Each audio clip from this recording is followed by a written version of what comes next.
No. My former radio partner did. Used to be able to reflect back on what those years were like, but no, you and I this is all new to us on our Lions lives.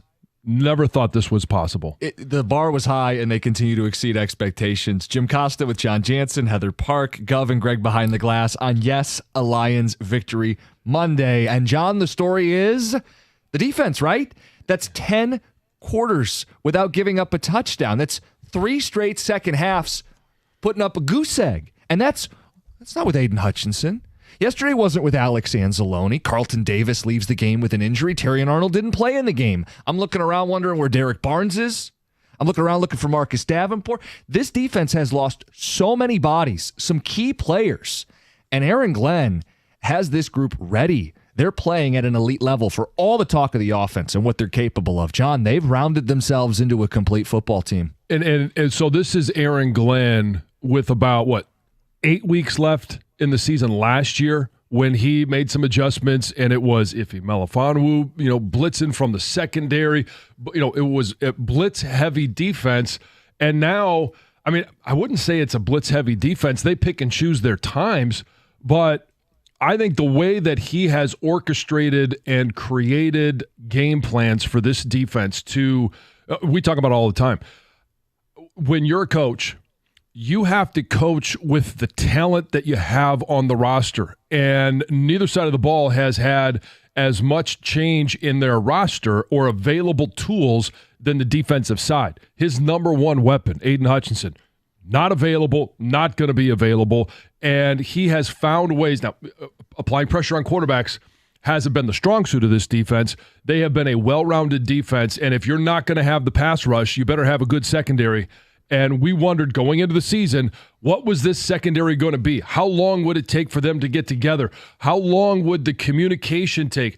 When you are inside the 10-yard line and you have guys going in motion and you have different players passing them off through zones or when they're in man, getting through, they have constructed a defense. I'm not going to say it's bulletproof, but they are very, very hard to score against it unless you get a big play. And they've been good against the big play. Jack Campbell, green dot, 9 tackles, team high, couple pass breakups.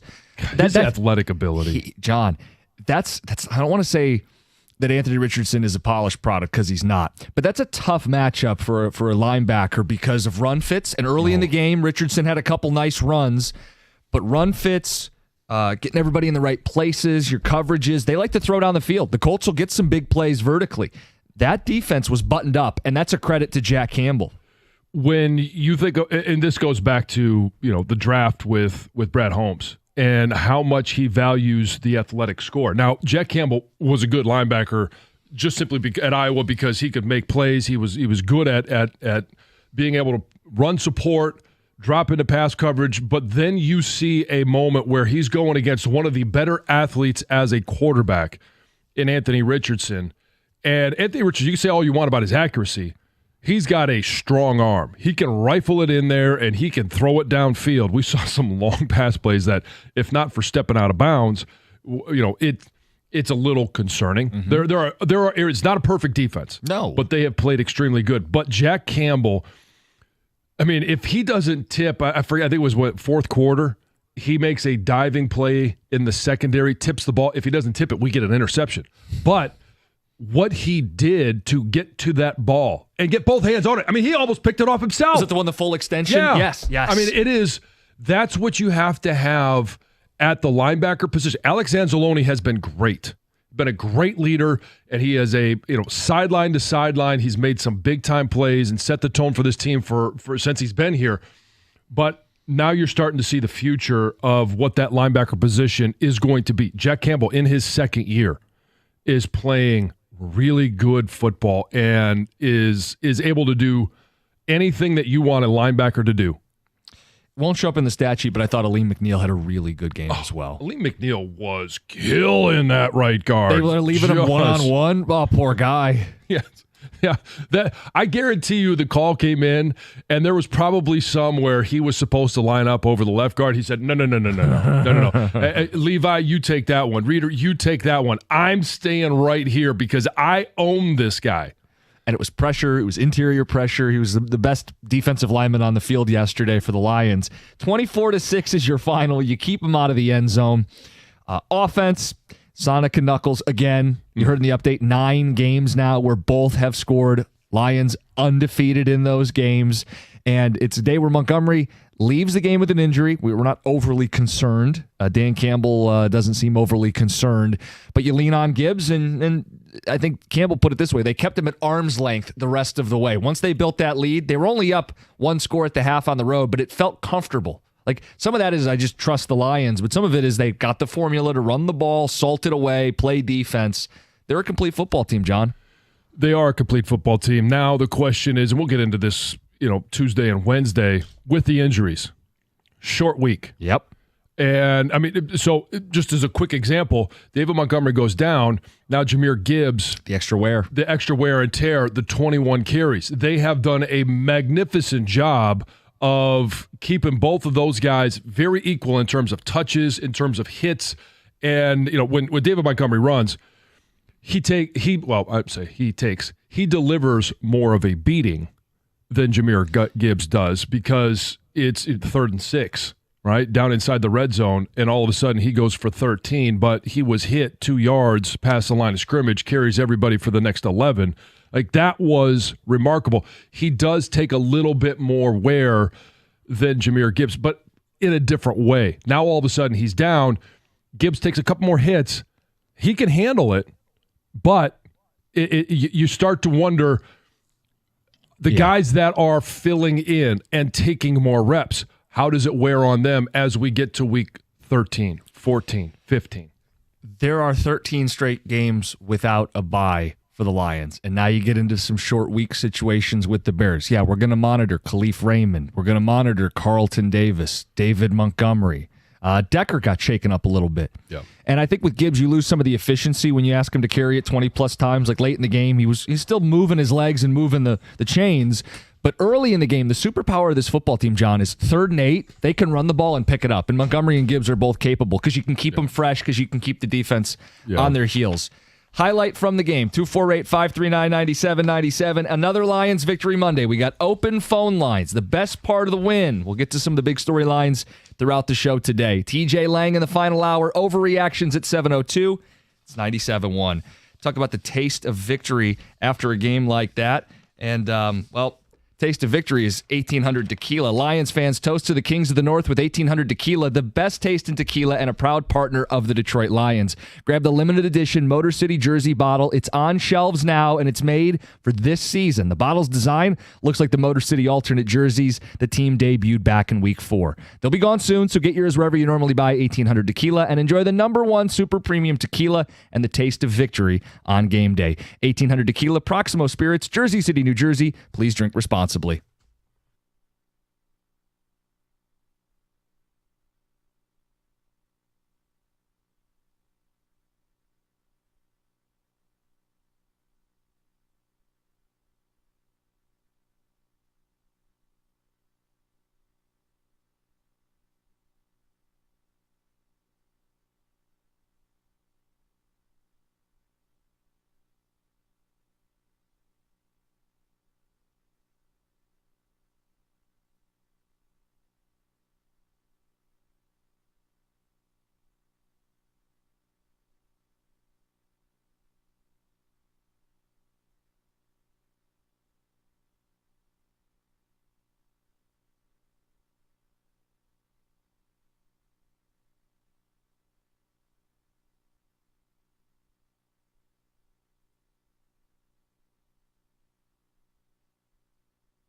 Lions win, 18-point victory on the road. Ho-hum. After the game, someone said they didn't even play well. Great, to win by 18 on the road and not even play well. Must be a hell of a football team in Detroit. 10-1 to start the season. Ticket texters, guys, you brought up a bunch of good stuff to start, but how about some love for Jake Bates? Another 50-yard field goal, 5 for 5, a perfect 16 for 16 to start his rookie season. Yeah, and what was it, a 46-yard extra point? Because of Gibbs and the taunting? Yeah, but you get that one, and then all of a sudden you're like, it's all right. It's Jake Bates. So we actually have a caller who wants to talk about the taunting. Okay. And I'd love to talk about the taunting, too. Eugene, you're on 97.1. Yeah, how y'all doing this morning? Good. I feel it was out of character for Gibbs to get that penalty for smash talking, trash talking. Now, I know he's no Barry Sanders. You know how Barry used to just hand the ball to the ref. and Yeah. Yep. But what do you think? I mean, that call, they gave him a penalty. I think that was unjustified. I thought it was weak. Yeah. Yep, it was weak. Yep. It was soft. Okay, then. Thanks a lot. Hey, thanks, I'm Eugene. on the freeway. I'm going to Dallas now. Thank All right, you. hey, safe travels. Yeah. John, I thought it was weak. It was soft. It was. I thought that there were two penalties in that game that I thought were soft. That one and the Brian Branch, personal foul. Where Brian Branch hit the receiver's shoulder while he was in bounds, and that's a penalty? Yeah. Are we supposed to now be just grateful that he wasn't ejected? Oh, thank you, NFL. He's getting, and unfairly in my mind, a reputation. Fine. Hey, build that reputation throughout the NFL so that when guys come across the middle, there was a couple times yesterday where guys dropped balls that should have been caught, but I think they're right now thinking, well, where's Kirby Joseph? Where's Brian Branch? It's so hard. I don't want to catch that ball. Gibbs, though, he's looking back at a defender who's slowing up on the play. Hey, buddy, keep up. It's not my fault you're too slow. And I just don't understand. Like, these are grown men. Right. The line for taunting is far too low. Well, these are grown men. Your feelings are hurt? Tackle him next time. Well, and he had hands on him at the behind the line of scrimmage. And Jahmyr Gibbs just said, let me hit the red button. And, I'm just going to go backwards into the end zone while you're chasing me. Yeah. Had no issue with that one. There are times, like, he didn't wave the ball in his face. What he said a couple of mean words to him. Nah. Ridiculous. Stu and Royal Oak, good morning. You're on 97.1. Hey, good morning, fellas. How y'all doing? Great. I just like how Jonathan Vilma gave Aaron Glenn his praise like every 5 minutes of the broadcast. You know, Ben Johnson gets a lot of praise, but that defense, like you said, over the past 10 quarters, have not given up a touchdown, and Aaron Glenn deserves, as much praise as Ben Johnson does, because where's all the injuries at on this team? Stu, did you see back out there? Yeah. And he still, even though every completion was on Vildor. They were picking on him. Stu, did you see I would too. Alex Anzalone after the game? Right, he didn't play, but after the game, he said, breaking, blank has hired Aaron Glenn as their new head coach. Yeah. Sticking up for his guy, realizing, hey, this guy's putting on a clinic. One of my favorite parts of the game yesterday was Aaron Glenn sitting on the bench with about 3 minutes to go. That's what he quote tweets. It's 4:16 on the clock. He's just sitting down. Relaxing. Yep. I don't know if I've ever seen a coach sit on a bench other unless he was addressing a player personally. Right. Yeah. Put his arm up. Like he was like he's a lazy boy. Yeah, let me relax for a second here. Let me just watch what I have built. And it was remarkable. And it wasn't that long ago, people wanted him fired. The job that he's done, now that he's gotten a little bit of talent to work with, and now that his system is in place. And so that's what we said. The pressure this year, sure, Ben Johnson's always going to have it because he has to continue to live up to the standard that he has set. Now it was Aaron Glenn, who there was a lot of pressure on him simply because this was the year where he was given more tools than ever as a defensive coordinator. And he has aced the test when guys have been healthy. He has more than aced it when guys have gone down. No Derek Barnes, no Davenport, no Hutch. No, I mean, you go right down the list of guys where they've been hurt and out or hurt and missed a game, and it just feels like this defense doesn't miss a beat. On that note, I actually think he's the coach more likely to leave. I think he's done a better job than Ben Johnson. We can get to that at 6:35. Overreactions at 7:02. You looked like that may be something you disagree with. We can explore more. Let's get to Heather with the news. Well, good morning, guys. Good morning. Good morning. Detroit is gearing up for Thanksgiving Day and the trio of annual traditions that go along with it. You've got the Thanksgiving Day parade, you've got the turkey trot, and of course you've got the Lions game. And thousands of people are expected to head to downtown this Thursday. So there's a lot to know about parking and road closures and how to get around and so much more. So you need to really do some homework maybe before you go if you don't know where you're headed. So the parade is scheduled to kick off at 8:45 a.m. It will take about an hour and a half to do the full loop of the parade. Most of the parade is free, right? You can go and watch from anywhere you want. There is a grandstand seating area. Those tickets have already sold out. So if you got those tickets, you're good. Parking spaces. They say you are encouraged to reserve a spot in advance. There are a couple of apps you can use to do that. If not, you're going to want to arrive extra early. There are 2 parking structures recommended, the Ford Underground Garage and the Eastern Market Garage for the parade. Road closures. Pay attention to those too because they actually begin on Tuesday for the parade. Some will remain closed through Thursday. But you can use the People Mover to get around, so you can use that, which is a huge bonus. Turkey Trot kicks off 7:30 a.m. That's for the 10K, 8:30 a.m. for the 5K.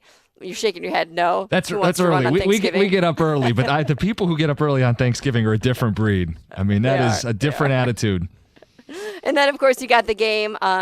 Check bus routes if that's something you use because a lot of them are going to be changed because of all of this going on. Yeah, but the People Mover is up and running. Yep. It is. Yeah. Yep. Also, dress appropriately. It's going to be chilly, possible snow. I was going to ask. 43 degrees is a high, a low of 35, partly cloudy, chance of snow. Mm-hmm. Just be warm, people. Yeah. Dress warm. This is a sad story. A fire in a Canton home left 2 children dead and a third in critical condition. The fire at the Glen Ridge Manufactured Home Community was reported at 5:30 p.m. on Sunday. When first responders got there, the home was fully engulfed in flames. There were people already outside. There was 2 adults and 2 children outside of the home. The third was rescued from inside.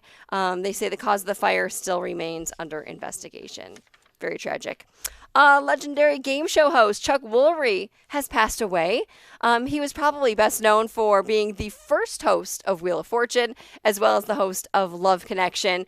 According to his longtime friend and podcast co-host, Mark Young, Chuck was at home in Texas with his wife when he started experiencing difficulty breathing and ultimately passed away 83 years old. That's too bad. Yes, it is. Some good news. Jason Kelce and his wife, Kylie, are expecting baby girl number 4. I saw this. I was like, oh, going for that 4th, probably. You're excited no matter what, right? But you have 3 girls already, probably thinking, oh, this would be fun if maybe we had a boy. But no, another girl for them. They made the announcement on Instagram Friday night. They shared a photo. It was super cute of their 3 daughters. They were all wearing matching big sister sweaters, but each daughter had a completely different reaction, which is why the photo was so cute. Their oldest daughter, 5, Wyatt, she was like shocked, had her hands covering her ears. Elliot, the 3-year-old, had a big smile on her face, very excited. And then their little one, 1-year-old Bennett, was just like horrified and crying by the news. So that's it was cute. That'll be 4 under 6. Boy, that's gonna be a busy household. Yes, yeah. it is. It gets busy. Very busy, but very fun, full of love. Exciting, yes. Yeah. Yes, very, very exciting. Finally, with Thanksgiving fast approaching, there's a website that had people rank celebrities that they would like to invite to Thanksgiving dinner if they had the chance, right? Like if you could kick out like Aunt Karen and bring in so-and-so. This is the top 3 were Morgan Freeman. Okay. I mean, who doesn't like sure. Morgan Yeah. Freeman, right? Robert Downey Jr. and Meryl Streep. Those were the top 3. Rounding out the 5 were number 4 was Hugh Jackman. And then also Patrick Stewart, who is from Star Trek. I think. Greg is nodding his Greg. head. Greg, Yeah. Greg, yes. That's correct. The Next Generation. Yes. Yes. Oh, is he the bald guy? Yes. Oh, okay. Yes. All right. Professor X and the X-Men, I think, too. Okay. Yeah. Yes. There you have it. Yeah. I don't know if any of Good them choices. would make my No? list. No. Meryl Streep seems like she would probably just talk too much. Well, I want Morgan Freeman to talk Yeah. too Yeah. much. Just Yeah. talk, Yeah. and I'll Narrate the like, just keep Thanksgiving. going. It'd be great. It's Heather with the news. Coming up next, is Aaron Glenn doing a better job than even Ben Johnson is? Good problem to have. Two great coordinators. Could be two head coaches. Overreactions at 7:02. It's 97.1. Hey, we've got one more game before we say goodbye to this week in the NFL and cap off the NFL week with a chance to win on FanDuel, America's #1 sportsbook. New customers can get $150 in bonus bets if your first $5 bet wins on tonight's game. And here's the Monday night matchup. It's the Harbaugh Ravens at the Chargers. Harbaugh, whatever. J.K. Dobbins anytime touchdown. Justin Herbert over passing yards. Derrick Henry over rushing yards. That's one that you can choose from. There's others that are pre-built for you in the app. You can also build your own. Just visit FanDuel.com/Jansen to make every moment more this season. FanDuel, an official sportsbook partner of the NFL. Must be 21 or over in President, Michigan. First online real money wager. Only $5 first deposit is required. Bonus issued as non-withdrawable bonus bets that expire 7 days after receipt. Restrictions apply. See terms at sportsbook.fanduel.com. If you have a gambling problem, call 1-800-GAMBLER.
Victory Monday for the Lions. Another win and an impressive defensive outing.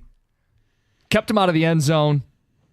Haven't given up a touchdown in 10 straight quarters, and that's 3 second halves in a row where they've held the team to 0 points. Aaron Glenn, coaching clinic, sitting down late in the game on the bench, just kind of taking it all in. The job he's done. John, I think it's more impressive than what Ben Johnson's done this season.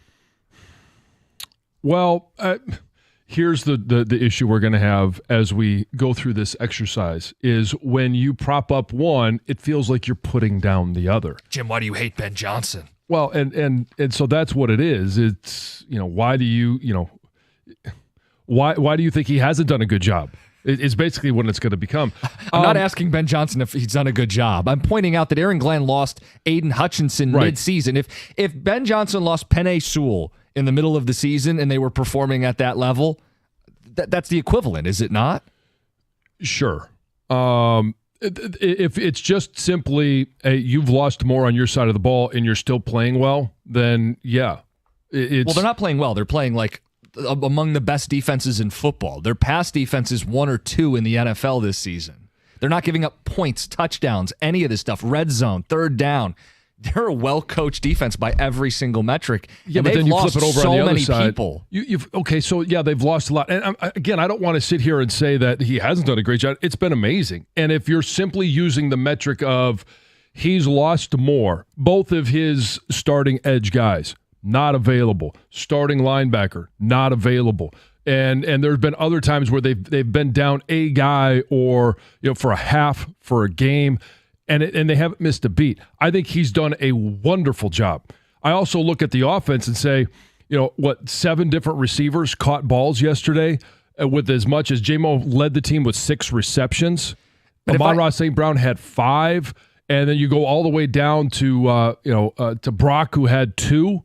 Like, they are almost an impossible offense to defend. And we've heard from But that was the expectation. Okay, so they've performed to expectation, so he's just been, mediocre. No, see, that's what you're doing. I'm not tearing down Ben Johnson. I'm using your propping words. up Aaron Glenn. The Lions offense is the best in football, and it was expected to be among, 1, 2, or 3 in football. The Lions defense is second right now in points allowed. No, but Aaron Glenn's defense was not expected to be arguably the best defense in all of football. They're second in points allowed. They're second in the red zone. They're number 1 in passer rating against. Like, they did this, John, with Aiden. I don't think the expectation was they would be the best defense in football. And I'm sitting here today telling you could make a very serious argument that the best defense in football is the Detroit Lions. That's why Aaron Glenn has done a better job than Ben Johnson. And that's not a slight. That shows how big a compliment that is to what Aaron Glenn's done. And I would echo what Alex Anzalone said. I expect him to be a head coach next season. I don't know that Ben Johnson will leave. We know that there's going to be obviously some selective decision-making for him. He's going to be selective in his choice. I feel like Aaron Glenn will be a head coach next season. I feel very confident in that. He's a great leader. He's a great motivator. And the knock on him was, but his defenses haven't performed very well. You can't say that anymore. He will be a good head coach, and he will be one next season. Well, he'll be a head coach. We don't know if he'll be a good head coach. That's fair. And same thing with Ben Johnson. Ben Johnson's been selective, and if the right job comes up, maybe he'll take it. It's probably the same thing with Aaron Glenn. If the right job comes up, he'll take it. And he may be less selective. I don't know. We heard about his name last year. We kind of all raised an eyebrow, like, how much has he really done? We're talking about the last half of the year where it was a really good defense. They ended up getting the NFC Championship game, and a large part of that was that the defense played a lot better. Yep. But it was the worst secondary in football. Now all of a sudden you flip it one more year, and if you're just simply going by points per game, he is second in what his defense has been able to do, only to the Chargers right now that are, giving up 14.5. And they're playing the Ravens tonight. Right. And so, you look at Ben Johnson in the offense, they're number 1 in points per game. Correct. Ahead of Baltimore by 2. How dare you? How dare you slander Ben Johnson? He is the one that is putting the magic sauce into, how you handle Sonic and Knuckles. The offense, being able to spread the ball around every single level. You can't defend this offense yet. You just don't think he's done as good a job as the other side of the ball. You guys can weigh in on this as well. 248-539-9797. And anything from the game and the state of the team right now. We've got a bunch of ticket texts and we've got open phone lines. Texter says, on the subject of coordinators, says, I don't think Aaron Glenn is doing a better job than Ben Johnson, but I believe Aaron Glenn will be the first to get a head coaching job. Aaron Glenn is going to Dallas. I would put money on it. That's from Marlowe. It just depends on, here's the positive of going to Dallas. One, you're going to make a lot of money as a head coach. You're going to make a lot of money as a head coach in Dallas. You're probably also going to get more time than at other places. That's kind of the shocking thing about Jerry Jones is he is loyal to the coach almost to a fault. I mean, Mike McCarthy, his contract is going to expire. They're not going to fire him. They're just not going to re-sign him. Another job that's open, New Orleans, where Aaron Glenn played. My point is, like, there will be three or four teams that, and coached, teams that make sense for Aaron Glenn. Texter says, here's the question. How would Ben Johnson's offense fare against Aaron Glenn's defense? And vice versa. It's from Steve and Algonac. Well, I still think Ben Johnson's working with a little more. Yeah, I mean, his unit would probably win. Offensive line is probably going to be better than the defensive front. Yes. Ticket texters on this football team says they have St. Brown returning punts. The offense will lose him, Sean in Commerce. We've had several people today. Let me find the other one saying, great show, guys. I don't understand with the injuries piling up. St. Brown returning punts? I get edgy and nervous, Matt in Grand Blanc. John, we can address this now. It's going to come up a bunch during the show today. Mm-hmm. I think some of it is you lose Khalif Raymond mid-game. You want someone back there that you can trust to just catch the ball, maybe not necessarily look for the most dynamic return guy. He took some shots. He did. People said just get out of there. How do you want them to proceed with the quick turnaround here on Thursday? I would like to see J-Mo back there. I know as a kick returner, he was dangerous. He was dangerous at Alabama. I don't know how many times he was actually back there catching punts, and it's a completely different ball to catch when it's punted versus kicked. And I know everybody thinks, well, if you can catch a kick, you can catch a punt. It's very different. Spin's different, trajectory's different. A lot of things are different. Plus, the catch is different in regards to the coverage. You're not under duress when you're catching a kickoff. You could be under duress, and I think that's the one question of not only did they trust Amon-Ra St. Brown to catch the ball in those situations, they trusted him to make good decisions, fair catch, what's coming at me, all of those different things. So it'll be interesting if Leaf isn't available to go, and on a short week, it sounded like Dan Campbell after the game, that was the one where he was less positive about the injury and being able to go on a short week. Probably the most concerning injury of the bunch. Yeah. And so, I mean, what are your options at that point? That's what you got to weigh. So Isaiah Williams claimed off the practice squad, not an option, right? Right. Yeah. Antoine, claimed by the Giants, right? Bengals. Oh, Bengals or Browns, one of those B teams in Ohio. Unfortunate. Yeah, for him. And Green. Antoine Green is on IR. He'd be another name. J-Mo makes a lot of sense. I also think Sione Vaki. He had some kick returns, a little bit of kick return work at Utah. So those are some names to watch. Ticket Texter says, oh no, are we getting some of these today?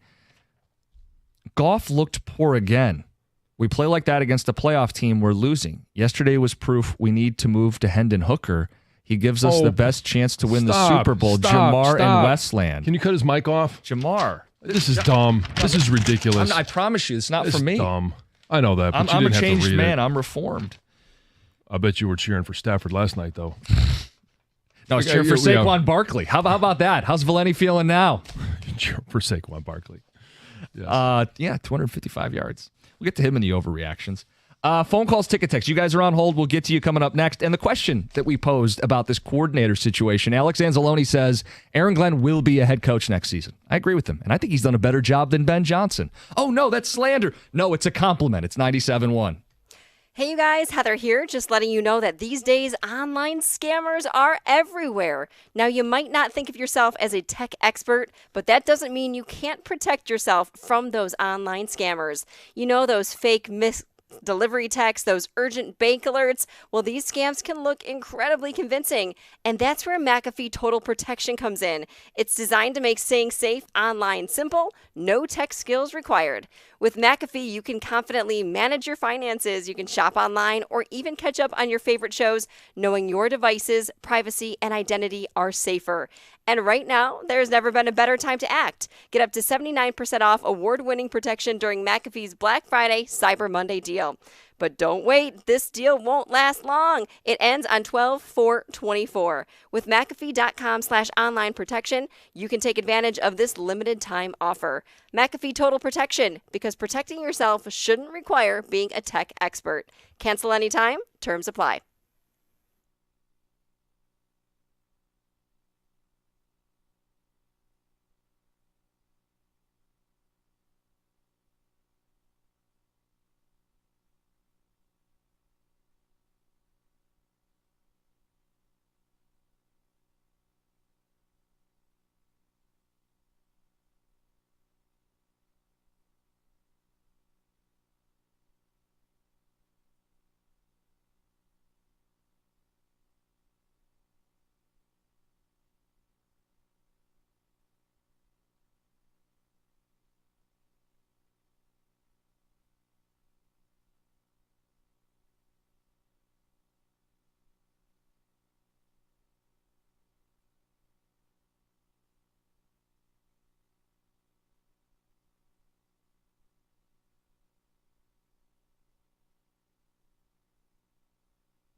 All right, we're going to get to the phones. We got a lot of Lions to talk today on a Victory Monday. 9 straight wins, best start in 90 years.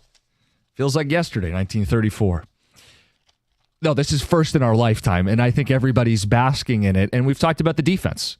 Aaron Glenn's defense, without Aiden Hutchinson, without Alex Anzalone, without Carlton Davis in game, without Terrion Arnold before the game. I mean, they've had so many guys go down, and they're the number 2 scoring defense. They have not given up a touchdown in 10 straight quarters.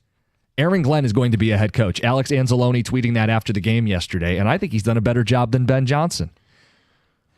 And I know that sounds... John doesn't like that because it's tearing down Ben Johnson. It's no, not. because if I start propping up Ben Johnson, it sounds like I'm tearing down Aaron Glenn and the job that he's done. I think they've both been amazing. I mean, is this the best tandem of coordinators in the NFL? Do you remember, we have Dan Campbell on every week. When it was before the season, you asked him about continuity with coordinators, and he gushed for like 2 minutes because of this, because he knows how valuable it is that it's the third year with both these guys together as full-time coordinators, and there's so much deeper in not only the playbook, but the install, the trust, the game day, the adjustments, the players buying into the system. Like, he gushed, Dan Campbell did, about having both of these guys, and I don't think he will next season. It puts more urgency on winning, and the team is very much, as he put it, rolling right now towards that goal. Some ticket text. Why not pay both to stay? Listen, I'm There's no salary cap on coaching. I'm supportive of it. I think some guys are aspirational and do want to be a head coach, and I'd never hold that against them. Costa's 100% correct. AG has exceeded expectations with the injuries. Someone else says not better, but more difficult, the job that Aaron Glenn has done this season. Yeah, there's been more challenges. There's no question about that with the injuries. And but here's the other thing. If you're just simply talking about Ben Johnson has done what was expected, and you've seen more from the defense because it wasn't necessarily expected. Like, okay, Ben Johnson just got there quicker. And because this wasn't, I mean... So we're punishing Ben Johnson for getting there quicker? Punishing him for being great the last couple of years? Sure. A little bit kind of like Dan Campbell might not win Coach of the Year because the team's too good. It's a little unfair in that way. Yeah, Jared Goff just keeps playing too good, and J-Mo and Amon-Ra St. Brown and Sonic and Knuckles and this offensive line, well... Yeah, I mean, they just got there sooner. Phone calls. Did the roster, though. Yeah, that's true. Phone calls. John in Detroit, you're on 97.1. Hey, how you guys doing? Good. Hey, Great. I was just telling Greg that the refs missed that call on Gibbs when he got the touchdown. He stepped over St. Brown. He was clearly taunting him, saying, I got the touchdown, you didn't, in your face, better luck next time. He's taunting his own teammate? Yeah, on his own teammate. So there should be some kind of inter-team penalty or something like that. Maybe like Campbell puts him on the bench or something for a play or whatever. You know. You got a good sense of humor, John. I like you. Yeah. The other thing is AG and Ben Johnson should not leave when the Lions win the Super Bowl. I'm not saying if. I'm saying when the Lions win the Super Bowl, they could probably win 2 or 3 in a row. And the payday's at the end. You know, Sheila Ford's going to pay these guys whatever they want. So why leave? Well, we don't know. I mean, I don't know unless it's been published since. I'm not really even sure what these guys are making. They're not making what Dan Campbell's making. Dan Campbell's the head coach, but every single year, Campbell's making like what, $4 million a year or something probably like more that. than that. Yeah, probably more than that. I mean, he got his contract extended last offseason. But every time Ben Johnson's been up for a job, and he has declined, we hear a few weeks later that his contract has been restructured. Or there have been some years or some money added to it.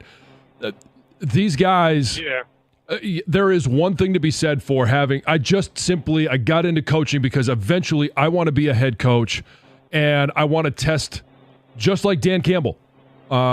He was wanted to become a head coach. Yeah. I think these guys eventually do, but I'm not going to sit there and tell them which job or if they should stay or not. And you can pay your coordinators handsomely, but just so we get some perspective, Yahoo, very first search on this, NFL coaching salaries. Sean Payton, $18 million. Jim Harbaugh, $16 million. Mike Tomlin, $16 million. I mean, again, the Fords got it. My point is, economically, head coaches are handsomely paid in this league. Sure. But it's not just the money, to your point, John. It's also the responsibility. It's the ownership of the team. It's being that voice to lead the locker room. These guys are hyper competitive. I don't fault Aaron Glenn if he wants to be a head coach, or Ben Johnson for that matter, if he gets the right situation and wants to be a head coach. At that point, money might be secondary because they're paying their bills. They're going on their vacations. Their kids are well taken care of and fed.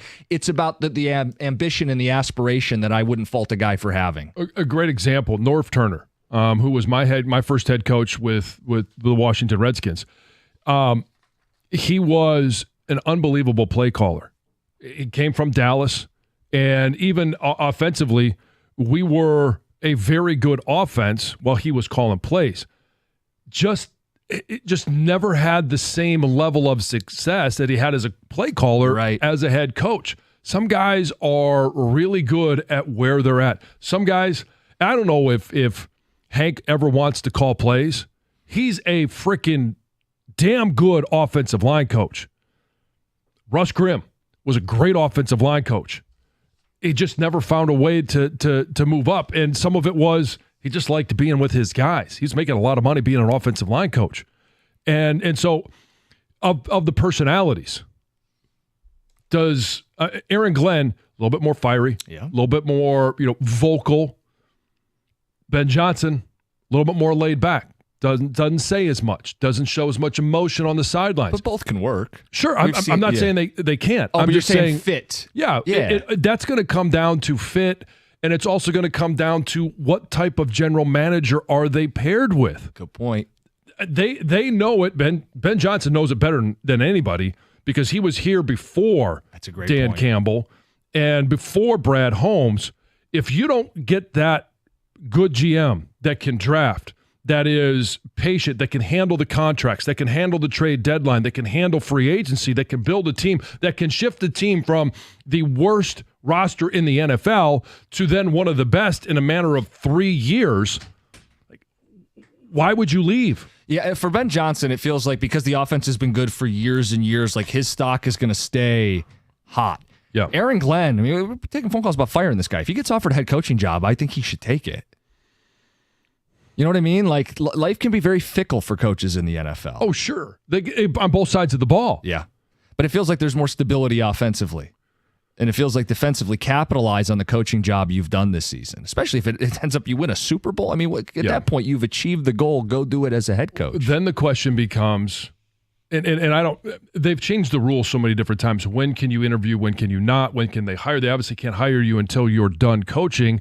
You can, make a agreement behind closed doors that, when it's done, this is where I'm coming. But then it goes to how do you hire your assistant coaches? And that's been one of the problems of coaches that have coached in the Super Bowl. They lose their ultimately taken a head coaching job. Then they struggle to put together a staff because all of those guys have either re-upped or they've made a commitment to their team and they don't simply want to leave for the same position, or they can't leave because it's the same position. It's a really good point. 248-539-9797. Let's get to Kyle in Waterford. Kyle, good morning. You're on 97.1. Hey, good morning, guys. Good morning.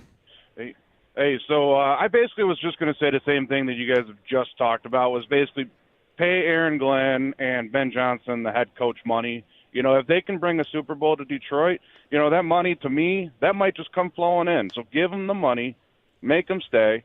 But then again, I do understand that you might not get that opportunity somewhere else. So other than that, that's all I really had to say. So thank you, and go Lions. Yeah, go Lions. Appreciate it, Kyle. Thanks for the phone call. It'll be interesting to see what type of investment they are willing to make for coordinators, because it's not like they're the only guys that can call plays either. Mm-hmm. I mean, and some of the guys that are available, if Aaron Glenn were to take another job, wouldn't you love Robert Saleh? Doesn't have a job right now. He's been pretty good as a defensive play caller. Absolutely. He's from the area. He was, the conversation was, him over Dan Campbell. I remember back then. All right, here's the deal. Some of you don't like this. We take a pit stop away from Lions football for just a few minutes. We have some weekend overreactions, a wild college football weekend, some big NFL storylines nationally. We'll get to the overreact gyms next, and Dan Campbell's locker room speech at 7:18. Inside that locker room, appointment listening, it's 97.1.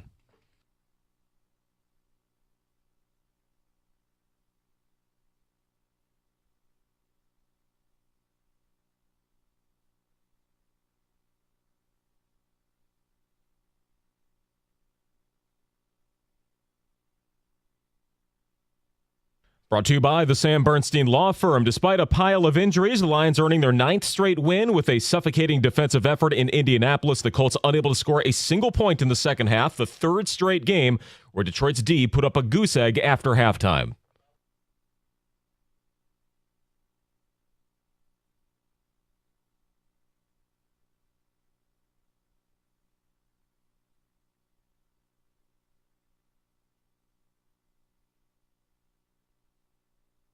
The Lions are second only to the Chargers in total points given up, but have played one more game than LA, and that could change tonight.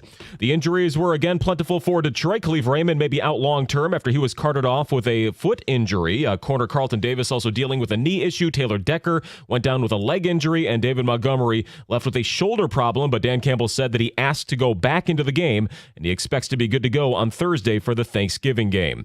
Elsewhere in the NFC North, the Packers and Vikings will not back down. Green Bay blew away the 49ers 38-10. They're 8-3. The Vikings are 9-2 after taking out the Bears in overtime 30-27 and have won 4 in a row. Chicago now down to 4-7. They've lost 5 straight, and they'll be at Ford Field to face the Lions on Thursday for the Turkey Day game. And over the weekend, the Red Wings couldn't hang on with the Bruins, losing at home to Boston 2-1 for their 4th loss in 5 games, and the Pistons overpowered by the Magic in Orlando without Cade Cunningham, losing 111-100 for their 3rd straight L. The Wings and Pistons both play again tonight. At the Corwell Health Sports Desk, I'm Chris Villar. For more, go to 97.1 The Ticket and Odyssey.com.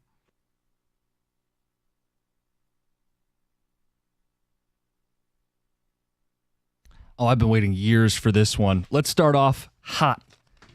The SEC is overrated. They're the old Pac-12. No great teams. They just cannibalize themselves. I don't necessarily think that they're overrated. They have cannibalized themselves a little bit. I think maybe they're not as strong as they used to be. I think the transfer portal has really spread out talent, not just across the SEC, but across college football. And you're looking at more teams that are similar versus a dominant Georgia or a dominant Alabama, or even in the ACC, a dominant Clemson. Alabama now has 3 losses. They lost to a 5-5 Oklahoma team who ran for 200-plus yards on their sorry defense. You're overrated. Ole Miss, your 2 touchdown favorites in the swamp against 5-5 Florida. Your quarterback threw not 1, not 2, but several mind-melding, like dumb interceptions. You are overrated. Your great teams aren't great. Your conference isn't great. Stop selling me that you're special. You'll get playoff teams. You may win the national title. You are not the dominant brand you used to be. This is your biggest overreaction all season long. Here's the deal. They don't have a great team. They don't have a legacy team. They don't have one of the great Georgia-Bama teams. Right. And talent has been spread around throughout the SEC.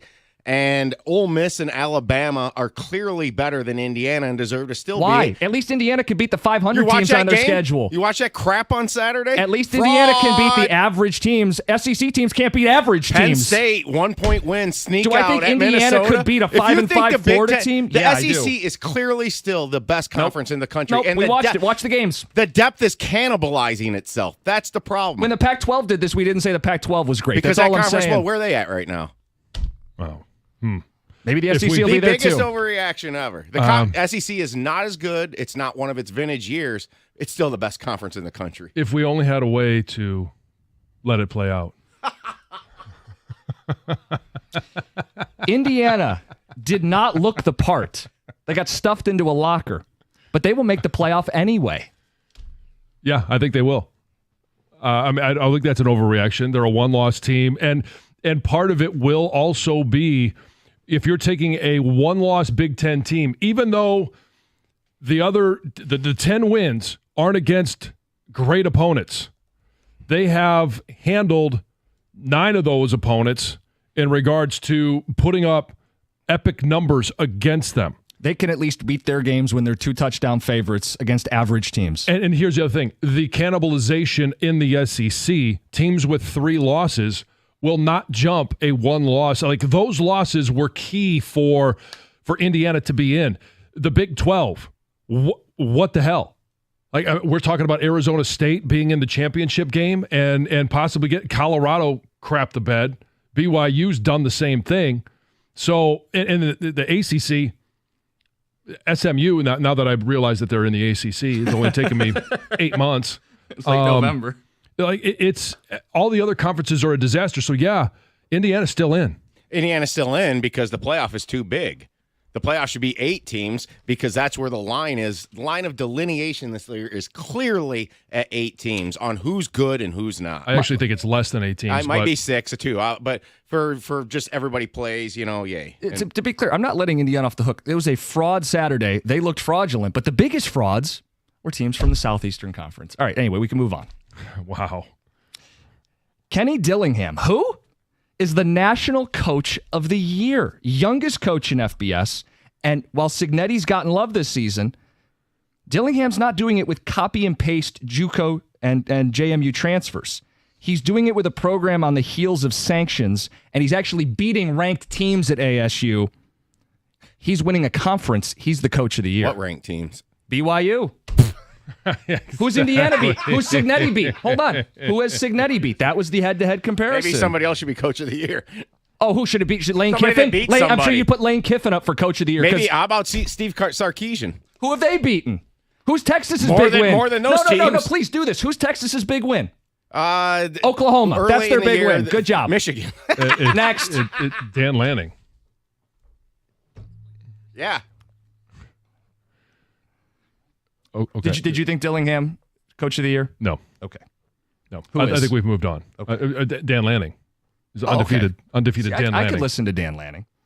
Notre Dame will win multiple playoff games. See, the way it sets up right now, they're going to get a home game in the opening round of the playoff, and then they're likely facing the ACC champion. Irish defense is legit. They got a playmaker at quarterback, the best point differential in college football, and for the debate of who did they beat, they do have a ranked win against Texas A&M on the road. Notre Dame 2 playoff wins, John. Well, if things hold serve and they get that number 5 spot, the coveted 5 spot where they play 12, they play a home game, and I think they get 2 playoff wins. I would not be surprised at all. I don't think that's an overreaction. Not an overreaction. John said it all. Let's go to the NFL. The Commanders will miss the playoffs. The Cliff Kingsbury Cliff.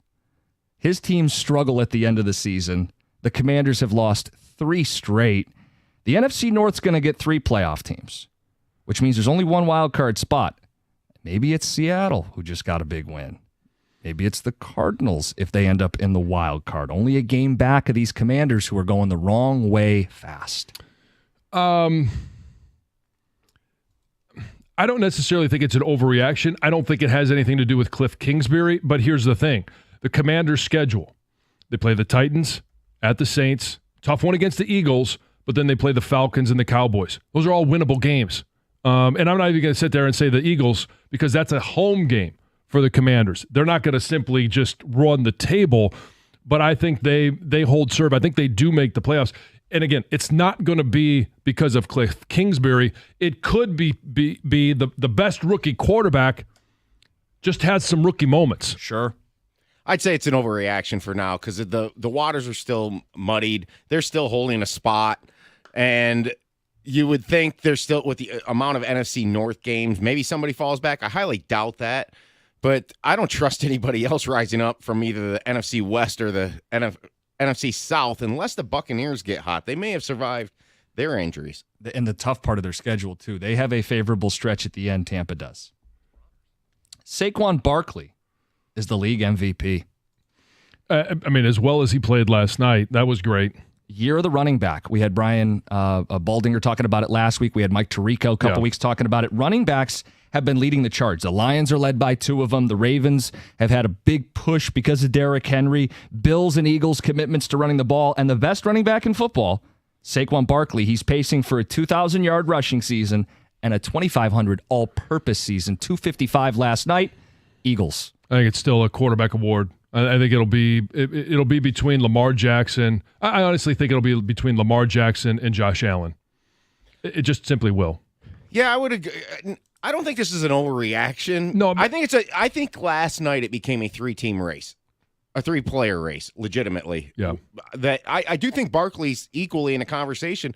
It only depends on who grinds this out. Like, I think Josh Allen, with the loss of Diggs and what that team's done, is pretty incredible. It was unexpected. I think most people on this show and most people in NFL circles thought they would not make the playoffs. They could be the number 1 seed in the AFC. The 2 best teams in the NFL both play in the NFC. The Lions and Eagles are the 2 best teams in football. I don't have to sell you on the Lions. The Eagles are giving up the fewest yards in football. Their offensive line is as good as the Lions' offensive line, and their run game, statistically, even better. Eagles and Lions, best 2 teams in football. I don't know. I'll tell you tomorrow. Okay. Oh, look at this. Oh, look at this. I'm going to reserve. I think there are 3 teams that are in that mix. I think the Buffalo Bills are in that mix as well. Not an overreaction. Right now, I agree with you, and my biggest fear on why the Lions wouldn't make the Super Bowl is coming potentially true. And it was the fact that if the Eagles get home field, I think that's going to be a tough spot for the Lions. So the Lions, the pressure is on to continue to win and never let the Eagles get that 1 seed. Last one.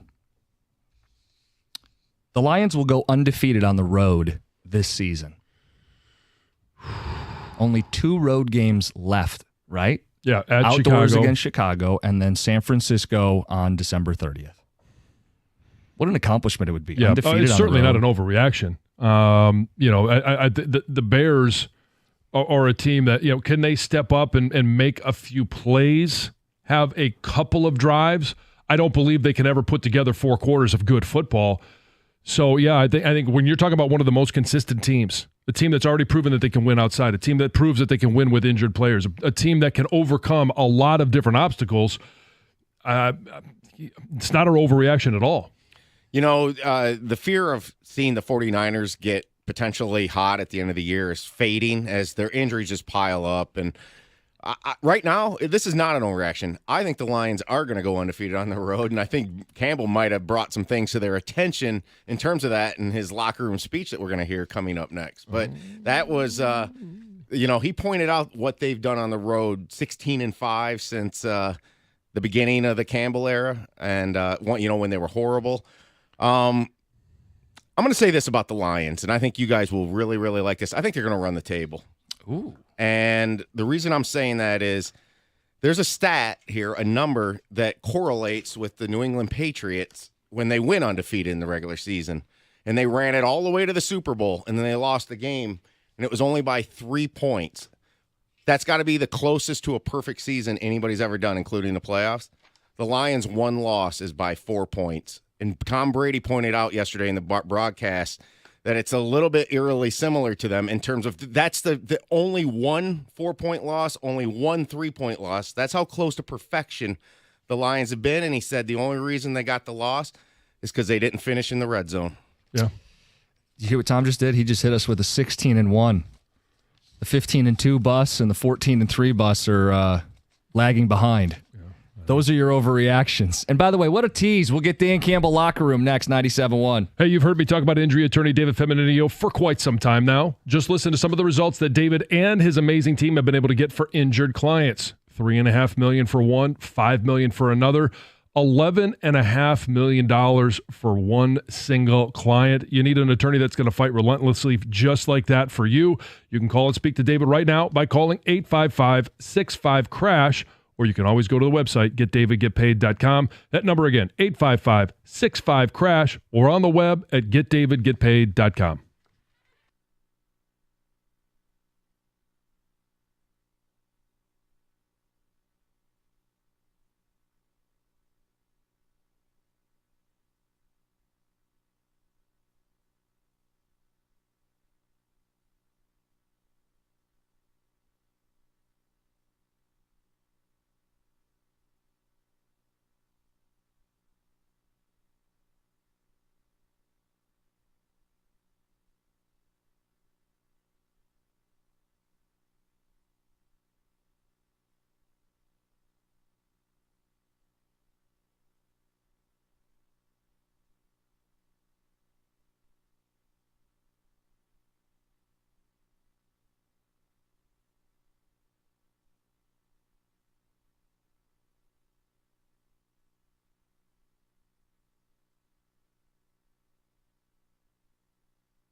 All right, guys, it's time to get off the sidelines and into the game with Moran Chevrolet. GM employees and immediate family members can lease the all-new 2025 Equinox LT for under $300 a month. $299, 24 months with $999 down. That's Moran Chevrolet, where you always get the best price, period. Moran has shipments arriving daily. What does that mean? That means when you show up, they're going to have the vehicle you're looking for. So whether it's the Equinox, Silverado, Blazer, score your best deal at MoranExpress.com or on Gratiot, north of 15 Mile in Clinton Township. Chevrolet, together, let's drive.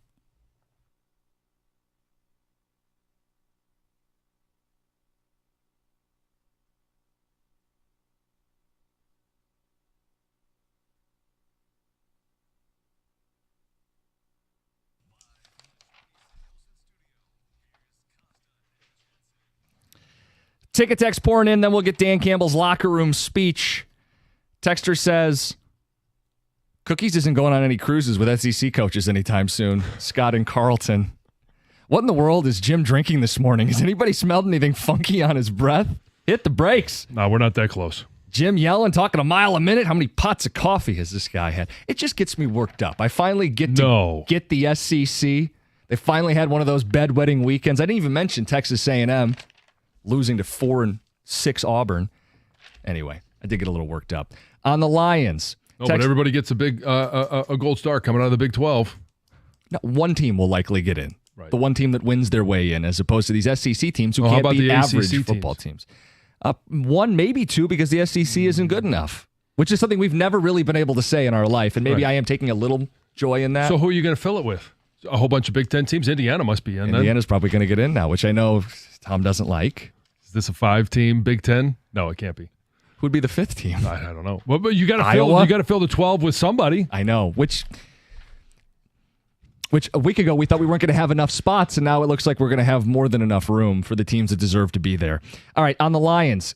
Is anybody worried about the Eagles? Ticket Texter says, how worried should we be? Their schedule looks easy than ours. I'm feeling uncomfy. And another one points out, with the injuries piling up, that Eagles schedule and no injuries, could they catch the Lions? So the one buffer that they do have against their best remaining opponent is the Bills next Thursday night. Is an AFC team. If you lose that, you'd have 2 losses, but you'd have the tiebreaker because the Eagles have 2 NFC losses. Right. So if you're going to lose a team, you got to lose to the AFC. That is the biggest bowl I have ever seen, Greg. Greg is eating some sort of breakfast out of what can only be described as... That's like a gallon Tupperware bowl with just a little slop in the bottom. My usual salad bowl was taken in out of... out of commission this morning. Let me guess. That's a cauldron. One of the kids decided that they were going to use your bowl, leave it in the sink, unwashed. I don't think I found it in the sink. I think I put it in the dishwasher and had it in the dishwasher. Oh, okay. So it was you. Yeah. The thing that happens in our house is one of the kids will use whatever it is that I'm looking for, probably in one of their lunch sacks for lunch, not take it out until the morning up, and then leave it in the sink when the dishwasher is open, that they could just put it in there. Oh, does that happen? Yeah. Mm-hmm. No, this sounds like it's past Greg that has hurt future Greg. Yeah. But it is a cauldron, people. He is eating out of just a joke. Anyway, let's get to Dan Campbell in the locker room. Join us on Twitch. Road Warriors. Yes, if you want to see more of the ridiculousness, go to twitch.tv, 97.1 The Ticket. All right, this is Dan Campbell in the locker room, Road Warriors.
Every time. Road Warriors.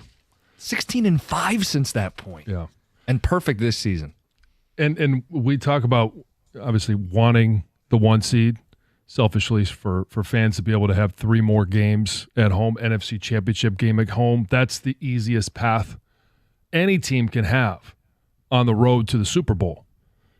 Should playing on the road in the playoffs, if you have to go on the road for that NFC Championship game, worry anyone? Shouldn't scare you with the way this team plays. Let's get to Heather with the news. Well, no injuries were reported after a train derailed along the Saginaw River on Sunday afternoon. Saginaw firefighters were there at the scene after several cars just kind of tumbled onto the riverbanks. Also, mounds of yellow corn were just tossed from these trains. It kind of looked like mini sand dunes. That's all this train was carrying, thankfully, was just corn. There were no hazardous materials of any sort. So now it's just the cleanup process, right? They're bringing in these big vacuums to suck all the corn out so that they can then stand the train cars back up and get them out of there. They do say the investigation into what caused the derailment could take several days or even several weeks. So that is still underway. A tragic house fire in Canton claimed the lives of 2 children on Sunday evening. The mobile home in the Glen Ridge community just went up into flames around 5:30 p.m. Several fire departments responded to the scene, and when they got there, 2 adults and 2 children were already outside the home. The 3rd child had to be rescued from inside the home. They haven't listed the ages of the kids. It doesn't really matter. It's tragic no matter what. But like I said, 2 of the children have since passed away from their injuries. It sounds like the parents are going to be okay. The 3rd child is in critical but stable condition. And the cause of this fire is still under investigation as well. Parents are alive, but they're never going to be okay. Oh, not at all. No. Jay Leno is sharing a health update to his fans following that nasty fall down this hill that left him with that heavily bruised face. Yeah, air quotes. Air quotes fall. Yeah. What? I don't buy it. You do, okay, so we've all seen the pictures now. He's got this huge bruise on one side of his face. He had an eye patch for a minute, a broken wrist. Now, he has said that he fell down. He was staying at a hotel, was going to go eat at this restaurant, and there was either 2 ways to get there. A longer way along like a paved trail or a road, or you could take a shortcut down this, grassy hill. And he thought, I can handle this. I'll go down the hill. Went down the hill, slipped, hit his face on a rock. But he told his fans, he hosted an event on Friday, said, I'm feeling great. Everything's good. Obviously, besides the wrist and the face, I'm feeling great. Now, you did the air quotes because there have been people online that thought this doesn't add up. It looked like the mafia got to him or something. Like it doesn't look like a normal fall injury. Have you seen the photos, John? Yeah, you're questioning Jay Leno. You think he lied? I mean, maybe you bruise easy in your 70s, but that looks abnormal for a fall. Oh, okay, so in your 70s, I know that you're a young buck, but he could be on blood thinners. There could be a number of different reasons why his face would bruise so much. You are unbelievable. He's not alone because there was a lot of people that were saying oh no, this guy was beaten up. He had some sort of debt, kind of joking conspiracies. But there has been internet sleuths that say no. We know what he is saying is right. They've done all the research. They knew where he was staying. Like the hill and all that? Okay. Yes, the hill exists, the rock exists, the paths exist. Okay. You are unbelievable. No. You're really surprised that this is questioned? Maybe I'm on the internet too much. I think you are. I think you are. Yeah, I think you need to find a new hobby other than going to Wings games. Well, hey, 1-0 in my last one. Yeah. All right. What else we got? Woo-hoo. Well, if you're on a diet, obviously this time of year is not good for you, especially the biggest challenge is Thanksgiving. So let me tell you something. There's a new report that looked into how many calories people are going to eat just for their Thanksgiving Day meal. And there's some good news and there's some bad news as well. So the average American's caloric intake during the Thanksgiving Day meal is just 2,092 calories. Oh, I cannot do that. Which challenge accepted. Challenge accepted. Now the thing is that according to dietary guidelines by the U.S., we should consume anywhere between 1,600 and 3,000 calories, depending on all sorts of different things, right? Your body size, your height, your activity weight, level, your all age. that stuff. Yeah. But that's for the whole day, right? So I guess just Well, plan Thanksgiving on might be eating one of those Thanksgiving. days, that you only eat one meal. One meal? Yeah, Don't have any it kind of ends drinks, up being one of booze, those yeah. where I eat one and then I will pick some leftovers, but then I don't eat for like 2 days because you stay full. Is it the same meal if I just keep eating it all day? Right? Yeah, I you mean, never put down the fork. Right. It's Heather with the news. Coming up next, hey, we talked about it. You saw it on TV. The Lions takeover effect is real. If you were there, we want an idea of just how many Lions fans were at that game. It's 97.1. Hey, it is certainly getting cold outside, and if you haven't had your furnace checked or if you need to have it serviced today, do what I did. Call the guys at Mastercraft Heating, Cooling, Plumbing, and Electrical. They've got all the best equipment, best prices, and same-day service, plus that beautiful 5-year warranty. It's paid off for me. I know you want to be covered as well. Call Mastercraft for your heat, AC, plumbing, and electrical. They even offer generators.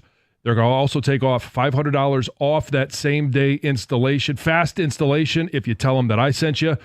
I mentioned it. Same-day service is available. You want more information, you can find it on the web at mastercraftheating.com.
Dan Miller's call. You can hear the crowd in the background. No, that wasn't at Ford Field.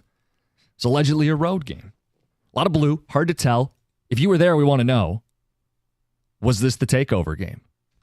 What was the reaction like leading up to the game? Because we took phone calls from people at hotel bars who had been out the night before, who had flown in, and it was Lions fans everywhere. So give us kind of a sense of the breakdown at that game. And we'll talk football too, but just want to throw that out there, 248-539-9797. It was a little bit difficult to see and delineate Lions fans from Colts fans because of the color of the uniforms, the color of the teams. But there were, and so for those of us at home that were, perusing social media or watching, over air, there were people that were showing the upper deck. Yeah, like all Lions fans. Was all Lions fans. Well, think about it. If you're a Colts fan and you're 5-6 and someone's going to pay you 5 times what your seat's worth, you might be a Colts fan, but you're not an idiot. You're going to sell those seats and go to the other games. Sure. So 1 o'clock Sunday, just move on. Yeah, and this is probably one where, like, obviously we circled because it's close to, it's drive to, it's easy to get there, it's inside, especially at this time of the year. Hotel rooms, parking, like they make it very easy to get down there. And on the flip side, Colts fans probably looked at this one as, which ones are we going to sell? Which ones will we have the most opportunity to sell for the highest dollar amount? And it would probably be this game. I'm not going to go through their schedule and figure that one out. But the demand was there for Lions fans to get down there. And there were other ones where people were walking in the concourses. And all you could pick out was Lions fans. And they were cheering, they were chanting. It was a great showing, as Lions fans have been for a long time, but especially the last couple of years. When Gibbs scored the touchdowns plural, and you heard the Montgomery highlight there, you can hear the crowd. It's noticeable. It's not like, there's a couple Lions fans. I don't know that we got 51% like we talked about, but we probably got pretty close. Especially when you factor in that the upper bowl was maybe 80% Lions fans. It sure looked like it. It sure looked like it, and they were loud. 248-539-9797. Think about that, where the other team knows they have to be ready to go silent count at home when the Lions come to town. I mean, that's a real thing. Houston had to do that. Other teams have had to do that this season. And if you're Anthony Richardson, you're a young quarterback. That's one more thing to put on his plate. He already isn't completing half his passes. He already has issues turning the ball over, putting it in harm's way. And the Lions, outside of a couple runs early, did a really nice job corralling him. To me, the story of the game was the Lions' defense. No touchdowns allowed. That's now 10 straight quarters. Second half, no points allowed. 3 straight games. Aaron Glenn, story of the game? Yeah, I think so. Especially when you talk about the compounds of injuries, where you have them at the beginning of the year, right? John Kaminsky goes down. Nobody thinks much of it, but it's a shot at the depth. Then it's Marcus Davenport. Then it's Derek Barnes. Then it's Aiden Hutchinson. And you're going down the list, and they eventually obviously go to the trade deadline, and they pick up Zadarius Smith. The guys that are inside have been very healthy. The guys that have had injury issues in the past, DJ Reader, Levi Onwuzurike, have remarkably been healthy. And Ali McNeil has been dominant. Don't look at the stat sheet. I think it's going to tell you he had 1 tackle. If you watch that game, he was winning his one-on-one repeatedly. He was applying pressure. I don't know if he got credit for the one. It looked like he stripped Anthony Richardson. Like, he was everywhere in that football game. Yeah. Well, he did. Then Anthony Richardson just fell on it. Yeah. Jack Campbell, another guy who did show up in the stat sheet. 9 tackles, lead the team. I mean, that's a big spot for him all year. Yeah, but a couple pass breakups. Like, he was the command center at the middle of that defense with the green dot in a matchup where you have to make sure your run fits, right? They got an extra runner in the backfield every play with Anthony Richardson. You have to make sure all your ducks are in a row as the middle linebacker. And, John, they did a really nice job. The athletic score was on full display. Mm-hmm.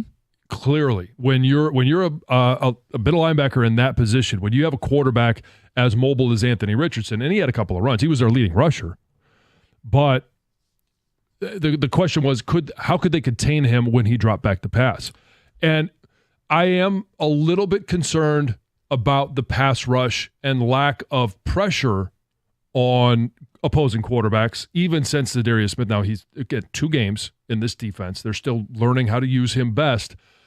But on the flip side, it wasn't necessarily about getting home. Correct. Against this type of quarterback. It was about keeping him in the pocket. And I thought they did a really nice job of keeping him in the pocket. See, that's such a good note because when they faced mobile quarterbacks before, they stressed rush lanes, but it wasn't always executed. Right. Where, hey, you get a little excited. I'm going to go make the play. Well, you didn't stay in contain. And now he's a better athlete than you, and you just gave up a first down when you could have got off the field. And I don't know how many people were watching the game last night between the Rams and the Eagles.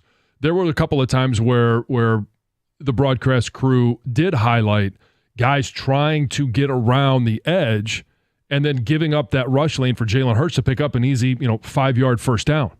Can't do it. And the Lions are going to have tougher matchups. Like Anthony Richardson at this stage of his career is not anywhere close to Josh Allen. He's a lot more like Josh Allen his rookie season. Sure. Like rookie season, Josh Allen threw more picks than touchdowns, was a 50% passer.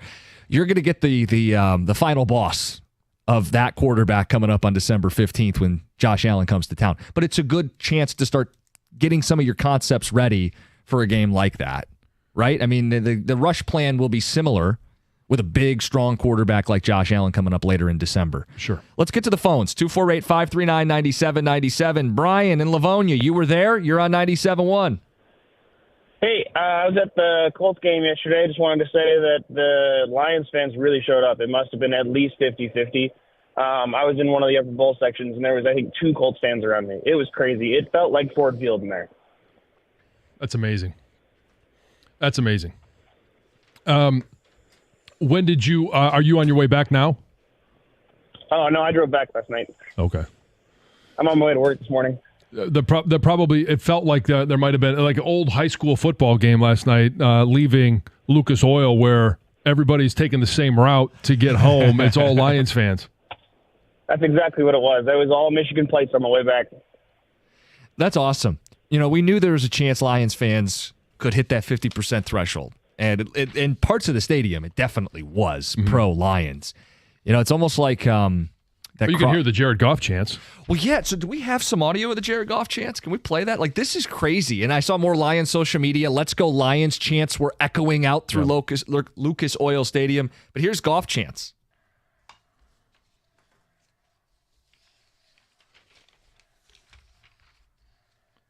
Incredible. Yeah.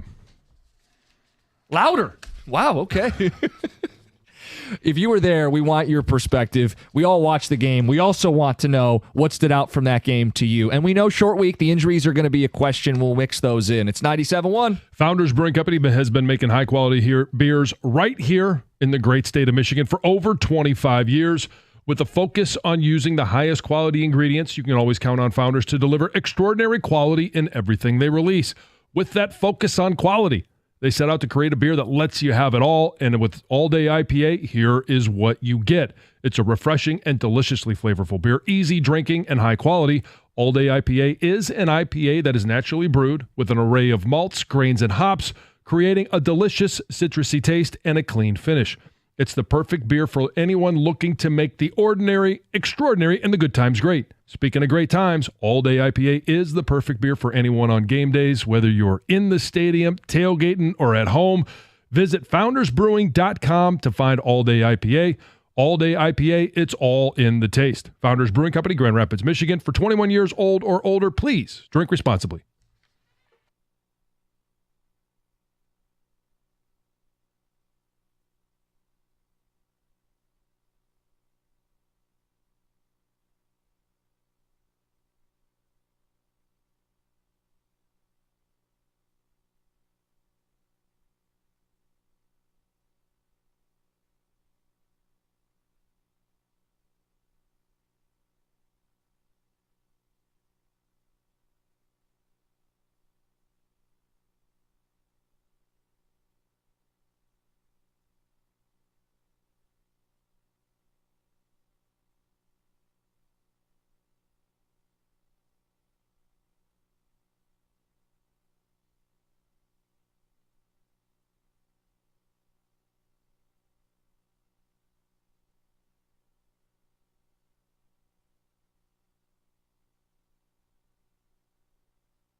Lot to talk about. It's a Lions victory Monday.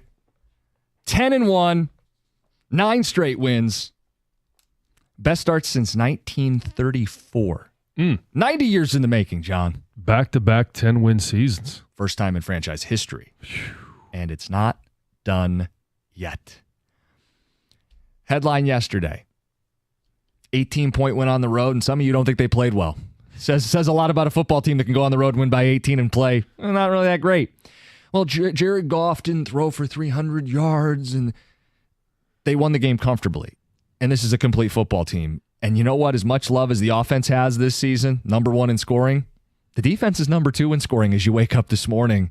They're doing it without Aiden Hutchinson, without Alex Anzalone, without Carlton Davis, who got injured mid-game. Terrion Arnold didn't play in the game. Like, John, they lost Davenport and Barnes. We've just forgotten about them because they've done such a good job picking up the pieces and playing complementary football. And the defense led the way yesterday. Yeah, and I'm glad that, when we finally got a chance to hear the post-game, locker room speech by Dan Campbell, that he gave Rodrigo a little bit of love. Yeah. Because when you are down Anzalone, you're down Barnes, you're down all of these guys defensively, someone's going to have to step up. And Rodrigo, from the moment he stepped into the facilities at Allen Park, has done nothing but always overperform expectations.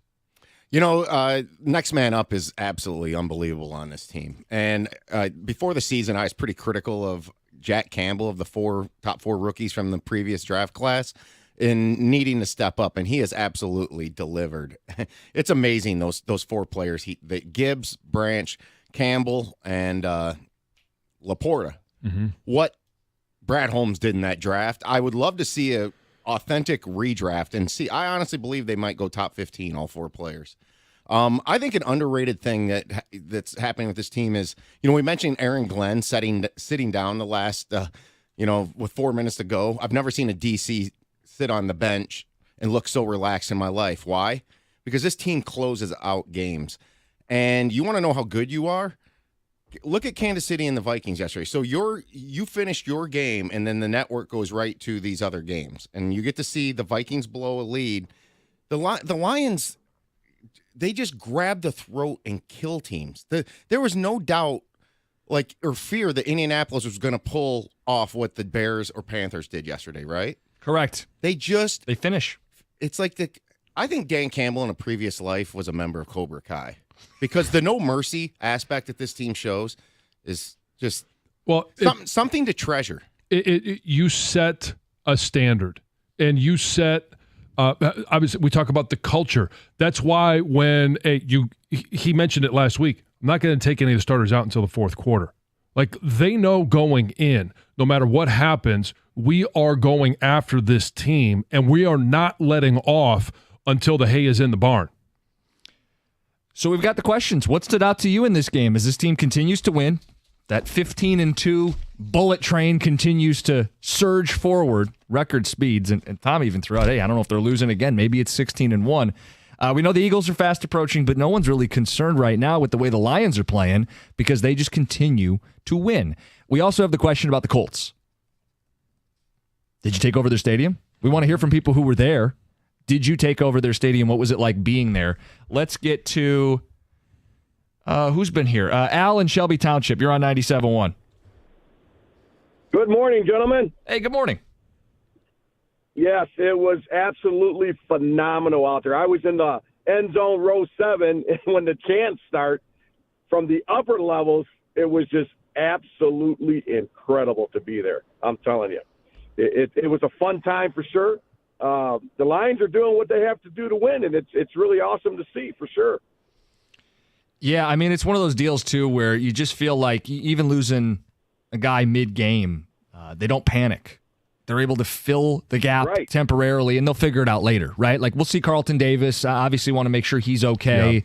Yeah. Khalif Raymond want to make sure he's okay. But in a pinch, sure, St. Brown's going to go back there, and he's going to just make sure that nothing disastrous happens on the punt returns. I think that's a... Oh, yeah. Yeah.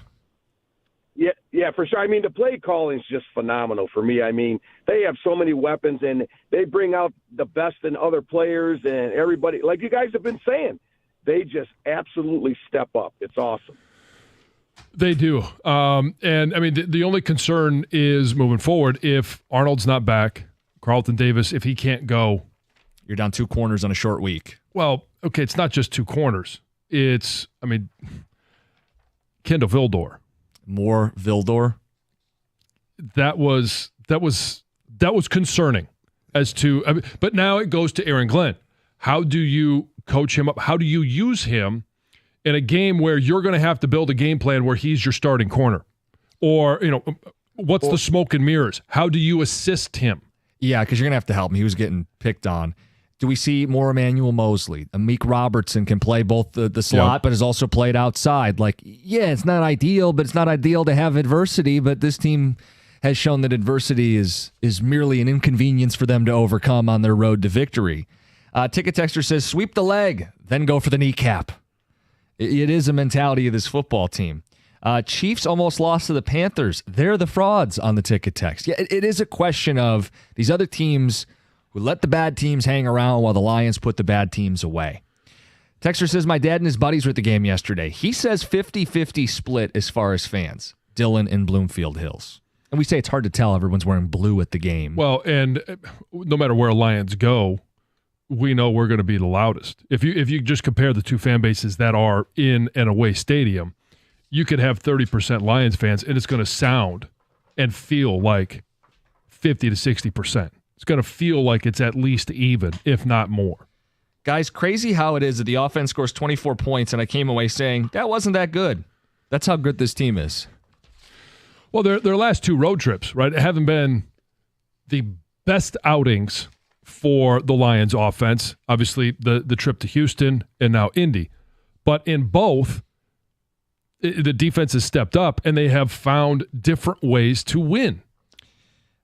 The 2 things that stuck out to me in the game, in addition to the fans and just the awesomeness that is Detroit Lions faithful on the road, 3rd and long, this team can run and convert. That feels like a superpower.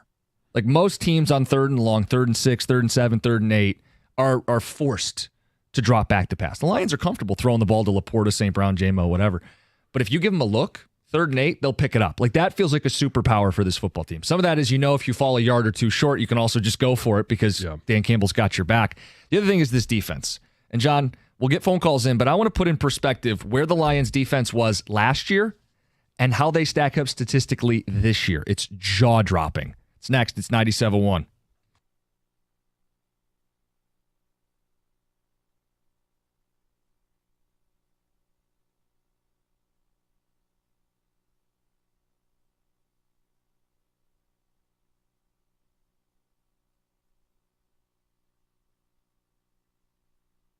Brought to you by Twin Peaks. 3 rushing touchdowns led the Lions to their 10th win of the season as they beat the Colts on the road 24-6. David Montgomery and Jahmyr Gibbs each scoring on the ground for the 5th time this season. That's tied for the 2nd most of a running back duo in NFL history in 1 year.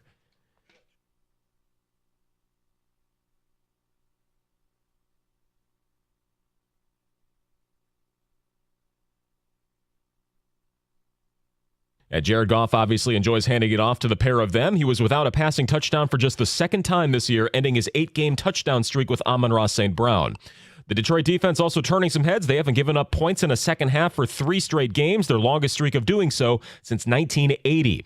Other teams in the league trying to keep up. The Chiefs survived the Panthers 30-27. They stay matched with the Lions at 10-1. The Vikings are still 1 game back of Detroit after beating the Bears in overtime 30-27. Also, the Eagles are 9-2 after a primetime 37-20 victory over the Rams last night. Also over the weekend, the Spartans and Wolverines football teams, both winners. MSU beating Purdue 24-17. They're 5-6, and Michigan blasted Northwestern 50-6 to become bowl eligible.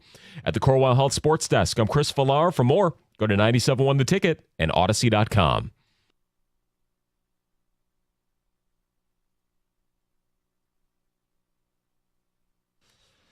Pages and pages of Ticket Text. Your phone calls, we'll get to them this morning. It's a Lions Victory Monday.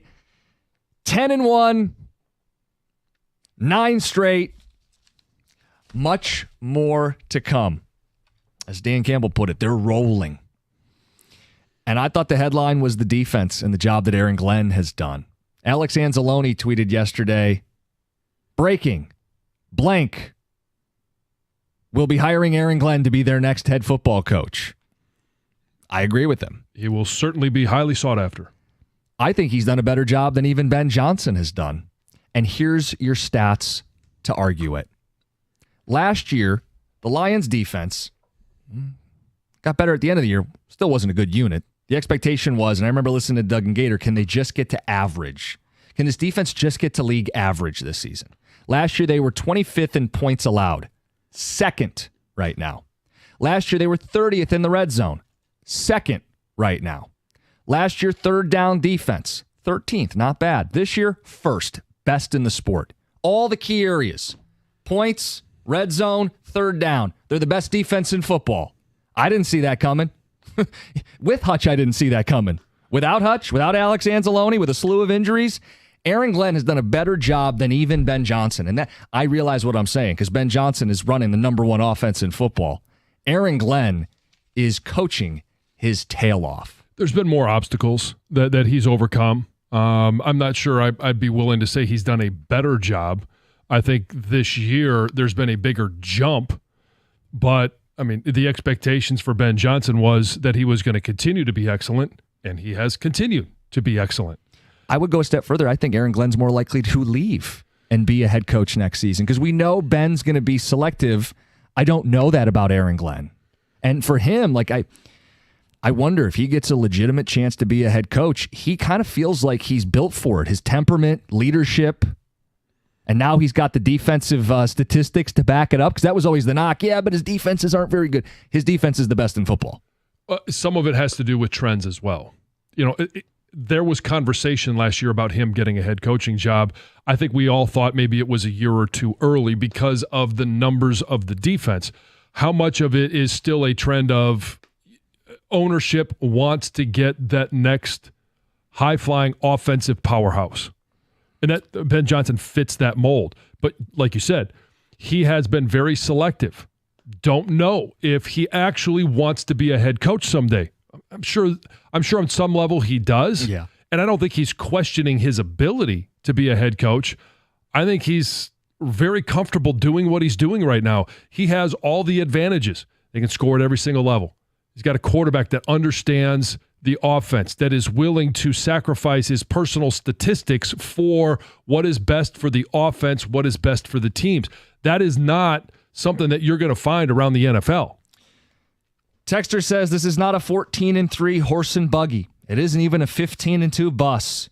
It's a 6-1 effing train. Let's go. 16-1. What did I say? 6-1. Oh, 16-1 is what he texted. Mm-hmm. Yeah, it does feel like this team is just on a mission right now. It does. And I mean, I think anytime if they were to take a loss in the regular season, it almost at this point feels like it would be shocking. How great if they lose, that it's a question if they lose. Yeah, you guys set the bar at 15 or 14 wins before the season, and it feels like as ridiculous as that is, you guys sold them short. How many bullets did we take at during the schedule reveal where I was going through and I went 14-3, Tom went 14-3, and instead of being on the 14-3 bus, it felt like we were being run over by every other single bus that there possibly was. Can't possibly be 14-3. Look at this first place schedule. How could they win 14 games? Yeah, they might be better, but the schedule is tougher. Now we're talking about 16 wins. And if they take a loss, don't want to take any losses. But if you're looking at where, if they lose one, how it affects the number one seed, it has to be to an AFC team. Because they still win that tiebreaker if they end up 15-2 on your bus, along with the Eagles at 15-2. They win the tiebreaker with the Eagles currently. It would be the Buffalo game. And in some ways, right now people think, well, let's see them play the top quarterbacks in the game. Well, Josh Allen is an MVP candidate, and he has legs, and they have a good running game. Yep. And they kind of are like the Eagles light in a degree, which could really prepare them for a potential Eagles game down the road. So it really just sets up beautifully. John, when we predicted this, a couple things stood out to me is that I continually just hammered down on the depth of this team, and it's materializing because guys get injured and somebody else just steps in. Yeah. You know, and then there was this moment right before Jim came on the show and Stoney was still here after the season. We had that little window. Mm-hmm. And we were talking about the next season. We were trying to get over the NFC Championship game. And I started listing off players on this team and who I expected to improve because they were so young. And it just started sticking with me. Like, this team has a chance to be, like, extremely special because they had so much young talent. And then last year's draft class, again, to be repetitive to a degree, it's ridiculous. The contribution that the top 4 picks are making on this team.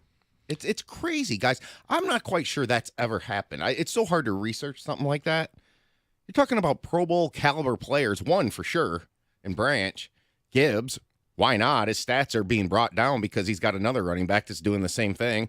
I mean, Laporta off year a little bit maybe. Sure. But hey, if defense are trying to take him, maybe that's the way. Maybe that's the offseason. The other team's looking at film and saying, well, if we stop Laporta, that's going to take away Jared Goff's lifeline, and then just everybody steps up. Nope. Jameson Williams, by the way, has grown. Yep. Still have a few hiccups off the field maybe, but he's growing. But specifically growing on the field, right? So when he first got here, there's some drop concerns, and there's this stressing of, hey, you have to block, no rock. He blocks in the run game. His route tree is not just be really fast and run straight. Like, he actually has a route tree. He has grown a lot on the field this season.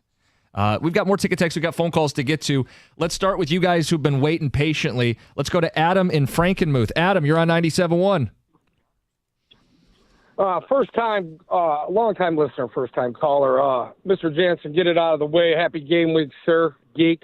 Yep. 35-14, Michigan blows them out. I know, whatever. Type dream. So were the Lions making the Super Bowl about 3 years ago. Hey, if you got to smoke them, smoke them. Hey, you know what I mean? Hey, you never know. At the end of the day, man, this Dan Campbell's something else. They started at the beginning of the year when he first started biting kneecaps. Everybody's out of control. He's a leader of men. Being a Lions fan it's been heck, but I'm going to tell you right now, when I take a look at the injuries and everything we've had, to see what Dan Campbell has done for the mindset of the next man up. I truly believe Jack Campbell's a true future Pro Bowler. I wouldn't go as far to say Brian Urlacher, but darn does he look good lately. Mr. Carlton Davis getting hurt kind of makes me worry a little bit. Arnold being down, Montgomery getting a thigh bruise, but guess what? This is football. This is where gladiators are made of. It's the next man up, and everybody's hurt at this time of the year. It's just impressive to see a quality product put out in Detroit. I can't wait to see what the future holds. I think this was kind of seeing Jalen Hurts and then seeing these running quarterbacks. I think Richardson kind of gave us a little preview what the future might hold, competing against these, dual threat quarterbacks. And I believe this is a little taste of what we're going to be needed to do to stop that running quarterback. And it showed yesterday. Yeah, in the first drive, we bent a little bit, but, we held strong, kept them out of the end zone, forced them to kick a field goal. And so with that being said, man, fellas, I appreciate you a lot. I do want to give a shout out to my Millington Cardinals. Going to play in their first state finals game this weekend down at Ford Field.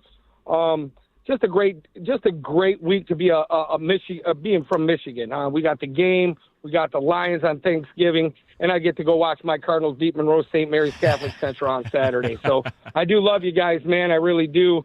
Thanks, Adam. You guys are a pleasure to listen to in the Adam, morning. hey, before you go, how busy is Frankenmuth and Bronner's right now? Well, I only say Frankenmuth because I'm from Millington, sir, and nobody knows where Millington is. But let's be honest, Frankenmuth's a beautiful town, too. They're playing down there as well for the state finals. We're kind of the big rivalry. Frankenmuth's kind of like our Ohio State. But I still give them props because it's like representing the Big Ten. You know what I mean? Yeah, we want some representation. We want them to do well until we play them. Okay. But Adam, I got you. We appreciate you, buddy. It's good stuff. Mm-hmm. Jim, you Black Friday, you're off. After the big Lions win on Thanksgiving, full belly and stuff, you should take Kelsey to Bronner's. Yeah. It's like the perfect day to get in the holiday spirit. Road trip. Yeah, there's no huge college football game Thanksgiving that day. is over. Christmas is on the horizon. Look at him. He's like... No, we have several Thanksgiving. We're doing Thanksgivings on Friday, too. So it's Saturday. Saturday? Saturday's a big nothing to college watch football on game. Saturday. What do you mean? Sorry. But yeah, I'm aware that I need to make my way out to that Crispus Emporium known as Bronner's in Frankenmuth. All right, more phone calls, 248-539-9797. And we got some great ticket texts coming in as well on the stadium presence. Texter says, on the way back from the game right now, it was a home game. Go Lions, been on the freeway. This one says, wish I could call in. A buddy and myself drove down. We were in the 400 section end zone. Majority Lions fans. Colts fans were none too pleased. They started bailing mid-third quarter, and it just made the Lions chants that much louder with no one to drown us out. It was incredible. He says, shout out to the Colts fans with the foot-stamping temper tantrum that he threw on his way out, calling us a parasite. Go Lions. Parasites. We just invade. That's great.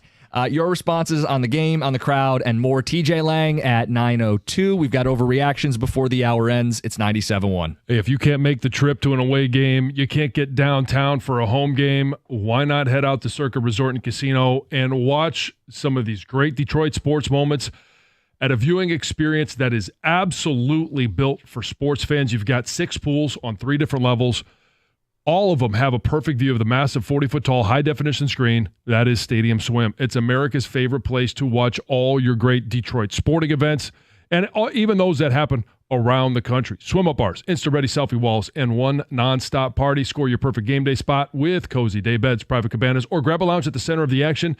You can reserve your spot today. It's 365 days of sports poolside, located at Circa Resort and Casino in downtown Las Vegas, and it's right there on Fremont Street. Stadium Swim, all sports, all seasons. Book your spot today at circalasvegas.com.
Let's talk about your teeth. Some of you have been skipping going to the dentist. It stresses you out. It doesn't have to be. At Brightside Dental, there's no judgment.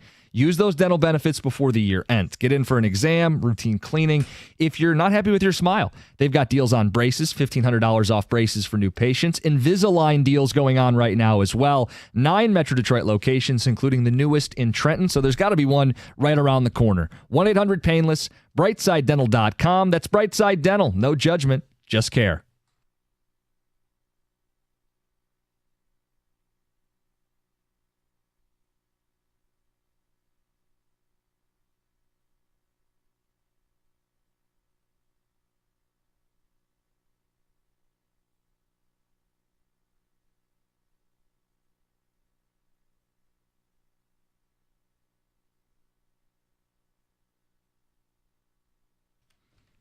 That was the second touchdown of the day for Gibbs? Yeah, I think so. First. That was the first. That was his first. The second one is where Hard they to tell, they're flagged very him. similar. Yeah, well. Second one, they flagged him for Manners. manners. Bad manners. Weak call. I thought it was weak as well. I mean, it's not like he didn't shake the ball in front of the defender's face. He wasn't wagging a finger at him. He didn't spike it in his face. He turned around, stared him down, and kind of backpedaled into the end zone. Yeah, he basically said, "You can't catch me." And he was right. If you don't like it, did he say? Catch him. Did he call him a bad word? Bad words in the NFL field? These are grown men. The line for taunting is so low to me. Like, if you don't like it, catch him next time. I'm sorry you're too slow. Come on. Yeah. Get over it. He did have hands on him. Right. Just couldn't make the tackle. And then Gibbs just simply outran him. Anyway. 248-539-9797. A lot to talk about from that game. Let's get back to the phones. Let's go to Ryan in Clinton Township. Ryan, good morning. Good morning, gentlemen. Good morning. Good morning. So we went to the game yesterday, me and my family, some friends. First, the fans showed up. It was, I mean, obviously, like everybody's saying, it had to be over half based on what I was seeing. My section in the tailgating areas, all that. Or we were just louder. I don't feel like the Colts, they were trying to, the hosts there were trying to get them pumped up, and they just weren't loud really at all. So that was amazing. The team, obviously, were playing great. Like Aaron Glenn is just getting the defense going. Kendall Vildor got blown by a few times, but other than that, it didn't really look like we had any weak defensive areas, like without 3-4 key defensive players, which is really good. I did have a chance to listen to Indy radio after the game when on our way home, and I feel like this is probably what Lions fans were like, right? They were saying Richardson didn't play that bad; it was actually good. We only gave up 24 points to the Lions; they score 33 a game. So like excuses, and I was like, man, like that's what our lives were: excuses about the refs, excuses about this. So I just feel privileged to be able to root for this team and go see games like that and be able to watch them every Sunday after 30 years of not even mediocrity, of just like horrible football play. It's all come full circle. Yeah. Mm-hmm. 90 years in the making. Best start in 90 years. It's unbelievable. It is. And we were those people complaining about refs and if only this and moral victories, and we don't have to live that life now. Yeah. Young quarterbacks. He's taking his lumps. He's not that bad. Give him a chance. They had a drop in the red zone. Yeah. Oh, yeah, we've done those shows. Oh, yeah. Trying to accentuate all the positives and downplay some of the negatives, if only. Did they get any same old Colts phone calls yesterday? Let's get to George in a car. George, good morning. You're on 97.1. Hey, guys. Good morning. I was at the game with my son. We were in the upper level in the 600s. It was I think a lot of it's already been said. But one perspective I did want to give was the traffic leaving the game on the 4.5-hour drive back. Just the incredible steady stream of Michigan plates we saw on 69 between Indianapolis and Fort Wayne. The traffic was heavy. We stopped at a truck stop on the way back on US 24 between Fort Wayne and Toledo, in the middle of nowhere. It was like right on the Ohio-Indiana border, and it was packed. You couldn't get a gas pump. It was all Lions fans, all the jerseys, a couple fast food places inside there. It was completely packed with Lion fans. I had never seen it like that before. So it was great. I did want to give one thing about the game to kind of nitpick a little bit. I like Dan Skipper. He's a good guy. He's a fan favorite. He's used on some packages. But, John, I want to get your perspective. There's no way this guy should be left one-on-one in a pass rush situation. That was the play that Goff got strip sacked and Taylor Decker got hurt on going after the fumble. And I don't want to see that guy ever left alone on an island like that. I mean, I said it last week when Decker was out. Anytime that you have Dan Skipper can be a valuable guy for depth across the line. But if you have to put him in at either tackle, you better keep a tight end in, a running back. You better put a wide receiver there, somebody, because he just can't handle one-on-one pass rushes in the NFL, either side. Yeah, I think the play he's talking about, he was the extra tackle on the right side, but somehow ends up one-on-one, and, that's where the pressure came from. And Decker did come back in the game. Yeah. Short week, but you're going to get somebody killed. I'm not panicking about Decker. Montgomery, for people who want the injury update on him, apparently he could have gone back in the game, but Campbell told him bigger fish to fry. Gibbs got an increased workload. Short week. You definitely want Montgomery back. Khalif Raymond, was it a foot injury? Either way, that's the one that they're a little more concerned about. And Carlton Davis is going to get some tests done this week. Yeah, I mean, today. It's short week. Yes, short week. Yeah. And but here's the thing: is short week, and it'll be interesting to see how they manage the roster, manage guys that are ready to come back, almost ready to come back. Do they sit them for an extra week because you've got a Thursday night game or a Thursday day game? Obviously, Thanksgiving Day. Then you've got a Thursday game against Green Bay. And then you get that extra 10 days before you play the Buffalo Bills at home. And so there is an area where you can manipulate things enough. If you feel like your roster, you're ready to go for Chicago, you're ready to go for Green Bay, that you can buy some extra time for a guy or two to get back before that Buffalo matchup. Definitely. You got 3 straight home games coming up and chance to really sink your teeth into this football team. Texter says, with the remaining 6 games, they're concerned about the injuries. He says, we have too many injuries to sweep Buffalo, Green Bay, and Minnesota. He says, I think they're going to finish 3-3, unfortunately. 3-3. Which will put them at 13-4. 3-3? 3 losses. Three more losses. 3-3. I have a hard time finding one more loss, let alone 2, 3. Texter says, Ben Johnson in the offense is top tier, but I hate that the media breezes over our top 3 defense. The Lions are putting out, regardless of injuries, they're shutting down offenses. No one's talking about it. He is the defensive coordinator of the year, Jordan in traffic. Is there a chance you have a clean sweep? Offensive coach, defensive coach, head coach. Yeah. MVP, maybe even. Listen, they're having a season for the ages. Yeah. Short week. What do you want to see on punt returns, John, if it's not Khalif Raymond? Because people were a little nervous with St. Brown back there. Not that he didn't know what he was doing, but he could get injured. Well, he was the most trusted guy at that moment. That they're going to put in there. Now, I'm sure this week they're going to have a whole lot of guys auditioning for that spot. I think the number one auditioner should be J-Mo.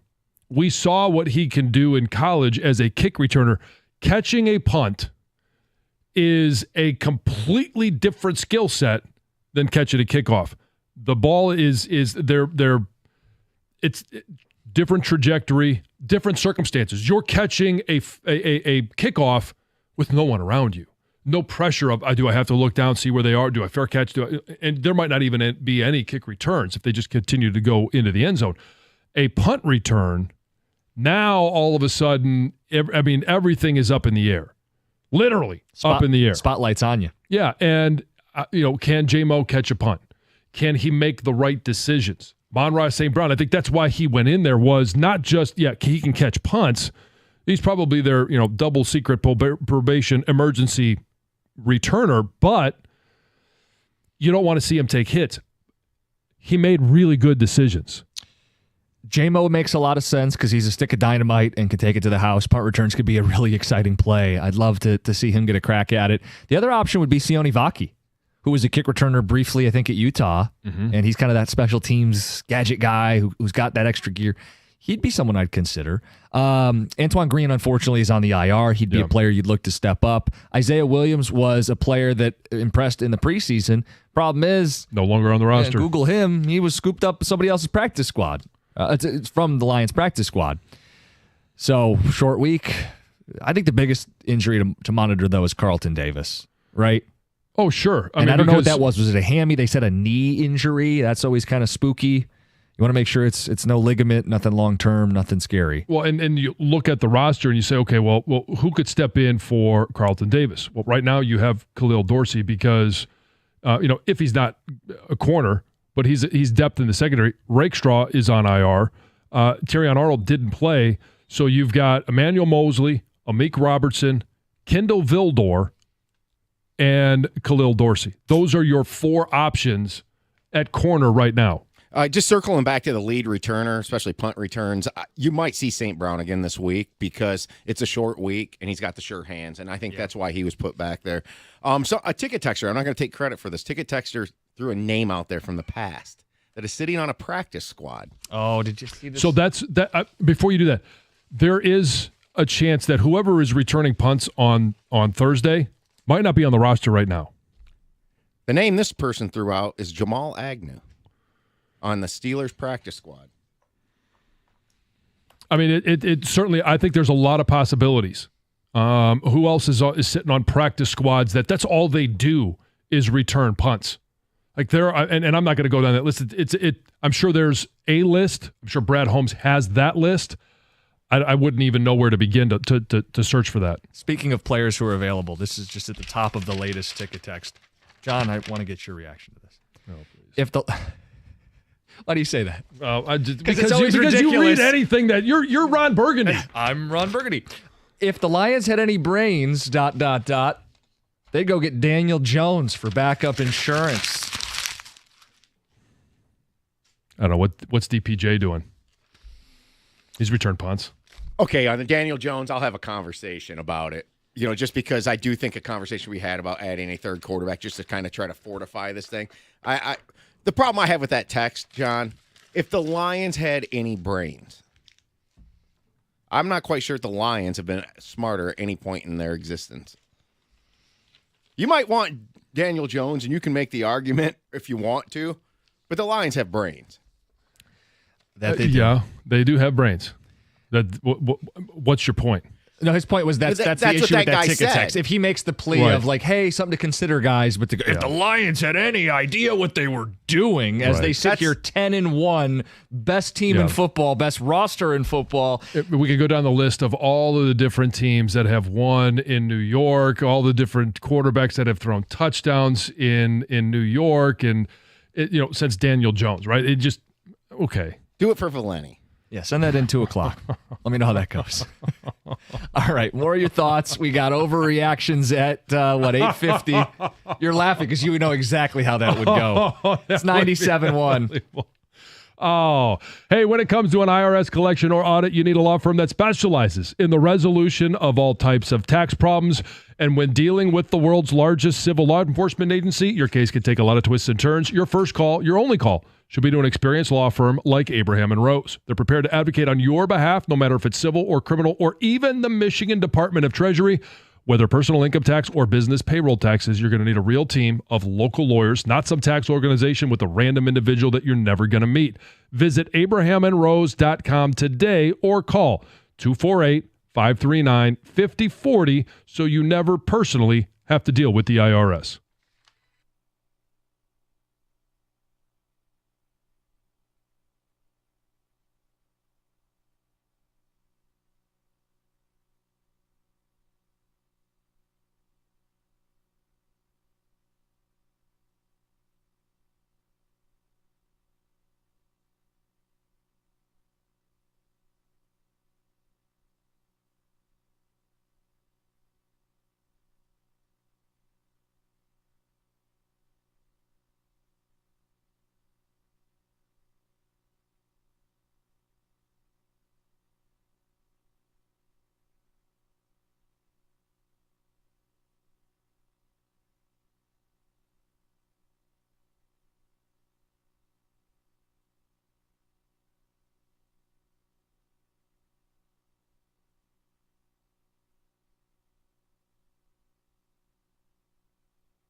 All right, TJ Lang, 9:02.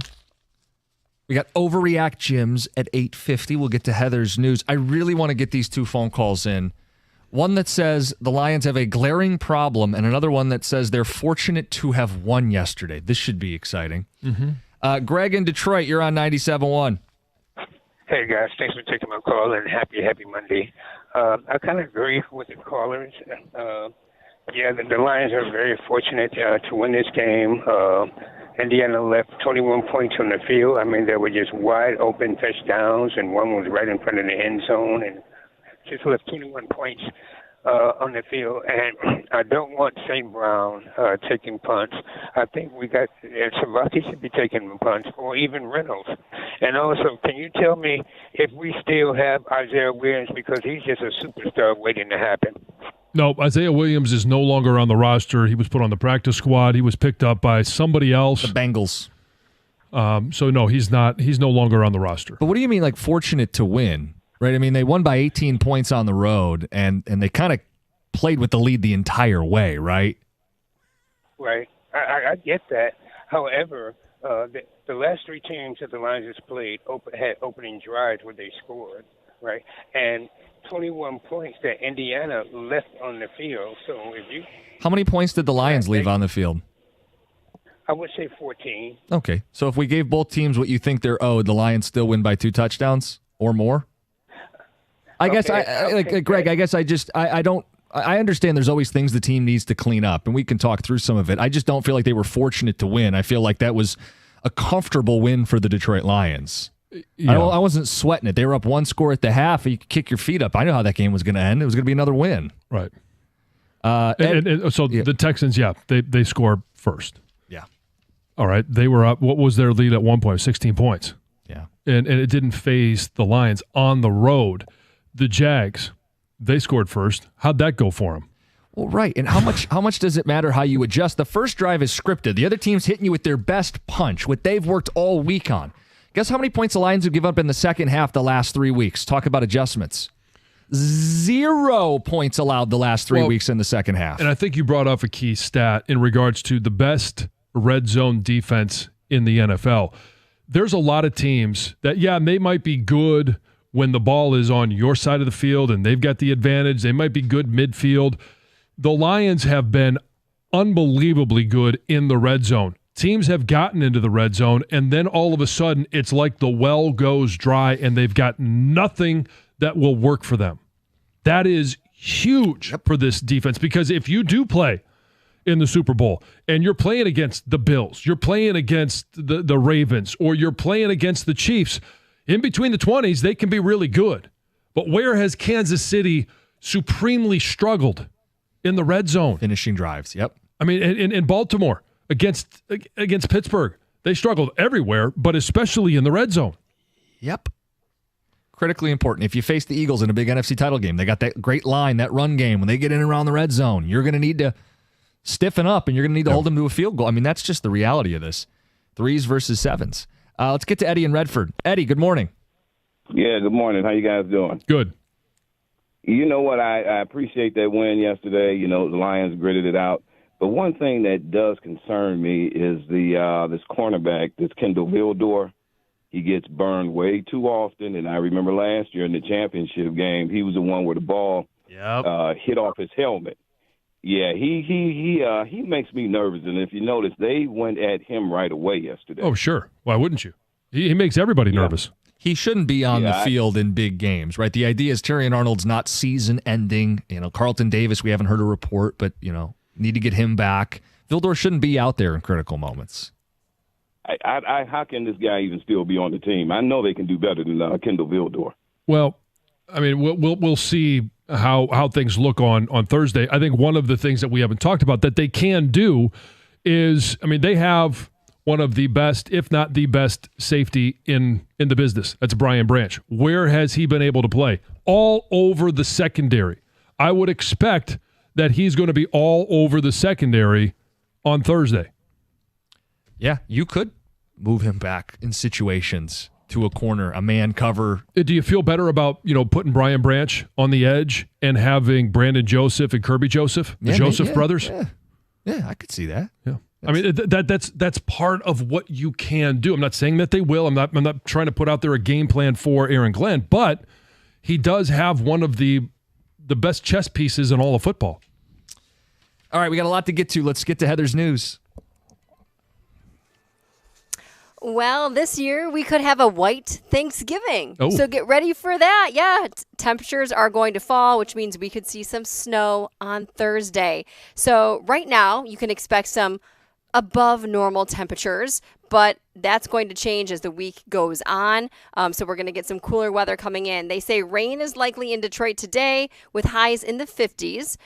Tuesday and Wednesdays will be mostly cloudy before the rain moves in again on Wednesday night. And then on Thursday, the rain could mix with some snow before turning into snow overnight. So that's when the temperatures are going to start to fall. There's also a chance of snow both Friday and Saturday with highs in the low to mid 30s. Oh boy, here it's go. So here we it's go. here. Mm-hmm. Yep, it is here. This is sweet. This would have been even fun just to have been present for this situation because somebody recently won the largest prize ever while playing a slot machine at MGM Grand Detroit. Oh, yeah. Like, just imagine what that would have been like if you were there with the lights and the sound and everything ringing, and the person is probably, jumping up and down. The lucky winner was playing this new game. It's called Dragon Link, the slot machine. They hit it big. They won $1,127,425. The previous top prize, which was very close to that, was back in 2008. So it's been quite a while since somebody won big like this. And like I said, this particular slot machine is new to the casino and new to Michigan. It was added in July. It's the first Michigan casino to have this slot machine. So pretty cool. They also say the casino has paid out more than $268 million in jackpots this year, with $18 million of that being won in November. Wow. Lucky month. Yeah. Yeah, there you go. Just in time for Christmas. Exactly. So we had the Barbenheimer thing go on when we had the Barbie movie and Oppenheimer open on the same time. Yeah. Well, now we have Glicked. What? Glicked. That's the Gladiator. word. Oh, yeah. Yes. And Wicked. Yes. And Wicked. So we've got Wicked and Gladiator 2. Both made their debuts this weekend, which really brought in some much needed fresh air to theaters because they have been struggling lately. So together, the movies brought in $270 million in worldwide ticket sales in their opening weekend. Wicked debuted with $114 million domestically, $164.2 million globally, did amazing, set a record for the biggest global and domestic opening for a movie based on a Broadway show. So that was awesome. And then Gladiator 2 launched with $55.5 million in ticket sales, earned $106 million worldwide. Both did very, very well. I would just suggest that the combo name be named Glicked. Glicked instead of Glicked. Yeah, it makes more sense. Yeah, I agree Makes with you you, Greg. understand, like, you guys had a There's pause a in not pause, understanding yeah. exactly what it was. Yeah, well, I knew the Gladiator, but I couldn't think of the next one. I mean, it's mainly because I would obviously I'm not going to go see Wicked, but I'm not going to go see Gladiator either. I'm going to wait till it's streaming, but I can't wait. Either way, it's better than Wadiator, which should be the other one. Yeah, it goes along with Windiana. Yes, it's much better than that for sure. Let's see. Oh, I've got some good news for you guys. Not as great of news for John, and definitely not great news for me. But men who are married age slower than those who are not. And unfortunately for women, it's not the case at all. So I'm screwed, I guess. But here's where I got some research to share with you. It found that married men are age more successfully, they say, than their never married peers. But they do say that's only if you stay married. So if you have a separation or a divorce, that's why I said, John, I'm not kind of as in the great mix. news. But yeah, you're are. currently you got back happily in there. married. You're good. Yeah. Yeah, so married men have better physical health, mental health, social wellness, and self-perception. But they say it's just not the same for women. We age the exact same whether we're married or not. And it's basically because it says women have more supportive platonic relationships, and we like to kind of fly solo more than men. It also says romantic relationships are less beneficial for women because they're more likely to take on larger share of household duties and have their sexual pleasure undervalued. Well, I will say this. You mentioned it. I'm very happily married. I don't think I have been healthier at any point in my life other than maybe a few years in the NFL. I was heavy at that point, but had to be, than I am right now. So thank you, Lisa. So thank you, Lisa. Yes, exactly. It does not surprise me. Thank you, Kelsey. Yes, the women in our lives will make us live longer. That study does not surprise me the least. That's Heather with You're the doing news. nothing for us. So Well, awesome. yeah, that is the other side Jim of it. doesn't do anything for anybody. We're pulling no weight. At least we're not making you live less. That's true. The That is the true. best we can hope for is a break even there. All right, overreactions are next. 97.1. Hey, cap off this NFL week with a chance to win on FanDuel, America's #1 sportsbook. Still have Monday Night Football, and it's a great matchup. New customers can get $150 in bonus bets if your first $5 bet wins on tonight's game. And the Monday night matchup is the Harbaugh brothers, Ravens at the Chargers. Here's a same-game parlay to take a look at. J.K. Dobbins, anytime touchdown. Justin Herbert, over passing yards. Derrick Henry for the Ravens, over rushing yards. That's one you could choose from. There's plenty others. You can also build your own. Visit FanDuel.com/Jansen to make every moment more this season. FanDuel, an official sportsbook partner of the NFL. Must be 21 or over and present in Michigan. First online real money wager only. $5 first deposit required. Bonus issued as non-withdrawable bonus bets that expire 7 days after receipt. Restrictions apply. See terms at sportsbook.fanduel.com. If you have a gambling problem, call 1-800-GAMBLER.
Brought to you by National Benefit Plans. An awesome defensive performance by the Lions, making up for a down offensive week, for them anyway. As Detroit won on the road yet again, beating the Colts 24-6, they remain unbeaten away from Ford Field, which was highlighted by Dan Campbell in the locker room.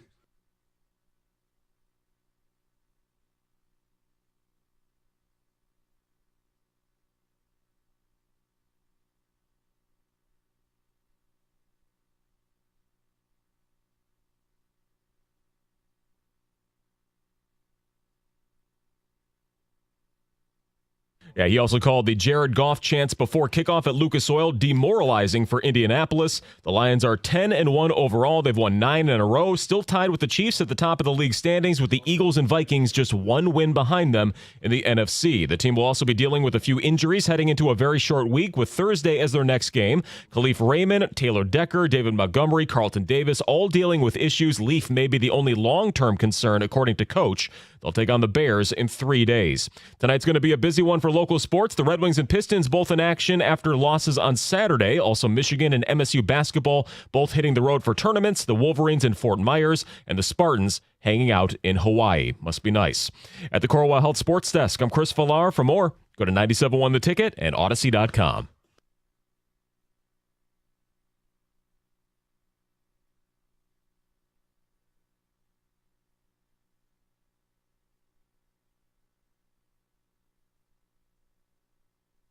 Nine o'clock hour on a Victory Monday. Lions have won 9 in a row, 10-1.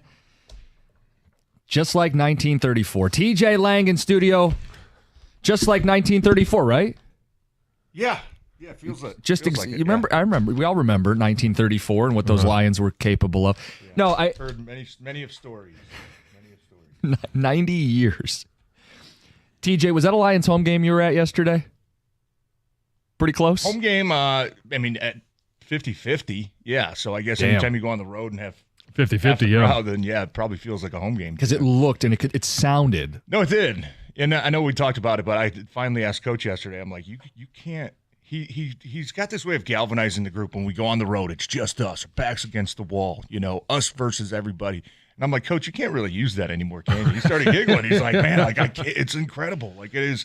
You go out there and we're hearing the Jared Goff chants, and it's like, my good, you know what I mean? So the fans are, and I love what Jared Goff said, the fans don't go to the game just to spectate. They go to affect the game. You know what I mean? Yeah, they want to be a participant. Yeah, they go to be a part of that game. And it's been incredible, really, the last 2.5 years now of watching these fans travel. You could tell Saturday night, just walking around town, grabbing some dinner. I mean, it felt like you were in downtown Detroit. That's what it felt like. So, and I know it makes a difference. I know that I don't know if the fans, they really understand sometimes the impact that they can have. But John, you and I both know you go into enemy territory and you got a lot of your friends on your side, man. It really does make a big difference. Normally, you only have this little postage stamp up in the rafters, of home section, or of your home fans.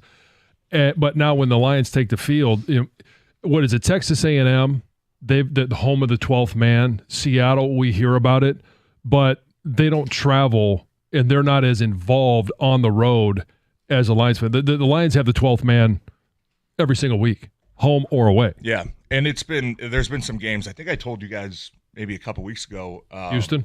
Houston and Minnesota late in that game when the Lions need to make a play. I was down in the get ready for the post game, and you hear this loud roar, and you're like, "Oh my gosh, did we throw a pick? Oh, what happened?" And then all of a sudden, you realize the line, Amon-Ra, converted a third down or something. You're like, "Oh my god!" It's all Lions fans. Yeah, it's all Lions fans cheering in away stadiums. It is, and Coach said it's demoralizing. It really is when you're a home team. And watching the Rams game last night, I mean, their offense having to go on silent count. You know how embarrassing that is for a home team to do. You know what I mean? The Rams, I don't know if you guys watched that whole game. The Rams O-line was getting torched by Philly's D-line, and a big part of that was because they're going silent count. Your tackles have to look into the ball, and by the time you're coming up, Brandon Graham's already in my face. At home. At home. That's demoralizing, and that's what everybody's kind of done that in L.A., but I think the Lions have done that everywhere. Pretty much everywhere that the Lions have played, and it's incredibly impressive. Think about it. You're a Colts fan. Team's 5-6. Someone's willing to pay you 5 times what your ticket sells for. You're going to sell your ticket. It's Lions fans that are maniacal. They're crazy. They love going to these games, and they're making a difference. Yeah. Well, they I don't gotta want figure to out miss. what Lions fans do for a living, man. Right, I know. Yeah, I want to find that out. Yeah, because no matter where they go, and here's the other thing: the Lions fans have always traveled, but last year and this year, they're obviously traveling for a special reason, and it's they don't want to miss a moment of what is a historic season. You mentioned it. The start of this season hasn't happened since 1934. Now, I'm sure there's somebody out there who's a Lions fan that was born in 34, maybe a year or two earlier. They probably don't remember that at all. But this is a brand new experience for Lions fans, for generations of Lions fans. I mean, hey, we'll throw the call out. If you're 97 years old and you remember the 34 team, let us know. Yeah. What's the similarity? Stoney, what are you doing? 248. We got a lot to talk about. The crowd's only part of it, TJ. Takeaways from the game. Defense, I mean, it didn't, coming out of that game, it didn't feel like a dominant, like start to finish, we just crushed their soul in. Well, coming off of Jacksonville, it's hard to replicate that. I know that's really hard to do in the NFL, but it was just one of those ho-hum, punch the clock, go to work, okay, do what we got to do, let's get out of here and get ready for Thursday. That's kind of what it felt like. Double-digit victory. Yeah, I know, and it's crazy, and it didn't feel as... it didn't feel like you smoked the Colts, I guess, to say. I mean, the Colts made a lot of mistakes. They dropped the touchdown pass. They didn't help Anthony Richardson out a few times. They had some really key penalties on some big explosive plays. That helped you out, no doubt.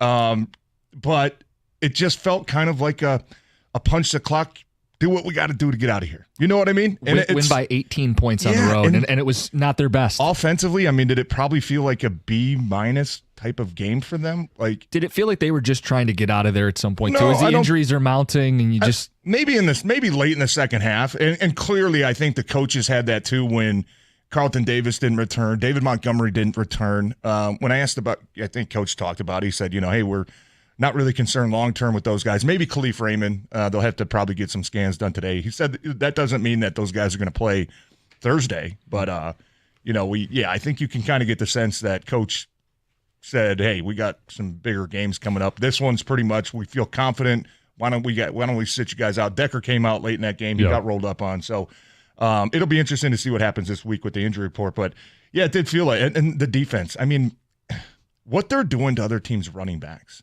starting with, really it's been, most of the season, but Joe Mixon a couple weeks ago averaged like 1.8 yards a carry. Mm-hmm. Last week, ETN, we know, hey, Jacksonville's offense. We've seen ETN be an explosive player in this league, though. I think he had 11 carries, 30 yards. Yesterday, I think 13 carries for 34 yards for Jonathan Taylor, who has been one of the best backs in the league. Yep. The job that they're doing on those guys is incredibly impressive. So the positives, D-line, I thought the pass rush started to come to life a little bit. Some of those guys really started making a difference. Levi had a couple good rushes. Pascal. Aleem was dominant. Aleem's been dominant all season long. DJ Reader had a couple nice ones. Things to clean up. Felt like maybe not, and I'll have to go back and watch, John, but maybe not the greatest protection. pass protection. Yeah, I know Jared Goff took a couple shots and was getting hit, and the passing game looked a little off. It looked like Jared was hitting his step, and first guy not open, second guy not open. Okay, now you got to move around a little bit. Maybe some of those were late pressures, but he took some shots that you'd like to see cleaned up. But overall, it's good win against a team that's still competing, not only in their division, but to be a wild card team out in the AFC. I hit these guys with this morning. I think Aaron Glenn's doing a better job than Ben Johnson is.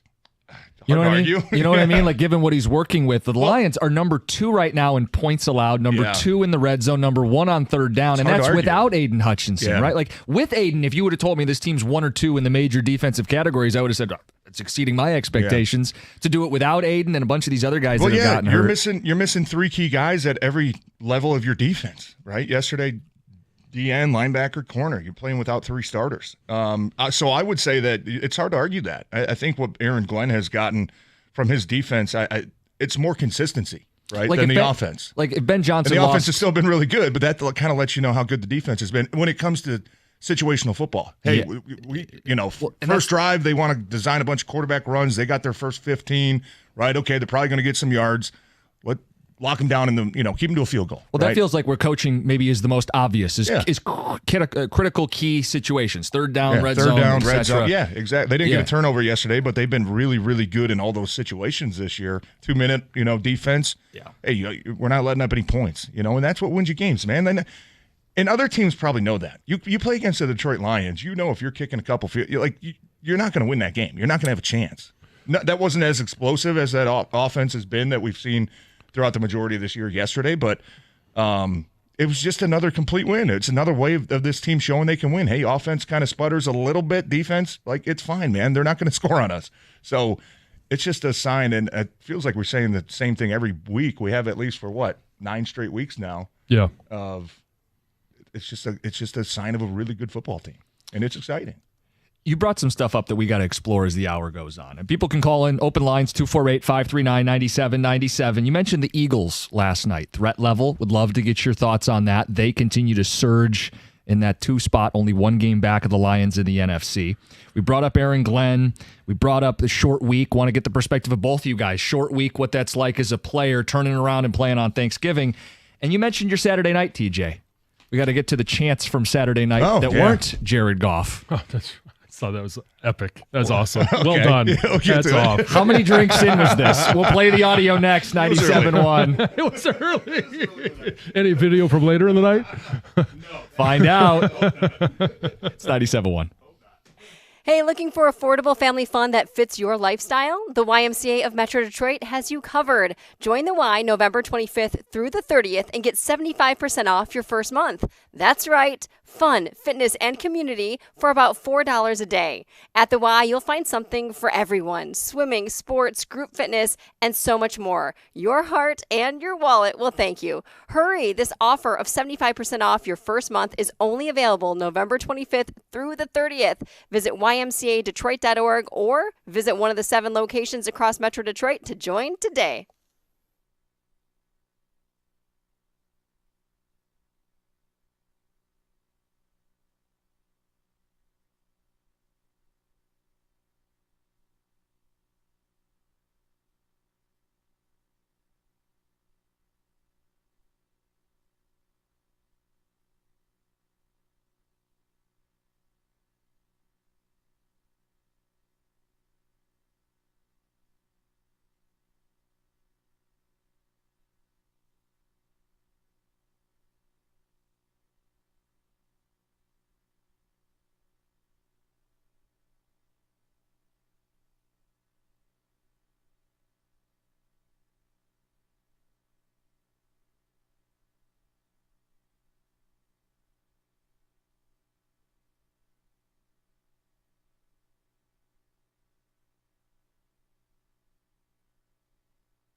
He runs so tough. David Montgomery, Dan Miller's call, Jim Costa, John Jansen, TJ Lang in studio.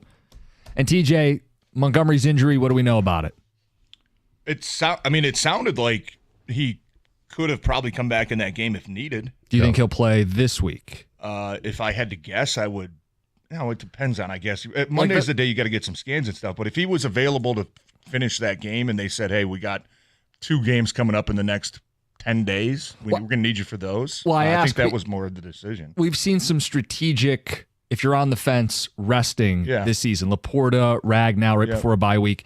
They've got Green Bay. They've got Buffalo. They've got a Super Bowl to worry about. Like, it's a short week. I wonder how many of these guys can play but won't play as a coaching judgment decision. Yeah, it'll be interesting because we have seen that. And Coach even mentioned, I think going into the Houston game was like, hey, we're at, 8 wins already. We can afford to, if guys are banged up a little bit, we can, we can handle a loss if it came to that. Kind of. But didn't want to say it out didn't loud. Want to say that. Hey, yeah. we're ahead of schedule, guys. Like, we need to rest up. We had the bye week 5, right? Mm-hmm. We're going 13 in a row. We need to guys. So it's interesting. I asked you that. I mean, obviously you have the Bears coming in this week, but after that, you mentioned Packers, Bills. I mean, if you've got anybody banged up this week, is this the week where you say, hey, these other 2 that are coming up are bigger fish to fry. And we should be able to beat Chicago with one or 2 guys out. In worst case scenario,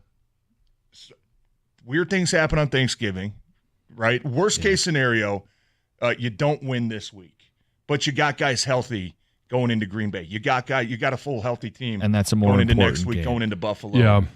I hate to play that what if game, but who would you rather lose to, the Bears or the Packers? You know what I mean? But here's the other side of the coin here. Honestly, you'd rather lose to the Bills because it's an AFC game. Well, yeah, no. So the argument might out of the be equation. play the guys now, and if they don't get to the Buffalo game and they need that time off, that's when you're more willing to lose. Yeah, I don't know the right answer. I'm just curious because you guys played. Either. You know the. You don't want to think about that. This is just me spitball. If you got guys banged up, can you afford to rest some people with where you're at right now? Right, and it's normally you come out of Thanksgiving, and that's where you have the 10 days. Yeah. But this year it's Thursday night or Thursday afternoon Thanksgiving. It's Thursday night Green Bay. Right. Then after that, you have your 10 days healing up for the Buffalo Bills. Yeah, yeah. So like I said, this is just gets to the point right now where, man, you really you're going to start running on fumes eventually, right? Because you haven't had a break in so long. You're going to get that break after Green Bay, but you still got 2 more to worry about before you can even think about that rest. But I do think just some of the things coaches said, if guys have been banged up, hey, we're sitting in a good spot right now. We're playing good football. We got some good depth on this team.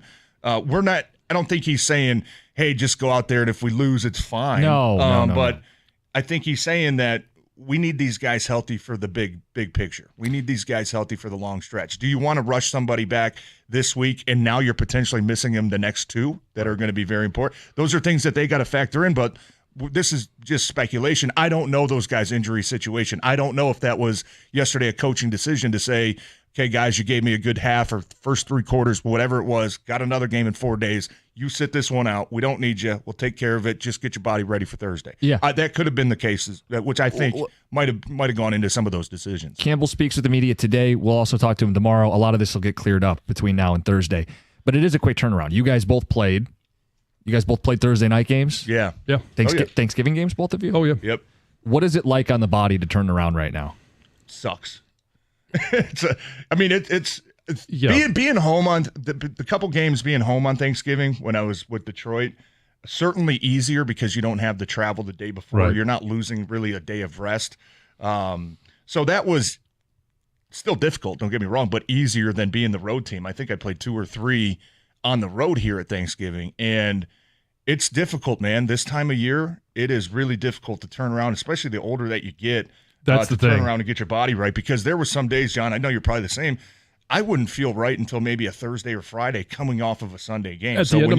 When you're going back out there next Thursday, you're running on fumes, man. You're running on pretty much adrenaline, and I had no idea at the beginning of my career until we had Bruce Smith was a teammate of mine, and he was in year 15, right? And he would always talk about the process of getting ready to play on Sunday. And I didn't understand it at that time, because those guys lived in the training room until I got to that point in my career where you play a game, you get your knee drained on Tuesday, and then you're out practice Wednesday, Thursday, you get it drained Friday morning. Maybe you could get on the practice field on Friday. Like that was the rhythm of my life in my last couple of years in the NFL. Early on, it wasn't that way. So, and here's where I think the Lions do have a little bit of an advantage, and where I think it was really nice that they gave Zadarius Smith that week off. He's not a spring chicken. Right. He's a guy that, got his body right, got that bye week when he needed it, and now he is ready to go. Short week. This roster is one of the younger rosters in the NFL, so they are going to handle the short week better than some other rosters might. Yeah. I don't know what the age is for Chicago, but they're in the position, TJ, where you were when you played in Green Bay. It's an even shorter week because they've got to get on a plane and get over here on Wednesday versus, hey, maybe we'll go to the hotel. Maybe we'll just see you at the stadium on Thursday. Yeah. Well, TJ, you made the point they just played an overtime game, too. They did, and that extra 10 minutes, that you put in. Boy, more did they body look shots. bad in overtime. Yeah, it's just, I'm just, yesterday, watching it, I'm just sick of and the Lions shouldn't even be in that position where it's like, come on, somebody else help us out. It would be nice. It would have been nice if the Rams beat Philly. It would have been nice if Chicago could have pulled out a victory. But it's at the point now, I don't even rely on the Bears to do anything anymore. It's like 2 weeks in a row. It's like you could have they come maybe back helped 17, a little bit, and then, running down your leg. But they find ways to lose, and it's so disappointing. It's sad to see, isn't it, John? They just create different breaks ways your heart, every doesn't week it? to lose. Hail Mary, blocked field goal. Even with Green Bay, when they throw some stupid interceptions, you're like, yeah, all right, there we go. Yeah, but the Lions, that's a good part, is the Lions aren't in that position right now where you have to scoreboard watch. It's about you, man. You're the lead dog. You go keep setting the pace and control make your own everybody destiny. watch you. Yeah. We got open phone lines, 248-539-9797. I do want to talk about the Eagles before the hour wraps up. I mentioned we had some audio from your Saturday night, TJ. You and the boys went out. Do we know what time this was? Is there a timestamp on the video? So you mentioned Jared Goff chants. These were not Jared Goff chants in the bar. Tom, I have not seen the video. What is taking place in the video before we play the sound? So our statistician on the broadcast, Mike Brada. Yes, Post-it note guy. Everybody knows him. Sent me some audio yesterday morning. So I'm not quite sure, unless it was yesterday. So you guys were still going at Sunday morning? No. It was Saturday. It was Saturday night. It was Saturday. Anyways, of you causing a ruckus inside what you coined as overrated St. Elmo's. No, I didn't. I didn't say that. You said it was overrated with those guys. I didn't say it was overrated. I said it's good. I said it's not my favorite. It's not the best place. Okay, no, there's I like to exaggerate. Yeah, sure. If I'm going to Indianapolis, Oh, no Anyways, kidding. so right. Mike took this footage, and some of it was inaudible, like to where we can't play it on the air. But TJ was something like, I like to toast so and so. No, you weren't doing that. No. Anyways, Mike took video. A ton of Lions fans inside St. Elmo. Just a great atmosphere. And TJ got up and said something, and then got a chant going.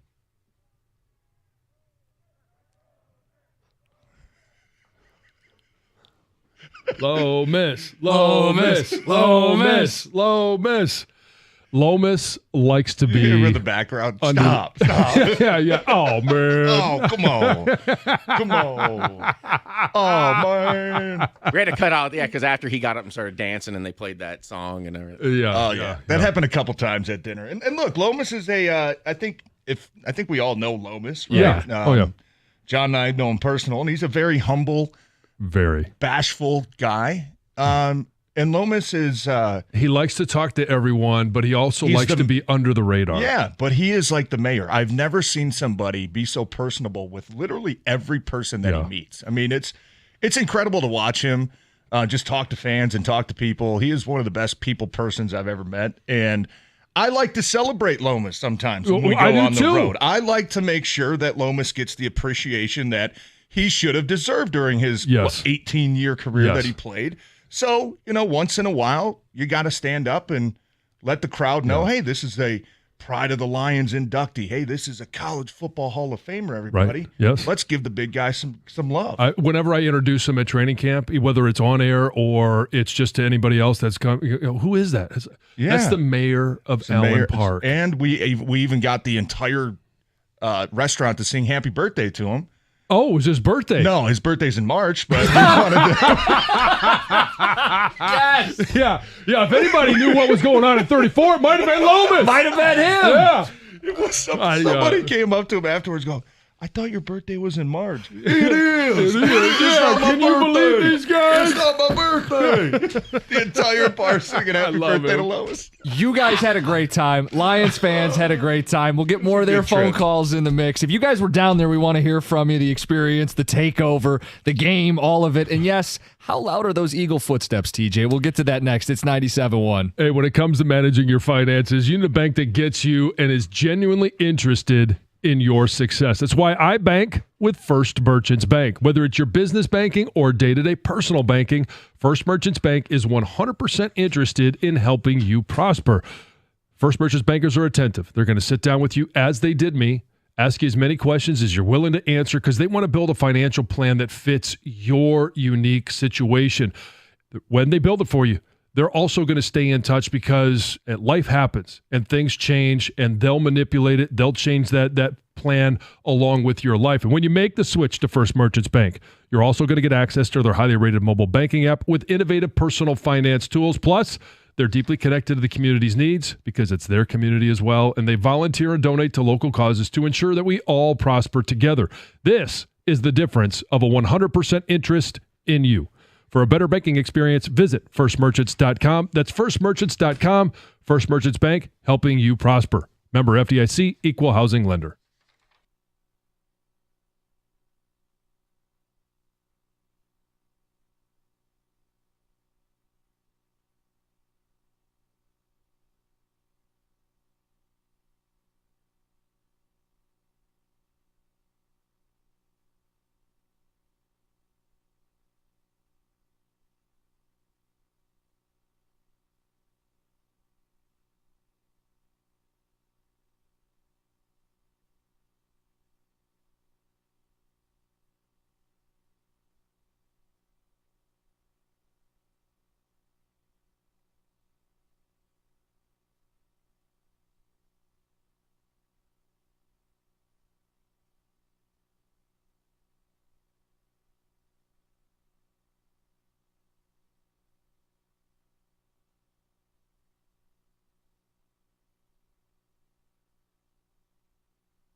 A little fun with Lomas. You guys had some fun with them on Saturday night with the Lomas chants at the bar. Everybody making their way to Indy. Lions fans showing out. Another Lions win. We got open lines. We got TJ Lang in studio. Ticket Texter says, Lomas is nice to everyone except Scott Mitchell. Yeah, that's for sure. Oh, yeah. I forgot what it's I was talking about there for a minute. And even Lomas, I think it will admit to you, he was like, I think he was freshly into the media world and like, yeah, learned a tough obviously, lesson. he knows he shouldn't have said that. But imagine what I it don't would even take. think it was true what he said. I think he just Probably said not. something to, Just imagine what it would take to actually make that man mad. That's a good. I don't even want to know. I don't even think I've ever seen him close to getting like even upset about anything. It's just, it's hard, he's just fun to be around. He's always in a good mood. Yeah. When you're not feeling good, you might be bummed out. He's always in a good mood, man. Makes you smile. Good people. Before we get to this bank of calls, Eagles, how loud are the footsteps, TJ? You watched that Sunday night game last night. Yeah. They have won 7 in a row. They're running for more yards per game than the Lions, and they're giving up the fewest yards in football. Yeah, they look good. I mean, it was obviously a good bounce back for them after how they finished last year, right? Just a complete meltdown mode. I still think their coach might cost them at some point. I mean, end of the first half yesterday. Did you watch that? The whole sequence where the Rams had the ball was a third down. There was like a minute left. Yeah. They dripped off like 30 seconds. And then called the timeout in the next one. And then they wanted to have 2 timeouts, but 30 seconds. Then they come out and they're running the ball with Jalen Hurts at like the 50-yard line. Right. So there's every game where Sirianni makes some very questionable clock management decisions that I think is going to cost them. But no, you're right. They're a really good football team. Their offensive line is good. They are. I mean, they healthy can move now. people. They're healthy. I say Lane Johnson's playing good. As good as the Lions, arguably better. I Their would say tackle duo's better, and I would say those are the top 2. Yeah, 1A, whatever 1B. way you want to order them. I don't know. I don't want to piss people off by saying. Hey, TJ, I heard you on the radio. You said the Eagles are better than us. No, I think those are the top 2. Okay. Especially when it comes to run blocking. I said in the overreactions, the 2 best teams in football are in the NFC. I think the Lions' biggest threat is Philadelphia. That's hard to argue. I'm not going to argue that. I think they are. I still think Green Bay is a good team, young team, starting to maybe figure it out a little bit. And did they get, you can't even play you got lucky, with no Purdy and no Bosa. I mean, Lions have had games where everybody's played games where the other team is missing some. Lions haven't had their best player in forever, right? So you can't really play that. But no, I'm with you when it comes to Philly. I mean, they look like a dangerous team for sure. Well, and the issue is they're not letting you take a deep breath because they're only 1 game behind. At least with like Minnesota, you're going to get one more head-to-head to create the gap, even if you lose. Green Bay, even if you lose, you got another head-to-head. If you lose a game and you're the Lions, you open the door to Philadelphia taking the 1 seed. You know what I mean? Like they're nipping at your heels. Yeah, no, they're a pain in the ass. And they're much like the Lions, where their biggest improvement is their secondary. Yes. They've got a couple young guys, Cooper DeJean and Quinyon Mitchell. C.J. Gardner's playing good. Slay went out of the game yesterday, late in that game, I think with a concussion, but he's playing good. Their secondary, much like the Lions, probably the biggest improvement that they've made, and that's why that defense is getting back to a typical tough, hard-nosed, physical Philadelphia defense. And they've got some veterans on that team. Brandon Graham looked like he had hit the fountain of youth last night. Yeah, but some of the plays that he made, man. Until he didn't. Yeah, but did you see Schefter this morning? Season-ending tricep injury for Brandon Graham. Oh, no, I missed that. But it must have been really late in the game. He tweeted at like 5 in the morning. So, I mean, that's terrible. Yeah. Oh, man, I feel bad. Brandon's a good dude, too. I know. Yeah. Everybody likes him. Detroiter. Yeah, he reminds me of Lomas, just always in a good mood. But no, you're right, man. You talk about Philly being kind of 1A, 1B right now. Yeah. And still put the Lions at 1A when it comes to the team, but they're playing good. Yeah, I just keep waiting. Something just kind of still – maybe they fixed it, but with Sirianni, something just kind of still feels like – well, there's a couple of games coming up. Like a ticking time bomb. This weekend they're going to play at Baltimore. So that'll be a nice test to see, did they fix all of those? Is Sirianni going to cost them? They also host the Steelers in 3 weeks, the 22nd. And then they've got, NFC East opponents, I think, besides that. I know they play the Cowboys, Commanders again. The Panthers. They haven't played the Commanders twice already? No, they play at Washington, and then they finish with 2 home games against the Cowboys and the Giants. Yeah. They got two easy ones at the end. Hey, their big bugaboo, maybe a little slightly bigger if you're nitpicking, is bigger than the Lions. They're notoriously slow starters, and they did it last night. They settled for 2 field goals. Yep. But the Kyren Williams fumble kept them in the game. The Rams would have been up 14-6 probably. Could have been. And then you're talking about a different type of game. So, a matchup from, who knows? You're talking NFC Championship game preview. Stomp on them early. If only the Rams had a running back that didn't fumble. Oh, here he is in his maize and blue hat. All right. There'll be time for that this week. If only. We got phone calls to get to. Ken in Richmond, good morning. You're on 97.1. Morning, guys. Hey, talked about the 12th man earlier. It may sound cliche, but right now the 12th man is on the Detroit Lions active roster. It travels. Yeah. With the secondary market, the guys in Naperville, they're going to sell all their tickets for the Chicago game. So, again, the 12th man is part of the Detroit Lions active roster is the way I feel right now. Yeah, because, we know how big a deal it is when teams have to come to Ford Field, and TJ was talking about it. When they go on the road, the other team has to use a silent count.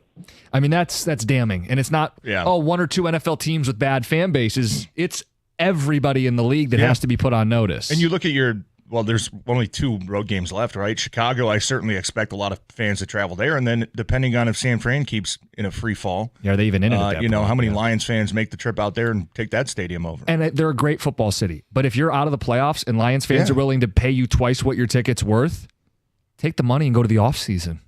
Yeah, right. If San Fran keeps in a free fall, right? Yeah. Let's get to Kyler in Detroit. Kyler, you're on 97.1. Hey, how we doing today? Good. So I was listening to you guys talk about the fans, of course, and so I made a point to my buddy. I was like, hey, how much does this really play into a factor? And because, of course, we have to play good football to win, but the fans are obviously helping, of course. And pretty much I told him, or he asked me, I wonder how many of them are bandwagons. And being a fan for the last decade, I never even thought that would come into an equation.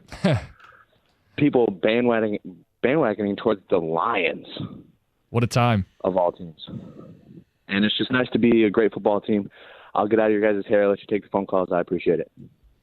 Yeah, at the darkest moments of this franchise's history, you never thought, someday just casually people are going to want to be a part of this. Yeah. Or you watch a Monday night game, tonight, Chargers-Ravens, and there's a bunch of people wearing Lions jerseys in the crowd. I don't think you see that. I think, it might happen because I think this team is easy to root for. And it feels like a couple years now where everybody's like, the Lions are America's new team. Well, and even when you watch all of the commercials about Lions gears, or about NFL gear, you would never see them advertising the Lions as, hey, go get your Lions gear. And there's now it's one of them that they include along with all the other marquee franchises. Well, you see merchandise and who's buying the jersey. Lions are typically near the top of the league, and there's no shortage of personalities, right? Goff's this redemption story. It's Penei Sewell. If you're into offensive line play, there's not a better offensive tackle in football, right? St. Brown is an all-pro at receiver. Defense, 2 safeties that'll hit you over the middle of the field, take the ball away. Dan Campbell, super likable. There's no shortage of personalities. Yeah. Gibbs and Montgomery, Sonic and Knuckles. If you're a kid, you like cartoons. They've made this super accessible for everybody. They're likable. And they don't have they don't have drama. They don't have guys that, are divas or contract disputes or, guys in the media, what you see with other teams throwing shade at other players or offensive coordinator. You know what I mean? They're just a likable team. They just represent, seriously, that blue-collar work ethic. Just show up, go to work, punch the clock, and let's go beat the hell out of somebody. I think that's football fans, that's what you appreciate. That's what you enjoy. It's got an old-school feel to it. You know what I mean? In an era of modern-day football, it's got an old-school feel to it. But I think it relates to a lot of fans. Well, yeah, because you get the old school. They're tough, but they're also kind of creative and fun, new school with all the trick plays that they've run this season too. If you didn't have a football team, the Lions are your football team. They've got something for you.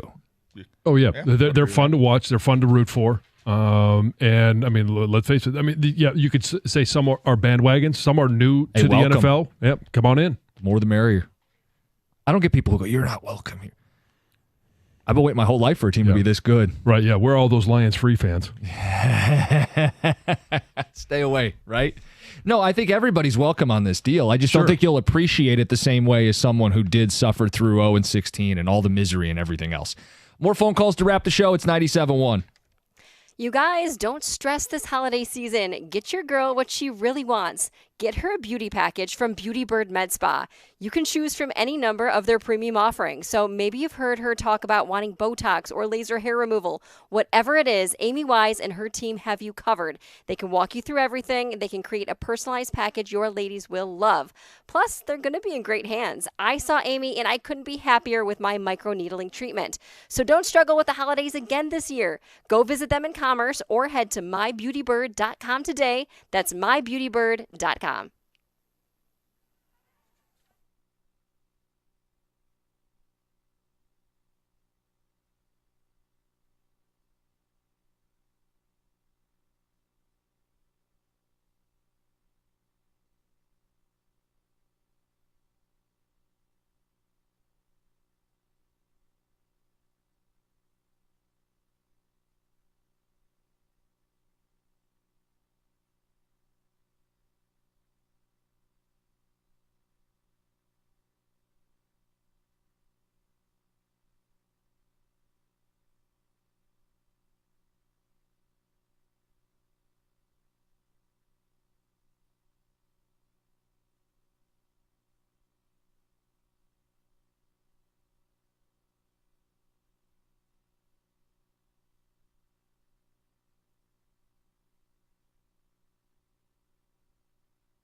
Carson Anderson coming up at 10 o'clock. We've got TJ Lang in studio on a Lions victory Monday. Make it 9 in a row. Make it 10-1 for the season. Lions, it doesn't feel like this team lets anything rattle them. They're losing Alex Anzalone. That's the green dot. Jack Campbell steps in. Hell of a game, right? Rodriguez had a great game too, man. Yeah, he got some love from Campbell physical, in the postgame with the locker room speech. Defense gave up 0 second-half points for the third straight week and 0 touchdowns for 10 quarters.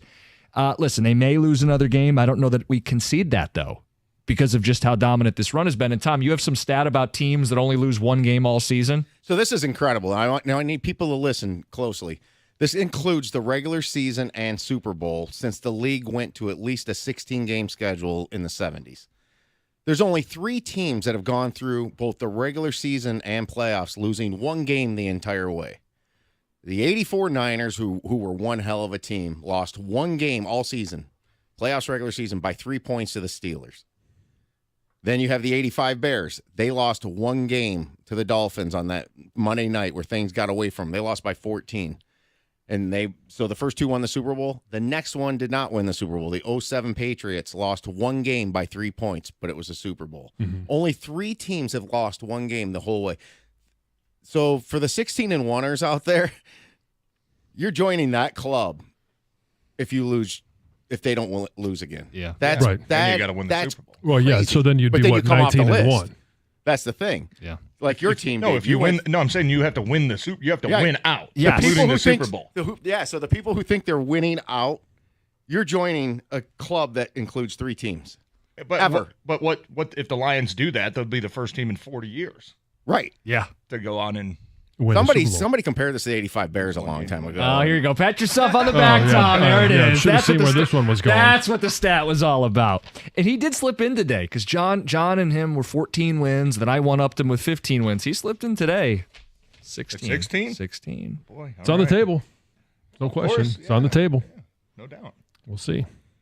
We will see. How was your Saturday, John, last time at the Big House this season? This season? Well, I mean, it sound like I'm going to lose my job. No, this season. I said this season. Key card doesn't work next season. This season. Yeah. Trust me, I'll still show up. Obviously, you love to see the seniors go out with a win. They've had a lot that they've been able to do throughout their career this year. Mm-hmm. It's not going to be one that's they're going to look back on very fondly. But they got the bowl eligibility. They put up 50 on Northwestern, which is, it's not a huge accomplishment. No, but the way that offense have been playing. Right. It's better late than never. Hopefully they developed some confidence that they can take down to Columbus, because there's so much about this game that's confidence, and there's going to be a lot of doubts in everybody's mind, as there should be, going down to Columbus. But yeah, hopefully they built up some confidence. And what I really hope that they did was find a handful of plays offensively that they really gained confidence in. There were 2 back-to-back plays where Donovan Edwards ran a 25-yard run. It was off to the left, and it was a version of the old counter. Then they came back with it and ran it to the right. And to be able to score on those, I'm hoping that there's just a couple of plays where if all goes to hell, they can run those to gain a couple of yards, pick up a first down, and try and kickstart an offense. Yeah, I'm with you. Now, do you think that obviously last week there was big news with Michigan's future? Sure. How do you think that impacts the players on the team now? Do you think they even care? No. Okay, I'm with you too. Yeah. No. Like we had the discussion Friday, like, oh, they're going to be pumped up. They're getting a 5. I'm like, they don't care. They don't even care. You're talking about high school kids coming. Like that's a year away. Right. Yeah. And a lot of these guys aren't even going to be here. What? Right. Yeah. I mean, the only ones that may care were the ones throwing the ball. Maybe it gives you some positive publicity or positive momentum in what's been a pretty turbulent season. But sure.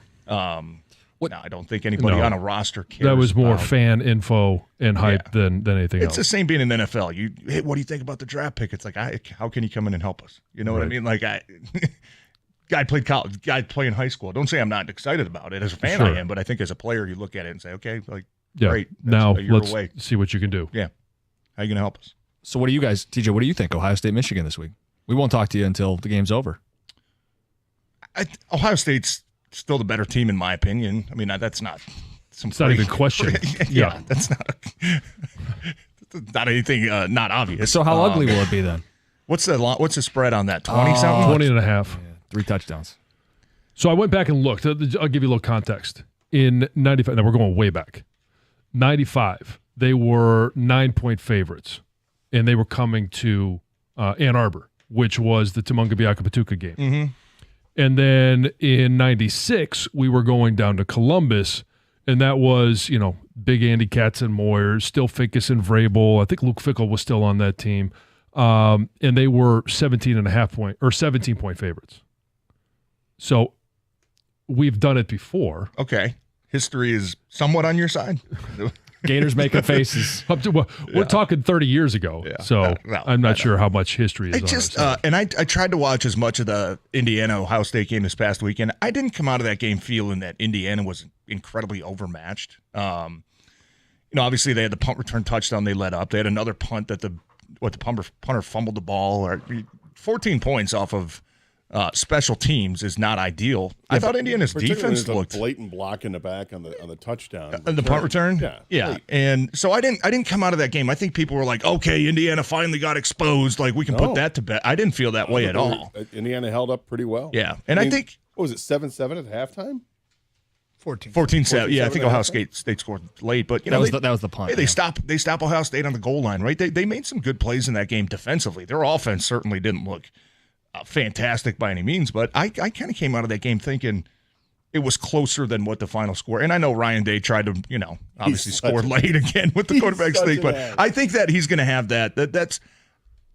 I'm not going to bet Michigan this week if I did bet, but I wouldn't put my money on him because I think Ryan Day is going to have so much pent up resentment and embarrassment from the last 3 years that like an 18-year-old at a and it's just going to kind of be picking on, punching down a little bit. Unfortunately, this year he's still a little excited. Yeah. He's got too much pent-up energy. Yeah. There is something about Will Howard though that I just don't like. Yeah, I'm with you on that. Still a great player, a good player on a really, really good football team. But there's something about him that's just like those receivers. Can he give you a couple chances to take the ball? Maybe. Maybe I'm talking really myself into false hope, but. Well, if Michigan plays like they did on Saturday, if they get back to the old, let's just run the ball. Yeah, that's what John said. Maybe you found something, and better late than never, right? Yeah. Bit close. Hang around a little bit. Ryan, it's close. Around a little bit. Yeah. Sweating. Hey, Ryan, it's the second half, and this game's close. It's not supposed to be 30 close, years Ryan. in history. What if you lose again, Ryan? Fake punts, fake field goals. Yeah. But Ohio State's going to have all the pressure on them. Sure. Right. So who knows? But I wouldn't. If I was a bet man, I wouldn't bet on Michigan.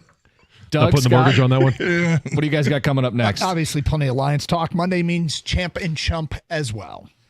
Carson Anderson next, 97.1.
Another beautiful day here in Metro Detroit. Just keeps getting better and better. Oh, wait. That's just the way I feel because the Lions just won again. But it is nasty out there again. It is only going to get nastier at some point, Doug, when this stuff actually turns to snow. And Yeah, I mean, you're talking to the wrong guy. You know I like snow. I don't mind snow. Let me get this straight. I don't mind snow.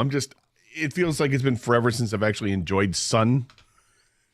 You know, when you get these wet sneeze days, it's just no fun. Well, the wet sneeze day sucks, but you shouldn't be surprised that winter comes every year. I'm not surprised that winter comes every year. It's just what comes with it that I don't like. I don't like they're getting shorter and shorter and warmer. The crappy and warmer, driving conditions and all that stuff that's about to happen. I do enjoy the aesthetics of the snow. Yeah, it's particularly in the holidays. I do dream of a white Christmas. So I love a white Christmas. How are you today? I'm good. It's good. Good. Yeah. I mean that game yesterday. I think it's like a lot of the games that we've seen them win this year, where you're glad they won. Mm-hmm.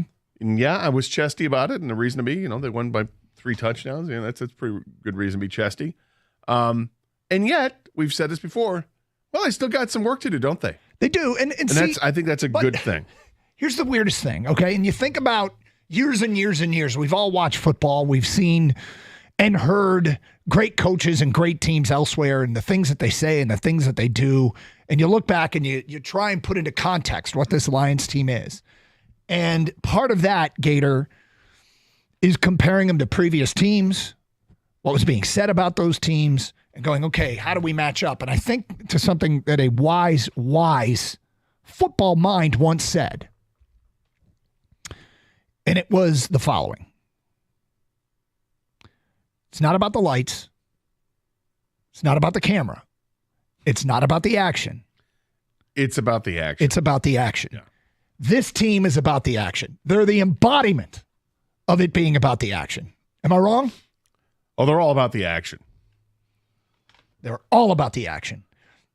They're just better than the teams that they are playing. They're not doing anything out of the box.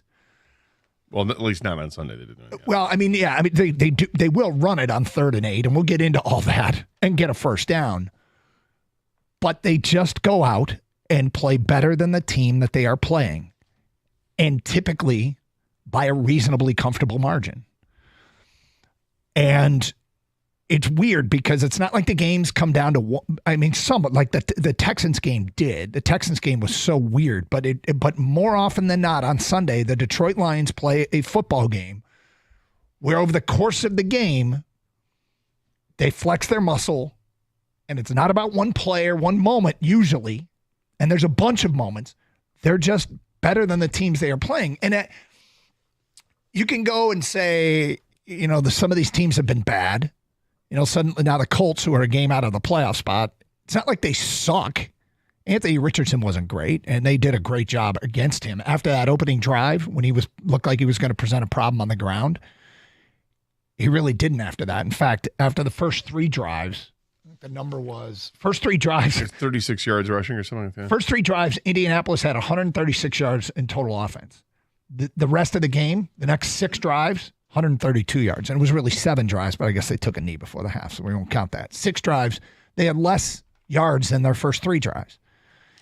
I mean, the Lions are just going out and they're just better than the opponents they're playing right now. And yeah, there's Buffalo coming up, but just because other teams have flaws, the Lions were one of those teams that was flawed.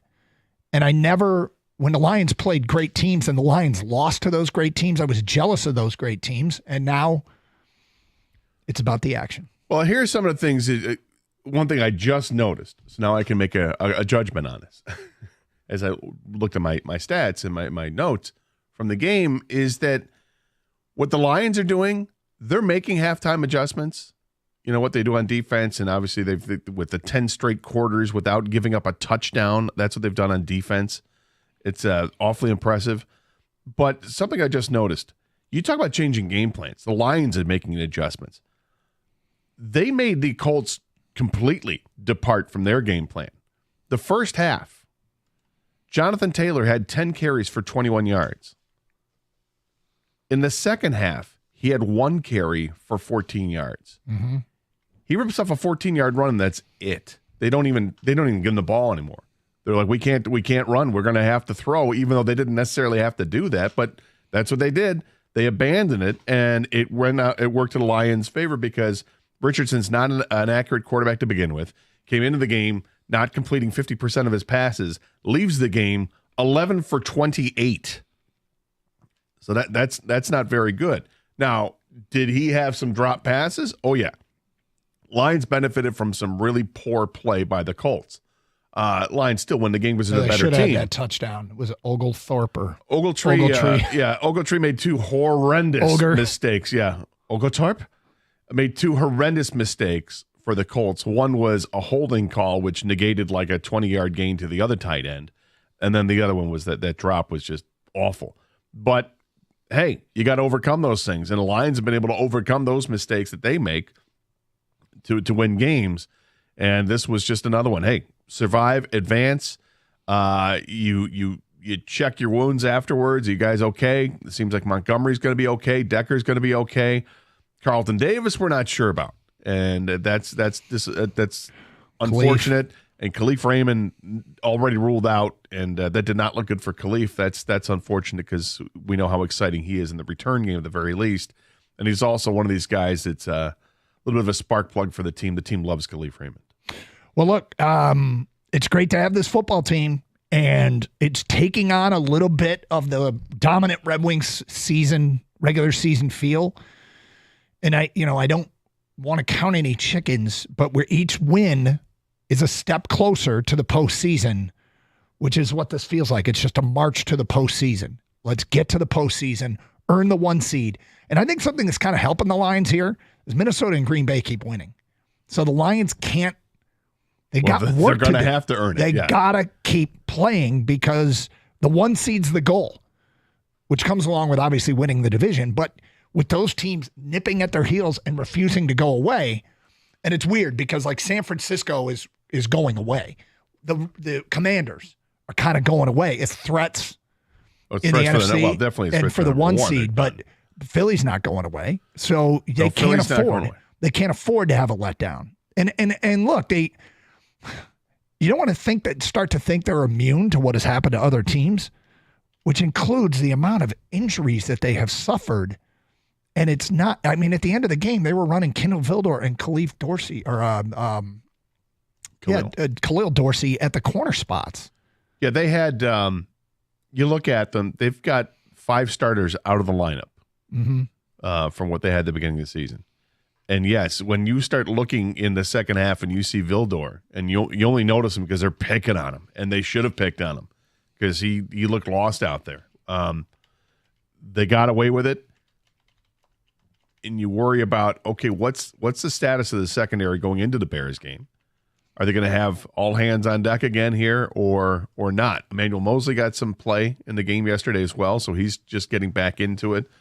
But when you look at the difference between the Colts and the Bears, the talent level is completely different. The Bears have outstanding receivers. The quarterback, I mean, they're both inexperienced quarterbacks, but Caleb Williams is, I think he's more polished than Anthony Richardson. I think that's fair to say. Anthony Richardson is a fierce quarterback when he starts running, but you're not terrified with him throwing the ball just yet. The Bears, it feels like, well, Caleb Williams, you saw him do it in college. At some point, things are going to click for him, and he's had games where they've clicked, but not enough to where the Bears are winning those games. They present different challenges, but fortunately, I think it's a similar challenge to what they just faced. I don't know if the game plan is going to have to change too much. Although Lions, they game plan, Dan Campbell came out and said they were going to try to stop the running game and try to shut it down as much as they can with Jonathan Taylor, and they did, and then make them one-dimensional. I'm not sure if that's what you can do for the Bears, but at least the quarterback, you might be able to prepare the same way for the quarterback. You're just going to be tighter with it because they've got better receivers. All right, 248-539-9797, Champ and Chump. We'll get to our Champ and Chump nominations coming up today at 10:35. That's when Gator and I do ours. We want yours as we get into another Victory Monday here on the Carson Anderson program. I can get used to this. this Victory Monday thing. I think we're getting good at it, too. I like it. Carson Anderson, 97 won the ticket. Hey, kept off the NFL week with a chance to win on FanDuel, America's #1 sportsbook. New customers can get $150 in bonus bets if your first $5 bet wins on tonight's matchup. Well, tonight's matchup is Baltimore and the Chargers. So how do you make sure you get the $150? Well, I looked at what would a $5 bet pay. You can get an alternate spread on this game, and the alternate spread I was looking at was the Ravens plus 23.5. You can get that and bet that. Your $5 bet will net 2 cents in winnings, but you get the $150 in bonus bets. So there you go. That's the way the workaround to get your $150 in bonus bets. Do that, and then you got those $150 to play with. Just visit FanDuel.com/Doug. That's FanDuel.com/Doug. FanDuel is an official sportsbook partner of the NFL. Must be 21 or over and present in Michigan. First online real money wager only. $5 first deposit required. Bonus issued as non-withdrawable bonus bets, which expires 7 days after receipt. Restrictions apply. See terms at sportsbook.fanduel.com. Gambling problem? Call 1-800-GAMBLER.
Happy Monday, short week. Lions will be in action on Thursday, of course, against the Chicago Bears. Trying to snap. Do you know how long the Lions' losing streak is on Thanksgiving? I don't. It's been a while. Ken, do you know how long the losing streak has been on Thanksgiving? The Lions' losing streak? Yeah. I don't know. No, I'd take a guess at 4 weeks or 4 years. It's 7. They've lost 7 consecutive Thanksgiving games. The turkey has tasted awful each of the last 7 years, huh? Yep. Bitter. Bring Just it to bitter an end. turkey. Time to bring it to an end. 248-539-9797. Matt is on a cell on 97 with a ticket. Hi, Matt. Hi, how you guys doing? What's up? I was just wanting to share my thoughts because I was actually at the game in Indianapolis yesterday and sharing my thoughts of the takeover, and it was quite the experience. I bet. First of all, what do you think of the stadium? Have you been there before? No, that was my first time there. It kind of reminded me of Ford Field, so I thought it was really cool in that aspect. Yeah, it's and really nice. It is really nice, and I just got to say that I'm a season ticket holder who lives in New York State, and I've been coming to all the Lions home games for the past 2 years, and this is probably the best I felt as a Lions fan ever. I don't know that there's any argument to be made. I don't know what to compare this to. The Lions are doing things. I did some look back. Their regular season and their margin of victory is right there with the Brady team that in 2007 that was just blowing everybody out.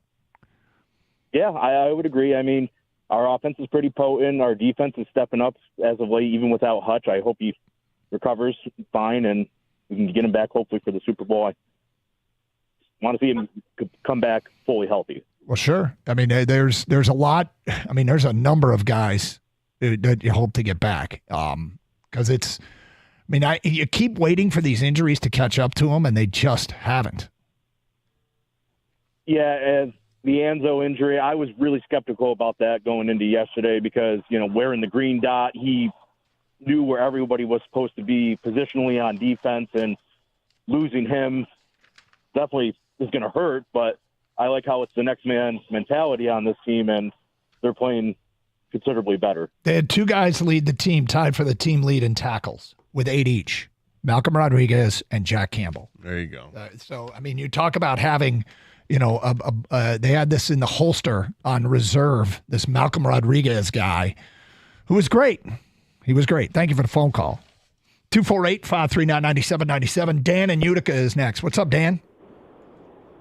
Fellas, how we doing? Happy early Thanksgiving. First off, I got to give a champ, Malcolm Rodriguez. This guy, I've been watching the team for a couple of years. He was in that maybe starting role a couple of years ago, fell out of it, and he's really came into his own this year. And I got to champ him. He stepped up yesterday with Anzalone going down, and of course, Campbell did as well. But Rodriguez, he really stepped up. And Gator, I don't want to go too hard on you right now, but I got to chump you. All right. Let's say it like it is. Chicago, they're not a good team. They're not coached well. The ownership isn't great. Caleb Williams is overrated. They're a 4-win team. Anything short of blowing this team out is a loss for me for the Lions. They're not a good team. Let's do what teams used to do to the Lions on Thanksgiving. Let's just dog walk them and eat turkey after. Hey, I'd love for that to be the case, Dan. I don't know if that's going to be the case. I'm not just I have no skin in this game to build up the team. I actually think this is an interesting matchup for the Lions. I think the Lions are a better team, but matchup wise, this could be an issue. Yeah. I love you guys. Happy Thanksgiving. Thanks for taking the call. Appreciate the phone call. So going into last week, I was a little sketchy about the matchup. I was worried about Anthony Richardson's ability to make plays on the ground, and you were chesty. Are we inverted for this Thanksgiving game? Because I'm kind of chesty. I'm not. I'm not chesty about it because the spread. I think they're like favored by 10.5 points. Mm-hmm. So no, I'm not chesty about it. I think they win the game. I think there's reason to be cautious because I think the Bears are a better team than Indianapolis is. Interesting. The other thing, however, that calms me down is something that Jared Goff said in the postgame. When he was talking about, we haven't won on Thanksgiving in a while. Yeah, 7 years. He's aware of it. Yep. He knows. And I feel like the last couple of years has just been this revenge tour for the Lions, going out and handling their business. Oh, we haven't done this. Oh, okay, well, we'll take care of that. We haven't done that. Oh, okay, we'll do that. They're just erasing the wrongs of the past. And this is the next one they have to do. They had Seattle earlier this year. They were well aware that they hadn't met in Seattle in a while. and they go out and beat Seattle. And I think this is the latest of those types of games because Goff, we know he uses any bit of motivation he can, cultivate a chip on his shoulder, and go out there and get it done. Yeah, look, I mean, I think the Colts are a better team than the Bears, and so I'm pretty chesty going. I mean, they played and the Colts beat them earlier in the year, so I'm pretty chesty going into this one on Thursday. You know, it's kind of week to week, but I like the matchup, and that Chicago team, hell of a comeback yesterday. It's 2 games in a row the Bears should have won that they haven't won. Well, they're playing like the Lions used to play. Why do you think they should have won yesterday? They've had blocked field goal. They had a blocked field goal again yesterday. I mean, they were down 11 with 2 minutes to go, and they scrambled and got an onside kick. But they had gone for 2 points earlier in the game, which was a stupid thing to do. There's lots of reasons why that they. I guess after watching that one, I would not have characterized it that way. But let's do that. Mel's in Detroit, and he's on 97.1. Hi, Mel. Hey, how you guys doing? What's up? Hey, so, being a Lions fan back in the days of Dexter Bussey, Horace King, right, when they had Another One Bites the Dust playing after they'd win every few games, I don't want to be too overconfident. I mean, I know they're playing their butts off, right? We've never seen this. I've never seen this. I don't want to get too confident, especially with the possibility of injuries happening, right? I mean, the defense has stepped up. The offense has never been a problem. The defense has stepped up with the loss of Hutchinson, and they've gone out and got what they've hopefully got to patch things up. And they're playing great, don't get me wrong, but as a Lions fan, I've never been in this position. So I'm cautious as to what's to come. They're playing great. I'm behind them 100%. Super Bowl, yeah, if that's what a Super Bowl team looks like, because I've only really followed the Lions. And I'm just cautious. Understood. Marvin, look, don't get me wrong. This is Mel. This is weird because, like, Kansas City right now. Okay, Kansas City is a 2-time defending Super Bowl champion. They just started the season going 9-0. They're off to a 10-1 start, and they went to Carolina yesterday and eked out a win. Their average margin of victory this year is 6.1 points per game.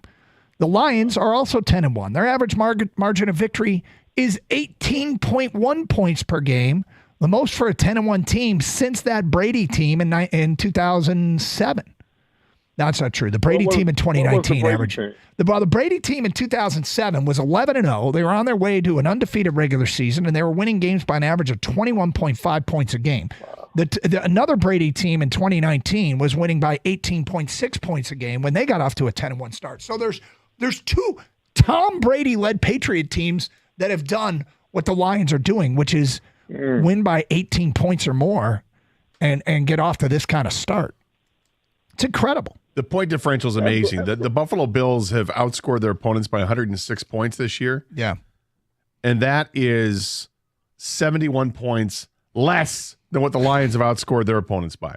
Lions have outscored their opponents by 177 points. 248-539-9797. Your phone calls and feedback. Champ and Chump votes, get them in. We'll get to our Champ and Chump today at 10:35, and we'll read some of your texts. If you send a text, there's a good chance we're going to read it next here on 97.1 The Ticket. I know you see them. The red, white, and blue trucks, they're everywhere, but they don't have any turkey in the trucks, so relax a little bit. But the trained technicians, they can help you make sure that your party runs smoothly this November as we're talking about Thanksgiving. And I'm talking about the great folks over at Birmingham Plumbing, Heating, and Cooling. Not only are they going to help keep you warm this fall with the most up-to-date and efficient equipment on the market, but they can also unclog a pesky drain just in time for dinner. But don't just take my word for it. How about checking out some of their A-plus ratings from the Better Business Bureau or some of their 5-star reviews on Google? So whether it's your furnace or water heater, boiler or water filtration, schedule an appointment online at birminghamplumbingco.com. Birmingham Plumbing, Heating, and Cooling, your Metro Detroit boiler experts.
Is he fast?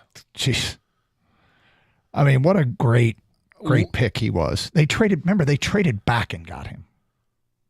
Yeah, well, I mean, they were picking the 6th or 7th overall. I think it was I think it was 6th, and they moved back and ended up still got a running back. Still got a running back. 12. A great one. A great one at that. I wonder if that's going to change, if philosophies are going to change around the NFL. As far as if you see a running back that's worth going for, and Gibbs was one of these. He was the second best running back in that draft, according to all the services. Yeah. Behind Bijan Robinson. But if you see somebody that has first round talent, just go get them. Yeah. And I mean, again, the weird thing is that every draft is different. And so and each team is different. Yeah. And you got to look at what the field of players is coming out. I mean, some years there might be no running backs worth taking, and some years there might be 10 worth taking. Like Ashton Genty is going to be interesting this year.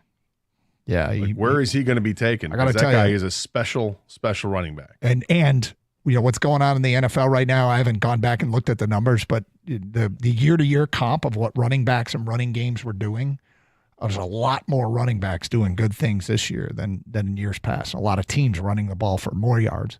The Lions' run game looks great. Champ and Chump, here comes some of the votes. We do appreciate all your texts, and you can text your votes along with calling them in at 248-539-9797. Steve in Chicago writes, Champ, Aaron Glenn, what he's doing with a banged-up defense is amazing. Chump, the 49ers, Bears, and Rams. Can't any team help the Lions? Well, the weird thing is, and I agree with you because I spend a lot of time rooting for, against Minnesota and against Green Bay. In my whole life, I was preconditioned for whatever heights that the Lions can achieve, they're going to need some help. That's not the case anymore, right? They can do it themselves. They don't need anybody else to do the heavy lifting. They can take care of business. They don't need help. No, they're in the lead. They're everything's in your own control, and that's what you want. You want to be in control of things. It'd be nice to feel a little bit of a cushion, but your point is you don't mind having it because it keeps them honest, and it's good to have competition on your tails to keep you playing at your top level. I wouldn't mind a little bit more breathing room. I would have been fine if Green Bay and Minnesota had lost their game yesterday, but that didn't happen. I would have been fine as well. I just think with those teams still there, the Lions can't afford to have a lapse of concentration. No, but remember, it's about the action. It is about the action, but each game that those guys win to keep pace makes those games at the end of the season, where they take on the Vikings last game of the year, makes it that much more important. Where they take on Green Bay, in December, it makes it that much more important. Rob writes in, Champ, Dan Campbell, I was sweating the injuries until I found out it was Dan letting guys rest, plotting for the future. Chump, College Football Playoff Committee, this SEC bias is ridiculous. Alabama at number 7 is a travesty. Well, that's probably going to change. I would think so. Now that it's going to be interesting, though. It's got so weird because 4 teams holding playoff spots all lost. And one that was knocking on the door, Colorado, lost. I'm looking forward to the show. Was it tomorrow night? I think they do that on Tuesday nights where they unveil it. Yep. To hear the discussion about what's going to happen here. I'm a little afraid to hear what could happen to Indiana, and how rules. It's going to be selective how people apply rules, because they're going to want SEC teams in there, and they're going to say things like, "Well, Alabama's 3 losses are to ranked teams, and they've got wins versus ranked teams, and Indiana doesn't have any of that." Yeah. I mean, look, it's. And to that, I would say, well, neither does Penn State, by the way. But nobody's bitching about Penn State being the 4th team in the country. Texas doesn't really have a great win. I mean, honest to God, at this point, look, I'm sure Ward Manuel will explain it in depth, and everybody will go, oh, okay. Everybody, nice job, Ward. Yeah, you did a good job. That makes sense. That's what everybody will do. Just like they do every time these things come out. Mm-hmm. Gary Barta before him. Guy at Iowa. I think it's the dumbest thing that we do this and then everybody bitches. And why are we even doing it? Because for ratings. I know it's 100% driven by money, obviously. Come on, dog. I try to tell you this every year, every time. I know, want this. But the only thing that bothers me, it doesn't bother me that fans complain. It's the people that should know better. Like the people that cover the game should know better than to get up in arms over these rankings well before we're near the end. They're part of selling the product too, though, whether they realize it or not. But they should know better. All right, Gator, time for our champ and chump. My champ of the weekend is, I feel like I do this every weekend, Brad Holmes. The depth is amazing, and specifically defensively, considering all that they've lost. Justin Rogers from the Detroit Football Network put out a tweet. After back-to-back 6-point efforts, Detroit's defense now ranks second to the NFL in scoring behind only the LA Chargers. They were without 5 starters yesterday. Think about that for a second. And the performance is still there. They're still keeping teams out of the end zone. So my champ is the guy that put together all this depth, Brad Holmes. Well, that's why my champ is Aaron Glenn. He continues to lead the defense despite not having those 5 starters. 10 straight quarters, they haven't given up a touchdown. They're bending and not breaking, and now they're getting some pressure on the quarterback as well, though they didn't get home yesterday. They put plenty of pressure on Anthony Richardson. Other quarterbacks probably would have been sacked. The defense has been spectacular. I mean, even though you see some holes in the game, they're able to overcome those holes. And when you hold teams back-to-back weeks without touchdowns throughout the game, and like I said, the 10 straight quarters, it's so much fun to watch. My jump is the 49ers. I can't believe how uncompetitive they were yesterday. They got Christian McCaffrey back, and they got a weird thing going on where McCaffrey's averaging 3.5 yards a carry, and they had a guy who was in the top 5 in the NFL in rushing who's now on the bench who was playing instead of McCaffrey in Jordan Mason. He was averaging over 5 yards a carry. I don't know what they're supposed to do there, but they look like a shell of themselves. They do, and it's just too bad. So my chump is, it's the NFL, and it's going to sound like I'm blaming Pereira, but I'm not. Pereira only offers up the explanation. There's a play yesterday in the Bears-Vikings game. Jordan Addison catches the ball down the sideline, and they're not sure if he's in or out of bounds, and the ruling comes down from Mike Pereira. He says, if a coach is challenged, you cannot use the boundary cam. And this is the camera that looks straight down the sideline, like from end zone to end zone, looking down the sideline. It says you can't use the boundary cam. There's not boundary cams in every stadium, so there's a question of equity. Then also explained that if it's a scoring review, you can use the boundary cam. What? Wait a minute. So you've got this angle during the game that the cameras catch, but I can't use it because maybe the stadium in Baltimore doesn't have the boundary cam, even though this game here between the Bears and the Vikings taking place in Chicago does.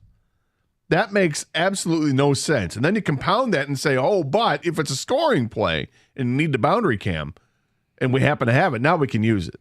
Seems weird. All right. Get your votes in for Champ and Chump of the Weekend. 248-539-9797. They must not make enough money to afford cameras in all the stadiums. If only there was a way to have some there was income. a league that actually had some income. Let's go to George. You're next on 97 on the Ticket. Hi, George. Hey, gentlemen. How you doing this morning? Great. All right, George. Awesome. Hey, so my champ of the fans of Detroit, we were able to go down there this weekend. I mean, they took over all of downtown, the hotel we stayed at, went to St. Elmo's. They took over that. Got to meet Lomas Brown and Wojo and Dan Miller in there, so that was awesome. My chump is the Houston Texans for busting up my 4-leg parlay yesterday by not winning. So, but in all seriousness, Gator, you started to allude to it. I don't want to be pessimistic. I guess the one thing I'm getting kind of scared about, a little nervous anyway, maybe not scared, is the lack of the pass rush. I mean, we're 2 games in here, the last 2 games, and while the defense is playing good, we have 1 sack. And I know you started to mention, like, hey, if it's not Richardson back there, maybe we get a sack or 2 more on a different quarterback.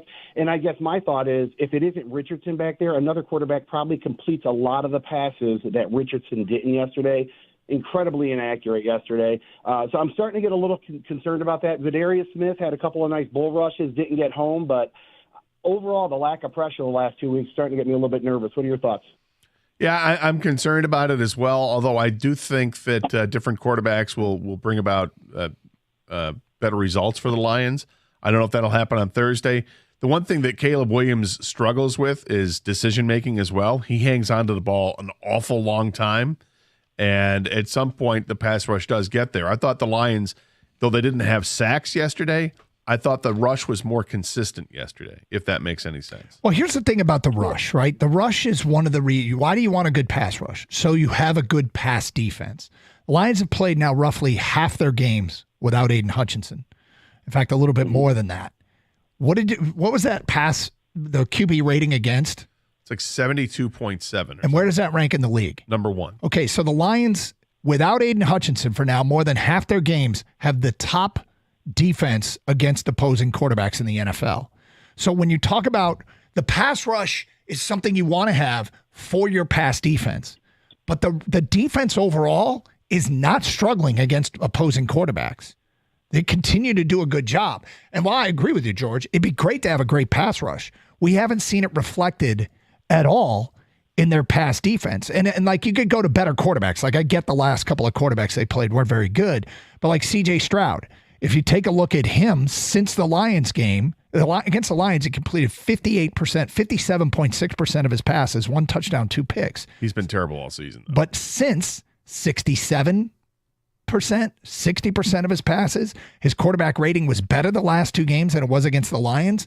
So the Lions defense is still doing a good job against the pass. Could it catch up to them that they don't have a pass rush? It could.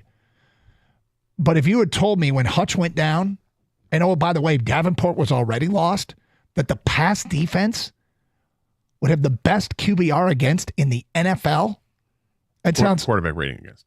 Right. Yeah. Sorry, QBR is the ESPN, but the quarterback rating against, yeah.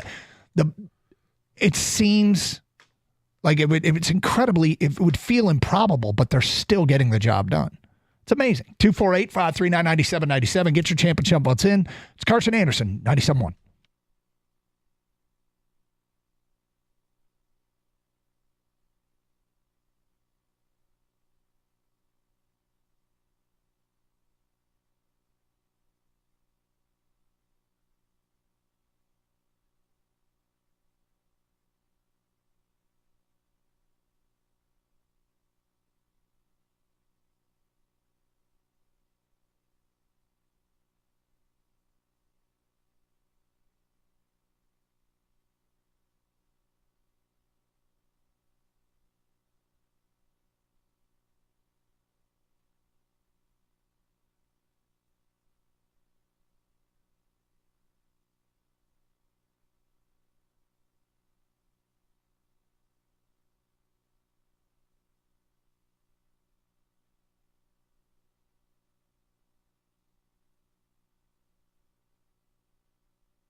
he does this thing where I swear when there's about to be contact, David Montgomery lowers his center of gravity and turns into more of a bowling ball than a bowling pin. I think most running backs do that, but he has the uncanny ability when he gets hit to absorb it and like, okay, next, and I'm going to spin off that and continue going.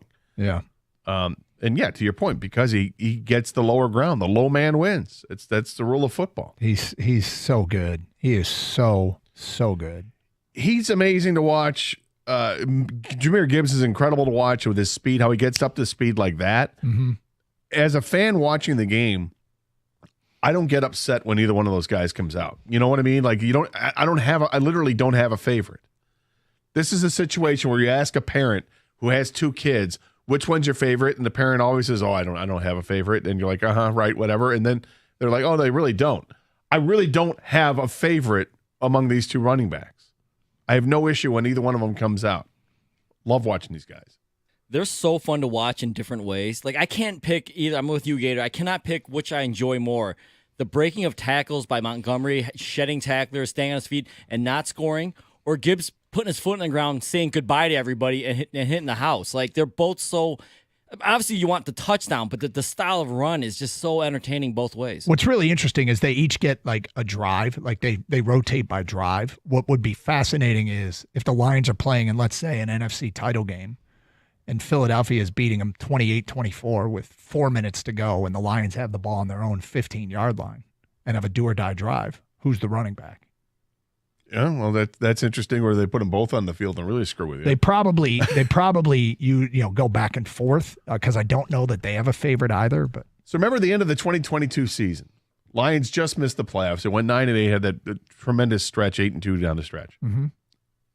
They had Jamal Williams, a running back, and he ran for 1,000 yards and had 17 rushing touchdowns.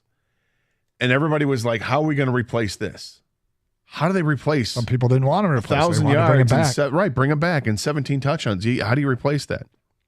Well, they replaced it just fine last year. Those guys were dynamic last year and way surpassed the numbers. Mm-hmm. How about this? Through 11 games this year, between Gibbs and Montgomery, they have 1,500 yards rushing and 21 rushing touchdowns. Yeah. Through 11 games. Pretty good. That's impressive. 248-539-9797. Back to your open line call. Sean is next on 97.1. Hi, Sean. Hey, how's it going? Happy Victor Monday. Yes. Want to do Champ Chump. I wanted to do Champ Aaron Glenn, but I actually changed it to Aleem McNeil. I just think the way that he stepped up in the absence of Hutch, just in the run game and pass rush as well, I think he's just been phenomenal all year. I mean, really, it's stepped up in a big time. He doesn't get brought up enough, I don't feel like, maybe on prime time, but otherwise, I feel like he's just an underrated defensive tackle. Yeah, he's been so noticeable the last couple of weeks, and in the game yesterday, obviously was pushing that offensive line right into the lap of Anthony Richardson. He did a great job yesterday. Oh, absolutely.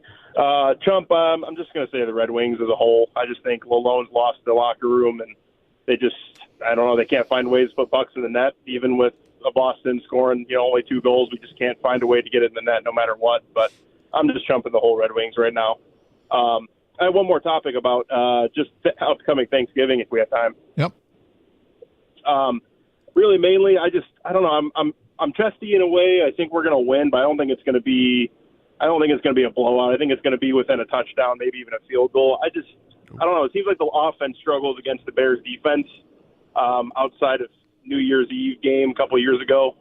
But Jared Goff just seems to struggle against the Bears. But I do think we end up pulling away at the end with the run game at least, and pulling out a win. I think it's going to be a closer game than a lot of people think.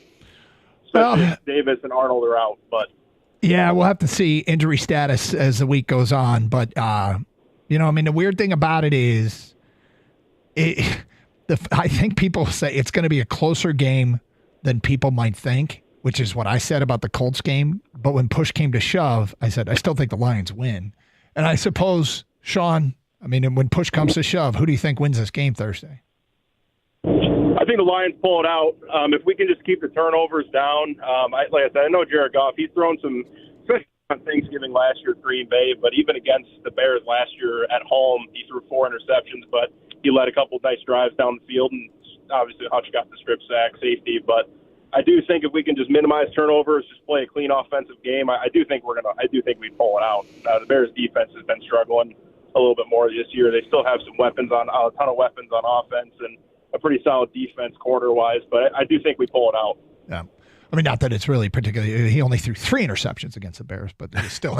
Well, in his career, his teams have won 5 and lost 4 against the Bears. His quarterback rating in those games is 84.7. So he has struggled against the Bears. He's also been sacked 18 times in the 9 games, which is 2 a game, which I don't think is extraordinary. But that quarterback rating number down to 84.7 seems low. Well, I hope everybody tells Jared all week that he can't do it against Chicago. Can't do it. He can't get it done. 248-539-9797. Perry's in Garden City, and he is next. Hi, Perry. Hey, what's going on, y'all? Happy Victory Monday, or as us Lions fans have just come to know it as Monday. So, hey, I want to champ and chump real quick, man. My champ is going to be the Lions fans. Absolutely insane. We always knew we had a rabid fan base, and if the Lions ever gave us anything to really cheer for, that we will be all in. But the fact that we give this team the best home field advantage in the NFL, man, we the only team in the league with 17 home games. This is amazing. I don't get it. It's crazy. You're right. So the chump is Kendall Vildor for obvious reasons. I don't understand why he is even on the field at all. I'm hoping that Mosley, I know they just activated him, so I'm hoping that they was just giving him a rest because we had a short weekend. They're going to roll him out on Thanksgiving. But I would rather have him at 70%, well, maybe not 70, 85% than Vildor at 105. He was a liability. And if we had anybody else at quarterback, I think, honestly, Joe Flacco would have made them pay more in the passing game attacking Kendall Vildor because Anthony is just not accurate at all. The dude is raw as hell. You know what I'm saying? Yeah, it's interesting. I mean, obviously, Vildor is the best of what they have. He's ahead of Dorsey on the depth chart, and clearly the Colts were going at him. And it may be the kind of thing that Emmanuel Mosley, who didn't have a defensive snap yesterday, just played special teams, but he could be in the mix here soon. He just got back healthy, and let's hope so. That they, he's. I mean, they're obviously going to play the best guy, and if Emmanuel Mosley's better than him, he'll play. They didn't use him yet, but yeah, I hope I hope Mosley can upgrade the position. Well, one thing we know is that Brad Holmes will scour the wires and scour the earth to find somebody who's, if they can find upgrades, they'll do it. If they can find ways to improve the roster, improve the team with the right player, the right mix, they'll do that. And that's the way you have to do it now, is find waiver wire guys or guys in practice squad or other teams' practice squads or whatever. That's how it's done. Or you come up with something creative, whether it's Emmanuel Mosley just simply is ready to come back, or do you dare, if Melifonwu becomes healthy enough to play, does Melifonwu go and play safety and you put Brian Branch at corner? It's a thought.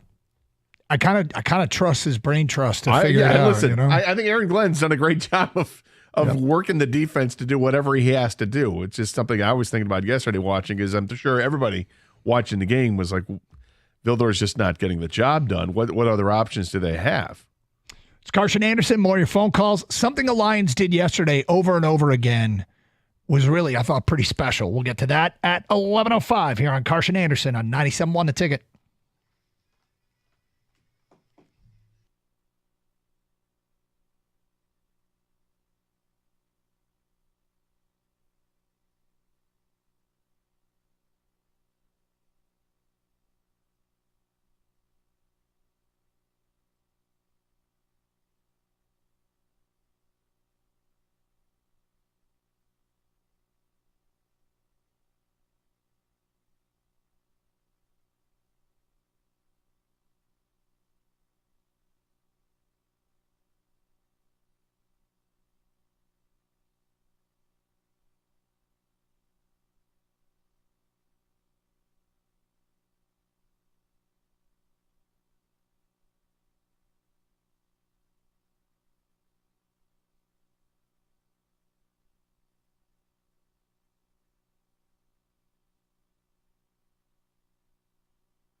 Brought to you by Bill Brown Ford. Following their most dominant win of the season, the Wolverines are now moving their focus to Ohio State for the game, which is next on their slate. Head coach Sharon Moore asked about putting up 50 points right before their biggest matchup of the year.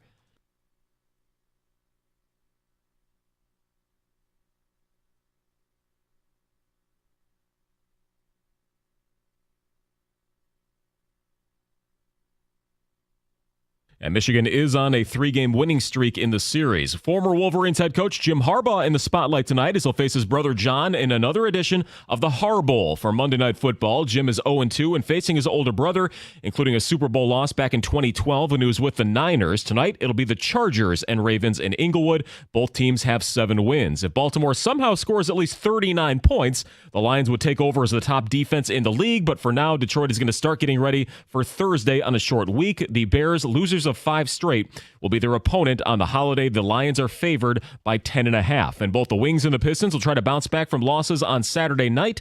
The Red Wings will be on the road to face the Islanders, and the Pistons will be at home against the Raptors. At the Corewell Health Sports Desk, I'm Chris Villar. For more, go to 97.1 The Ticket and Odyssey.com.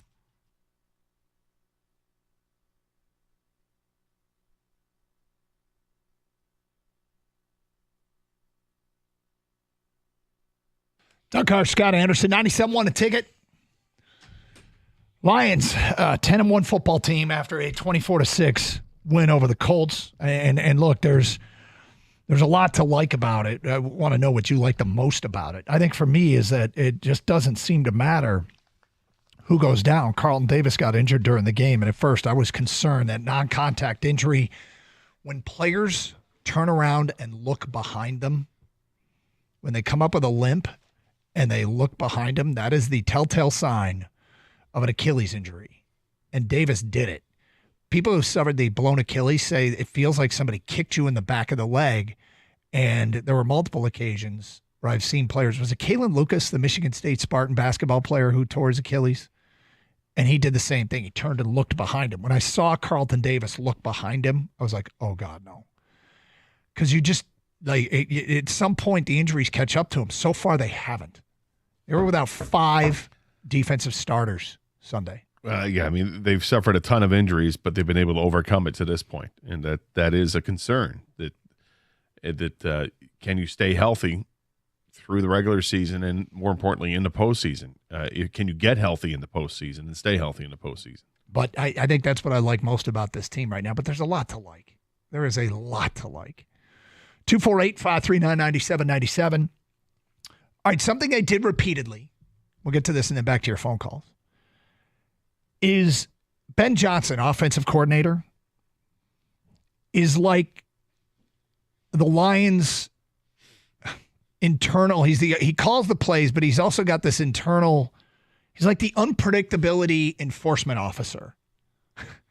3rd and 8, draw play, first down. 3rd and 6, run it up the middle, first down. 3rd and goal from the 6, they run it, first down. Now, Jared Goff spoke to us a little bit after the game. He said, look, when we get those calls on 3rd down, for us, it feels like 2nd down because we know we're going to go for it on 4th. Right. If they basically get close, it's, they'll run 2 plays and go for it. But they're just getting the first down on 3rd down, running the ball. And unpredictability is probably to a degree overrated in the sport of football because everybody knows everyone. Like it's not like you're breaking out new formations and a new playbook every week. Out of certain formations, there's certain things that you do. Some run, some pass. And opposing defensive coordinators in defense, they know it all going into the game. So when you can break out a surprise 3rd down run, and I think there is an element of surprise there. I think that's where unpredictability actually does matter. And they did it with great success, running on 3rd and long. It's pretty crazy. You know how frustrating it is when you give those up? Like when your team's playing and the other team's looking at a 3rd and 11 and they hand it off. There's kind of a relief. Oh, sweet. Yeah, they're giving up. They're just trying to move out of the shadow of the red zone or whatever it is. Yeah.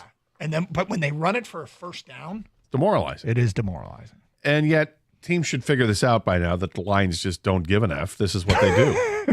Honestly, third, it doesn't matter the situation. You mentioned 3rd and 8, 3rd and 6. They're running the football.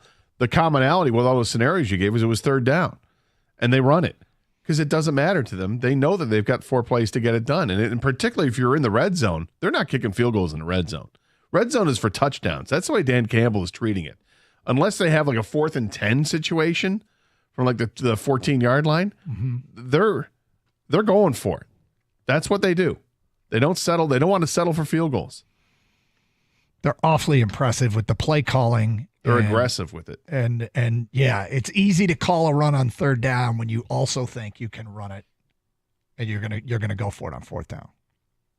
They keep you completely unbalanced. Like, I think Vilma was going off about it, just gushing about it during the broadcast, how, like, as a defender, you have to be aware of this at all times. You just can't rest on, all right, if they run it, they're just trying to get some more yards, extra room for the punter. No, when they run it, they're trying to get the first down. And by the way, if they get close, they're going for it.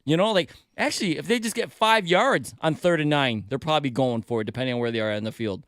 When you're unbalanced as a defense, and then they got cheat code Amon-Ra St. Brown over there where they can almost throw for a first down at any time they actually really need it, I feel like the Lions are actually kind of toying with teams at some points of the game, and that's just how dominant they've looked this year. 248-539-9797.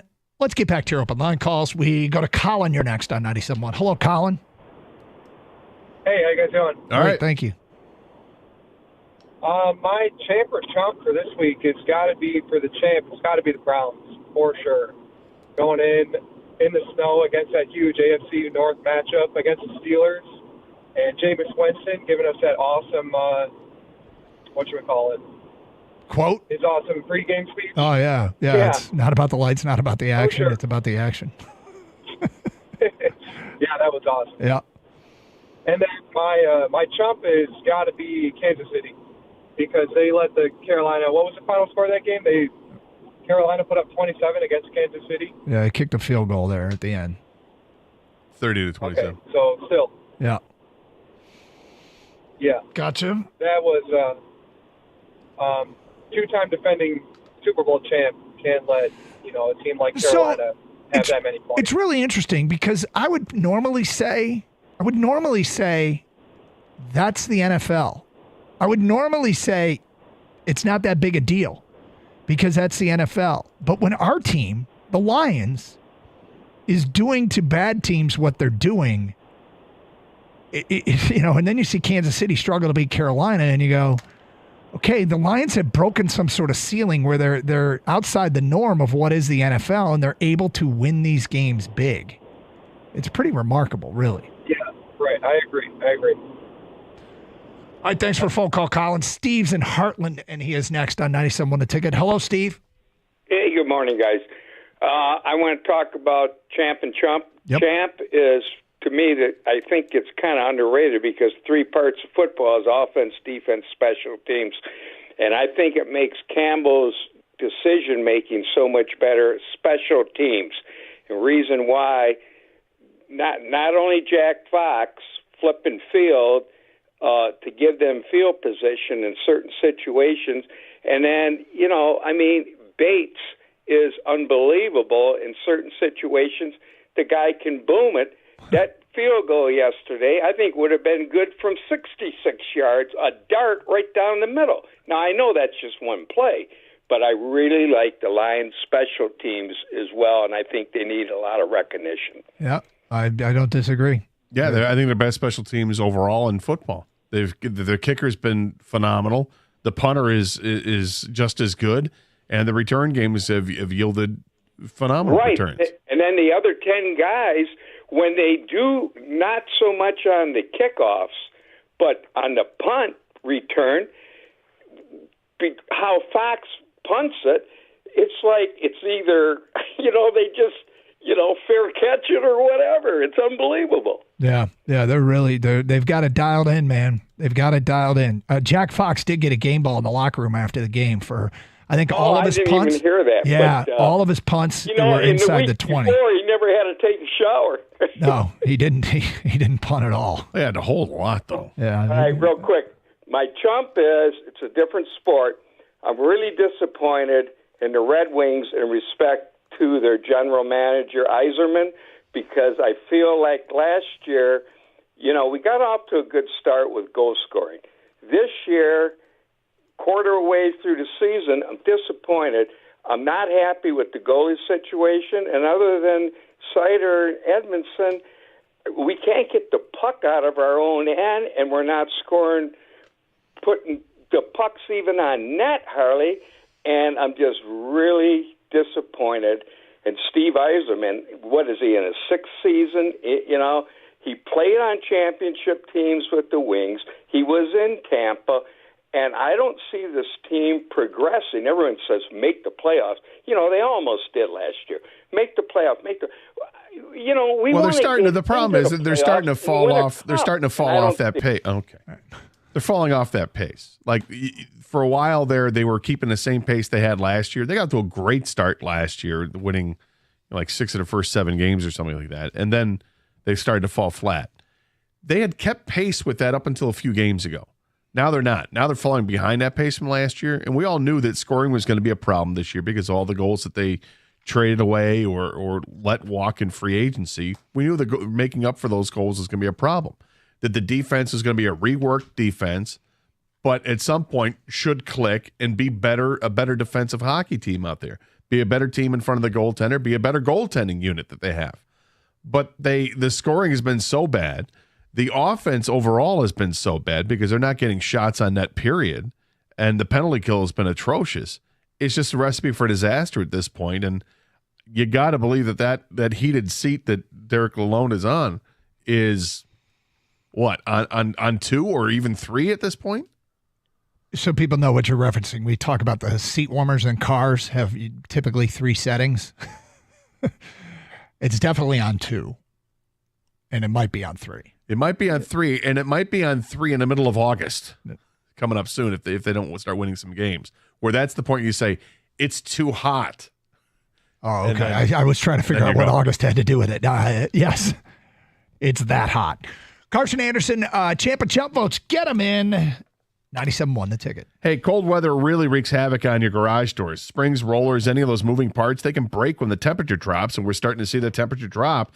This is why I recommend Precision Garage Door Service. They're awesome. It's a local company. They do same-day service, so your garage is back to new in no time. I've worked with Daryl's crew a couple of times, and they're amazing. Plus, they have garage doors that are in stock at the warehouse and can install a new door for you in as little as 24 hours. So if you need new garage doors or simply some repairs and maintenance, Precision is the place to call. 1-800-DOOR-REPAIR or schedule an appointment online at your convenience at precisiondoormi.com.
There's a coach talking about what he loves the most. What do you love the most about this Lions team? 248-539-9797. Phone calls and feedback here on Carson Anderson on 97.1 The Ticket. Another win, 24-6. Lions' average margin of victory this year at 10-1 is 18.1 points per game. This year, Kansas City's also 10-1. Their average margin of victory, 6.1 points. Last year, Philly was 10-1. Their average margin of victory, 7 points a game. 2022, the Eagles were also 10-1. They were at 9.8 points per game. 2020, Kansas City was 10-1. They were at 11.8 points per game. They won the Super Bowl that year. In 2019, San Francisco was 10-1. They were beating teams by 17.2 points a game. They went to the Super Bowl and lost. And then a couple Patriot teams did it with Brady. And one year, they were 21.5 points per game. That was when they went 11-0. That team lost in the Super Bowl. But the Lions they're acting like an elite football team. They're acting like an elite football team. And I know there's sort of a tendency to maybe be a little bit dismissive because of who the opponents have been the last couple of weeks. Talk to Kansas City about just showing up, rolling out the football, if you will. And did Kansas City struggle a little bit yesterday against a bad football team? Yeah, they struggled. Yeah. They struggled. I mean, Carolina's getting better. Sure. Since Bryce Young was benched and he's come back from that benching, he's played a lot better. And I think there's one other difference with Kansas City. Kansas City, without question, has the target on their back because they're back-to-back Super Bowl champions, and everybody's going to give them their best. The Lions are getting to that point, though. Yeah. Where, okay, it's a cute story. The cute story was 2 years ago. Last year was a nice story. Now, okay, I don't want to lose to this team. The teams are going to start taking this team very serious. They are already taking them very seriously. 248-539-9797. Let's go to David in Rochester. You're on 97.1 The Ticket. Hi, David. Happy Thanksgiving, gentlemen. You too. My son said it best last night that we are not watching football, we are watching history. Kind of feels like it. I've been a fan since 1967. I still have scars from the 1970 loss against Dallas, 5-0.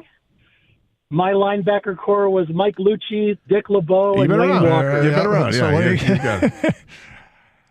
I love this team. My outfit was deployed in 91, 90 overseas, and my dad taped the Thanksgiving Day, and my whole company got a chance to watch them win on Thanksgiving. It was a VHS tape in the desert. We've been through these guys thick and thin. What I like most about the Lions is they have class in winning. They are magnanimous. Anytime they're interviewed after the game, every single Lions player defers compliments to their teammates. Whether it was Bates in the magnificent games he's played, when he was interviewed, he said, "Look, thank the holder, thank the blockers, gave praise to God." Anybody in the locker room when they get the game ball, it's always, "I love you, man. I love this effing team." This is just amazing, and a compliment to all of your listeners and yourselves for bringing out the best in what's in our area and across the nation. You got some really smart, learned listeners that know a lot about football, not just the Lions, but it's a pleasure to have you guys on a ride to work every morning. I mean, you guys really, you're at the top of the game. I know the Lions are the fire, but you guys certainly put oxygen on the fire. Well, thank you. So thank you for all you do. Appreciate and it. this is a class outfit. Well, I would take it a little, David. I don't know that every opponent sees it that way. Some people think the Lions are dirty and running up the score. They might say a lot of the right things, and I don't care. Like, that doesn't bother me. When you're winning a lot, people eventually get sick of you, and anything you do that might be seen as a slight, and I do it too. So we'll wait to see what happens this week. But I mean, is Brian Branch going to get fined again for that hit out of bounds? And I'm still not convinced that was helmet to helmet. It looked like helmet to shoulder to me. But regardless, they got flagged for it. They'll review it, and because he's got a track record, not going to be surprised if he's $10,000 poorer. And then Jameson Williams had commented after the touchdown celebration with David Montgomery, where they were like shooting dice. Yeah, it's like, we're about to get fined, and I don't care. And I'm asking myself, why would you get fined because your celebration is simulating shooting game, dice? because the game really, really in the NFL is very sensitive to embracing gambling. You don't want to blur those lines, guys. No, you don't. You don't. The NFL keeps gambling at an arm's length. So honestly, that fine was brought to you by DraftKings. If they get fined for that, that is ridiculous. Yeah. JMO got his fine for his Marshawn Lynch tribute. Well, that's different.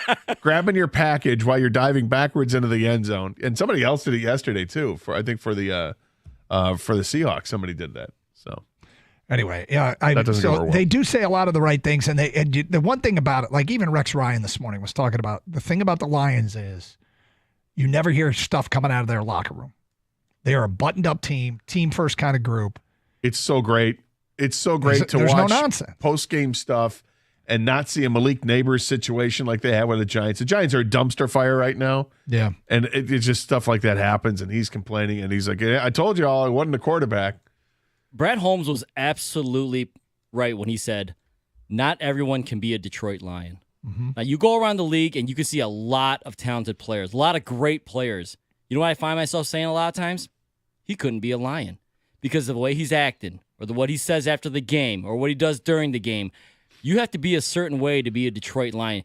Malik Neighbors is a great example of a recent guy, right? He's young right now, and I get it. George Pickens, another guy. But that stuff doesn't fly here, and it doesn't matter how good you are. You got to stand in line with the rest of the other guys, and it's fantastic what they've built here. 248-539-9797. Feedback coming into the Carson Anderson inbox. Let's get to some of it. You can get your champ and chump votes in that way as well. My only concern with the Lions and the number one seed are injuries piling up and Philly ascending into the conversation. Availability is the biggest asset a player can have, and when the next man up at some point, talent means something to winning. That's from Jack in Plymouth. I can't believe this is serious, but this person texted, if we lose this year on Thanksgiving with this team to this Bears team, can we stop playing on Thanksgiving for good? No. I mean, ever. Is that for real? I know they've lost 7 in a row on Thanksgiving, but you really want to give up the Thanksgiving tradition if they lose this game? Lose this game, go on to win the Super Bowl, but forget Thanksgiving? I mean, hopefully they go on to win the Super Bowl. That'd be nice. Champ and chump. My champ is the first place Detroit Lions. My chump is my brain for being bummed the Lions didn't score a tutty on every single drive and blow out the Colts by 40. That's from Eric on a mower. Yeah, expectations. What's this punt play they're running? My champ, Michigan, for finally looking like Michigan. Great team effort. Chump, Ohio State for running up the score if these teams face each other again when it really counts.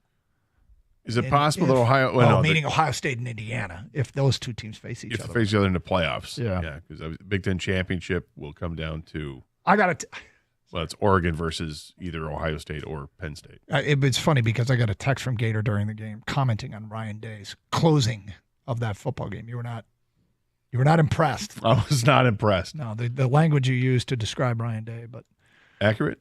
Yeah, I mean, look, he's. I think that's a guy that's really uncomfortable right now. 248-539-9797. We'll get to more of your phone calls and feedback coming up. It's Carson Anderson, 97.1.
I'm going to make a confession today, Gator. Okay. Confession on the air. Confession is something that I'm a little embarrassed about because it's part of what we should. I mean, we have jobs. We should know things, but I have to admit something I didn't know. And I'll make that confession today at 11:48. Oh, yep. Okay. 248-539-9797. Doug Karsch, Scott Anderson, Kang behind the glass, Kenny answering phones. Monday's main champ and chump. Get your votes in. We got more texts we'll get to in a moment. First, Alex is on 97.1 A Ticket. Hi, Alex. Hey, what's up, guys? Hey. Yeah, I just want to say and this may be echoing what other people have said before, but this team feels special in a way that you only see every once in a while in any sport.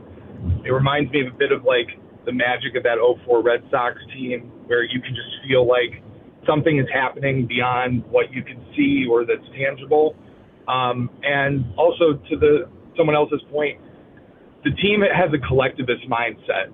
They are, the sum of the parts are greater than the whole, and there just isn't the drama. There is this holistic sense of purpose that they all have from the front office down to the special teams. And, you know, I know there's a lot of football left. I know a lot of things can happen, but it feels like we've got a date with destiny, and I'm all in.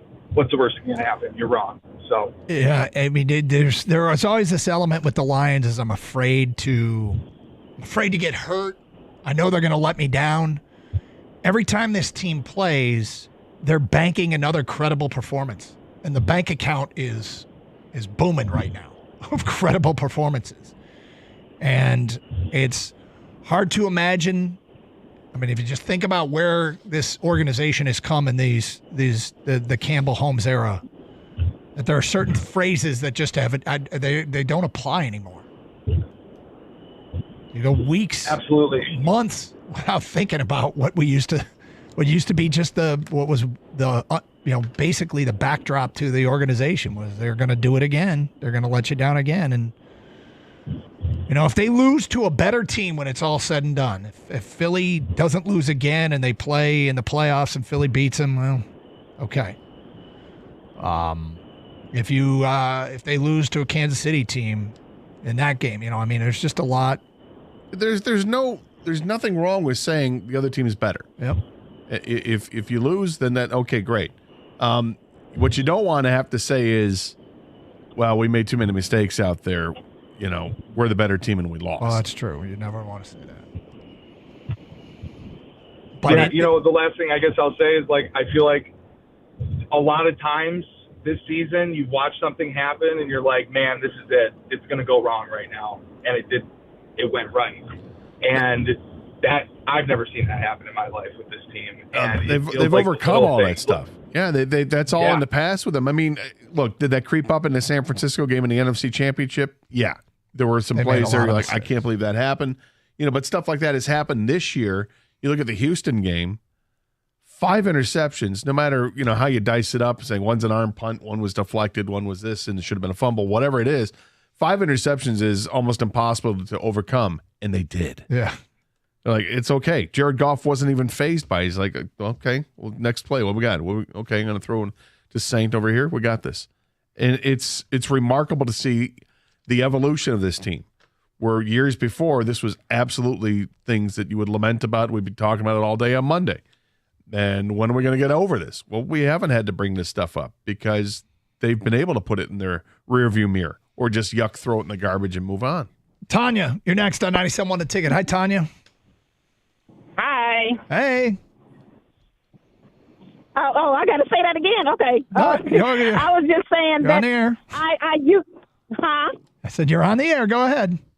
Okay, so I was just saying that the Lions in the past were like this old marriage where you would forgive them when they lost and you give them another try, but now it's like that. You're confident. I'm happy to see this organization the way it's turned around. I see the momentum getting better. I feel the energy. I feel the excitement. I feel the new atmosphere, like inside and out from top to bottom, and I love it. And I love Jahmyr Gibbs. That's my baby. Tanya, what you're saying is the relationship that you have personally with the NFL team in Detroit is finally a healthy one. Yes. I love it. I love it. I love it. So it's like I said, it's like that old marriage where you like, okay, you did something to hurt me. I'm going to forgive you again. It's like they cheated on you and you want to forgive them again. Now it's like, okay, I'm trusting it. I'm confident when they even when they go, the first team scores a field goal. It's like, oh, we got this. It's like they're setting it up to where we can trust them again. And I love it. I've been a fan for 35 years. I freaking love it. I'm happy. Go Lions. So, Tanya, you seem comfortable if the Lions cheat on you. It's okay because you trust them now. Yeah, so you go. I went through the therapy. I'm not gonna lie. I did divorce him or separate from him right when golf came. That time when because Matthew, I love Matthew, but when he left, I kind of gave up a little bit. But I kind of let it go because I love the Lions. And I had to come back. So, like I said, I love my new squad. I love the youthfulness. I love the connection. I think that's what we were missing before. We didn't have that team. It was like it was individual. They didn't have that spiritual, that comfortability, that teamwork, that camaraderie. And I think Dan Campbell is what we were missing. And then having from the owner all the way down to the rookies, it's just like a great effort. I see the effort with everybody together. It's a togetherness. Well, so they're easily. That is true. That is true. And you've obviously. I'm glad that your relationship with the Lions is in a good place. I think we can all agree. It's like saying, "But you cheated on me, but you're so good looking." I'm okay with it because you're hot. But they've stopped cheating on. That's her point. She trusts them. She trusts them to not do that again. You're not going to do this anymore. No, I'm not going to do that anymore. 248-539-9797. Yeah, that's some faith. I like the analogy she came up with. Let's go to JC in South Lyon. You're next. Hi, JC. Hey, good morning, guys. How you doing? What's up? Hey, you know what? I took a good look at this, and what the Lions remind me of the Red Wings of the 90s and the early 2000s, where you knew they were going to win. You knew they were going to find a way. You didn't worry about it. If they got down by 2 goals, you never gave up. Same with the Lions. They get down by a field goal or a touchdown, you just knew they were going to come back. And that's, I guess that's the parallel and the analogy I see. So I mentioned earlier in the show that there's a little bit of element of just kind of waiting for the postseason now. Like they still have work to do. They've got to try and win this division and secure the 1 seed, and seasons are long and lots can change. But the way that they are playing right now, it's hard not to sort of start to focus on the postseason, which is how we spent Red Wing regular seasons. Exactly. And, I think it's actually healthy that the pressure is still on. Yeah, it's the toughest division in football. That it used to be the doormat in the league as a whole, the division. Now it's the toughest division in football. Yep. I would, it's tough. Keep your attention. 248-539-9797. Dale's in Plymouth and next. Hi, Dale. Hi, how are you? What's going on? I just want to comment. I'm 80 years old and I've been following the Lions since the 50s. And the big knock on the Lions has always been when they had like Russ Thomas and they had a leadership team at the highest level that basically didn't seem to get it at all. And I love you guys. You guys have the best show. I could listen to you guys all day. Oh, thank you. But I think the thing that's amazing to me, and I think it's forgotten by some of the people that are calling in, is this all started with Ford and Spielman. And then who would have ever picked Dan Campbell out of those old regimes that we had? I mean, that whole set of picks all goes back to the grassroots of Ford and Spielman and going in with Campbell and Holmes. So I just want to make sure they get, that the people give them the credit for basically starting this whole new regime after 50-some years of disaster. Well, yeah, I mean, the hires that they have made, it's being run right from the top. It's being run correctly from the top is what I'm trying to say here. And, you look at if this team does finish it off and let's say even make the Super Bowl, there's going to be 2 weeks of media coverage leading up to that. And if they win the Super Bowl, I would love to hear more about the interview process and sit down, who was in the room, what their impressions were of Dan Campbell compared to other candidates, what their impressions were of Brad Holmes. It was funny because when we were looking for the right people for the job, and we really focus, I think our show probably does more like GM talk than coach talk. But we were wanting someone, we focused on the draft so much in this program. We wanted somebody that could just nail the draft, get a guy that's really good at the draft. My God, did they get that right? I think a full-on sit-down, like hour interview with Sheila Hamp would be fascinating. In studio? Yeah. Kang? Can we get Sheila and Let's just make that happen. We're on it. All right. 248-539-9797. Uncensored. I have a confession to make. Yeah. Yeah. And I will admit it on the air next. I wonder if maybe you would say, yeah, me too. We'll get to that at 11:48 here on 97.1 The Ticket. Well, it's so great to see our teams in the deep back to their winning ways, just like the team over at Sarah Chevrolet Southfield. Sarah Chevrolet is making sure that the customers win on every single deal. How are these for deals? You start with the Equinox EV. It's only $154 a month. The Blazer EV is just $174 a month. The Chevy Blazer, it's only $367 a month. And all these unbeatable payments are with just $999 down, and that's taxes and fees included because there's no games, there's no gimmicks. It's just great winning deals for the customers over at Sarah Chevrolet Southfield.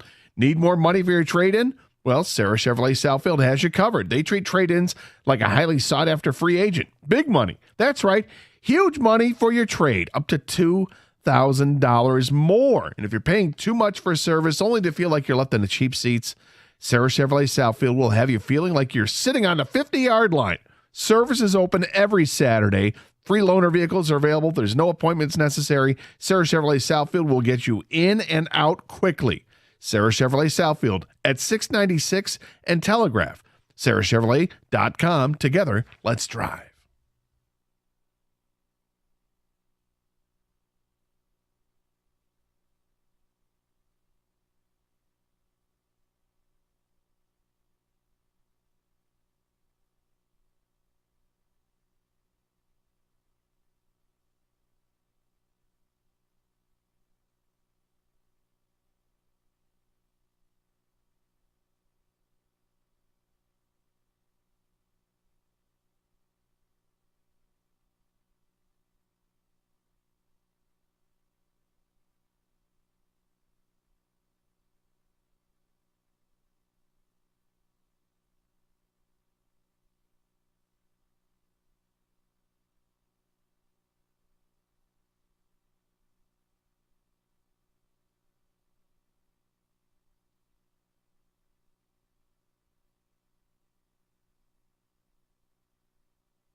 Yeah, that was something else.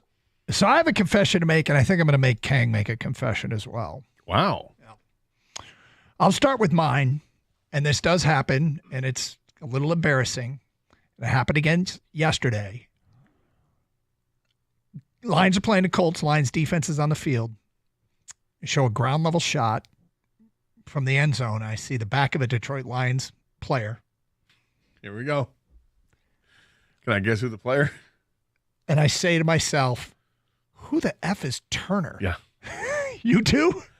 Yeah. I started laughing when I saw him because I automatically started thinking, this is a guy Doug is going to bring up on the show. Did you know it? Say who the F is Turner. Yes.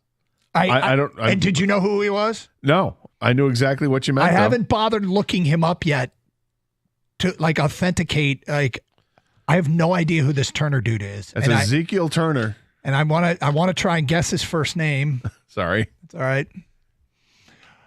Anyway. Guess his first name, Doug. I don't know, Ezekiel? Whoa. Wow. Whoa. You really Where the hell did Ezekiel Turner come from? Am I allowed to say this or you want to guess? Yeah, sure. Go for it. He's 28 years old. He played at Washington in college and played with the Cardinals all up through last year. Okay. Played all 16 games last year with the Cardinals. Had 20 tackles. I mean, special teams kind of guy. It's admitting, like we cover this team. It's our job. I'd never heard of Ezekiel Turner. And I apologize to the audience. I'm pretty sure he played last week too, but I didn't know his first name then either. Yeah. I didn't bother to look it up for this week as well.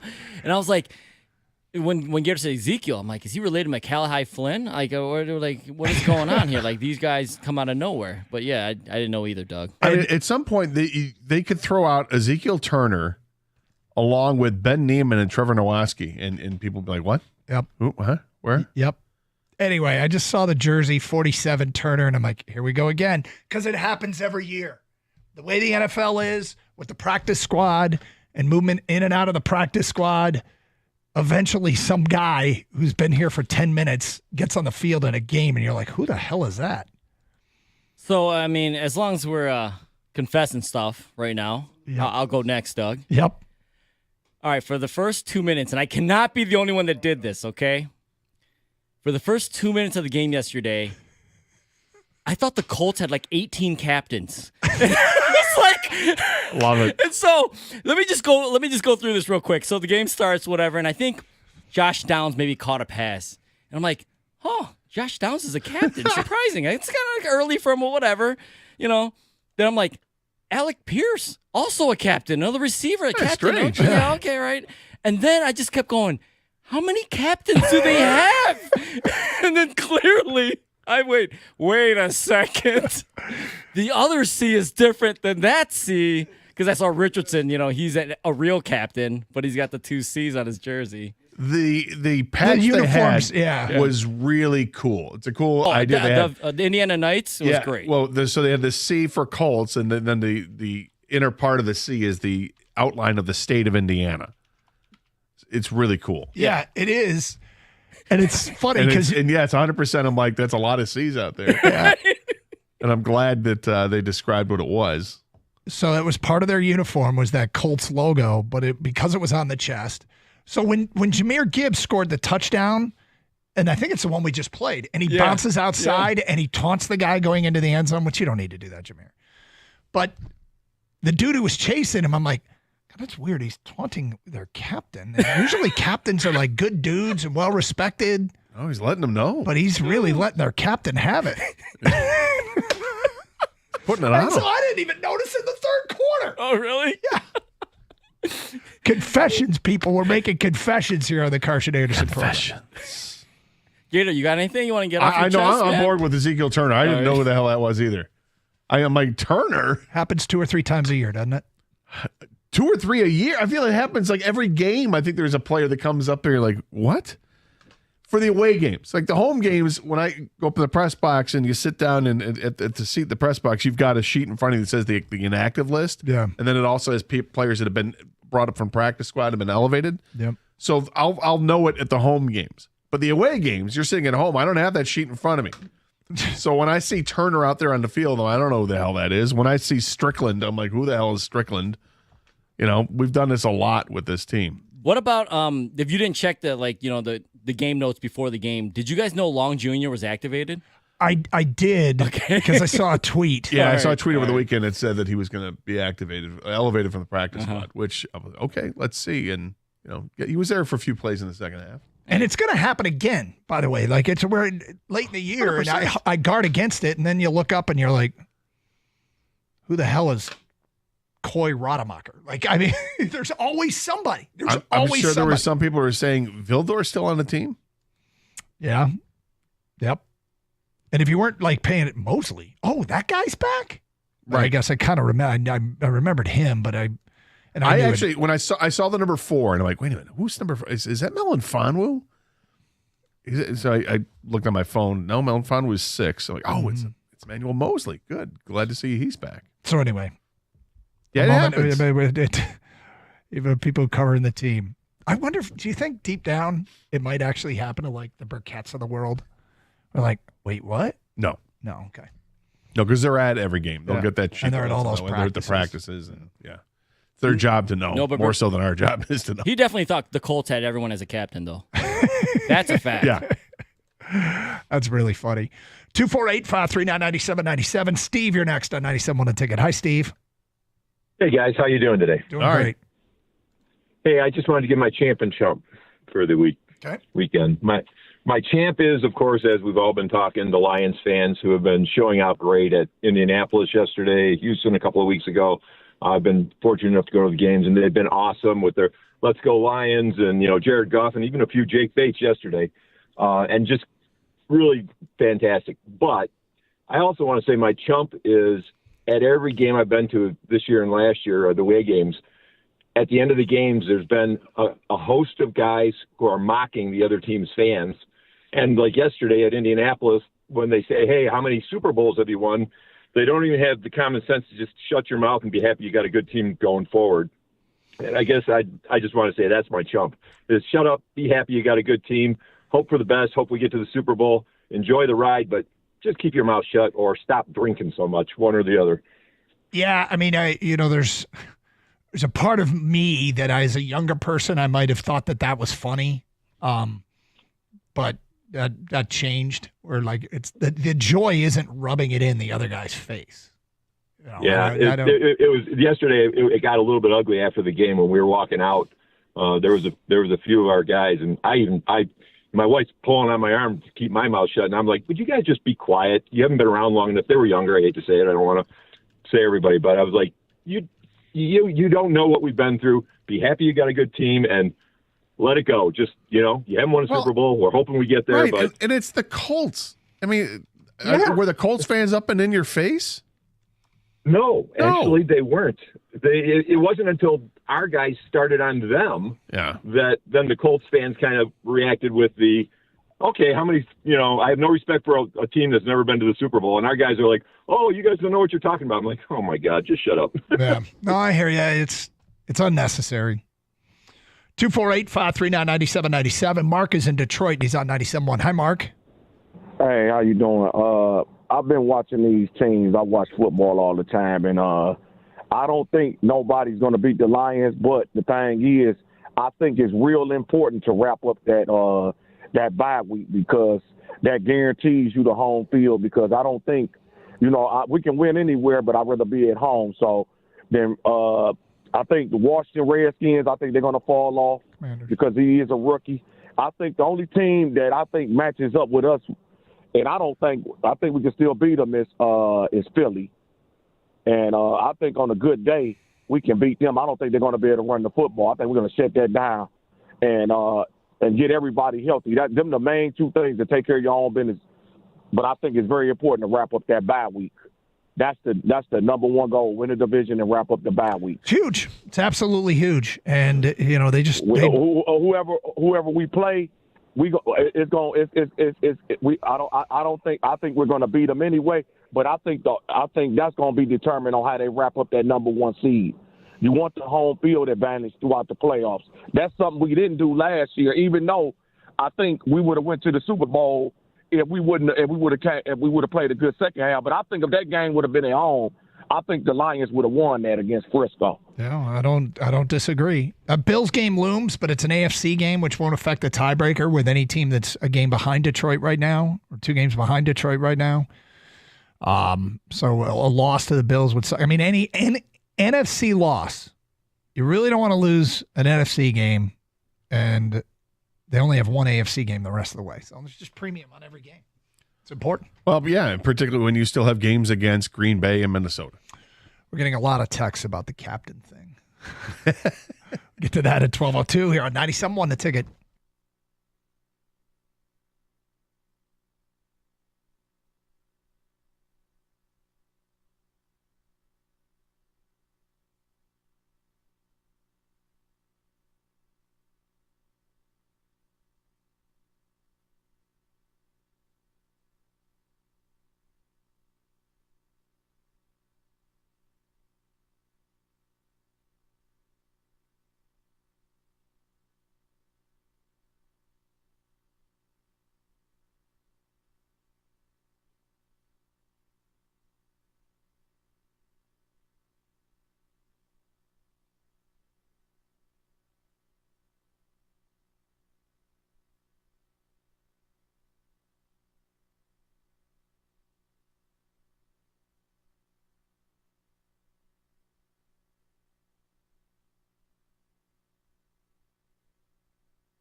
Doug Carr, Scott Anderson, 97 want to take it open lines, 248-539-9797. All right, so Lions improved to 10-1 with a win over the Colts yesterday in very impressive fashion. Well, I mean, it was just workmanlike, but they were better. They're just a better football team. They don't have to do anything out of the box, even though they can run it on 3rd and long and get first downs. It's not like anything special. It's just so nice to have a football team that goes out, does their thing, and they're just better than the opponent. And we're on the other side of that for so long, where we always needed help. We needed something to go right. We needed some good fortune, catch them on a bad day. We don't need that anymore. When you are the better football team, you go out and you just avoid massive mistakes. Even when you make them, you can overcome them. That's what they've done. They've proven to do it. It's been a fun watch, and nothing is really super surprising anymore when they win football games. Their margin of victory right now, I mentioned this earlier in the show, is over 18 points a game, 18.1 points a game, which is way better than the Chiefs, who are also 10-1. It's way better than last year's Philly team that was 10-1. Way better than the Eagles 2 years ago, which was 10-1. Way better than the Chiefs were in 2020 when they were 10-1. It's really these point totals are Brady Patriot winning margins, like some of the best Patriot teams. It's impressive. And here's another crazy one. They're 6-0 on the road, and their average margin of victory on the road is 13 points. I mean, they're winning those games by 2 scores. So, hey, the more of this, the better. 248-539-9797. All right, so we all confessed something last segment. I confessed that I didn't know who 47 Turner was. Gator's like, yep, me too. In fact, when you saw him, you said, I bet Doug brings him up as the Lion. Nobody knows who it is. And I don't think I put that in my notes, but it should have been in my notes. Kang confessed that at the beginning of the game, he thought the Colts had like 13 captains because the Colts had a Colts logo on the front of the jersey that is a C. And he was like, God, they got a lot of captains. A lot of captains. And then he realized every player had the C on his jersey. Feedback coming in on that. Kang, I did the same thing. I saw Granson, the tight end, make a catch, and I was like, what the hell? This guy's a captain? They must really suck. Juan in Wayne. Hey, Kang, I did the same thing with the Colts C on the jerseys. I kept asking myself, what the heck is going on here? Another one here. What kind of team has a kicker as a captain? It was like Oprah Winfrey handing out captain C's. Scott in South Lyon. Agree, Kang. Ha ha. I thought the same dang thing. C. I confess, I didn't pick up on all the C's not being captains until now. You thought the entire team was a captain? Who are they honoring today? Oh, that's so great. Oh, here's more. It's Johnny Unitas Day. Everybody's a captain. Watching the game, my buddy and I noticed the captain thing as well, and we started counting the captaincies. We just thought it was like a motivational rallying cry for the team, like, quote, we're all captains. And then we talked about how it kind of waters down and cheapens the captain honors. Guess that theory was wrong, though. Ha ha. Gang, the exact same thing happened with me and the C on the jersey. I saw Matt Gay lining up for a field goal, and I thought, wow, you don't often see that. A kicker as captain. He must be a hell of a guy. Hey, who knows? He could be an a-hole. That's from Johnny McComb. You know, around here, we're like the captain. Everyone goes like, oh, Steve Eiserman. Yep. And if you're a Piston fan, you're like, oh, Isaiah Thomas. Yep. For Colts fans, it's like, oh, the 2024 Colts. So great. Hey, I wasn't the only one, man. We can all. It's confessions. We're making confessions. It's okay. Safe space. Confessions. None of us is perfect. It's hysterical. A team full of captains. Let's go to Brandon. You're next on 97.1. Hi, Brandon. Hey, how's it going, guys? Happy Victory Monday. You too. Hey, man. I just want to take a step back and pay homage to Brad Holmes, man. Without what he did, he took that Stafford trade and literally built this thing from the ground up. Good football players, relatable, work hard, and that's how we were able to get trust in this team. It's all because of him. look at one of my favorite picks. One of the most underrated picks I think he did was Jack Campbell. That dude was a complete ball hawk. He's all over the place. It's amazing. And he's the reason why I have the faith in this team. Because with him leading the ship, man, it's hard telling where we can go. Well, Jack Campbell's the reason Doug can't stand right now. I love that draft pick. I absolutely love that draft pick. And so many people hated on that draft pick. They were like, "Oh, he reached. What is he doing?" Look at him now. Yeah, look, it goes back to a theory and something I've talked about a lot, and that is I think it's silly to have hard and fast rules with the draft because every draft is different, so you shouldn't go into it and say you can't do this, you can't do that. And in the case of Jack Campbell, he's a football for breakfast, lunch, and dinner kind of guy, and you can tell that he's a true Detroit Lion. He's everything they're looking for, and he's amazing. Yeah, he's been awesome, absolutely awesome. And how critical man, is he? Good to hear from you guys. Hey, you guys. I listen to you guys every day, man. I love you guys here in Florida. I'm a Lions fan for life out here. Sweet. I go to all the road games out here, so it's good. I stay listening to you guys for all my laughs and my gossip that I need. Well, great. So you guys keep up the good work, and thank you for all you do, guys. All right, thanks, Brandon. We appreciate it. Thank you for listening. 248-539-9797. Yeah, Campbell pick's pretty good. Let's go to Janet next on 97 a Ticket. Hi, Janet. Hi there. Hey. I just wanted to let you know that my husband and I drove from Ann Arbor after the Michigan game to Indianapolis for the Lions game. So we had an awesome drive there and back. Thank goodness. It was a good football weekend. Yes, it was. And to dovetail on what Kang was saying, on the scoreboard, they had that C and then our Lions logo.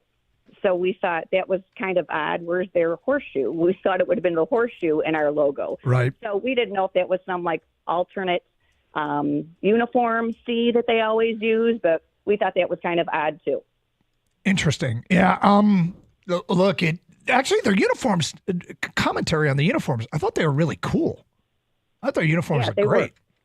Mm-hmm. And I like the black helmet, and it's a good look. But yeah, they. Oh, the captains. A lot of captains. A lot of captains out there. The entire team said, "Look at me. I'm the captain now."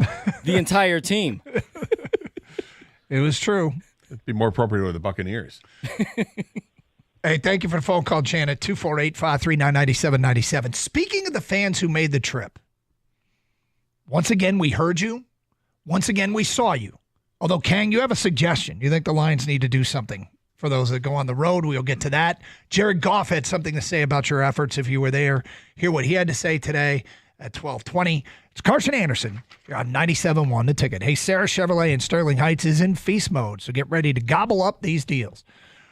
Right now, lease a new 2025 Equinox LT for just $299 a month for 36 months. You heard it right, $299 a month on a 25 Equinox, which is $19.99 down. Activate the savings with a GM employee discount and a current lease in your household. Sarah Chevrolet in Sterling Heights with a guarantee. It's the lowest price or it's free. 17.5 in Van Dyke and Sterling Heights. Get the best deals of all this fall and say Sarah. Call 87-SAY-SARAH or go to saysarah.com. Together, let's drive.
That's Dan Campbell. 248-539-9797. Scott is on a cell, and he's on 97 on a ticket. Hi, Scott. Yes, sir. Hey. Hey, I went there and I looked for Lucas Stadium, and all I saw was Ford Field transported to Indiana. It was incredible. I've never seen so many Lions fans. Every parking lot was just packed. I left out of there last night and got home at 12:30. I was so freaking beat, and it was just a constant line. I kept waiting for the traffic to clear to Michigan. It was a parade back home, and nothing felt better than driving that 4.5 hours of driving with the Lions win. It would have sucked to lose and drive home that far, but we drove down there at 5:30 in the morning. I left the Lions man cave and decided to head down there, and my God, it was a blast. We partied with Crackman, and it was just a good time. And they were high-fiving us, the Colts fans around us, which I had to look 20 deep to find them. There was only a couple, but they were high-fiving us, saying, I think you guys got the Super Bowl. I mean, that came out of their mouths, and it was incredible. You know, first of all, going on the road's a blast, and it always comes with a risk that you might have to make that depressing jaunt home. So it's even more rewarding when your team wins. That's cool if their fans were cool. We had somebody call earlier and say that there was some bad interactions, but he also mentioned it was probably the fault of the Lions fans rubbing it in the Colts fans' face. But, hey, man, look, this is a really, really good football team that has a chance to do special things. Each week they bank another win, and it's another deposit into the account of credibility. And the postseason, I don't want to wish away the ride because the ride is fun, but it's like the postseason can't get here soon enough. The injuries that are piling up is you got to have depth and you got to overcome them, and the best teams and best organizations do, and the Lions are just that. Right on. Yep. Go online and look up the largest Lions man cave in Michigan, and you'll find my cave. And I left that to go down there, and I'm so happy I did. You got a good one, huh? Right on, brother. All right, take care. All right, so Kang, you have a suggestion for the road? Yeah, I mean, obviously being on the road, that the Lions have like this crazy advantage. Like it seems like not a lot of other teams have, right? And I want to take it up a notch. I feel like there's another way we can, make it even better than what it is, and it's already great. And I feel like the Lions social media crew, they always let you know what uniform the Lions are going to be wearing, but they kind of let you know late in the week, and maybe that's when they're allowed to or whatever. Right. But if they can, I'd like it if they let us know what the Lions are wearing on the road earlier, so the fans that travel know what color to wear. Because we joke about the C and the Colts uniform, but let's be honest, they wear blue as well. So I think a lot of Lions fans wore blue. Yeah. And it didn't stand out as much as it could have if they were all wearing white instead. So I can wear their white Lions gear when they're in the whites. Yep. Match whatever the Lions are wearing. That way we stand out more, and then we show. It's kind of demoralizing, I think, as a player, a fan base. If you look up and you see, why the hell are there so many Lions fans here, right? And so they hear the chants, but I think also if you make it more visual, I think it'd be a lot even better than what it is. So if you're listening, Lions, that'd be pretty cool. I think. Just let them know earlier for the road games. Yep.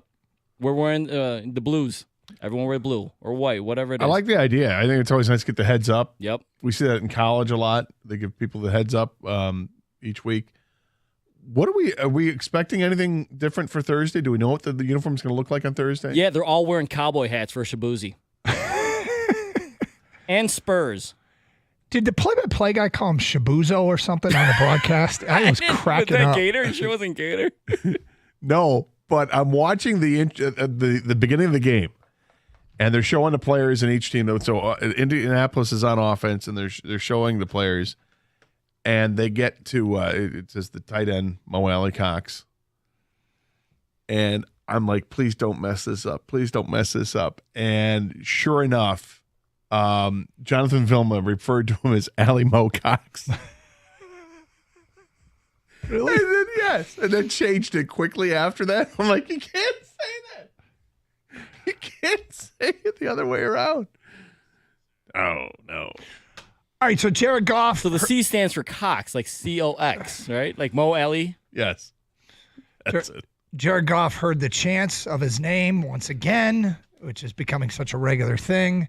And he loves it, but he also said that Lions fans are doing something even more special than just showing up.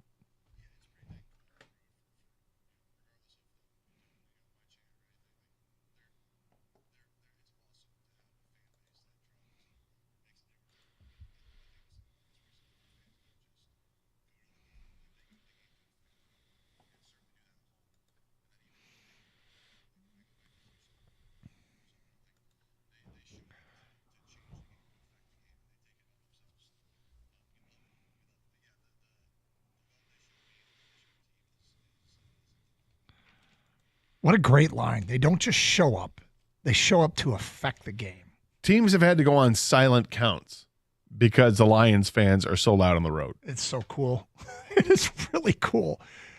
And I mean, all the jokes can come flying in, right? Lions fans hadn't had a team worth traveling, so they saved all their money through all these years. Even though I think we did a decent, I think we showed up in decent numbers in the past. I knew people that go all the time to go to road games. Fan base, but now it's a thing now, and it's a great thing now.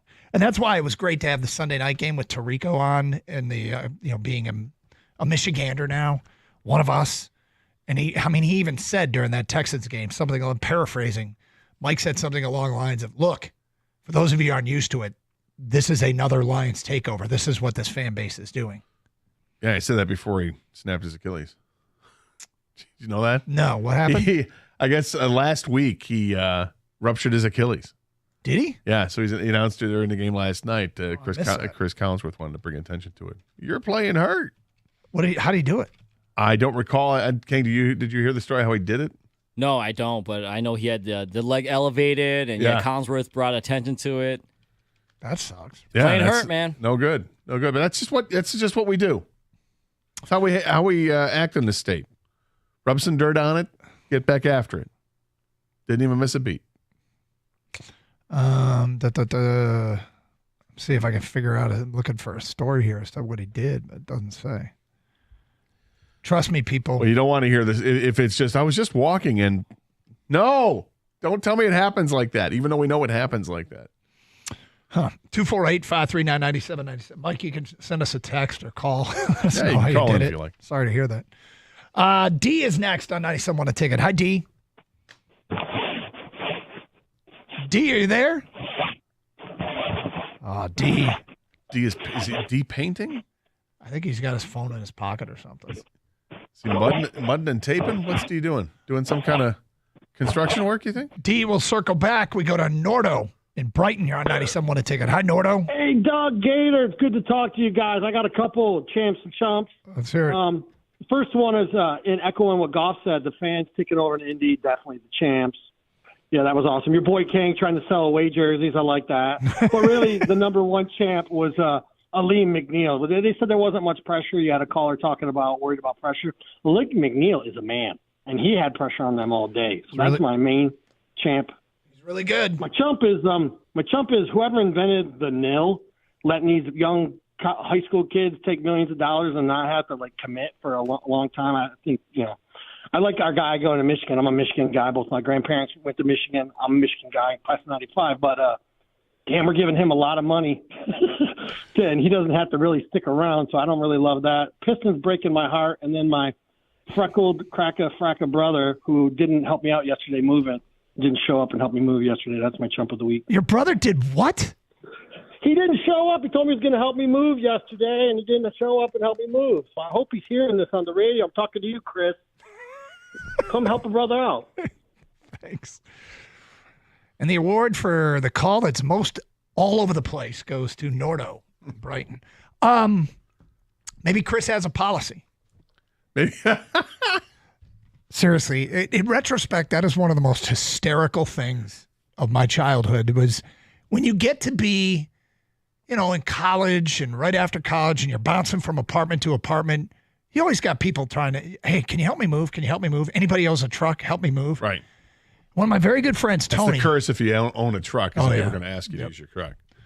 My friend Tony, whenever anybody asked him, hey, can you help me move? He'd say the same thing. I can't. Why not? I have a policy. I don't help people move. So ridiculous. Of course it is. But the funny thing is when you're I have a policy too. To punch anybody who says that they're not going to help right square in the arm. What's so funny about it, though, is back then we were like, oh, okay, well, he doesn't. Oh, it's his policy. He has a policy. We just all accepted it. What the hell kind of BS was that, Tony? Total BS. I have a policy. You pulled a Jedi mind trick on you. And we all fell for it. No, Tony's got a policy. Doesn't help people move. Maybe Chris has a policy, Nordo. Craig's in Pontiac, and he's next here on 97 Want a Ticket. Hi, Craig. Yeah. I'm here. Yep, go ahead. Oh, okay. So, yeah, my wife and I are longtime fans. We had season tickets for 5 years back when they had Billy Sims. Really enjoying all of this, what the rebuild. But my fear is, because I expect them to win every week, I don't know how I'm going to respond when they lose, if they lose. I can't even imagine the disappointment that's going to be so long. overcome. I mean, if they lose, I want them to lose in the Super Bowl. You know, I mean, no, the only reason, let me quantify that. The reason I say that is because I can't imagine losing in the regular season. It's just, we're riding this wave so much, and man, I can only imagine the disappointment, you know, that's going to be awaiting me. This is kind of a weird call. I sort of understand where you're coming from because, let's face it, they just don't look like a team that's ever going to lose again. I mean, I know that's ridiculous because I've said this a million times. When you get on these winning streaks, you feel like you're never going to lose again. And when you're on a losing streak, you feel like you're never going to win again. They just took on a team full of captains and won. Right? And the Colts aren't particularly great, but they're battling for a playoff spot. Jacksonville's terrible. But a couple weeks ago, they beat a Texans team that's really, really good. And they did it on a night where they really made it difficult on themselves and overcame all those mistakes and found a way to get it done. And of course, like all of the reality is what happened with Kansas City and Carolina yesterday. Carolina was a 3-win football team and had a chance to beat a 1-loss Kansas City team. I mean, it's tough to win in the NFL, and that's a prime example of it. And yet the Lions just keep finding a way. And they're not, because they're working hard to do so. Most of their games aren't particularly close. They haven't been. No. And it's because, I mean, Jared Goff will tell you it's the work that they put in during the week. Mm-hmm. He's not alone. Other players come out of the practice and say our practices are tough as hell, man. And this is what all the hard work pays off in. Winning the game 24-6, winning the game 52-6. It's incredible what they've done this year. Their point differential is plus 177 for 11 games. It's Carson Anderson, 97.1 The Ticket. It's so hard to find great service, right? Great customer service. So when you get it, you want to let everybody know about it. And the great folks over at Precision Garage Door, they've got great customer service. For instance, if you want to schedule an appointment for them to come out and then fix your garage doors, you can do it online at your convenience by going to precisiondoormi.com, and things get handled. Look, right now, temperatures are getting colder out there. You want to do some maintenance on those garage doors, make sure they're going to hold up for a while. You give them a call, and they're going to come out and let you know exactly what needs to be done. I've had them over my house a few times, and each time they've been tremendously professional, and I couldn't be happier. Precision is the place. Just give them a call today at 1-800-DOOR-REPAIR, or again, schedule that appointment online at your convenience at precisiondoormi.com.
Did you check to see what your Division II team did? Yeah, they won. Miles won. Yeah. Who did you have? Harding. Okay. They won like 42-3 over Pittsburgh State. Yeah. They had 519 yards rushing. Yeah, you pointed out last week that they really like to run the ball. That's all they do is run the ball. Kang, who was your Division II team? Carson Newman. Carson Newman. They lost to Miles. Oh, we were head to head. I didn't even realize I didn't that, either. man. Now Miles takes on the 1 seed Valdosta. Well, good luck to you, man. Thanks. I appreciate hope it. I lose to the eventual champions. Who's Harding at? Harding has Grand Valley. Oh, boy. Yep. Come on, Gator. I'm rooting for Grand Valley. All right. Yeah, there's no question. Grand Valley and Ferris on a collision course. Michigan State wins on Cross that Friday. bridge when we get to it. Yeah, Michigan State wins on Friday against Purdue, trying to beat Rutgers to become bowl eligible. Rutgers coming off one of the most unbelievable blown wins I've ever seen. If you missed it, Illinois is running out of time. They're trying to force overtime. I think they were down 3. There's like 14 seconds left. They got a 4th and forever, and they bring the kicker out to try a 59-yard field goal. Snap spot kick. Woeful miss. Wait, there's a whistle. Rutgers called timeout. So the Illinois kicker had this dry run and didn't come anywhere close. No. So Bielema decides to go for it, and they throw like a 45-yard touchdown pass instead. Yeah, it was a catch and run. I mean, Catch and run, yeah. I think it was the catch was for a first down. It was far enough downfield, and then he just takes off.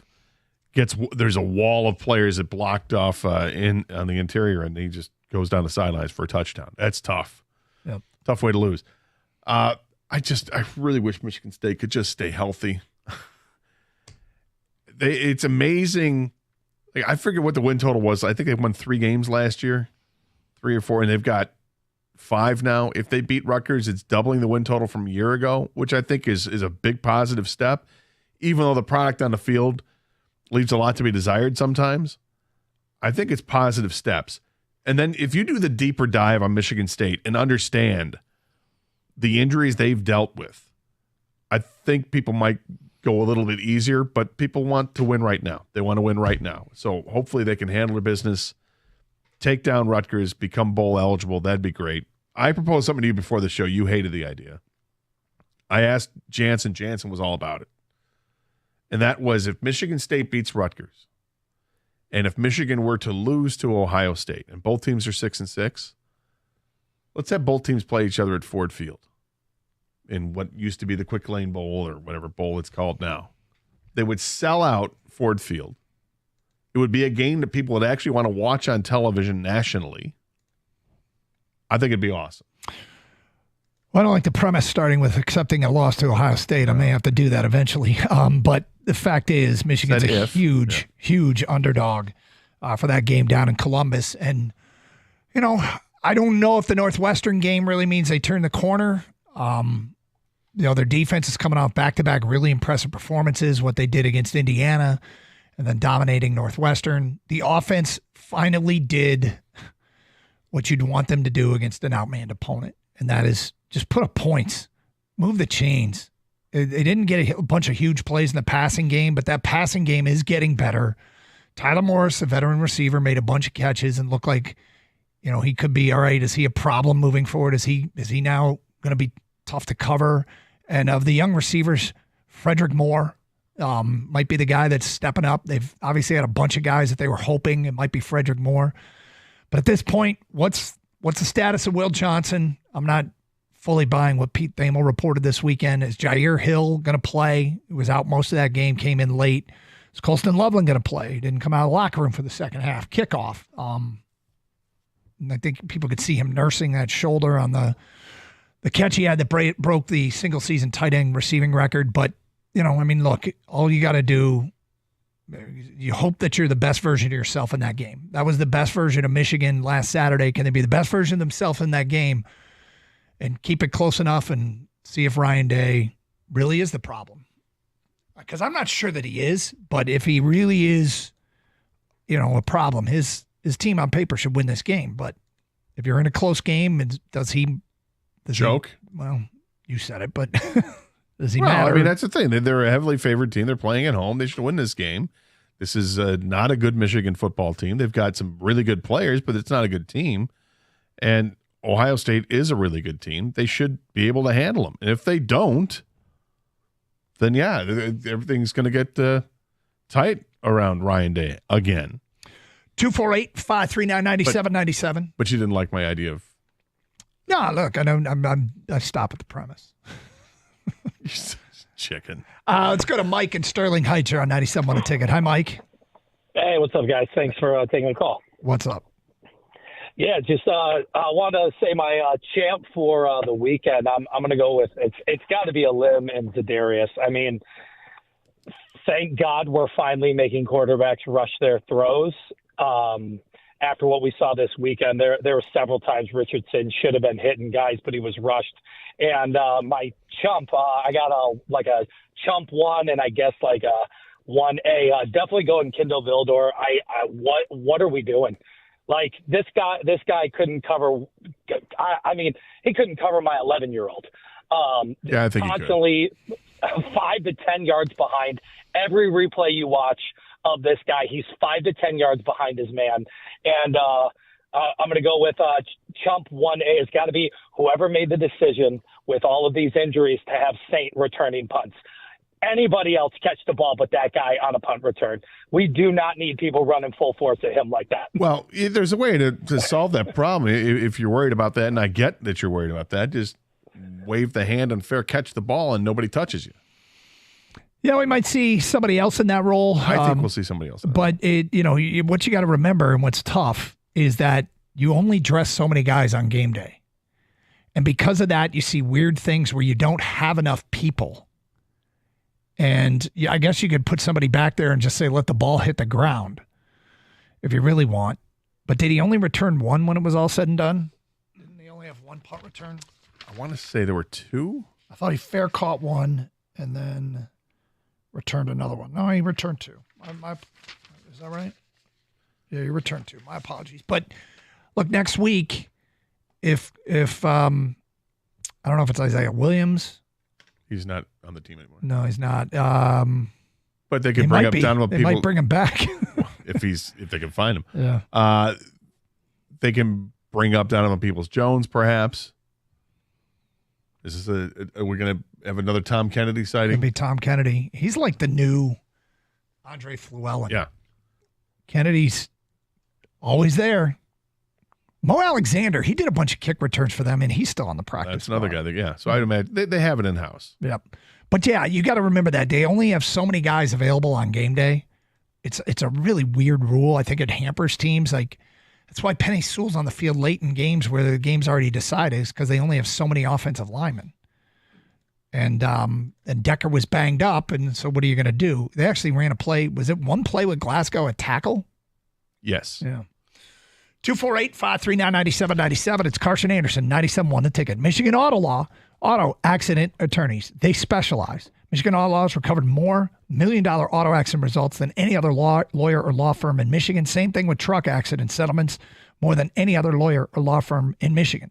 They have the largest auto accident verdict of any lawyer or law firm in Michigan. Same thing with trucks. They're nationally recognized for that. So, if you have a problem, need an auto accident attorney, call Michigan Auto Law. They care more, so you win more. Michigan Auto Law, auto accident attorneys. Visit autolaw.com. That's autolaw.com.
It's a short week. 7 consecutive Thanksgiving losses for the Lions, which is weird because, I mean, it just seems like they're really, really good right now. And hell, they were really good last year, but they lost this game. The game that honestly rattled me. I mean, Jordan Love was so good in that game against the Lions. And I was like, wow, they might have done it again. Might have turned this thing around already and handed it off. And now I'm just like, the Lions they can withstand the challenges of just about any team. We'll find out when it's all said and done, but it sure feels like it, right? Yeah, I think Green Bay, Detroit's gonna be a battle for years to come. I think if Minnesota has a settled quarterback situation, the whole North, Caleb Williams is only going to get better with Chicago. It's just this is a tough division, and right now the top 3 teams are like a combined 30-13 or something crazy like that. It's extraordinarily tough. Yep. The Lions sit atop the division at 10-1. You know what sucks too is, like, obviously we got the short turnaround this week, but then after that they don't get the full 10 days that normal teams get. They got to play the next Thursday night, so it's only 7 days for guys to rest up. Because if there's anything that came out of that Lions game is they got a lot of guys that left the game at some point, right? And some guys didn't finish the game, so they got to keep it together for a little bit here. And it's a tough division, like you guys said. But the 7 days leading into the Packer game is, I guess the Packers play Thursday night too, because they play this Thursday against the Dolphins. So they'll get the 7 days. The Lions will get the extra day leading into the Buffalo game, which is shaping up to be the biggest regular season game of the year.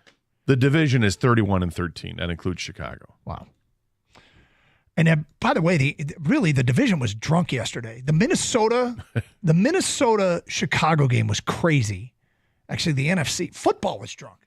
The Washington Dallas. Washington's down 7 with like 20 seconds left, and they throw a 90-yard touchdown pass to make it 27-26, and they miss the extra point. And then you got Saturday with teams holding playoff spots: Ole Miss, Indiana, Alabama. Who else lost? A&M. A&M.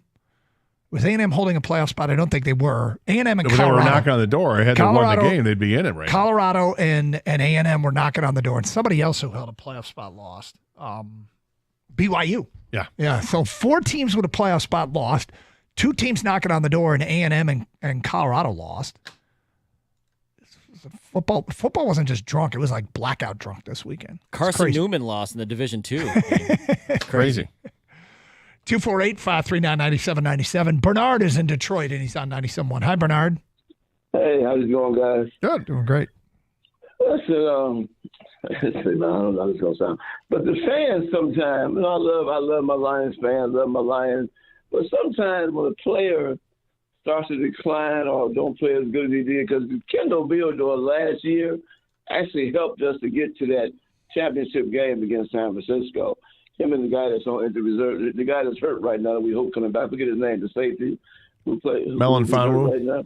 Melon Fonwu, yeah. Him and Vildor were the key players back then. Even though Vildor had the ball that hit off his helmet, I believe, and that crucial interception. But he played pretty good last year. And then when we always start dogging our players out sometimes after they don't play well. He ain't been playing. He ain't no playing. I mean, he needs to turn his head around and look for the ball, I think, sometimes. But I mean, I just don't like to dog players out after they've helped us in the past. You know what I'm saying? I'm kind of uncomfortable with it as well. I really gave Kendall Vildor a hard time in the offseason, and I started to feel bad about it because, look, he's a player that not only they had a choice to move on from him, and they saw enough with him to keep him around in a backup role. And that goes back to the organization had opted to, they've kept him around. They could have released him. I'm sure it wouldn't have been a huge cap hit. Yeah, I'm hoping that Emmanuel Mosley can play now. He's better than Vildor, but I mean, Vildor's not playing that well right now. But they clearly targeted him and went at him. But remember, late in that game, the Lions were running Vildor and Dorsey out there at the corner spots. Yeah. Like, injuries are piling up. No, yeah. But on my cap and chump, I just want to I'm going to give the Michigan Wolverines a champ. They played pretty good ball, even though it was against Northwestern. I believe if they had a decent quarterback, they would have beat Indiana, Washington, and one of those other games too, Illinois. I believe all three of those games would have been wins. And my chump is my brother who betted me yesterday. Well, really, he's my champ. I won $50, and he bet against the Lions finally, first time in his life, I believe. But yeah, he's my chump. Why did he bet against the Lions? Did he give you? Was it the point spread? He figured, no, straight up. He just figured this was their games they were going to lose, in the winning streak. So, wow, I was probably not a wise. Was it $50 win or lose, or did you give him odds? I didn't give him no odds. It was just straight up win or lose. Bernard, your brother's that's a chump move. If you're going to take an underdog, walking right into the Karsh Casino. If you're going to take an underdog to win outright, you got to get odds. Somebody called last week and said that if there was or was it just Kang that suggested there was a Gator college course? Gator University, yeah. Gator, yeah. That some there would be certain classes at 100 level, 300 level. I feel like this is Karsh Casino 101. This is baby step stuff. This is like introductory stuff. You don't make a bet like that. No. If you're taking an underdog, get odds. Make it worth your while. Yep. To take them straight up like that. Okay, that's great. If you, I'll give you $50. But if I win, I mean, I guess put your money where your mouth is. I thought the game was going to be close. It wasn't. I didn't bet it, and I don't ever really bet any of our local teams or games. But in this guy's case, I mean, if you're going to pick the Lions to get upset, go online and find a way to make money off it. Yeah, don't bet your brother and just give him $50. You just basically gave him $50. I never thought the Lions would lose. I just thought it was going to be closer than I thought it was going to be a struggle, and it really wasn't. So I'll take the L on that. But why bet an 8-point underdog straight up without odds? It's not wise. No. 248-539-9797. Juan is next on 97 on the ticket. Hi, Juan. Hey, what's up, fellas? I'm trying to make this quick. My reception area is not good. I was just thinking, man, our fan support so much, including me, because I've been out of town a couple of times to Houston and Dallas. We got to come up with a name. Like Seattle got the 12th man. We got to come up with a name. And my suggestion is D12. Of course, Detroit for the D and the 12th man, but we got to come up with a name for our fans. So I think we should make some suggestions on what the name should be. Like I said, I suggest D12 because we showing up and showing out. So we got to come up with something, our identity, a name for our fans, in my opinion. It's interesting because typically these kinds of things will lead to a bunch of eye-roll worthy suggestions, and D12 feels a little bit like it's way too close to what Seattle is. I go on at the top of my head. I usually these things are best when they just happen organically. Like something happens and a name sticks, but why? What do you got? The Visitor. You think we should call the fans the Visitor? The Visitor. Again, usually the best ideas come out organically. I think because Gator loves like those horror films. I feel like that's the name of like a horror film. Yeah. Like The Visitor. By the way, D12 would be good too because it's Eminem's like his hip hop rap group was D12 as well, so it kind of brings the local angle into it. There you go. But yeah, I'm open to suggestions. That's a good idea. I feel like we don't have Yeah. an identity. Well, the fans that travel have earned it. Yeah, well, without question. I think that might be one of my favorite golf quotes all year is our fans don't just show up to watch the game; they show up to impact the game. The Impactors. No, I think we've nailed it with the Visitor. The Visitor.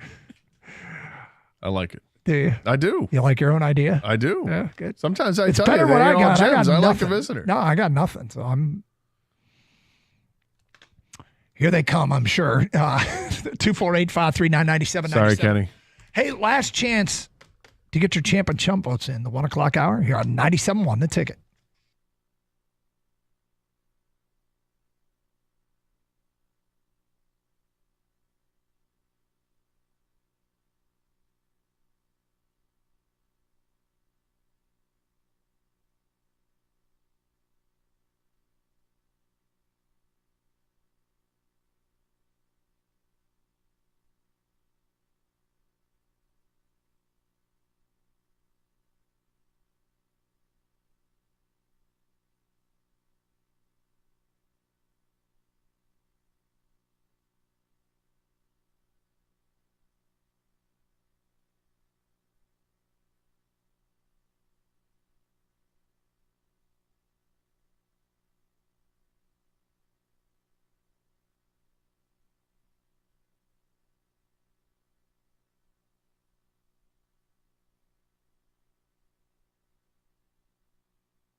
And of course, the ideas are coming in. I bet they're great. All of them are fantastic. Yep. They're so hard to choose from. Well, let's read them all. Somebody suggested that we call the Lions fans that invade other teams' stadiums, or just call them in general. D12 was his idea. I like you just had it there. Invaders. What if we call them Space Invaders? I like that. Do you? Yeah. It's better than again, visitors. there's so many good ones here. From an unnamed texter, the Cat Pack. No. From an unnamed texter, the Purge. Don't like the premise of that. Another unnamed texter, name of Lions fans, the Roar. There is a suggestion, Gator, that some of our lady friends refer to that time of month as the Visitor. Yep. Space Invaders sounds better. Which was Gator's suggestion. The Visitor. Do they only leave Ford Field once a month, or is how's this work? They play more than one road game a month, and they don't stop nagging. They show up, they're in a bad mood. Oh my God! The other team should know what's wrong. We shouldn't have to tell them. I shouldn't have to tell you. But I gotta tell you, that is one of the funniest things you've ever said.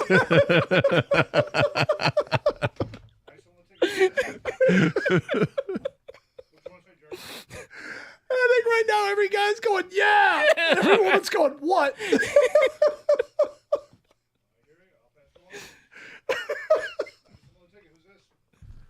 The Visitor. There you go, Gator. Stay away. Oh, no. What? The Visitor's coming.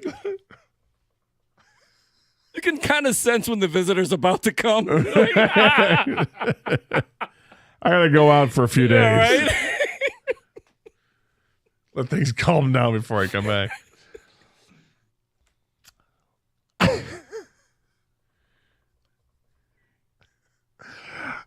Jay Westland says the Pride. Pride's good. Yeah.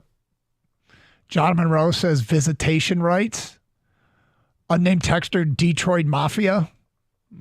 Terry in Livonia says, how about the unwanted guest? Charles in Farmington Hills, V12 is my suggestion for traveling fans' nickname. It's a Motor City theme, and no other city can truly claim it. It's a big motor. Carl at work says, the Honolulu crew. It's right there, guys. Come on. Sorry. Didn't realize it was so obvious. Honolulu crew is not bad. I like the Pride, though. Scott says road rage.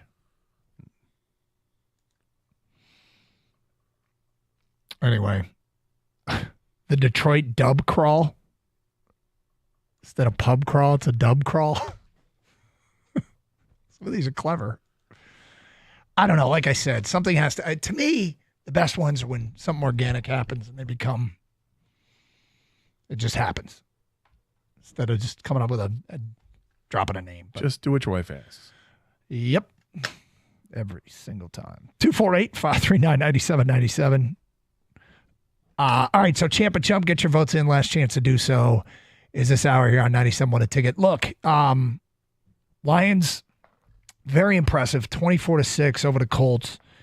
And I got to tell you, one of the fun things about watching Jared Goff and this offensive line is there were multiple times in that game where Goff hit the back step of his drop, and you could tell the first option was covered.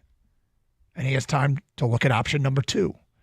Option number 3. On the first drive of the game, he found a J-Mo over the middle on a 3rd and 3, where he was either the 3rd or 4th option. Like Goff was like 1, 2, 3, bang. Yeah, sometimes he had time to do that, and sometimes he did not. He was under pressure a lot in yesterday's game. He found Tim Patrick over the middle as what looked to me like a 3rd option on a 3rd and 4. When he was rolling to his left, threw across his body? Yeah, that was just him making a play. Like that's... He found Patrick twice on plays sort of like that. Yeah, they weren't the same play, but yeah. Well, yeah, I doubt that Tim Patrick's the number 1 option. No. David Long played for them yesterday, got 12 snaps on the defensive side of the ball. No tackles? Nope. No, he was around the football a couple times. Well, I mean, you can't tackle anybody when the pass is incomplete every time, which is what was going on in the second half. Yeah, I know he didn't have a type of season where he was getting high marks for what was going on in Miami, but I mean, we should have seen that one coming. He was a captain in Miami, and that matters more to Are we sure? Are we sure about that? Let me go see if I can find a picture of him in a Dolphins jersey. David Long, Dolphins. See if he had the C on his jersey. Well, I mean, because everybody may have had a C on their jersey. No, that was only the Colts yesterday. Okay. Yeah. All right. Take your word for it, Doug. I mean, could be for Clearwater. I don't know. Yeah, exactly. Right. No, he was, according to reports, he was voted captain, then released anyway. And, you know, that's their kind of guy. Their kind of guy. Was Quandre Diggs a captain for the Lions when they let him go? I don't know. Why do I feel like he was? I feel like you might be right there. Thanks a lot, Patricia. You know, we've matched the ineptitude of Quinn and Patricia has been matched by the aptitude of Holmes and Campbell. You know? Your aptitude is fantastic. We got great aptitude. We have aptitude. We got Yours not so aptitude to much. spare. Yeah, that Diggs thing did not work out. They have traded Quandre Diggs and a 2021 7th-round pick to the Seahawks in exchange for a 2020 5th-round pick. So it was a player and a draft pick for just a draft pick to move up basically 2 spots in a draft. God, what a bad era that was. I haven't thought about the name Bob Quinn in a long time. 248-539-9797. So the other thing was there was an interesting decision early in that game. Colts have it 3rd and 1. It's the first drive of the game, in fact. They drive to the Lions' 5-yard line. It's 3rd and 1. They throw an incompletion in the back of the end zone, but they had an ineligible man downfield. Dan Campbell accepts the penalty. So it would have been 4th and 1, but he was like, they're going to go for it. Right. With this running quarterback, and he's going to be hard to stop. So he accepted the penalty, gave him another shot at the touchdown.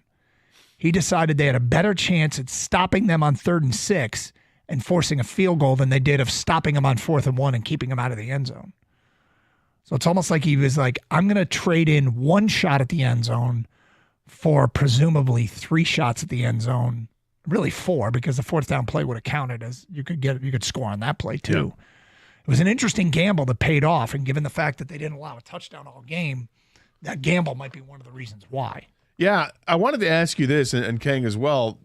Were you surprised and questioning maybe a little bit, raising an eyebrow at how they handled the end of the first half with all the time they had, the timeouts, and yet it didn't seem like there was much of a sense of urgency to try to get points at the end of the first half? So I've noticed this happen a lot more, it feels like, with coaches lately.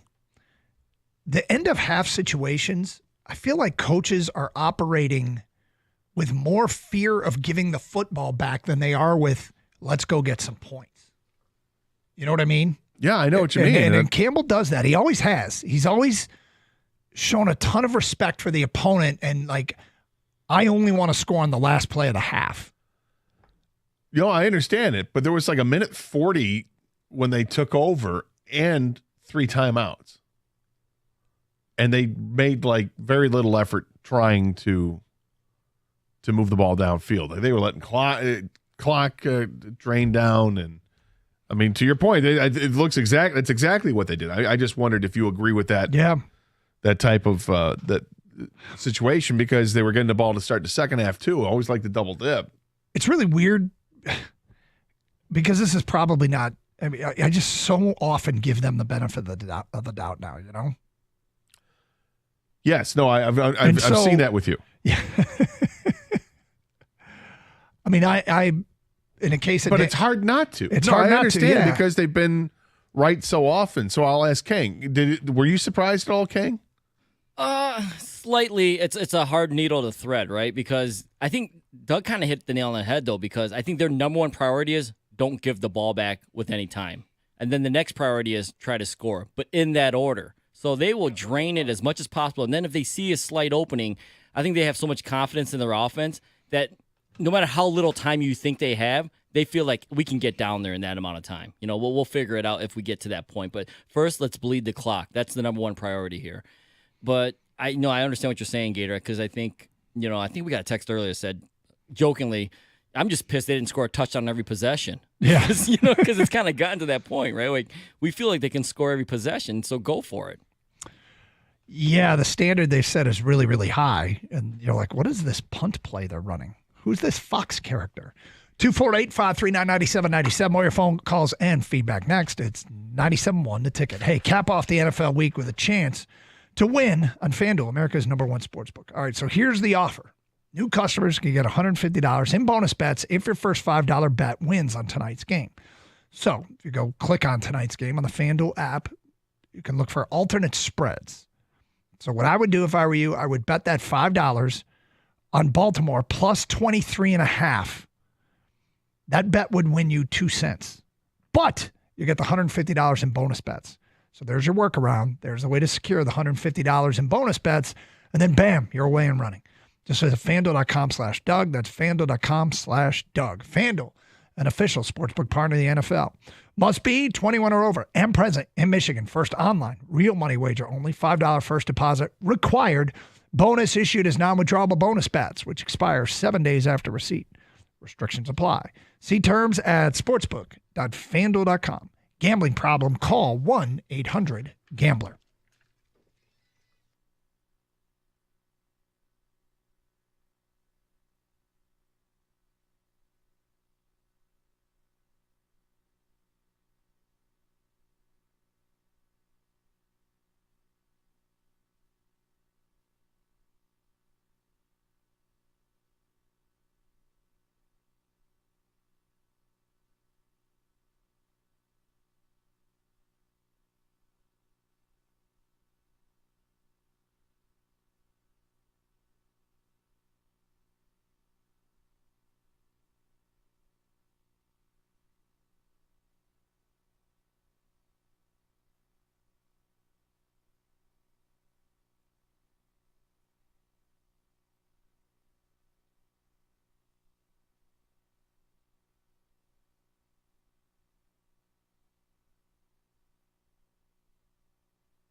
I caught the second episode of the show Landman. Yeah. Or somebody might want to call it Landman. But Landman, that's that new series. It's from the creator of Yellowstone that comes on after Yellowstone with Billy Bob Thornton. And I think it got a lot of mixed reviews the first episode. Yeah. And watched the first one. I'm like, okay, I don't mind it. It's interesting. We'll see where it goes. And I watched the second episode last night. Yeah. I like it. Kind of like it.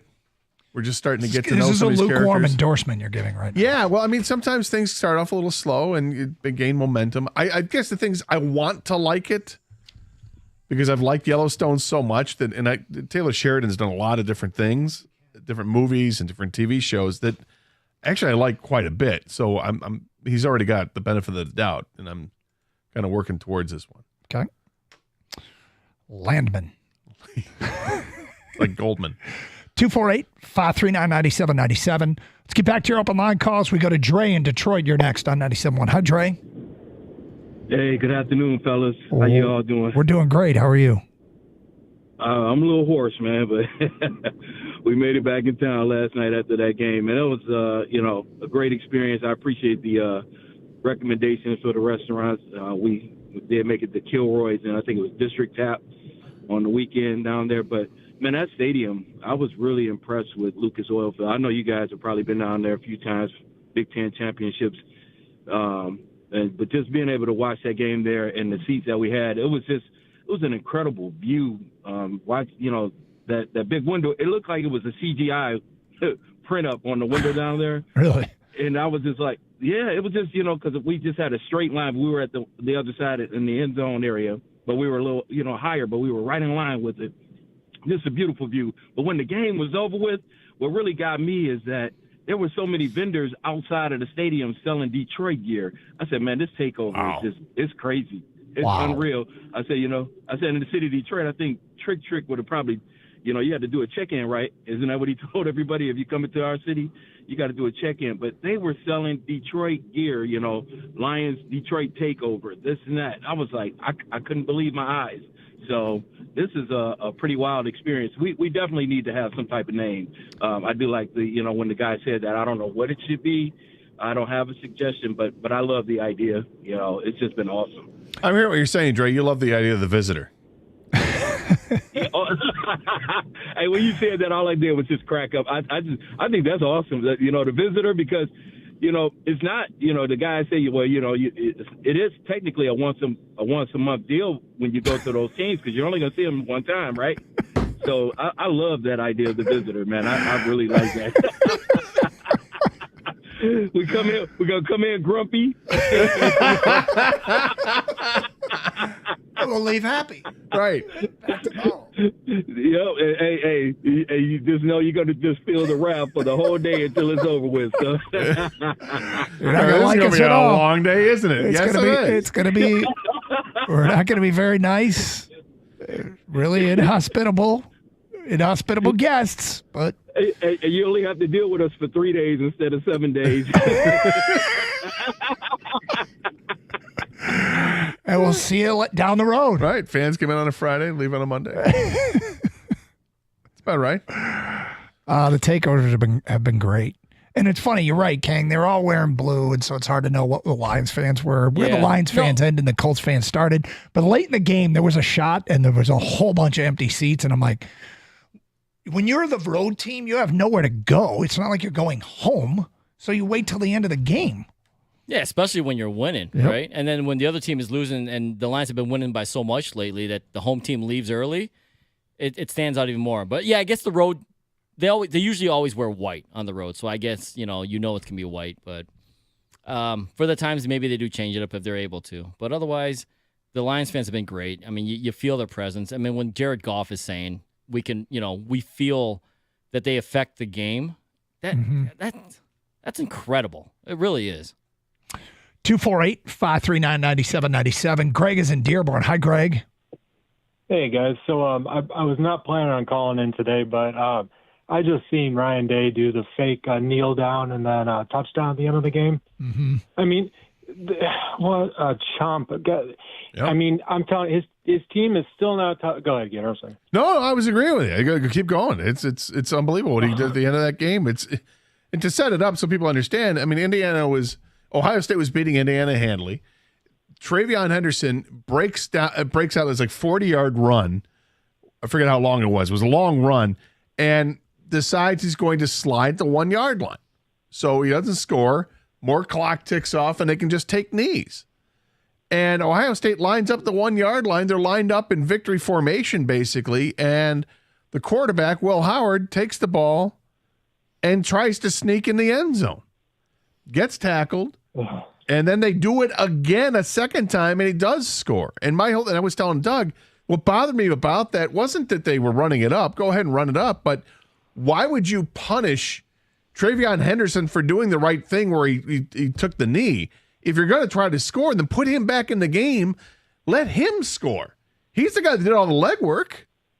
But then to try to scam it by pretending that you're going to have this victory formation, that's just weak. Yeah, line it up and run it. Don't have the other players on the other side sitting there just, for the victory formation play. I mean, it's freaking dangerous. I mean, he's the freaking the big boy statue that's been placed right on third base. His team's still not tough enough to win the whole thing. Just absolute joke. It just drives me freaking crazy. But and then I was going to champ out Lee McNeil. He was all over the place yesterday. Great to see. It was awesome. And then that lady who called in about the marriage thing with the Lions. Yeah. It's a little cringe always when we start to hear, how long you've been a Lions fan for. And, I'm not going to tell you, that I'm 41 years old. I'm not going to tell you that I broke up from the Lions when Marty took the wind. I'm not going to tell you that. Don't do that. But no, but I didn't date anybody else. We're back together and things are solid. But I think you guys are going to welcome this. My 51 says you guys are going to welcome this in a couple months here, and your station's going to be downtown for like a week. It's going to be fun, and you're going to be asking people, okay, go ahead, tell us how old you are and how long. It's funny. If we ever get the honor of doing a show like that, where we're downtown just talking to fans, or in New Orleans, if we get that, and I'm not a jinx guy, we all know this, but I am cognizant of how hard it is to win a Super Bowl. It is really, really tough. No matter how good they look right now, there's a long way to go. A lot of football to be played, and a lot can go wrong. I mean, I'm sitting here comparing the Lions, their record, along with their margin of victory, is comparable to some of the greatest teams, some of the greatest Tom Brady teams that the Patriots had. They're winning by over 18 points a game. That's peak Brady Patriots. The year that they went 16-0 in the regular season, won the 2 playoff games, and were undefeated going to the Super Bowl, that Patriot team was winning games by an average of 21.5 points a game through their first 11 games. Lions are at 18.1 right now. That Patriot team did not win the Super Bowl. The Patriot team of 2019 that Tom Brady led was winning games by 18.6 points a game after a 10-1 start, just like the Lions. They lost in the wild card round. So it's a bitter reminder of, they're winning and they're winning comfortably. So were those teams. And those teams had Super Bowls to back them, right? I mean, so they'd won championships. They had the greatest quarterback of all time, and they didn't win the Super Bowl. Well, they're playing with fire, not intentionally, but this is how it is with the injury situation, right? I mean, they found ways to win games. They found ways to continue to have this defense be dominant, despite the fact they're playing without a ton of guys. At the end of the game, it ended up being 6 starters yesterday that were not playing. That's not the recipe for success. They're doing it game by game right now, and this is why they look at it on a game-by-game basis. One of the reasons you do. And you look at what's coming up on Thursday, how decimated are they going to be on Thursday? Is Carlton Davis going to be available or not? If he's not, then that's a 6th starter that's going to be gone for the entire game. And these injuries continue to mount up and mount up and mount up. Now, good news on the horizon, we hope. looks like Emmanuel Mosley's. He got into the game a little bit yesterday in special teams. They went out and got some help with David Long. And now that he's have a couple practices under his belt, maybe he's going to feel more comfortable. Maybe he gets more snaps. You might get Melifonwu back at some point in the next couple weeks, although he's dealing with a hand or finger injury now, but everything else is okay with him. So hopefully he comes back.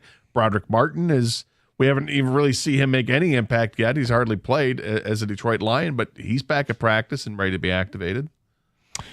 Yeah, and hopefully can get some of those guys back to help because they've continued to take hits. We talked about all the starters are out, and then depth guys like Kaminsky, he's been lost. You mentioned Melifonwu. It's been amazing. Like, I don't want to play games with Vildor and Khalil Dorsey as your starting corners. No. But if you get Melifonwu back, then you're probably bumping Brian Branch out, have him play some outside corner. And Melifonwu was a real asset last year. We've kind of forgotten about him because it's been so long since we've seen him. It's Carson Anderson, 97.1 The Ticket. I know we just made it through the weekend, but the party never stops at Twin Peaks. First, if you haven't checked out their happy hour, well, you're in for a treat. Monday to Thursday from 3 to 6, they put you in control with their $5 You Call It's and their awesome $7 Big Baller Shot Caller. For just $5, you can enjoy your preferred drink of choice like Tito's, Captain Morgan, Jack Daniels, and more. And for just $2 more, call out your favorites like Patron Silver, Grey Goose, and Maker's Mark. Even better, they got great food choices to pair with it, like $5 fried pickles or Billionaire's Bacon. Or for just $7, try their smoked chicken quesadillas or loaded fries. And for you night owls, they run all these deals that I just mentioned during the late night happy hour from 10 to close. And then there's the beautiful Twin Peaks girls serving up the food. They simply do it better than anywhere else. So what are you waiting for? See for yourself tonight, as it's the Harbaugh. The Harbaugh brothers square off for the third time tonight. Baltimore travels to L.A. And don't forget to stock up on gift cards for the holiday season. For every $25 you spend, you get a bounce back for yourself. Twin Peaks, eats, drinks, scenic views.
Stan Campbell. You know, Carr called and said in a few weeks, can you guys get on, or in a while here down the road, can you guys get on board on doing a show from downtown Detroit asking fans, blah, blah, blah. In case the Detroit Lions are playing in the last football game of the year, there have been some preliminary discussions of broadcasting live from there. Just trying to find the right RV driver. But Gator and I have been to a Super Bowl in New Orleans, and it led to one of my favorite moments of all time. And it was hanging out with you at the Super Bowl. We were in the stands. That was the blackout Super Bowl, and that was Harbaugh versus Harbaugh too. Yep. And blackout, and the power. They lost power. power for a few minutes. Yep. But at one point, there was a fan in a Lions, I don't know if it was a jersey or just a hat or whatever, walked right past Gator. And Gator looked at him, and screamed in his face, "Stafford!" And the guy didn't do anything. He just kept going. And I burst out laughing. It was hysterical. Tried to get him pumped up. Yep. And he did not respond No. at all. Didn't somebody say that they thought that was Kelly Stafford's brother? So I don't know. Did I have it on video? Was I recording when you did it? You may have. I don't know. I got to see if I can find that. That was so classic. But we had fun, man. We had a good time. It's a cool town. Hopefully a lot of Lions fans will get to go. The drive down sucked. Drive back sucked. Yeah, I didn't mind the drive as much as you did, but then again, we don't have to revisit the sleeping quarters on the way down. Yeah, someone actually got to sleep. Well, it wasn't ideal. Remember No, it wasn't ideal, but it was better than what I was dealing with. Mm-hmm. 248-539-9797. And then sleeping in the parking lot of a dental building. On the way back. We pulled over there to try to get a couple hours, and then people were knocking on the door of the RV. Yeah. And I'm like, I'm not answering this. I'm waiting for the RV driver to wake up, and maybe he was going to do it. The RV driver, I don't remember his first name, but he was a classic. We thought he looked like the character Zerga from Ocean's 11, the old guy. I think we even started calling him Zerga. And do you remember the mix-up with his trolley ticket? Yeah. So he stayed in New Orleans with us. We were there for that whole week. And because at one point the station used to send us to Super Bowls, and there'd be a lot of Lions clients that would go with, and we'd do some stuff with them. But we do the show from the Super Bowl venue. So we did 3 years in a row. We did Indianapolis, Dallas, and New Orleans. Yeah. Not necessarily in that order. But so our RV driver, Zerga, buys a ticket for the trolley and gets overcharged. So he found out where their headquarters were. It was like a $2 overcharge. Yeah. He went there and got his money back. Was telling us the story about why he did that. And we're like, oh, that's you see. I don't put up with that crap. Except he didn't use the word crap. I don't put up with that. And he was getting his money back. Yeah, and he did. Yep. Good for him. Sure did. Fun trip. I'd like to do it again. We had fun, and we had no dog in the fight. So we'd like to get our dog in the fight. We had a dog in a fight. It'd be something. Sure would. Last chance to get your champ and chump votes in, 248-539-9797. So we had talked about the name for the Lions fans that travel. And I saw something here. It's a quote from Dan Campbell. Mm-hmm. And I think there's something there. I don't think it wasn't his intention to incite this as being the possible name. Yeah. But this one sounds like it's good. Dan Campbell's quote is on the after the Lions beat the Colts. We're road warriors. Road warriors? Yeah. I kind of like it. Because they're 16-5 since starting off 0-11-1 on the road. I think that's the number that Dan Campbell had mentioned. They didn't win a single road game that first year, and it took well into the second year a win at Chicago before they got the first road game, and they've 16-5 in road games. It's pretty impressive. So obviously, Road Warrior was a movie, Mad Max movie, the second one that they had Mad Max movie. The Road Warriors were a tag team in wrestling. Road Warriors is just it's a nice term. Mm-hmm. I could see that people adopting that. I feel like if it comes from the head coach, it carries more weight. Like if he wants to call the Lions fans Road Warriors, because I mean, what Goff said after the game is such an awesome quote. Our fans just don't show up to watch the game; they show up to impact the game. Home and road.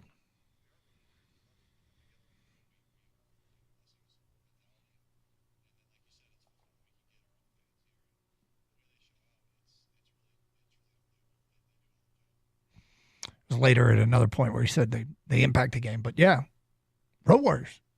Road Warriors. Maybe that's it. If that's what the Lions are calling the fans. Seems like it's easy to roll with that, right? I think they're calling themselves They're Road calling, Warriors. I was going to say they're calling themselves Road Warriors because it's a 16-5 record. Fair But enough. Good I point. think you can adopt that to the fans, though. Yep. Yeah, I guess that would make a ton of sense. We'll see. We'll see if the fans take it and run. Somebody will come up with shirts. Next thing you know, whatever becomes the thing. And that from there on out, that's the thing. 248-539-9797. A couple things from that game. Goff did target St. Brown, and it did not get caught. No, I refuse to believe that. There were 7 targets, 6 receptions. Tim Patrick, however, was targeted 4 times, 4 receptions. Lions possessed the ball in that game 37 minutes and a second to 22:59.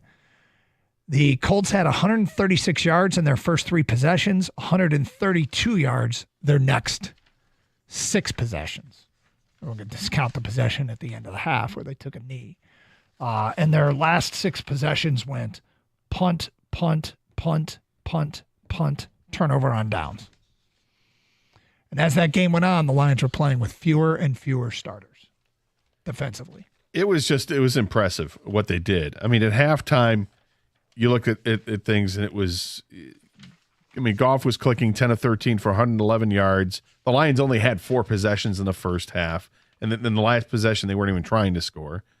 They held Jonathan Taylor to 21 yards on 10 carries. In the second half, Jonathan Taylor had 1 carry for 15 yards, but he only had 1 carry in the entire second half. This is one of the best running backs in football, and what the Lions were doing totally made the Colts panic at halftime and come out with their adjustments were not even to use him in the game. Yeah. We talk about the great adjustments that Aaron Glenn has made, right? Yep. But the adjustments that the opposition chose to make and to counter what they were doing was we're not even going to run the ball with Jonathan Taylor. That didn't work out so well for him. As far as some interesting snap count numbers, the guys that played 100% of the snaps in the game, no surprise with the 2 safeties, Jack Campbell. Kindle Vildor played all 55 defensive snaps in an emergency situation. Other guys, saw James Houston, only 4 snaps for James. Mekhi Wingo had 7 snaps, and he was felt. Ezekiel Turner, 11 snaps. He was the who the hell is this guy player of the game. Emmanuel Mosley was on the field for 15 special teams plays. It'll be intriguing to see if he gets more run defensively. David Long, 13 snaps defensively, did not record a statistic. And Sam Laporta was back and looked like there's some dust they got to. Was Laporta back? A little rust, yeah. They need some shake off some of that rust. Let's hope that on Thursday it's a better product between Goff and Laporta than what we saw yesterday because they missed on a couple of occasions that were. I think one was tipped. A big play. One got tipped though at the pass. I think it was a play action. But don't you feel like Laporta's kind of like he's still this great weapon they just haven't even used all year? Exactly. Like he is there, available, ready to use when ready, right? Like I want to go back to Tim Patrick though, Doug. How good has Tim Patrick been? I think he's like better than Josh Reynolds. It's like, almost like the perfect addition. Yes. And Goff loves him. Absolutely praises him any chance someone brings him up to him. Right? Sure does. He's like the seamless, right attitude, big target, catches everything around him, huge catch radius, tough blocks. It's been perfect. There's a lot to like. 248-539-9797. It's Carson Anderson, 97.1 The Ticket. Michigan Auto Law, auto accident attorneys. They specialize only in auto and truck accidents. Many law firms don't specialize but focus on many different areas of the law. You wouldn't go to a doctor who specializes in all sorts of medicine, so why would you do that with your lawyer? Specialization really matters. Educated consumers will choose Michigan Auto Law. Do your research and learn more at autolaw.com. Once they take your case, they'll communicate with you. They are the best at customer service and satisfaction. They care more, so you win more. Michigan Auto Law, auto accident attorneys. Visit autolaw.com. That's autolaw.com.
Doug Carr, Scott Anderson, 97-1 a ticket. Lions win over the Colts 24-6. Michigan blast Northwestern 50-6. Spartans beat Purdue last Friday night.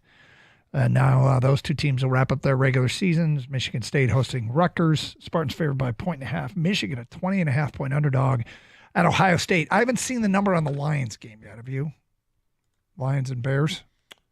Have I seen what? Point spread. I thought it was like 10.5. Was that what it was? Oh, Detroit minus 11. I'm just seeing on ESPN's website.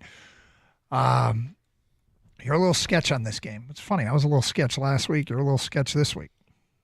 Yeah, I mean, I in terms of covering, I would be sketched. The Jared Goff's comments after the game yesterday, we were talking about Thursday, and he brought it up that, it's been a while since we've won on Thanksgiving. We'd like to change that.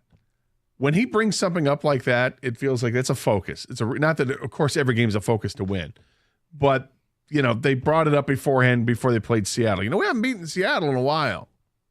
And then they went out and they beat Seattle, kind of exercised that demon. They've been doing that for the last couple of years. So it's fun to see that's the mood that they're in. And I would expect them to win on Thursday. I just don't know if it's going to be one of these chesty wins that I've been feeling about the last couple weeks, but I think they do win the game. Yeah, I mean, I was in a place where I thought the game was going to be a little bit closer. I didn't really want to mess with the number at all. I never really do for the local teams anyway. But the idea that, I thought it would be a little bit more of a battle than it was. But they just continue to take care of business and win by big margins. And good for them. I have a question for you. How does Amon-Ra St. Brown get so wide open? Like, I'm continue to be amazed. He has to be the number one bullet point on third downs. I don't know if the defense that they're throwing at them, is it a zone defense and you're just going to find yourself open? You find the soft spots in the zone to be open, or he just runs the most crisp routes and that's just where he's at. But obviously the connection he has with Goff is special. Yeah. I mean, and Goff acknowledges it, but he is open a lot. There's so much trust between those two. You see the routes they run. I mean, he's releasing the ball before St. Brown even gets to the spot. And he knows where he's going to be, and he knows St. Brown, if he gets his hands on it, he's going to catch it. Something happened in the game, though. I wasn't sure we'd ever see, but it's not crazy surprising. But how about Brian Branch matched up against Richardson one-on-one in the open field, man? That's a tough guy to bring down. Yeah. Richardson's and huge. ran him right over. Yeah, and Branch, I don't think he had the best game as far as Branch, what we expect out of him, but Richardson's a big boy. And if Branch can't take him down, you feel like he can take anybody down. But I didn't think I'd see that this year. Richardson's big. Yeah, he's just a big monster, man. He if he figures things out from a passing game, if things start to slow down for him, if he's able to process the game the way the good quarterbacks do, he's got all the talent in the world. His arm is so strong. He had passes that were dropped, and there was one that was dropped. It looked like he just fired it way too hard at the guy. But that being said, he's got a long ways to go, but you can see that raw talent, and you ask yourself, maybe he should have stayed in college for another year, because he's getting baptized in the NFL. Tough place. It is a tough place to do. It was funny because the game during that first drive, he was a problem. Yes. And I'm like, this is going to be the toughest the part of this game is how they're going to handle Richardson. And if I'm doing this show in Indianapolis and we're doing it from a Colts perspective, be like, where did that part go? It felt like he carried the ball maybe 5 times the first drive. And how many carries did he end up with? Wasn't that much more than 5, really. With 10 carries. 10 carries. And I would bet 4 or 5 of them on the first drive. And then they kind of got away from it. Look, I'm not trying to find ways for the other team to beat the Lions, right? But I was watching the game just shaking my head going, I don't understand why he's setting back to throw all these passes when if it's not there, just take off and go, or set it up, or he's gonna, do a quarterback draw or whatever. They did so few designed running plays, and I thought they missed an opportunity to get some yards and maybe get some points on the board. But credit to the Lions defense, they adjusted just like that first drive. I mean, they drive 70 yards down the field, get it down to the 5 or the 7 yard line, and the Lions stiffen up, bow their neck, Doug, and end up settling for a field goal. That's demoralizing. Yeah, and part of that might be something to do with what the Lions did defensively. Yeah, right? I mean, they make changes, and now the run's no longer there. They made the changements. Changements. I mean, he said he made so many good changements. Aaron Glenn was just chilling with his feet up. Dude, at the end that of the was game. so funny. Like the Aaron Glenn sideline shots are now. We started with the glasses, and now we got like satisfied Aaron Glenn. I was going to say something probably inappropriate that was uncensored, but he kind of had that. Uncensored. I mean, he was kicking back. Yeah. All he needed was a glass of scotch and a cigar.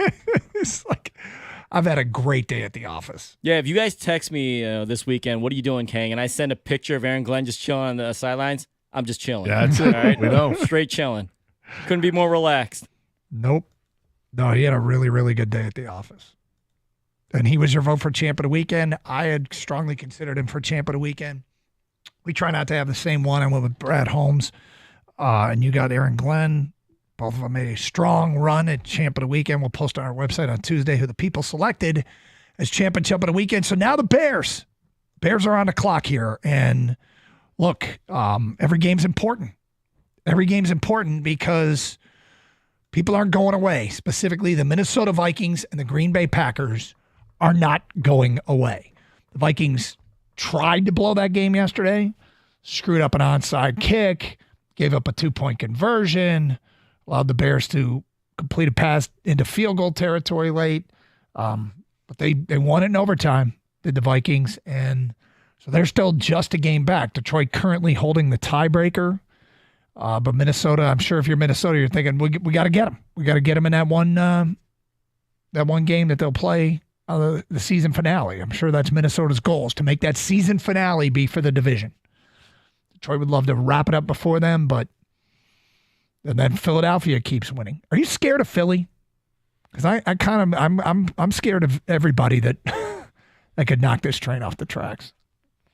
It's just becoming a smaller group. Washington is now 7-5, and they're battling to even make the playoffs. I think Philadelphia is a team to be concerned with, sure, but I need to know which Lions team is going to be there when they match up. If they match up in the NFC Championship game at Ford Field, is it possible Hutchinson's on the team? No, it's possible. Is it possible they get other guys back for that game? I mean, I don't know, but because I think in order to have a chance, you have to have a pass rush. When you get into the playoffs, that has to be part of it. They haven't had one this season since Hutchinson went out. They just haven't had the rush. And I like Zadarius Smith. I thought that they got more pressure on the quarterback yesterday. Maybe they'll continue to advance that against Chicago. I think they will because, Caleb Williams is still a rookie and he's still going through those rookie mistakes and hanging in the pocket too long and not trusting himself. And good. Continue not to trust yourself and let the Lions pass rush come in on you. But, thinking about Philadelphia, I think Philadelphia's a very good football team. I think they're coached poorly, but I think the team itself can overcome that. Not a fan of Sirianni, huh? No. I'm not a fan of constantly looking about as smarmy as one can look, but I think he's doing a decent job. But I'd like to hear more about how he sucks. All right, so Lions taking on the Bears on Thursday. Rico Beard has made his way in studio. What's up, Rico? Gentlemen, sorry about that. We were informing Jimmy how Rutgers lost the game. So he. Oh my God! And I was like, it was the ultimate, and maybe you shouldn't have called the time. Yeah, do you think? Yeah. And then they brought the blitz, didn't hit home, and Pat Bryant made one little silly spin move and took it to the house. He's a good receiver, but you still shouldn't give that up. No, you should not. You shouldn't have called timeout. What do you guys got planned coming up next? Hey, Lions won again. Hey. All they do is blank and win. That's it, man. A couple questions. One, and convincingly too. No. Which right now, which coordinator is doing the better job? Mm-hmm. And secondly, because this started from a conversation I had today, are you confident enough in this Lions team that you would actually bet a paycheck that they would win the Super Bowl? Ooh. What kind of number? Do you know what the odds are for them to win the Super Bowl right now? I want to say it's 30-1. Now? No, I'm sorry. That was now the it's start. like 4-1. Sorry, it's okay. It's quite all right. Yeah, I think now some other figure is going through my head here. It's all right. Yeah, I was about to say 31. Did golf? Yeah, was it like 7-2 and then it's 4-1? I don't know. So it's somewhere like that. So would you bet? And if you would not, why? Because it's scary. Because I don't want to bet. Hey, I Have a great show, guys. Stay safe, everyone, and treat each other with respect. 97.1.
It's another victory Monday for the Lions after defeating the Colts on Sunday 24-6. Detroit now 10-1 on the season.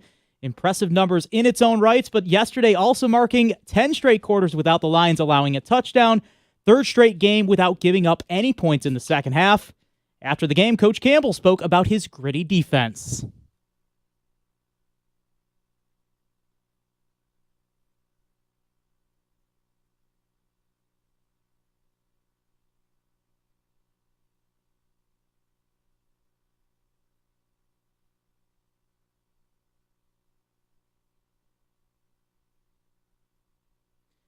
Short week of rest for Detroit as they host the Bears on Turkey Day. Meanwhile, Pistons, they take the court tonight against a struggling Raptors team. For the first time this season, Asar Thompson is not on the injury report. He is expected to take the court for the first time since March. The number 5 pick in the 2023 draft has missed 37 consecutive games due to a blood clot issue. Meanwhile, Cade Cunningham expected to miss his second straight game as he continues to nurse a hip injury suffered on Thursday against the Hornets. Pistons can be heard tonight on our sister station, Alt 98.7. I'll have your pregame at 6:35. Here on the ticket, it's a 7:35 puck drop in New York. Islanders welcoming in the Red Wings. Finally wrapping up with more hoops. Michigan and Michigan State basketball both play today. Both teams look to improve to 5-1. Wolverines take on Virginia Tech. MSU squaring off against the 5-0 Colorado Buffaloes in the first round of the Maui Invitational.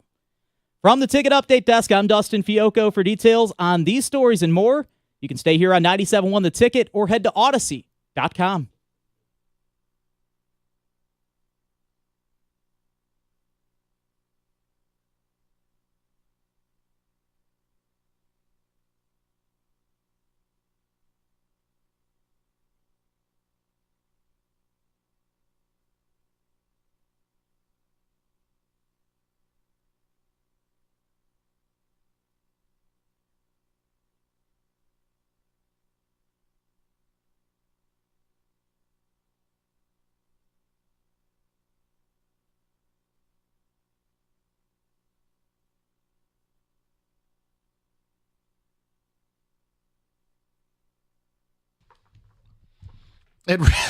Sure, David. Why not? It's probably a good idea. You haven't put that on my drop board yet. This would be the week. I won't even allow Rico to say the proper holiday. I'm like, say it right or don't say it at all. Show me. Yeah, but say it right. Say it right. I don't know. Lions are great. 2-4-8. There you go. I'll see you guys at 6. I'm out of superlatives. They're incredible. We've done the shows. I mean, I've said they're going to win the Super Bowl since August. They go to Indianapolis. They don't even play that great. Doesn't matter. They body bag the Colts. They make Anthony Richardson look like Stevie Wonder. They do everything you need to do to go and win a football game on the road, and you win by damn near 3 touchdowns. And you make it look pretty easy. And it's like, okay, so I did the show, I don't know, probably a month ago now, where I said, look, if you keep doing what you're doing, you're the 07 Patriots. Rico did the comp to the greatest show on turf. I mean, if you combo meal those, basically what we're saying is you're one of the great teams of the last 25 years. I'm not afraid to say it. 3 straight games, you don't allow a point in the second half of a professional football game? Mm-hmm. It's impossible, but it's what they're doing. How about this? Here's the sign of greatness. Short week, divisional matchup, Thanksgiving. The Lions are 11.5-point favorites in a divisional game on Thanksgiving. I don't know. They take over people's stadiums. Yeah. They steal your mail. They put you in a body bag. They put you in the trunk of your own car, then steal the car and drive it off a bridge. The Lions are just a monolith. But again, I'm not going to get the payoff to what I've been saying for over 2 months. Mm-hmm. But you're winning the Super Bowl. I feel it in my bones, man. Like you're winning the Super Bowl. Also, by the way, we can put something else on the whiteboard. Niners are done like dinner. You just hate to see it. They'll be on the dinner table for. Oh, boy. Hey, it's why I tell Lions fans, better win it. Don't take stuff for granted, because when the injury bug hits, and there's been some injuries here, not like there. Not an excuse, but my goodness. At this point, I'm like, wait, Brandon, who the heck is this at quarterback? Well, here's another one. If you have a lead in the fourth quarter of a Super Bowl, hold on to it. Yeah. So what do you want to talk about? Seriously. What the hell? Take a look at it. Mobile golf season. Extending plays. That's what this man does. You knew I had to pull that drop. You knew there was no way we were going to allow Jonathan Vilma to utter those words and not make them a part of the show. Just one more time for me. Just take a look at it. Study it. Mobile golf. Mobile golf season. He's a play extender. He's not a scrambler. He's not a runner per se, but he's an improviser. He's a play extender. You know, some people, I've heard some people comp him to Caleb Williams. And by some people, that's you. So I'm being serious. Like, we're going to sit here and do a radio show. What the hell can we even say anymore? They're unreal. How about we do this? Thanksgiving. Well, yes, that's, you know what? And that's another thing they can cross off the list on Thursday. Winning on Thanksgiving? Having won one. No, say it right. Winning on Thanksgiving. That's yet another thing that they can just cross off their list. So, let's have some fun, Michael. Okay? Because I like fun. The Lions have taken this and they've turned their games, unless they're scoring 50-some points, just into boring business meetings is what it's like. They're going to win. You're not going to be anywhere close. And even if one side of the ball is not playing that great, doesn't matter. The other side or special teams will pick up the slack and they will annihilate you. They will cover the spread. There will be no intrigue. When you look at the Chiefs, are the refs going to bail them out? Can they pull this? Can they win? You look at the Eagles. Okay. You're curious about the Vikings. Oh, my goodness. How in the world are they going to lose this game? Oh, wait, they win. For the Lions, it's just, they're going to win. I think I heard a caller earlier today say they're the only team with 17 home games because their crowd follows them wherever they go. Had a conversation with a friend of mine. Chuck? It wasn't Chuck. Caveman? Wasn't Caveman. M. Lover? It wasn't M. Lover. Benito? No. Damn, I'm 0 for 4 on Rico Friends. I don't know that you have a fifth. All right, go ahead. So I was talking to Big G. That's a separate conversation. Go ahead. Now, a buddy of mine was saying, hey, you're that confident that the Lions are going to win, but would you bet your house on this? So I'm like, okay. I'm not trying to be homeless. But I'm thinking to myself, you know what? I'd bet a paycheck. I bet a full paycheck on the Lions to win the Super Bowl, which I'm talking to David. I'm like, David, the way this team is going, would Lions fans take an entire paycheck and just put it on the Lions at 3-1 odds currently to win the Super Bowl? Are you that confident in this team right now? Because it's easy to say, yeah, this is kind of a putting your money where your mouth is. Let me just go ahead and do the PSA. Rico is not suggesting you actually do this. It is a terrible idea. Please do not blame this radio show or 97.1 The Ticket. Rico's opinions are his own and do not represent those of the rest of us.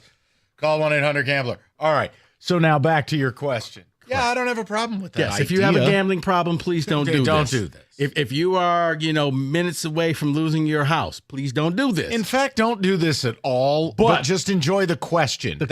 Yes, it's just a question for Lions fans, 248-539-9797.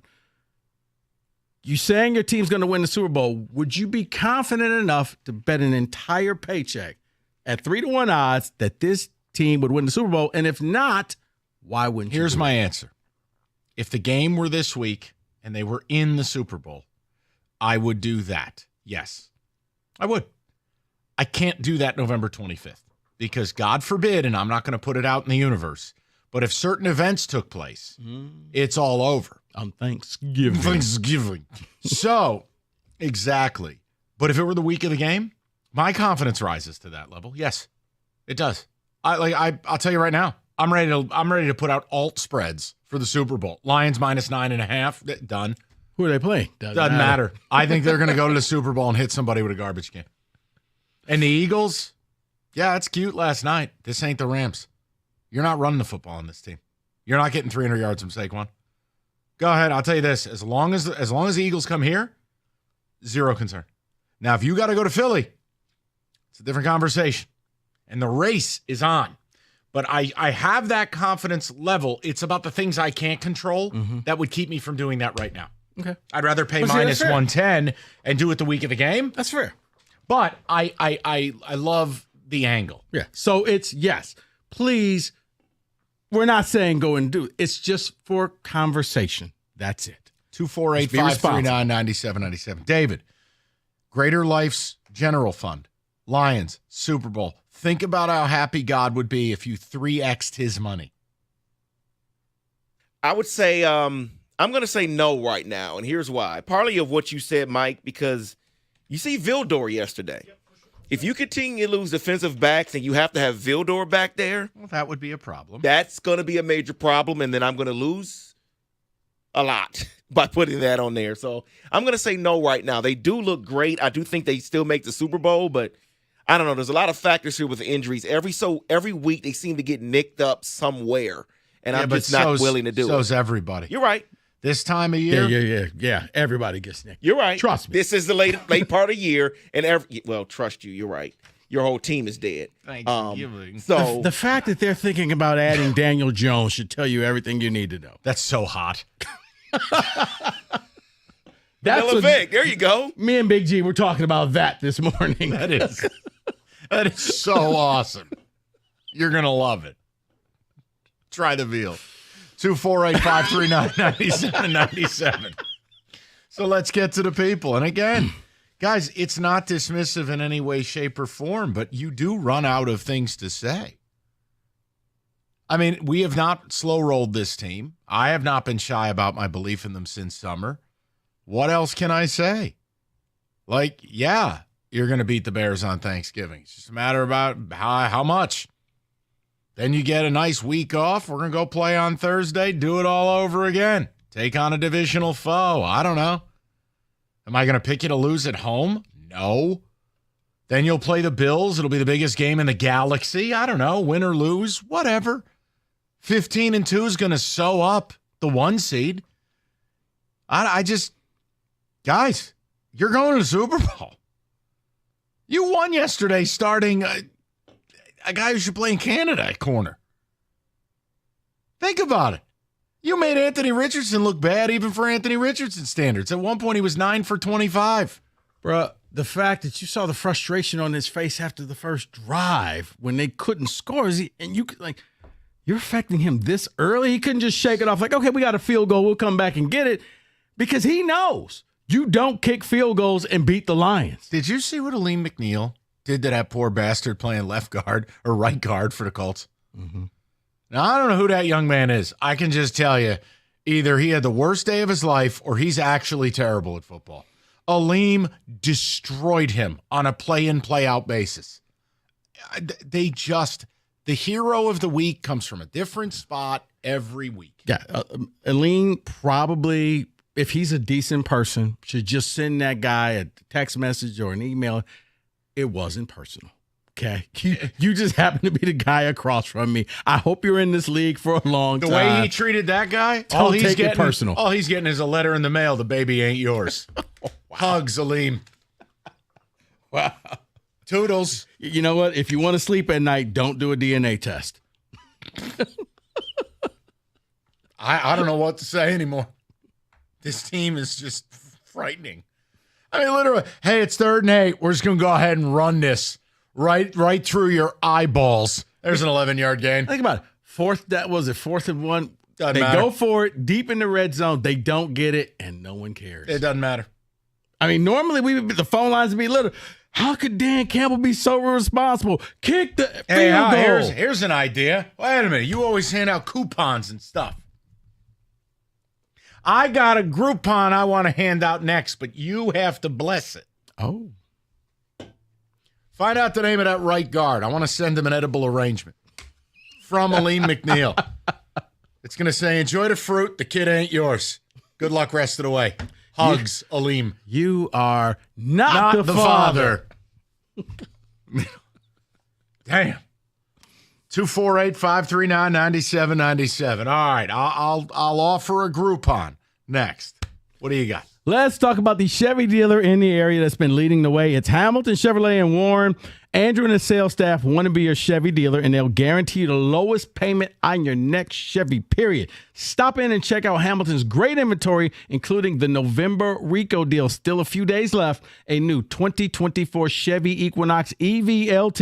This all-electric SUV has great incentives to drive off with a payment as low as $199 a month for 24 months. You walk in with $995 down, you drive off with 10,000 miles a year. Yep, you heard me right. An Equinox EV for under $200. The Equinox EV has the power to go the distance, and Hamilton has them in stock, ready for immediate delivery. You know what I say. The best deals are found at 14 Mile and Mound. So stop in and see my guys at Hamilton Chevrolet for details. Tell them Rico sent you. Make Hamilton Chevrolet your Chevy dealer. Visit HamiltonChevy.com. Together, let's drive.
Oh, hi, me again.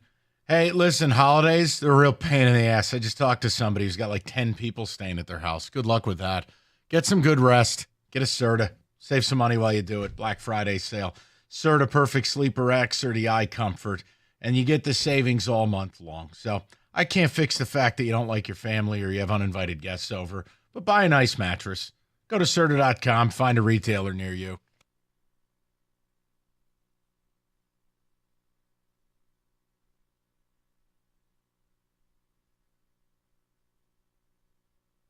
All right, let me offer a Groupon, and then we'll get to the people. But I want to know if we've arrived at a point where we are no longer, no matter what happens, please don't come up with situations that are so zany. Just work with me. Rico, what he said there towards the end of the segment was really interesting, which was they went for it on fourth, didn't get it, nobody cared. Can we keep that same energy no matter how the season does or doesn't finish? Because you know what I really don't want to do? The Dan Campbell should have taken the field goal theater. On a week-in, week-out basis, you know what he doesn't do? Take the field goal. It has become your modus operandi. Can we hand out a Groupon that basically says there will be no discussion of fourth down decisions? You live by the sword, you will die by the sword. And right now, you're living. You're like Rico when he goes out on the town. You're swinging that thing left and right. Different definitions of swords. The point remains, you cannot complain when keeping it real goes wrong. Can we not? There will be no discussion of Dan Campbell fourth downs. This point forward. I want to put an amendment out there. So if he kicks the field goal, you're okay with it. If he decides to go for it, you're okay with it. I've given up. No. I'm saying the parameters of this Groupon. Yeah. Yeah, I'm there because David, you want to vote on this? Because he actually has a kicker he likes this year, so he's not afraid. You mean the guy who was selling bricks a year ago? Yeah, so he's not afraid to kick field goals when he thinks, you know what, go out there because he hasn't missed one yet this year. And think about that. I mean, he hasn't missed, but while Justin Tucker for the Ravens is just out there looking like he's about to be homeless. He might be homeless if he misses another one. Yeah, I'm in on this Groupon. I'm purchasing this Groupon. Okay. Yep, I'm all in. You know, I'm not doing the embargo stuff. I'm just saying, can I just get to a point where I'm not, no matter what happens, and I think they're going to win their last game of the season and win the Super Bowl. But if they don't, and there's some kind of fourth down call, I would like to advocate you call a different show. So basically how the season ended last year. Yeah, I want to hear. You're not allowed to do that. You live by it all year. We're not going to be able to do those shows. Not going to scapegoat a wide receiver out of time? I don't think that's fair. Okay. Kenny, go ahead. Hey, by the way, congrats on Jim Montgomery. Oh wait. Nice performance against the Bruins. It's almost like winning 2-1 is unsustainable. Sorry. Oh, you don't say. Yeah, no, that one hurt my feelings a little bit. Thank you for that. You're welcome. I'm purchasing the Groupon. I'm with David. I'm all in on this. And you said it. You live by the sword. You die by the sword. And Campbell seems to have a pulse about how this team is going to perform in those situations. Also, we have a legitimate kicker now. I didn't think we did at the beginning of the season, but now we know we do. Yeah. I trust whatever decision he makes on fourth down. Okay, good. I just want to know if everyone can arrive at that point. So let's get to the people. 248-539-9797. We'll go to DJ, who had the entire back room at St. Elmo's rented out. DJ, how are you? What up, though, my dog? How are you doing, man? Good to talk to you, buddy. Yeah, I'm great. Always a pleasure. So I actually was going to elaborate on something that Rico said when I heard him leaving Carson Anderson, which is, Rico, you said which coordinator is more important to our success, and I think that is, like, clearly Aaron Glenn. It's not even close. There's no way on God's green earth you could have told me that my Lions defense would be top 5. There's no way. That man has did a coaching job that is unbelievable, and we need to cherish it because I just don't even believe it. I'm still kicking myself at how good they are. So, yeah, DJ, I actually agree with you that as much fun as Ben Johnson has this offense going and the trick plays, and it's just unstoppable. because if one person, Montgomery goes out, Gibbs comes in, okay, you want to cover them. There's St. Brown, there's Laporta. The defense, because it seems like every week you're taking away pieces from Aaron Glenn. He's like, okay, fine, I can work with that. Because you got to remember, this is all without their best defensive player, and they've actually gotten better since then. Absolutely. Now, Mike, to throw it back to you to answer your question, to get back on task, would I bet today? I'm not a betting man, but that's the if game. If I were to bet a paycheck today, absolutely not. And for two reasons. One is Vildor. That's enough said. Just Vildor. That's enough said. And then number two, I'm a diehard 313 to the day I die. But what those Philadelphia Eagles present to me, forget Saquon and all those. I don't care nothing about that. It's their defensive line. They possibly have our kryptonite, because I've been watching the way Jalen and Hassan Reddick and those guys have been coming. They coming. So we all know that Goff goes from looking like very good and great to looking average when the defensive line can get on him. That's my only reason I just wouldn't go all in on us winning the Super Bowl, because of that Philly defensive line and Vildor. All right. Bottom line is, if that game's played in Ford Field, the Eagles aren't winning. You just take that to the bank. Now, if you got to go to Philly, it's a different conversation. But right here, right now, that's not the case. But no, DJ, I understand. But think about this, right? CBS Sports has this note. This is why I think the Lions are historically good. The NFC North is the first division since the 2002 realignment that has 3 teams with 8 or more wins through the first 12 weeks of the season. I mean, you dispatched of Minnesota. You dispatched of the Packers. You're about to do it to the Bears. Exit the bubble. The Bears should be 7-4, not 4-7, but the Pack are 8-3. They're a good football team. The Vikings are 9-2. We may not think they're 9-2 good. They're a good football team. And they're still multiple games behind the Detroit Football Lions. You are 10-1. It is the best start for this team since 1930. Like, it's okay to just say, yeah, this is historical. Because it is. And you're winning the Super Bowl. I think that's the cherry on top. But yeah, I saw that a few weeks ago. Like, man, they are. This isn't just winning. Like, every year there's a good team in the NFL. Good team. Yeah, this ain't that. This is, they're in the VIP section of the, like. There are killings every day, but there are not a lot of serial killers. This team's a serial killer. Okay. This team shows up and you're dead. Mm-hmm. And again, the margin of victory thing we talked about with your 99 Rams, my 07 Pats, the only 2 teams in the last 25 years to have a scoring margin of 13.3 points or better a game. Mm-hmm. The Lions are on pace for that. I mean, we're going into Thanksgiving. And we've yet to have a quarterback throw for 2 touchdowns. You've gone 3 straight weeks. If you don't allow the Bears to score in the second half, it'll be a month. Right. Without giving up a point in the second half. Right, without giving up a point, but just a second touchdown. All while you're missing a defensive player of the year caliber player. And you look at the guys, like, it's not like they went out there and just played no one at quarterback. Like, you're from Stafford, too. Like, there's guys that are, C.J. Stroud, who everybody thought was going to be great. Stroud, Stafford, Geno, Kyler, Love, Darnold. Who am I missing? Thanksgiving. I can't even keep up. Who did I miss? I'm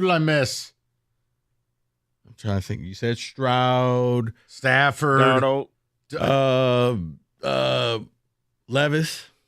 Who could forget Mason Rudolph? The point I'm making is you faced quarterbacks. It's not like the Chargers. Look, we're sitting here, and admittedly, I'm excited about the Chargers. I think they're going to be a wild card problem. Do you know the Chargers haven't beaten a team with a winning record? It's week 12. Wow. They haven't beaten a team with a winning record. I'll tell you what, you like math. Oh, I got into Harvard. Go do the math. Is that how I said it? Kind of. Go do the math and give me the record of the teams they faced. Okay. They haven't beat a team with a winning record. Meanwhile, here are the Lions. They beat everybody. Yeah, Kyler Murray, Geno, Dak, beat them all. So you've been battle-tested against some good offenses. Battle-tested against good quarterbacks. And the tests are going to keep coming. I mean, Caleb is playing way better football. Jordan Love is playing better football. And you know what you're getting with Josh Allen. But I just don't feel like any of it matters. I think the team absolutely has the ability to go 16-1. They absolutely have the ability to go down as an all-time great team. And right now they profile like the 07 Pats, who I know didn't win the Super Bowl. I digress. I'm just making a point to you. What you're watching, and you better get it done because there's very good odds you're not losing a coordinator this offseason. You're losing them both.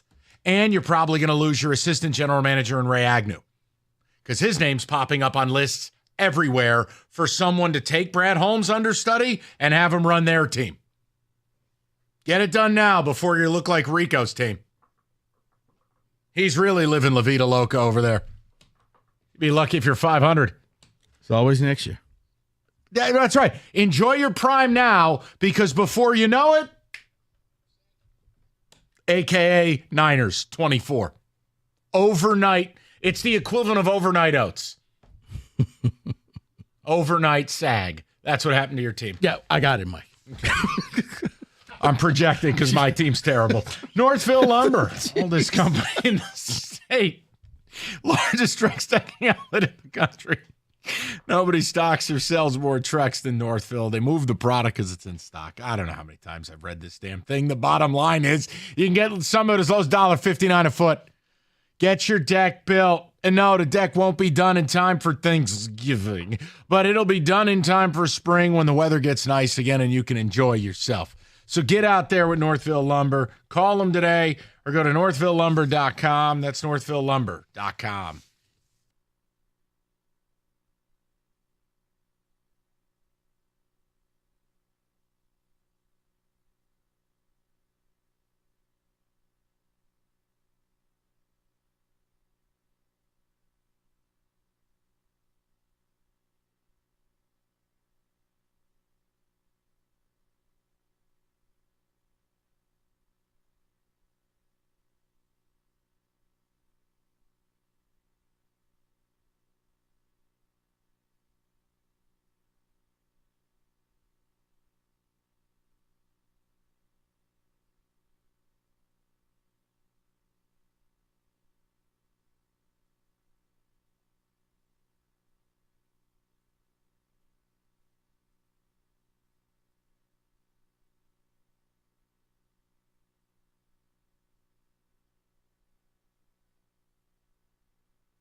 All right, we'll get to the phones here in a second, but let's check Ticket Text for the first time today. Number of Lions-related things. No hard driving topic. They're just incredible. David? Oh, hold on. Before we get to David and Mike, to answer your question, the Chargers record, their opponents' combined record, 26 wins, 52 losses. There's that, or there's you. I mean, it's two different planets. Go ahead, David. From Mike, no deal. Campbell's fourth down decisions cost the second half of San Francisco game. Nothing you can say will change that. No deal. So sick of people hating on the decision to go for it only when it doesn't work. I'm all in on the Groupon. Someone else says, thanks, Rico. Just placed my November paycheck on the Lions Super Bowl. Oh, God. 17,000, here we come. Thanksgiving comes early. Rico for president. Proud dad of 3 in Waterford. Not going to be proud soon, maybe. Social services is at your door. So much was wrong with that text. Oh, my. It's purely for entertainment and just to be thought-provoking. Don't lose your house. Don't lose your wife. Don't lose your kids over this. Yeah, I got to read one part over. Kenny's right. Thanksgiving comes early. I'm sorry. Yeah, got to do say that it right or don't say it at all. The way Aaron Glenn just took a nice, relaxing sit down in the middle of the game was classic. Just like, my job is done here. That is Will at work. Having a lot of point in 3 second halves in a row, he could leave. He could be driving away in the fourth quarter. I wouldn't say a word. He can do whatever he wants. Go to Chris, 97.1. What's up, Chris? Hey, how are you doing? Good, Chris. What's going on? So first of all, I guess it sort of goes back to your question. For fun, theoretically, I have a paycheck to bet 3-1 odds. I absolutely would take it. The Lions remind me of when the Patriots were good for 2 decades, and the way they kept winning was just mistake-free football, which the Lions are doing, which goes back to what I called about, which is I imagine how the Colts were playing against the Lions is very similar to the shows you would have back in 2011, 2012 when the Lions were playoff contenders. The Colts are a playoff contending team. They're not that far behind the Texans in that division. Right. And they wiped out any chance they had against the Lions just with stupid penalties and that terrible drop in the end zone. No, Chris, that's the point. I mean, they made the Packers look helpless.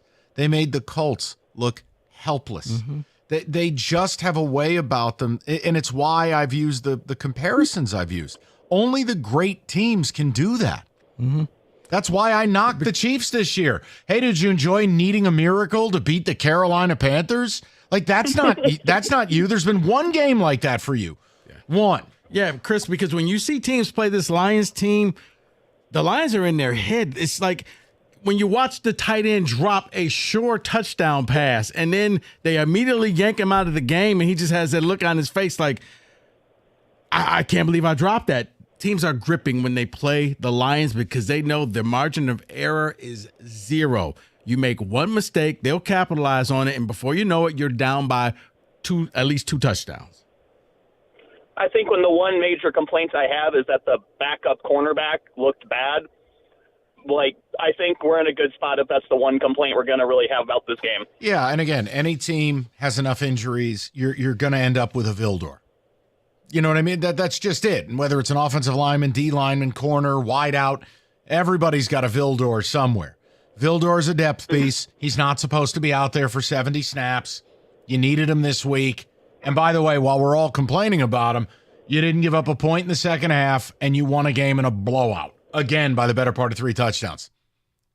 So for quote-unquote as bad as Vildor was, 6 points. Hey, you just, come on. Got to have something to complain about. No, I don't. No, not you. I mean the people, because, yeah, it's like you're nitpicking. That's why I said, hey, hypothetically speaking, if you had a paycheck, would you place your entire check on this team to win the Super Bowl, 3-1 odds, right here, right now? If it was the week of the game, yes. I'm not doing that 3 months out. I understand 3-1 odds. I understand why. I can't because I understand the game. And in one moment, this whole thing can die. I'm not going to speak it and put it into the universe. I'm just saying. At the way they're playing, then you find out that Hendon Hooker is the next Tom Brady. Do not put that in the universe. I said Hendon Hooker is the next Tom Brady. Intimate. I learned from the best. Stop it right now. Miss. I had to change it up. I had to bring that back That's out right. because Rico's doing He some is things. a play extender. What? I got no hope. Misery loves company. He brought me down with his Giants. I'm bringing you down. That's fair. Let's go to Ed in Ann Arbor, 97.1. Eddie, what's going on? Hey, guys, I've taken abuse from you guys for the last year and a half. Oh, Thanksgiving! It's our man, Eddie. Hey, look. What you're seeing is for real. They are going to the Super Bowl. I told you this a year and a half ago after the last Buffalo game when you excoriated me, man. Right. That's right. Look, the national media, nobody's going to really understand the capability of this team until the 15th week when we curb stomp the Buffalo Bills. I'm not arguing. They're going to win every game forever. They don't look like they're ever losing. Period. And they're certainly not going to lose on. That's right. There's one thing, Michael. I'm going to throw one burr in the road. Okay. I was listening to a conversation on this radio station a week and a half ago, and people were talking about who was our biggest rival. And I guess the consensus was that it was the Green Bay Packers. That's not true, dude. Back from the days of George Halas, man, it's those rascals down at the other end of 94. They problem for us, man. They've always been a problem for us. Well, and yeah. if we get past them on Sunday, we won't lose another game. They're the only team on the schedule that scares me. You are not. I'm going to tell you, Edward, first of all, I want you to have a fantastic. And you will not lose to the Bears on. Damn right. The legend is called back in. Beautiful day. This is beautiful. I mean, that's better than if Boat Guy resurfaced. What a great day to be alive. We have Thanksgiving, Ed calling. That's it. Ed in Ann Arbor. I'm sorry. Thanksgiving. You got to say it right. My bad. I just got to teach my niece and nephew to say it that way to really upset people. It'll be great. I was about to say, I'm sure their parents won't like that. Thanksgiving. Why do you keep saying it that way? Uncle Mikey taught me that. Well, let me read this one in. Thanks, guys. My girlfriend is going to throw me out of the house every time she mentions turkey or Thanksgiving. I say to her, she yells at me, why are you saying it like that? And again, there's just no way the Detroit Football Lions are going to lose to the Bears on. It can't happen. At this point, maybe we get caller Ed to flip the coin. Sure. I mean, why not? If they win, every year he should just flip the coin. Yeah. Who the hell needs a Shabutsi when you can have caller Ed from Ann Arbor? Think about it. He walks out there, caller Ed, and the entire play, instead of chanting Jared Goff, Thanksgiving, just says thank. Everyone's going to know what he's talking about. Yeah, Jared Goff is so passé. This Thursday, I would like the Lions fans to chant this.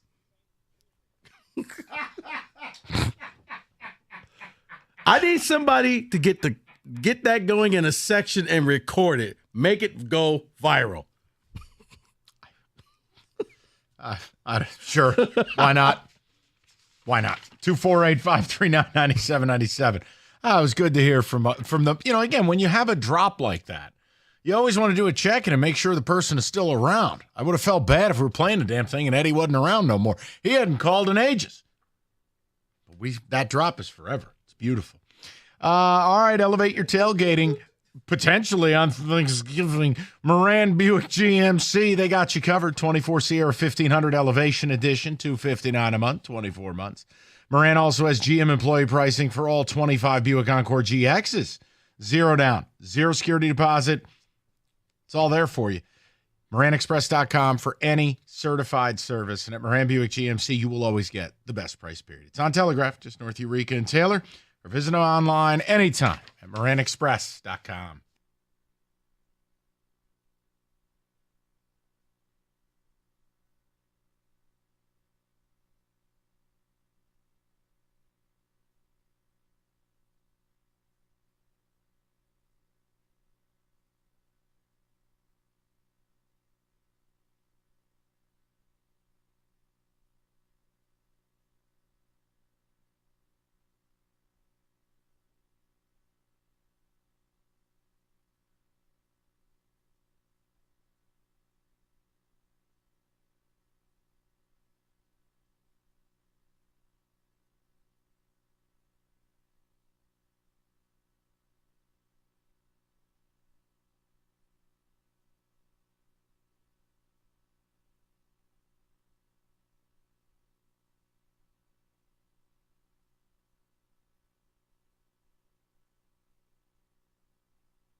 All right, let's touch the table on some football. Play the music.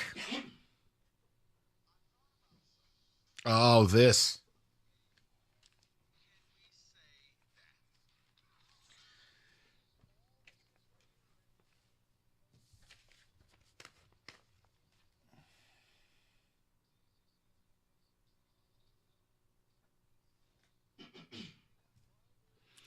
So much to say after a big weekend. Rico, lead us. Let's stick to the world of college right now. Yeah, great sport. Michael, can we say that Ohio State is the best team in the nation? No, we can't. They're fine enough.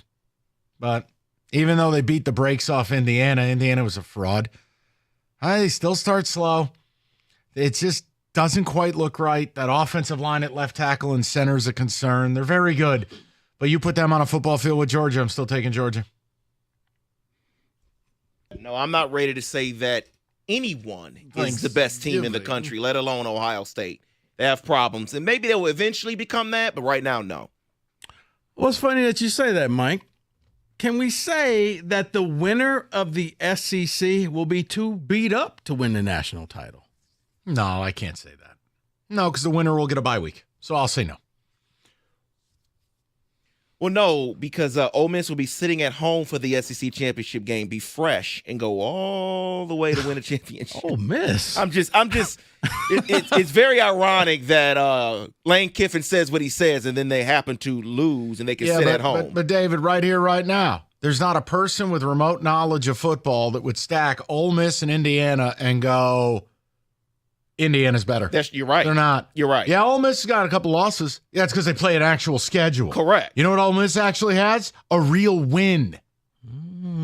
See, this is my beef. You want to extend the playoff? I've always sided with Rico in this regard. Play a real schedule, get real rewards.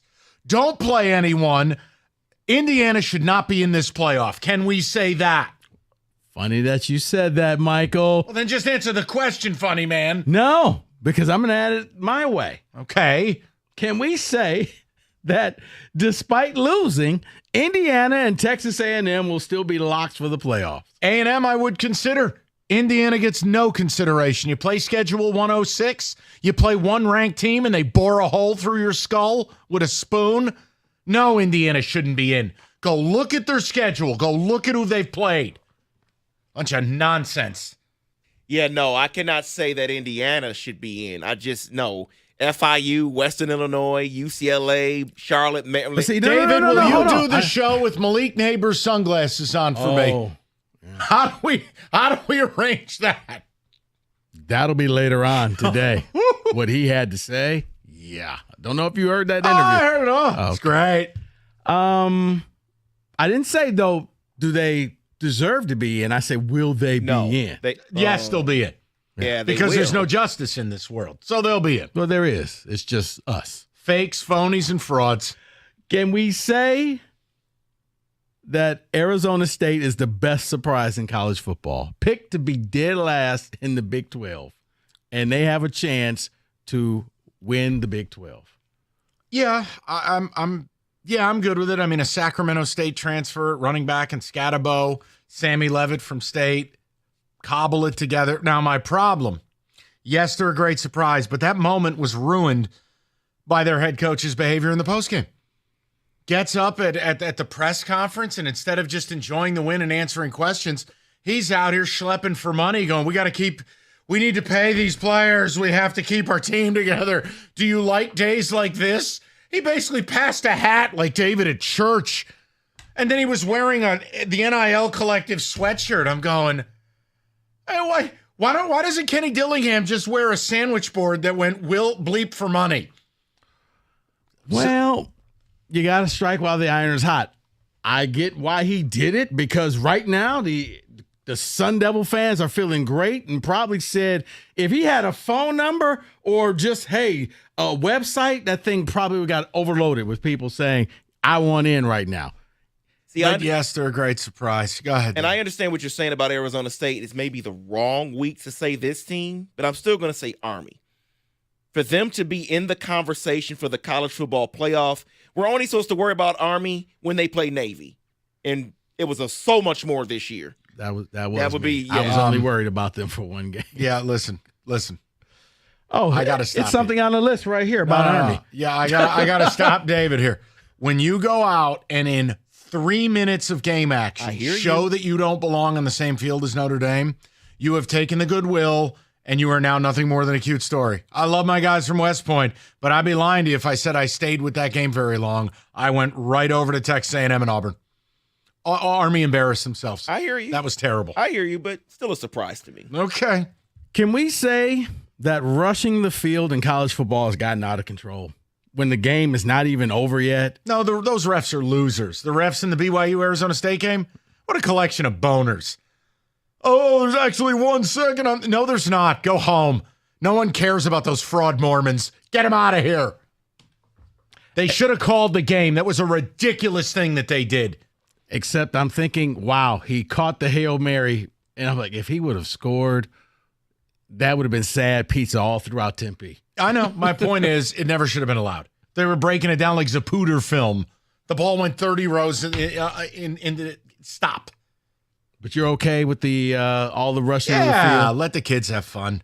Okay. Christ, we're bankrupting an entire generation with what it costs to go to college. Let them run on the fields like an idiot. Can we say that even though they can't, Notre Dame deserves a bye in the college football playoffs? Tough. 82nd ranked schedule. Haven't had a big game since that A&M game, but they go out and take care of their business. I'll live with it before you ever put Boise there, or you put whatever fraud Big 12 team you want to put up there. Yes, I'd say put Notre Dame there. Yeah, I think they do deserve it. Can't happen, but yeah, they deserve it for sure.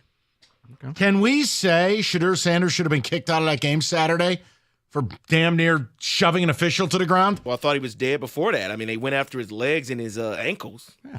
That should have been a personal foul. Yes. But you can't go shoving officials. Okay. It was a heat of the moment. No, it was on here. I wanted to hear what you had to say, but yes, he did. It literally is like the referee was like, well, that's Deion's son. If we kick him out, we're going to probably then they should be racist. fired if they're thinking like that. Right, it was ridiculous. And again, Deion's going to come after us and say we only did that because it's his son. And I think Shadur's a fabulous player. I'd be happy to have him as the Giants' next quarterback. But make no mistake, I could separate worlds. That was egregious. And I'm like, really? There's not a flag anywhere? Mm-hmm. You can call someone a boo-boo head and they give you a 15-yard penalty. He kidney shoved the official. His hat goes flying off. And that broadcast, along with Pereira, was trying to be an apologist. Well, the heat of the moment, he didn't know who he was shoving. No, because once again, they knew. If that was any other quarterback, I think, yes, they knew. That's Deion's kid.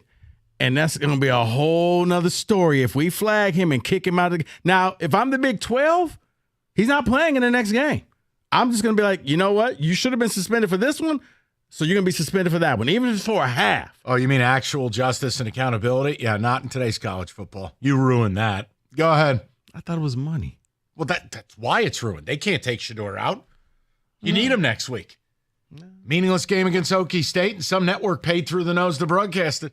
Go ahead. That'd be fine. Can we say that? What do you need? Can we say that Dabo was right, that the college football playoff is only the SEC Big Ten Invitational? He was on his coaching show and said, yeah, basically the ACC is going to get screwed because they just want the SEC and the Big Ten. Yeah, which is honestly, I would distill it down even further. Let them take the best 5, 6, 7, 8 teams from the SEC and the Big Ten. Take them, go do your own thing. Leave the rest of us alone. Take Oregon, take Ohio State, take Michigan, take Alabama, Georgia. Take them all. Go build a Bundesliga. Leave the rest of us alone. We'll play on the Nickelodeon network. Because honestly, that's where the sport is. There are $30 million rosters, and then there's the Baked Beans network. And that's why the answer to your previous question was yes on Indiana. Because they're going to put a Big Ten team over anyone else. Even though they played no one. Correct. Well, yeah, when your best win is a loss, see Indiana and Penn State, and they're both going to get in. It's a good man right there. That's a great answer by you. Be curious. Finally, Can we say that Jalen Milroe will either have to go to the NFL or transfer next season? That he's done as an Alabama quarterback? Really difficult. I don't understand what I watched Saturday. The transfer part is way more alluring than going to the league. I think right now he'll have a hard time. He'll be a late first-round pick. Rico, the transfer is alluring. Like, put him in Miami for a year. Go to USC under Lincoln Riley for a year. Interesting. But here's my problem. Kalen DeBoer is a QB whisperer. Mm-hmm. If you can't get it right there, I don't know what I watched. He couldn't throw. He couldn't pass. He couldn't process. He couldn't run. He may as well play the game with a bag over his head. Right, because I think DeBoer is like, I need to start running my offense, and he's in the way. Son, really, you should go to the NFL or, here's some pamphlets. Oh, good. And then Sam Levitt plays for Alabama. Have you heard of the Cockaboos? Yes. Oh, I see. Yes. No, I think you have a point. Yeah. What's that? Great sport we got. Yeah, you need to transfer. All right. That's the college version of Can We Say That? 97.1. NFL action on FanDuel, America's #1 sportsbook right now. New customers get $150 in bonus bets if you win.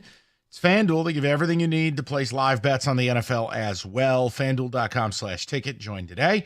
$150 in bonus bets if you win your first $5 bet. It's simple. 21 and up. Present Michigan. First online real money wager only. $5 first deposit required.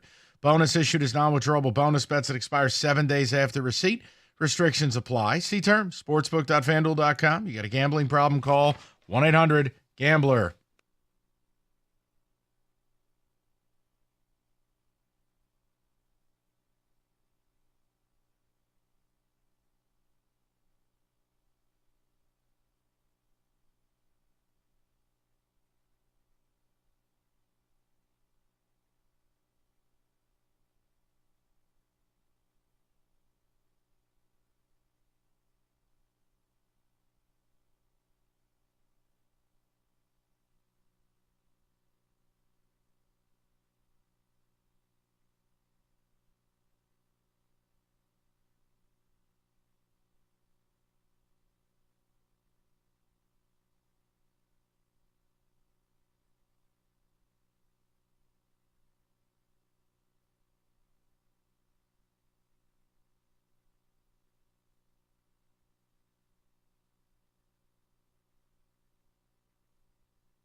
Yesterday, Lions improving to 10-1 on the season, still atop the NFC after putting away the Colts 24-6. While the Lions did secure the win, they did get a little banged up in the process. Taylor Decker, David Montgomery, Carlton Davis, and Khalif Raymond all exiting the game at one point. Coach Dan Campbell did say he expects 3 of those players to be non-serious issues. Khalif Raymond, however, could be the only potential serious one. Following the game, Jack Campbell spoke on the team's next man up mentality.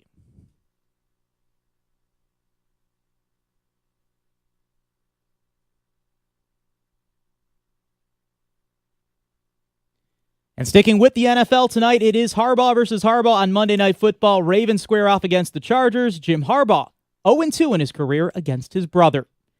And speaking of college football in Michigan, they prepare for their big matchup against their top rival, number 2, Ohio State. Buckeyes have not beaten Michigan since 2019, and it is a big noon kickoff on Saturday in Columbus. Finally, also double duty day for Detroit sports today. Red Wings and Pistons both in action. Pistons at home welcoming in the Raptors.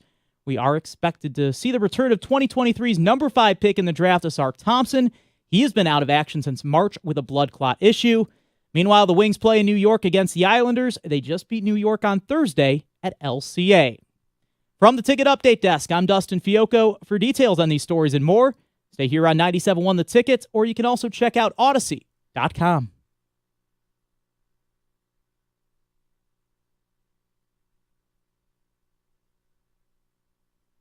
All right, 3 o'clock. Obviously, Lions are the topic of the day. The problem, and it's a wonderful problem to have. I'm out of things I can tell you. I mean, I've said you're in the Super Bowl. I've offered you the historical comp. In my world, it's the 07 Pats. For Rico, it's the 99 Rams. Either way, one of the best teams of the last 25 years. You're in the number 1 seed. I don't really even think you were that great yesterday. You still win by the better part of 3 touchdowns. You made Anthony Richardson look like he was playing blindfolded. Aaron Glenn was 1 step from lighting a cigar on the bench in the fourth quarter. You're having a lot of point in the second half of 3 straight games. It doesn't matter what down, what distance. Ben Johnson will dial up a play that the defense is totally confounded by. 3rd and 8, we'll run it for 9. 3rd and 6, we'll throw it for 7. Hey, my Nona's here to watch the game. F her, first down Lions. It doesn't matter. You are operating as a monolith. All 3 phases. Your kicker hasn't missed a kick. Your punter, best in football. What's the negative from yesterday? I really didn't like the way Vildor played. Good. Really? You didn't give up a point in the second half. Oh, I want to quibble about the 4th down decision. No, we don't. And now you're going to play on Thanksgiving as an 11.5-point favorite over a divisional opponent who always busts your balls. The sports books can't even place a number big enough on you. In a lot of ways, you've become Bama under Saban, or almost like there are certain spots in college football where a team at home is a dog. Oh, yeah, Bobby McDoodles is 32-10 as a home dog. That's you. Every week you're Bobby McDoodles. Yeah, you can't even say you're like the Patriots in their heyday because they would occasionally lose games. You're the 07 Pat. Right, where an indomitable force that generally will win by 14 points a week on average. Because the Patriots started getting bored and just said, we'll see you in the playoffs. Yeah. We'll do just enough to get there, which is where I wonder if that's where the Chiefs are right now. But you're steamrolling. It doesn't matter who you play, because I'll tell you this right now. I'm being very serious with you. The Chiefs are cooked. They're cooked. They'll make the playoffs. They're fine enough. They ain't no good. The Ravens, worst pass defense in America. Lions and Ben Johnson with 2 weeks to prepare for that. Oh, and their kicker's got the yips. And then what does that leave us with? The Bills. Okay. Am I afraid of the Bills? No, because you know what the Bills won't be able to do against you? Run the football. Mm-hmm. And you'll get a chance to face the Bills. And you know what else they won't be able to do? They won't be able to get a ton of pressure on you. Why? Offensive line. Why? You can't blitz Goff. Oh, best part, they'll play a lot of zone. You know what you do to zone? Yesterday. Open people everywhere. Everywhere. Mm-hmm. I fear no one. I fear nothing. Oh, but did you see the Eagles? F the Eagles. Oh, they're 6-0 since the coach's haircut. I don't care. If you make the Eagles come to Ford Field, you will send them home. That's how I feel. You know what the Chiefs remind me a lot, speaking of the Eagles, last year when the Eagles, they started off and they had this, I think they were like 10-1 or something, and they just kept winning, but they were barely winning. Yep. And then finally everything, the bottom just fell out and they just tanked. But yeah, it was like they would win a game and they won, and they won by 5 points. It was a field goal at the end, and then it was just like, okay. There's a level of dominance to this Lions team that I don't think you can ignore, and I don't think you can just downplay. I think how you win matters almost as much as winning in the first place when we're trying to identify legitimate Super Bowl championship, or in this case, a historically good team. It matters.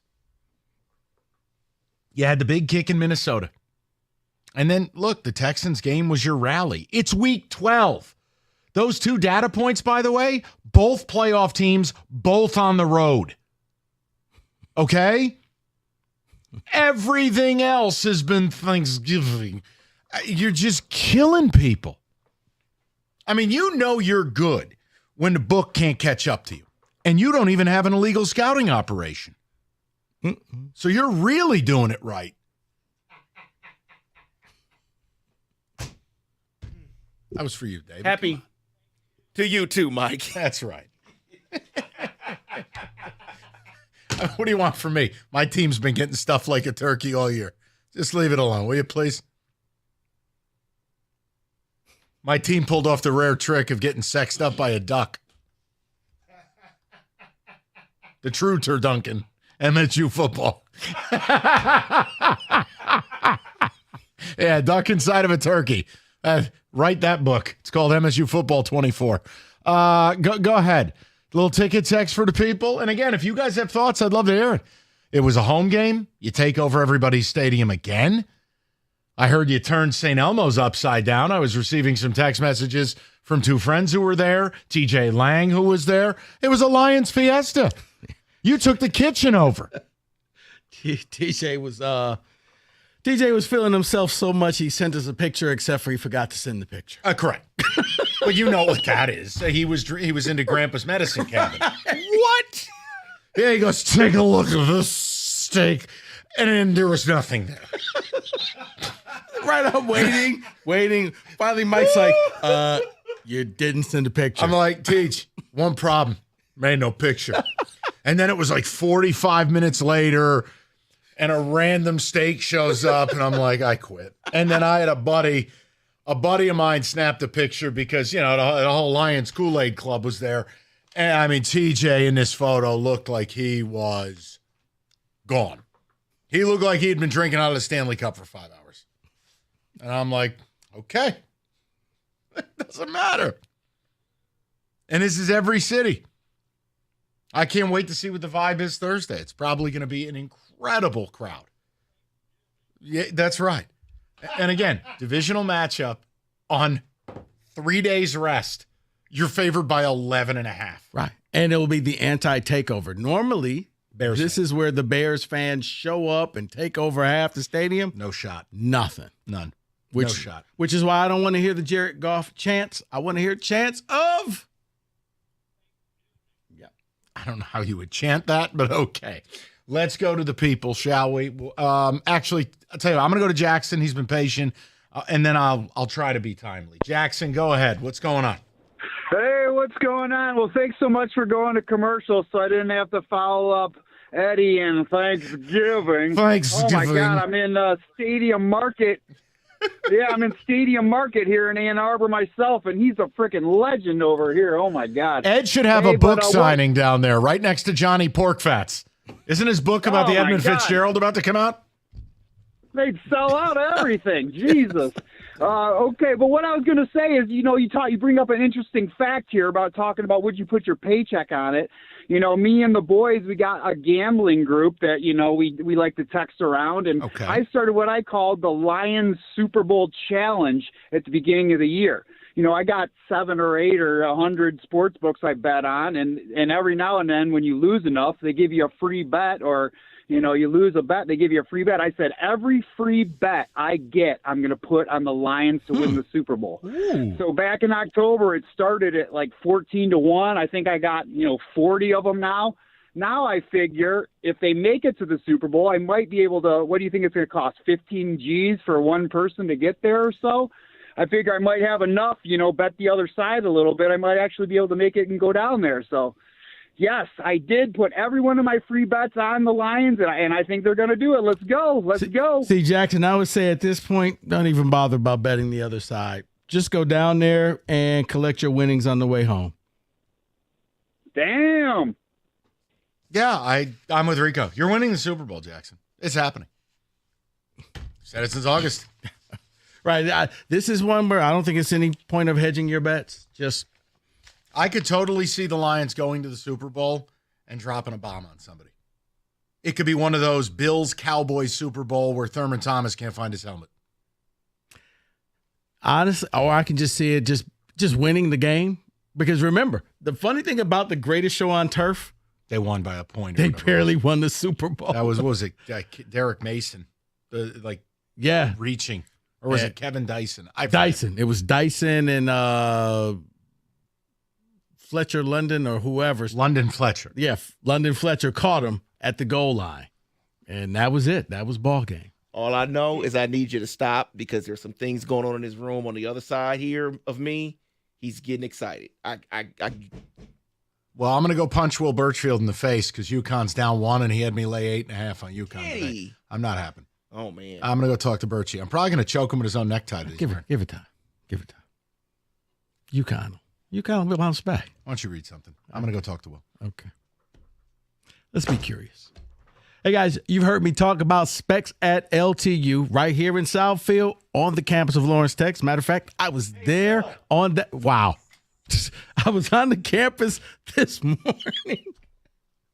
And you too can be on the campus of Lawrence Tech enrolling yourself at Specs at LTU for the next class that they have started up.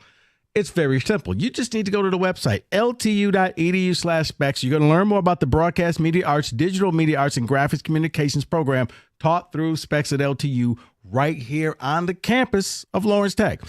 And what you're going to find out is you're going to be taught by people like myself who work in the industry. So we're not going to waste your time. You're going to learn from day one what it takes to make it in your field.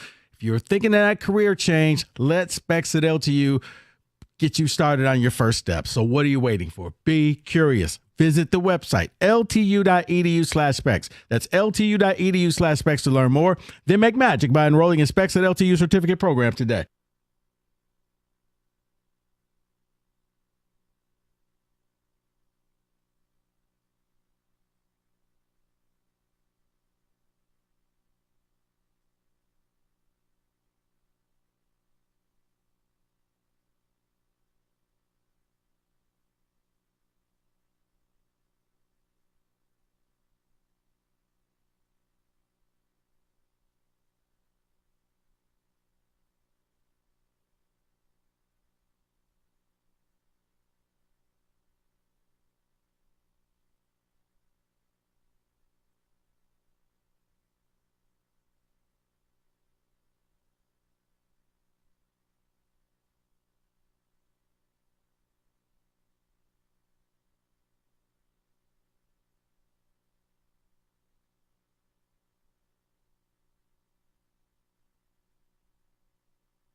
Hi, everybody.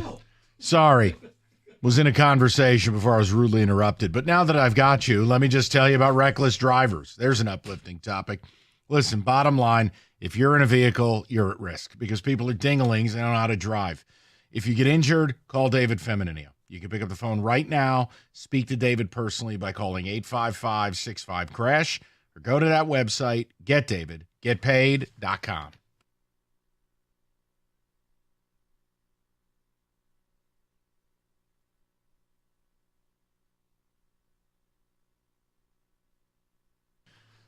All right, ticket text and the callers.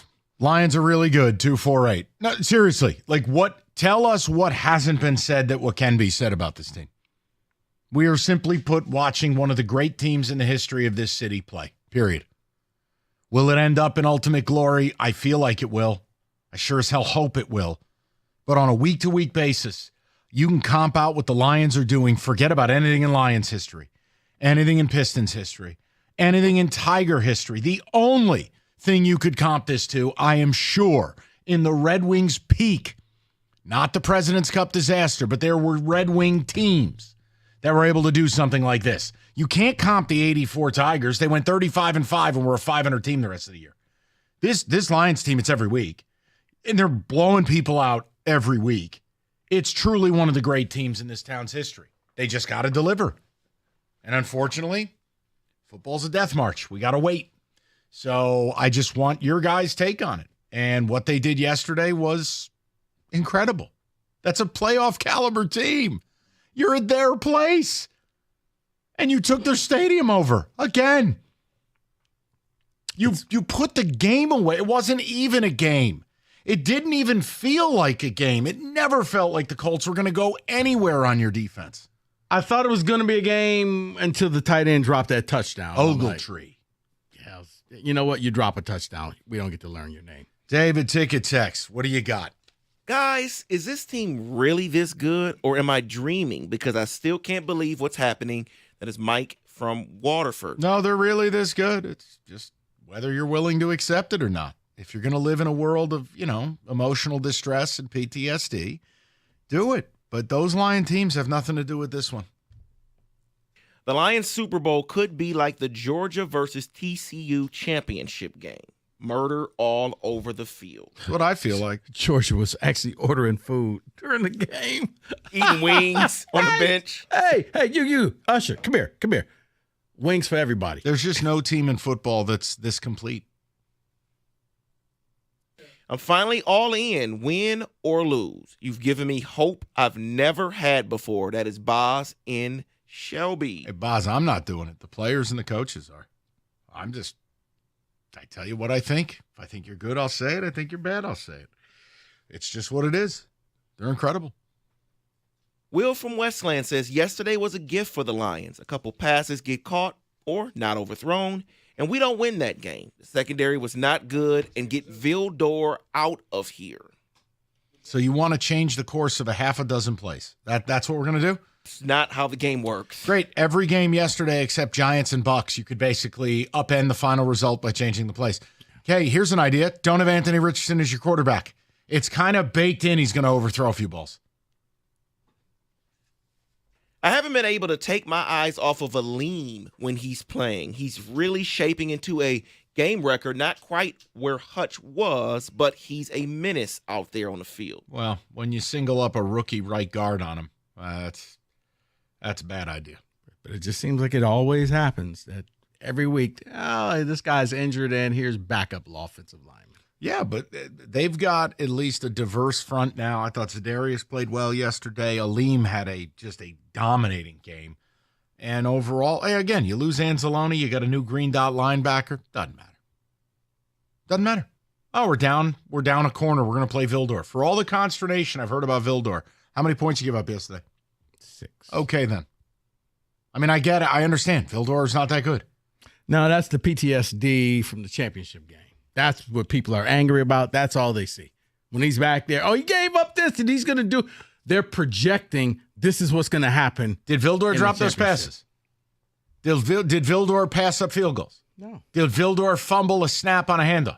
No. All right, so my whole point is I'm not going to sit here and do the Vildor fun. But my point is, he's been vilified to a point where it's like, wait a minute, dude. That was one play. There were about 7 plays that had to go the Niners' ways. And all people do is focus on this poor guy. Because that play seemed to start the avalanche. Because then that's when Gibbs fumbled, and then that's when this happened, and this happened.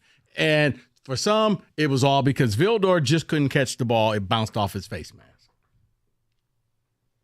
Someone says Campbell's on-field decisions are the weak link on this team. The score is 14-6. Kick the field goal.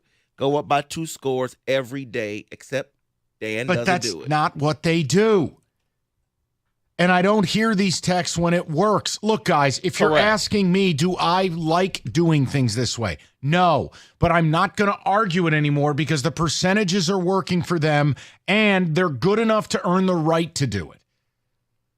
No, you know what I'll never understand? Coaches down by 14, score touchdown, go for 2. Never will I understand that.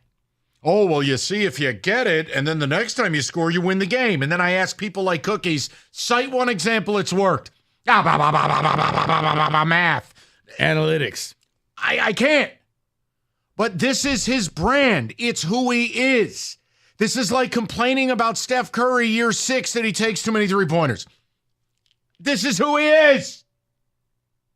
You have to get on the bus. Yeah, I look at it more like the home run hitter who strikes out a lot. You like the home runs, you're going to have to take the strikeouts. It's part of the package. See, but here's the thing, and the team knows this. That's why they're running the ball on 3rd and 7, 3rd and 8, because they know they're going to go for it if they're short on that play. They're going to go for it. 4th and 2, 4th and 1. But see, here's the thing. I'm okay, especially with this year, because when you're closer to the goal line, he's going for it more because you have so many weapons. My problem was like, dude, just kick the field goal when you're like the 30 and beyond. Just take the 3 points, man. Don't give them the ball, or like at midfield, like because your kicker is infallible. Like he's all that. Just go ahead and ride the kicker.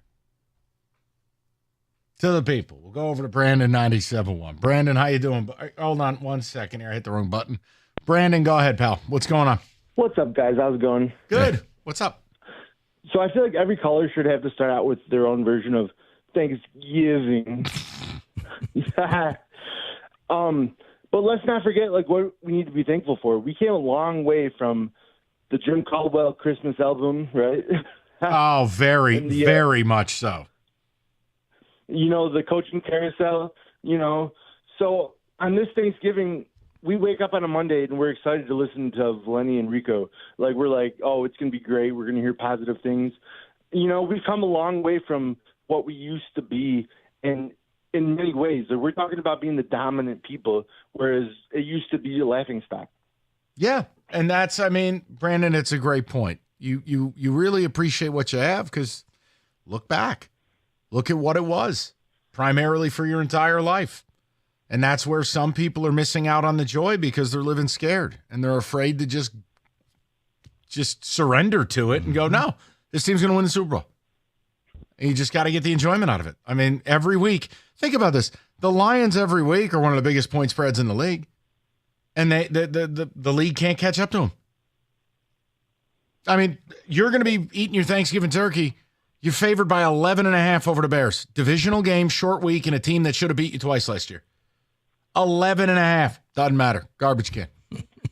And, you know, like, even when we're versing teams like the Titans, Dan Campbell gives the same speech. It doesn't matter if we're versing Titans, the Colts, or, like, Minnesota. He gives the same speech about how we're going to come out there, we're going to tear it up, you know. So do you think he's going to give a special speech like, we're going to not lose 7 or, I think, 8 Thanksgiving games in a row? He's going to say, hey, we're going to take Thanksgiving for ourselves. Yeah, it's all business. Brendan, it's why I described their trip to Indianapolis this weekend as a business trip. Like, this team has a professionalism about them. I don't have to worry about their effort. I don't have to worry about their execution. You know, did I think the Colts would be a little bit better yesterday? Yes. But it other than that, I know what I'm getting from you. That's the mark of a really good team because in the NFL, week to week, you don't know what you're getting. No, with the Lions, it's death, taxes, and they're showing up to bully people. Mm-hmm. So it's really remarkable stuff. 248-539-9229. 97.97 Hungry Howie's. They're famous for flavor, and you can get all kinds of different stuff there. Now, this week, obviously, Thanksgiving, you're going to do a ton of cooking, but that means you don't want to be cooking during the weekend. Dial up some Hungry Howie's. They got you covered. Flavor crust pizza, buttery garlic flavor on their famous fresh dough made daily. They have it all. The Howie bread, like anything else, deals don't last forever. You can get free Howie bread, any online order of $25 or more. Spend $25, you get the free Howie bread. Enjoy some football. Enjoy some pizza. It's Hungry Howie's.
Hey, before I get to the people, can I just offer something? I think I got to keep Rico out of it, though. I got to ask David, because Rico's going to get too much joy out of what I'm about to say. Now, which of these is worse, knowing I've endured both? I just read a stat. So we all know about MSU finally broke their sack streak. It was the longest sack drought in 20 years of college football. They had gone 5+ games without a sack. The Giants have said, hold my beer. The Giants have now completed their 10th straight game without an interception. It is the longest streak in NFL history. Meaning, at no point in history of this league has a defense taken the field 10 straight weeks and not had a ball careen off someone's ass and they catch it for an INT. Not a deflection. Not a tip off a receiver's hands, much less a DB breaking on the football. Now, I have endured both of these in the same calendar year simultaneously. And I just wanted to build off the caller who said, man, we've come a long way from Caldwell. Enjoy what you have, because here's what I have. It's a Ziploc filled with a dog turd. Yeah. Every Sunday at 1 o'clock, I open the Ziploc and I sniff. Not even a That's my football life. Not even a Hail Mary. Wow. No, Rico, thank you for that. That's why I said I didn't want to talk to you. David, you probably don't want to talk to me then. I'll see you tomorrow. Have a blessed Thanksgiving. You probably don't want to talk to me then, because Xavier McKinney has 7 this season. Yeah, he's tied. Oh, yeah. Tied for most in the NFL. Where'd he come from? I think he played in New York. Yeah.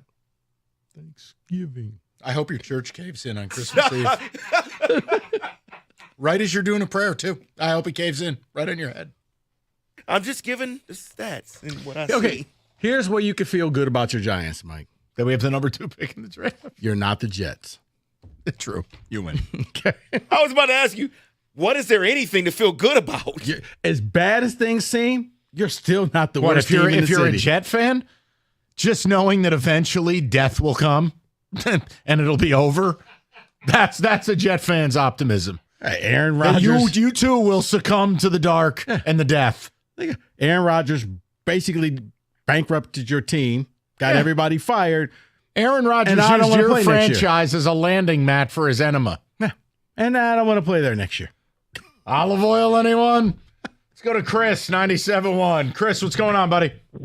Hey, gentlemen, good afternoon. Thanks for taking my call. Yes, sir. So, yeah, before I get to my Lions points, Mike, I got a question for you. Yeah, what buddy. kind of gum do you think Malik Neighbors was chewing yesterday? Oh, my God. Okay, Chris. I mean, I think it's either Zebra Stripe because it had no flavor, or it was Big League Chew, the way he was chomping. Oh, that he was stuff. killing it while basically being like, I didn't get the ball till we were down 30. What the F you want me to do? Things are going great in New York. Chris, it's funny you say that because when I was listening, I'm like, David, can he just chew this gum a little bit harder? Like, seriously. Spit the gum out, son. It's so bad. I mean, the leather coat, the sunglasses, he was going full grease lightning there. But, Oh, yeah. Big time. So my Lions points, I totally agree. People need to stop being scared and waiting for the other shoe to fall. This is just my opinion, and then I'll have a question for you that maybe you guys can ponder with the audience. Sure.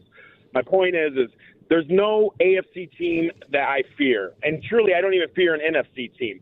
The only team that I think could give them a run, and it's only because of like a big play or a botched defensive play, is the Eagles, and that's just because Saquon's playing like he's never had a lower body injury in his life. I don't know what's going on there. But the question I have is, other than Jared Goff, is there an injury that could occur to the Lions team that would make you wonder, I think they're in trouble? Because obviously with Goff, we know the backup's a rookie, or per se rookie. Penei Sewell. Okay, that makes a lot of sense. Thank you, guys. I'll hang up and listen. You guys have a great Chris, holiday. You too, brother. too, man. Oh, what? Happy Thanksgiving. Oh, by the way, if you missed, the originator of that drop did call in earlier. Ed Ann Arbor graced us with his presence this holiday week. It's tremendous. But yeah, I mean, Sewell would be the one I'd point to. Any one particular for you? No, that's it. because now with him not on the line, not protecting Goff, things will look a lot better. The rushing game won't look the same. There's the key. When they need it, and they get that running game going, it's not over to Decker's side. It's over Panay. Yeah, follow me. Let's go to the promised land. Brandon, 97.1. What's up, Brandon? Hey, how you guys doing today? Good, Brandon. What's up? So let me preface this by saying that I do think the Lions are going to win the Super Bowl. They were going to go all the way. I think this is truly our year. But the one team that I would be weary of would be the Eagles, and it's not just because of last night. It's because they truly have an all-around team like we do. Their defense is firing on all cylinders. They have a great rushing attack, not as good as ours, but their quarterback can run too, and I think that adds a different dynamic that our defense hasn't seen this year, even though, we just faced the Colts. But what did Richardson do on the ground? Not much. Nothing. Exactly nothing. No, I understand it, but when I watch the Eagles play, here's the thing. For me, you got to get them out of Philly. You got to get them here. Now, if any team comes here, I'm not picking against you. Second of all, when you look at this and you talk about how the Eagles do their business, do you really believe they're going to roll in and be able to hand it off to Saquon 25 times? I would encourage you to go look at what you did to Joe Mixon or what you did to Aaron Jones or what you did to the Packers. I just don't think you're going to make your hay running the football on Aaron Glenn's defense. The Mixon thing really stood out because he was red hot, and then he played the Lions, and you see him on the side. He's throwing his helmet down. It's a common theme that you see the opponent visibly frustrated because they just don't know what to do with this Lions defense. Yeah, and once we stop Saquon, if we do stop Saquon, you still got to worry about, A.J. Brown, Devontae Smith, Dallas Goedert. We have to play a 100% game versus them. But I truly think they're the only team that we have to worry about. Once it's Chiefs, Bills, Ravens. I'm not worried about any of them. No. The Eagles are the one team that I'm sort of worried about. But once again, I still think we win the Super Bowl. I still think this is our year. And that's about it. Love the show, and happy holidays. You got it. Thanksgiving. Listen, you can respect all opponents. I don't fear anyone. I respect the Eagles. I respect I don't fear them if I'm a Lion fan. No, don't need to. And the big thing is, bye week, 2 home games. That's the mission. Mm-hmm. When you're in week 12 and you're 10-1, the mission is the 1 seed.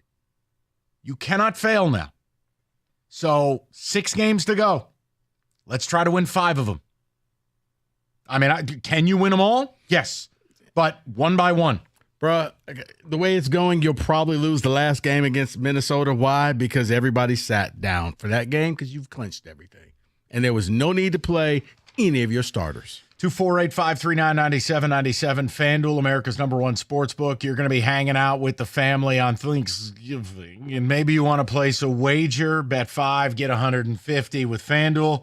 Build an SGP. Let's see, Lions game. Anytime touchdown. Everyone. Retirement. Beachfront property. FanDuel.com/ticket. Make every moment more. It's FanDuel. 21 and up. Present Michigan. First online real money wager only. $5 first deposit required. Bonus issued now withdrawable bonus bets that expire 7 days after receipt. Restrictions apply. See terms. FanDuel. Sportsbook.fanduel.com. You got a gambling problem, call 1-800-GAMBLER.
All right, straight to the people. We'll go to Andy, bat and lead off. Andy, what's going on, buddy?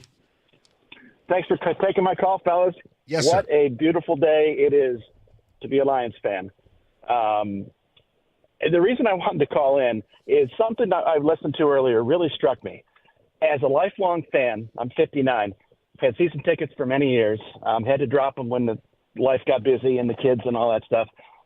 But we're witnessing history, and I don't think people realize what's going on, and I want them to appreciate it, because we would go whole seasons without winning a road game, like a whole season, you know? Yep. And like we go into Houston and overcome 5 turnovers and we win. I mean, I don't know how to act. I don't know what to do. I don't know how, what my emotions are supposed to be. It's the weirdest feeling I've ever had. I don't know how to think, you know? I'm appreciating it, don't get me wrong. But I just think that we're witnessing something here. There's a plan in place. The GM has a plan. And I don't know how he and Campbell don't get voted, you know, executive of the year and coach of the year when you look at what this franchise has overcome. And we're not just winning. It's like expected that we're just going to mop the floor with everybody that we play. I've never seen anything like it. No, and I think the only way to approach it, Andy, is that enjoy it, but it's fleeting. You're losing both coordinators. You're losing your assistant GM, and you're going to lose members of this team. The moment is now. That they might stay, I know. based on the whole, the Patriot formula.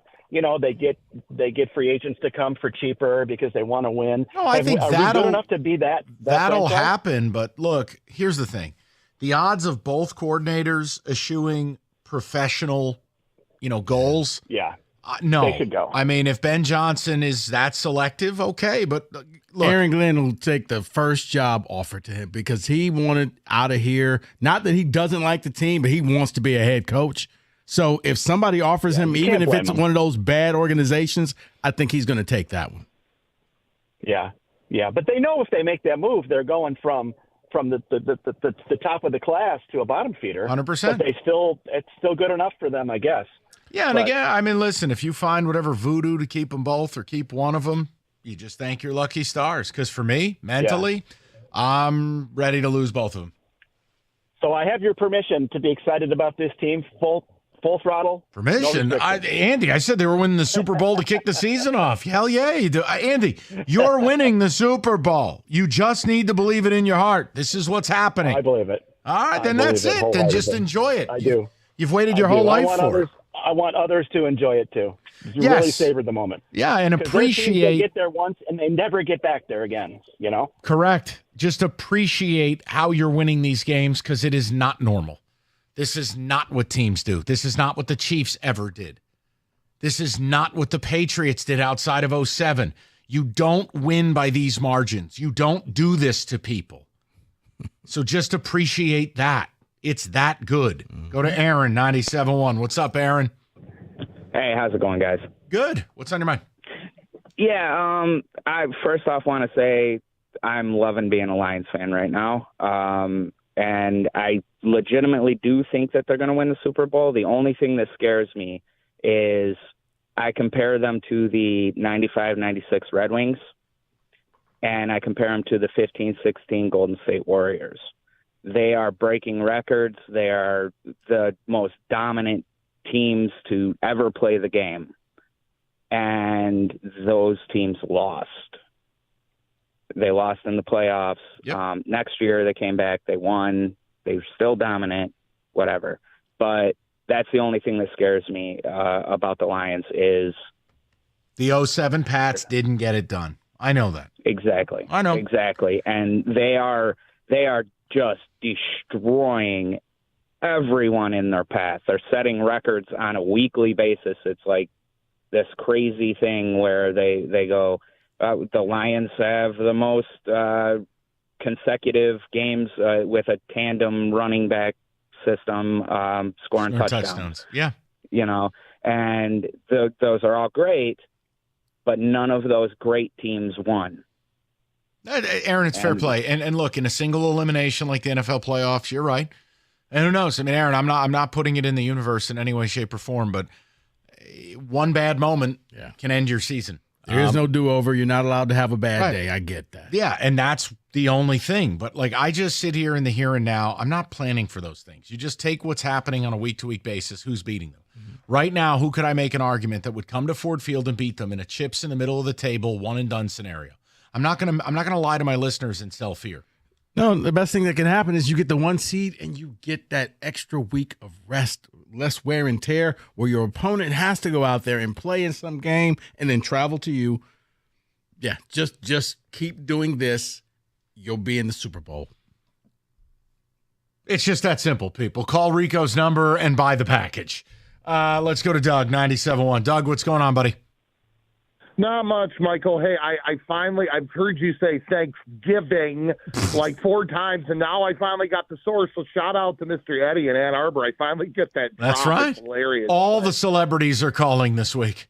I mean, I'm so glad because I've wondered where that came from. But anyway, it's a joy to watch this football team. I was in Cadillac Square actually yesterday in downtown Detroit with my family, and I was just looking around, and I take pride in Detroit, and and everyone's like the last caller said, it is fear, but we're playing without fear. You hear Jack Campbell, next man up, next man up. This is a culture. This is the 04 going to work Pistons. Mm-hmm. It is a team mentality. There is no question. It's not a group of individuals. There's no Micah Parsons. There's no Jerry Jones, and there's no dumpster fire in New York. This is a team. And I have no fear. Philly, yeah, Saquon's great, but no. When you're going to come into our house, it's not going to happen. We're going to the Super Bowl, and, this is a ride I am enjoying like no other. And I have, students that are like, the Lions are so good, and I'm like, guys, you have no idea what we've lived through. I'm a 35-year-old man. The suffering, from all the bad calls, this is amazing. And it's been a pleasure just to watch this team, and we are witnessing history. And from a guy like you who I've heard just rant and rave for years, and you have confidence, why shouldn't we? With no fear, no worries, one pride all the way, boys. And have a great holiday. Happy Thanksgiving. Thank you very much. And same to you, Douglas. Yeah, and look, that's the key in all of it. When you talk about the team, sometimes, Rico, I don't know if you'll agree with this. There are just certain teams in certain years, you look at it and you go, they're not losing. Mm-hmm. It's more than, look, I felt that way with the Celtics last year, that it wasn't just a team putting up a really good record or dump trucking teams. It was, they're not losing. This team is built. They're all in. They're winning. There's no one in the East. I don't care who they play. No one is beating them. And it just, you feel it, you see it, and you go, okay, this is more than just data or a result or a game. It's a moment in time. And I do feel, and maybe I'm sappy about it, this town has been destroyed by this team. And now all the suffering, all of the nonsense, it's like you've gone bizarro world. You've gone like the last episode of Seinfeld, where now the Lions are the team where the other team gets effed with a call. The other team gets effed with the injury.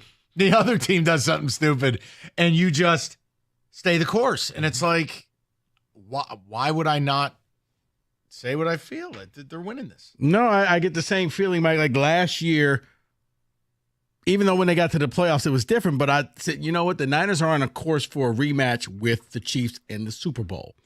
Now, the playoff games, they had to sweat out a lot of games. Let's just put it that way, between the Packers and the Lions. But you knew, I'm like, they're going to end up with the Chiefs. Can you right that wrong? They couldn't.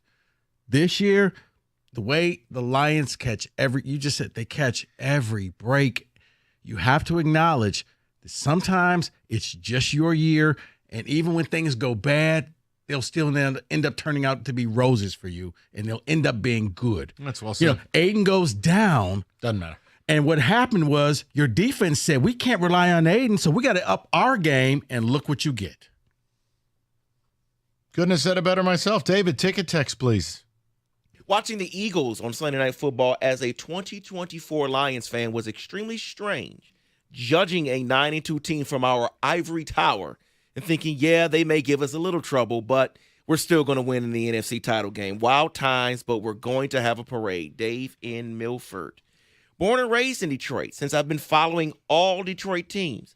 I'm always hoping that one day Detroit has a football world championship. Well, got to believe. Rob in Dearborn Heights. November 25th, and we're talking about sitting starters. Buckle up. The Lions are hungry, and we're going to eat. Scott in Carlton. I'm not talking about sitting anybody. I'm just talking about earning that bye week. That's when they get their rest. I mean, it's just every week you got to go 1-0. You got to let the Eagles lose the game. You just have to do your job. Your bid for this 1 seed largely comes down to the next 3 weeks. It comes down to 3 home games, 2 in the division, 1 against the Super Bowl caliber team in the Bills. It's Bears, Pack, Bills on 10 days rest. Okay? You win these 3 games, it is a certainty in my mind you're going to be the 1 seed. But it starts on Thanksgiving. 248-539-9797. We will get more of your phone calls. We also got to do a football today as well. I'm sure Rico will have some smart-ass remark about the Giants. That'll be exciting. We'll get to that next. 97.1.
No charges will be issued against Lions wide receiver Jameson Williams, dating back to the traffic stop on October 8th, in which he and his brother were pulled over for speeding. Williams was arrested on the scene for carrying a concealed weapon in the vehicle without a CPL before being released on site by a Detroit Police Department supervisor. His brother was driving the vehicle and provided the proper CPL. No criminal actions were deemed, leading to Jameson Williams' immediate release. Earlier today, prosecutor Kim Worthy quoted saying that Jameson Williams' association with the Lions was not a factor in his release. And sticking with the Lions, it was a 24-6 win against the Colts yesterday. However, several Lions did get banged up in the process. David Montgomery, Taylor Decker, Carlton Davis, and Khalif Raymond all exiting the game at one point. Coach Campbell saying the only injury that could be concerning moving forward is that to Khalif Raymond, who was carted off and seen wearing a boot and crutches following the game. And finally, we are expecting the return of Asar Thompson tonight as the Pistons host the Raptors. The number 5 pick in the 2023 draft has been out of action for the last 37 games dating back to last season, suffering from a blood clot issue. It's a good news, bad news scenario, however, as Cade Cunningham is expected to miss his second straight game due to an injured hip. I'll have your pregame on our sister station, Alt 98.7, beginning at 6:35.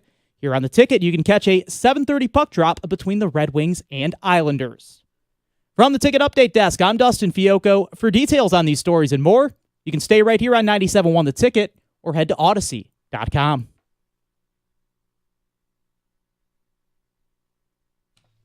All right, let's go football today. We'll return to Lions business momentarily. David, go ahead.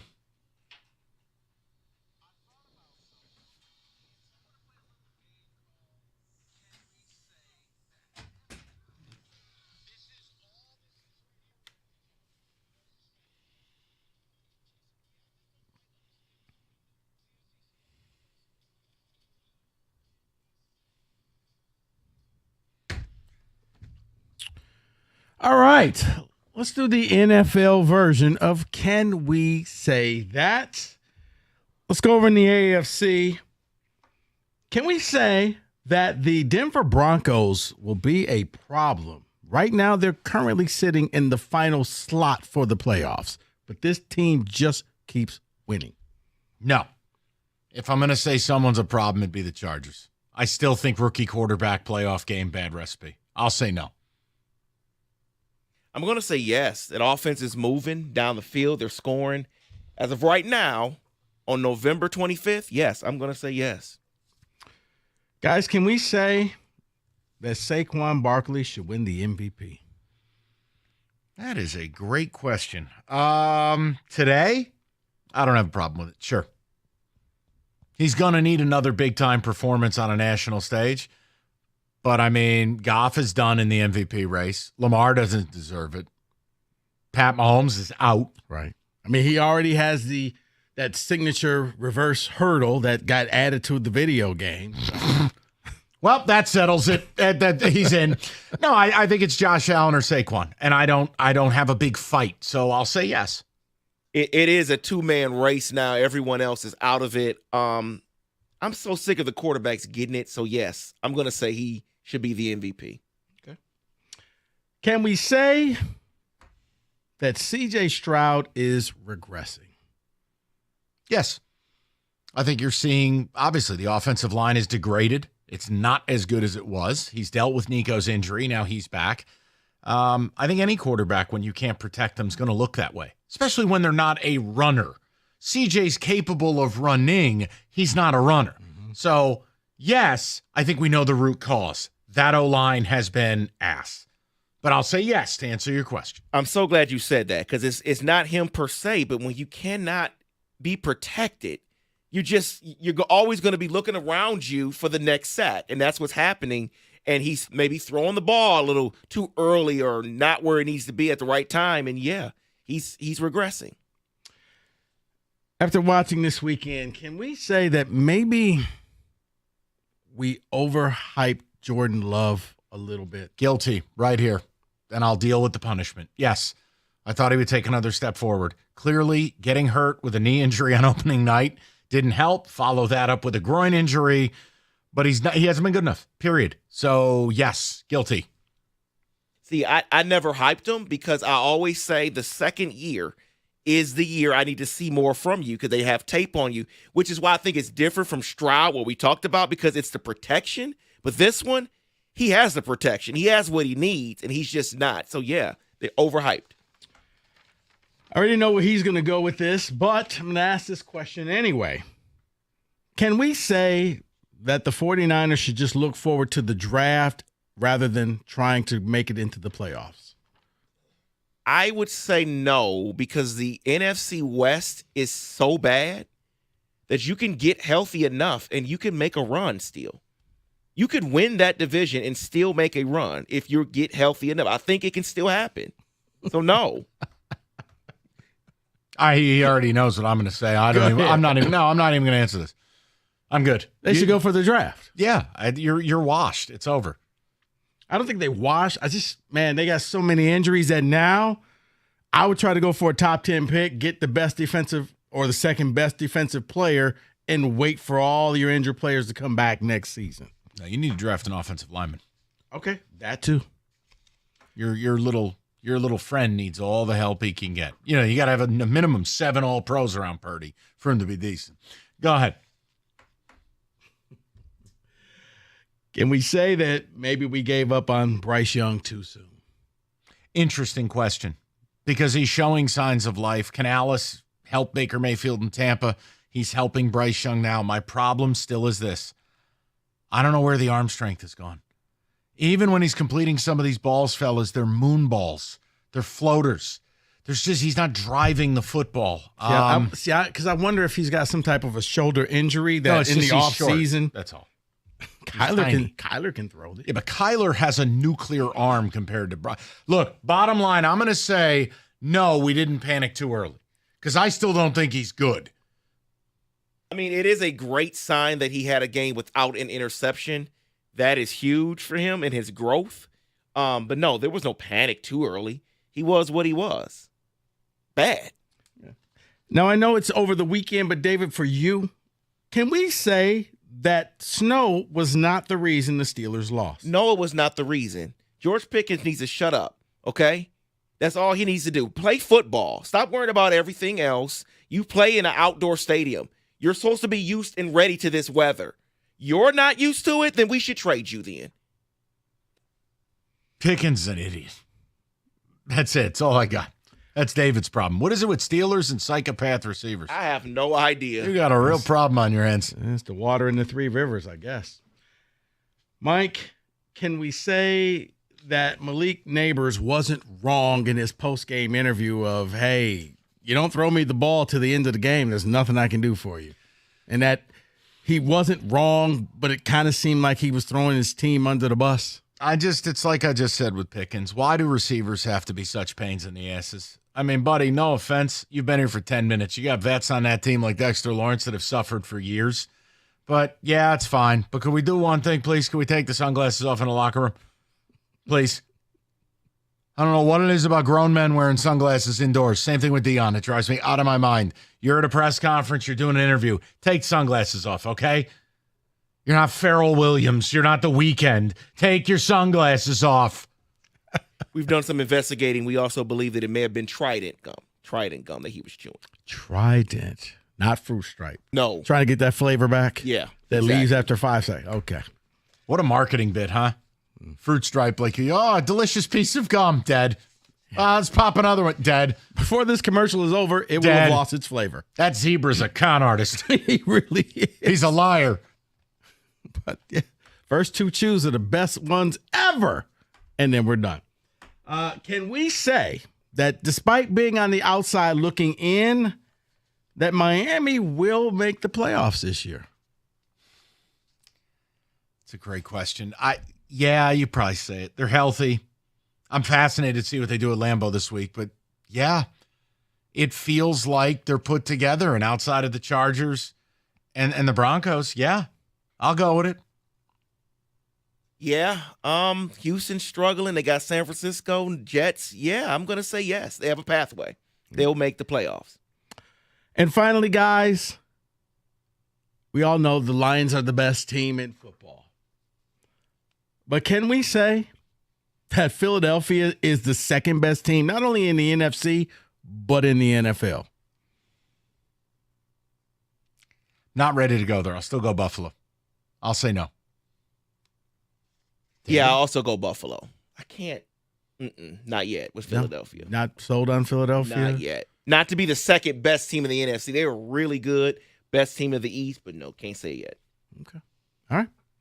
That's your NFL version of Can We Say That? 97.1.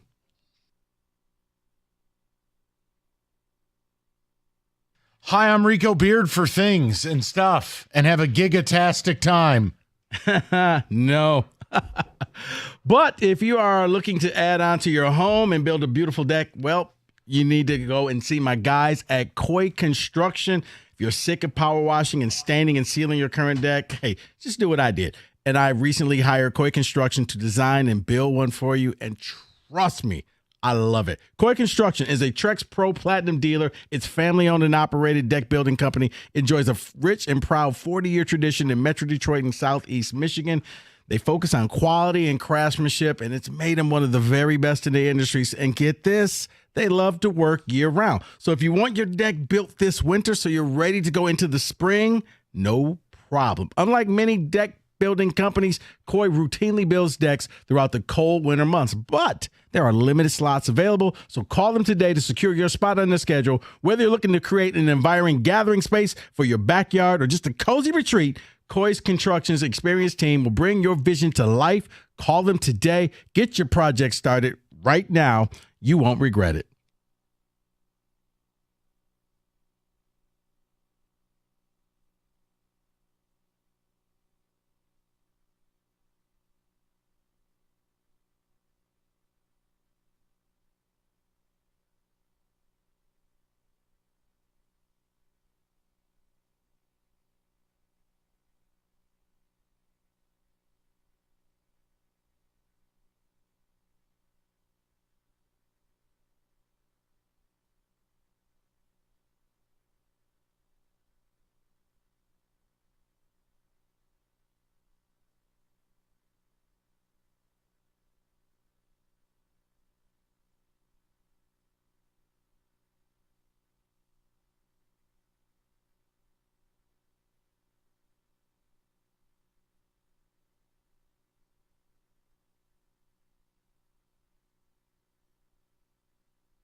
Hey, sorry.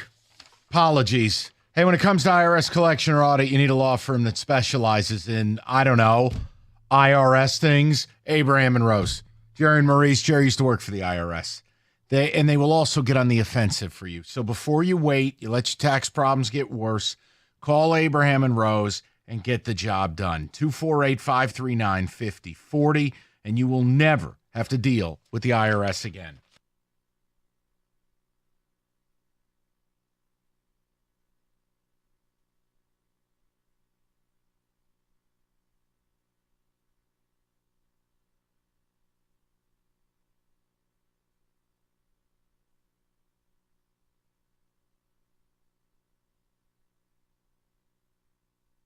All right, let's get some ticket text. Just a reminder, Will Birchfield cannot be trusted. He is a complete con artist, and he has convinced this entire building to bet UConn laying 8.5. They're going to lose this game outright. Will Birchfield, bad person. David, ticket text. I'm very bullish on the Lions. However, these injuries have me scared. I'm not sure how many more we can withstand. That is Aaron in Marine City. It's not about the number. It's about who. It's just there's going to be 3 or 4 guys per team you can't lose. Anything else you can survive. But no, if you lost, I'm not going to say it, your season's over. Or if you lost to Sewell, you'd be highly compromised. But look, man, Terrion Arnold misses a game. You deal with Vildor. You work your way around it. You need to be healthy at the right time of year. You got to play good ball the right time of year. The Super Bowl, asked Rico. He's had a fourth quarter lead in 2 Super Bowls. How'd it work out? Sorry. The point is, You're not sorry. Not really. The point is, I'm not going to sit here in fear of injuries. I'm not going to sit here like you just got to play. That's it. I took Mike's advice and shrimp cocktail at St. Elmo's and a road win worth every penny I spent this weekend. Don in Livonia. And still cheaper than trying to go to a game at Ford Field. Period. I didn't think you can get into St. Elmo's at the last second. Well, maybe Don's a shooter. I don't know who Don is. I don't even know if that's his real name. His name might be Pedro. Just because you put a ticket text on there, you could sign a ticket text David's mom. It's not his mom. Wait, people lie on the internet and stuff like that? Okay, the point I'm making is maybe Don's a hitter. From Hunter in Ortonville. Hey, guys. Didn't text in to talk about the Lions. Just wanted to wish you all a happy. Thank you. Well, thank you. The appearance by the legend Ed in Ann Arbor earlier today was truly a treat for the holiday week. Mike said it. They are winning the Super Bowl. I am refinancing my house and putting it all on the Lions. The wife won't be happy, but I'm a winner. Thanks. That is from Mike. Dan in Milford or whatever his name is. He's giving me 2 different names. Well, Whatever. just remember, we said, hypothetically speaking, we don't endorse you going out there and spending your entire week's salary or your house or anything like that. Just saying. Or just like this texter just did. You just convinced me I'm getting a second mortgage. No. Book the tickets to Vegas for tomorrow to get the bet in. Also, no. Oh, my. None my, of my. it. I do have paycheck level confidence, Tom says. I won't let Vegas hold my money that long, but I'm confident they'll win it. And that's what I mean. Yes. Are you that confident that you would be willing to bet an entire paycheck? Yes. 3-1 odds. I'd rather wait for the week of the game and just take -110. But yes, your point is, yes, confidence-wise, buddy, I was pot committed in August. They've done nothing to sway me. Now, when Aiden got hurt, I went, all right, I don't know if we can do it now. But they've proven they could survive without him. Now they've added Za'Darius. And I think Aaron Glenn, honestly, this will sound insulting, but it's not. I just think the loss of Aiden forced Aaron Glenn to become an even better defensive coordinator. He did. No, it's not. It's not just Aaron Glenn, Mike. I think that it throughout the entire defense, guys, we don't have Aiden to rely on to kind of save us, be our leader. So how about we go out there and do a little bit extra? If everybody does just a little bit extra, we can overcompensate and we can get this thing done. And it turned into Kirby Joseph basically turning into Spider-Man back there. Nobody's getting anything past him. You got Brian Branch out there killing people. Even when it's legal, they flagging him. I don't know why. I didn't like that call this weekend. No, but see, I think that's part of just that reputation. Like, oh, okay, he's becoming that hitter, and the hit looked a little too hard. And right, I wish they can go back and review that and be like, oh, wait, he was still in bounds? Yes, that was a legal hit. It's wild to me that we played our C game at best and started a wet horse at corner, and still won easily on the road. This is wild that we're living in. Drew from Clarkston. Wild is seeing that number on a short week, 3 days rest, divisional opponent, 11.5. I think it'll probably be 13 by the time you kick off. Wesley and Howell says, I'm absolutely jealous of the Lions and wish my Bengals had a GM like Brad Holmes and actually made good, smart moves. Super Bowl champion Lions on the way. I'm out on Goff. Colts are an okay team, and he was just okay.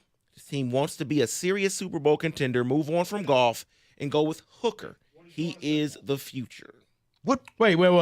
That's not real, is it? That's a real text. No, it's yes. not. It's fake. Just I'm not dignifying that with a response. Just move on. I didn't realize they were still. They're not. It's fake. It's not real.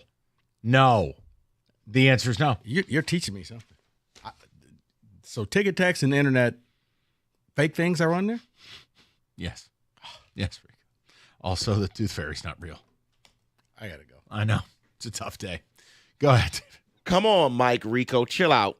We've played 3 of the softest teams in the league the last 3 weeks. Let's recap when they play some stronger teams. So Houston's a soft team. That's what he says. On the road. That's what he says. Colts are a soft team on the road. Yep. Okay. All right. Yep. What is even amazing is since the 11th or the 13th of November in 2022 at Chicago, the Lions are 16-4 in their last 20 road games. Such a change. I remember when they couldn't win one game on the road. That is Scott from Detroit. Yeah, the only thing that would change my opinion of this team is if they lost 2 of the next 3. Or like if you lost to the Packers and Bills back-to-back at home. Yeah, that'd be a real problem. It would take you out of the 1 seed, and it would make me doubt you a little bit. But they've shown I don't have any reason to do that.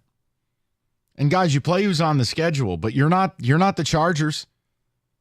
Chargers have played, an easy schedule where the teams are 25 games under 500. Every week you go out, well, you didn't play anyone. Did you blow them out? The Lions are pacing to have one of the great winning scoring margins in the modern history of the NFL. What do you want me to do? Downplay that? I'm not going to do it. Because the league is what the Chiefs did in Carolina. Escape. That's the league. You're not operating. Those rules don't apply to you. The 2 escapes you had, you were on the road against playoff teams. You beat them both, and you took the game. It wasn't handed to you. And even though, the Houston game, it was not even a league game. Like, you literally said, this is too easy. How about we turn the ball over a bunch and then come back because this isn't challenging enough. Did you eat your vegetables? That is signed David's mom. Okay, that's... Another one says the 49ers blow. Signed David's mom. David's mom, very popular on the ticket text. Happy Thanksgiving, guys. Sincerely, David's mom. These texters, man. I had said just because someone writes something, like you were like, I didn't think you're getting the same Elmos. I'm like, well, maybe Don's not his name. Oh, gosh, I'm like, maybe it was Roger Penske. I don't know who Don and Livonia is. He got into St. Elmo's. I said they could say they're David's mom on the ticket text. Oh, okay. Like, why is Mrs. Hull taking strays right now? She's a lovely woman. Taking strays? She's dropping knowledge. Okay. Well, she did say the 49ers blow. That is true. That is fact. Hey, I can't fight you, David. Matt and Wixom says, I will take Mike's Groupon. Going forward on 4th was his hyper-aggressive coaching style, which we all have loved. And we have a kicker that we all actually like. I will trust his judgment going forward. Yeah, I've just let go of it. There's no purpose to fighting it. Because A, it works a ton, and B, when it doesn't work, you can't cry about it. You just can't. Also, Will Birchfield is the devil. Just wanted to throw that out there. Will Birchfield's a bad human being. For him to suggest this play and for this team to be down 12, I tell you, I don't want to see Birchie in this office until Christmas. Go home. Go home. That's a disgrace. That's rough. That's a disgrace for Will Birchfield. He said, in fact, he wanted an alt line of 14.5 on this game. I go, Will, come on. Are you serious? Yeah. Why don't you go talk to him? I'm going to handle some business. I think you should go talk to him. And by talk to him, I mean tell him to leave the building. 248-539-9797. All right, FanDuel, America's #1 sports book. Right now, you can be hoodwinked by a coworker into betting UConn and getting destroyed. Look, the point is, FanDuel's got a ton of ways to play, live odds, the whole bit. Rico, leave the room now. It's FanDuel. Build an SGP. Thanksgiving Day. Lions, Bears. Enjoy it. Don't be a goofball. Play within your means. FanDuel, official sportsbook partner of the NFL.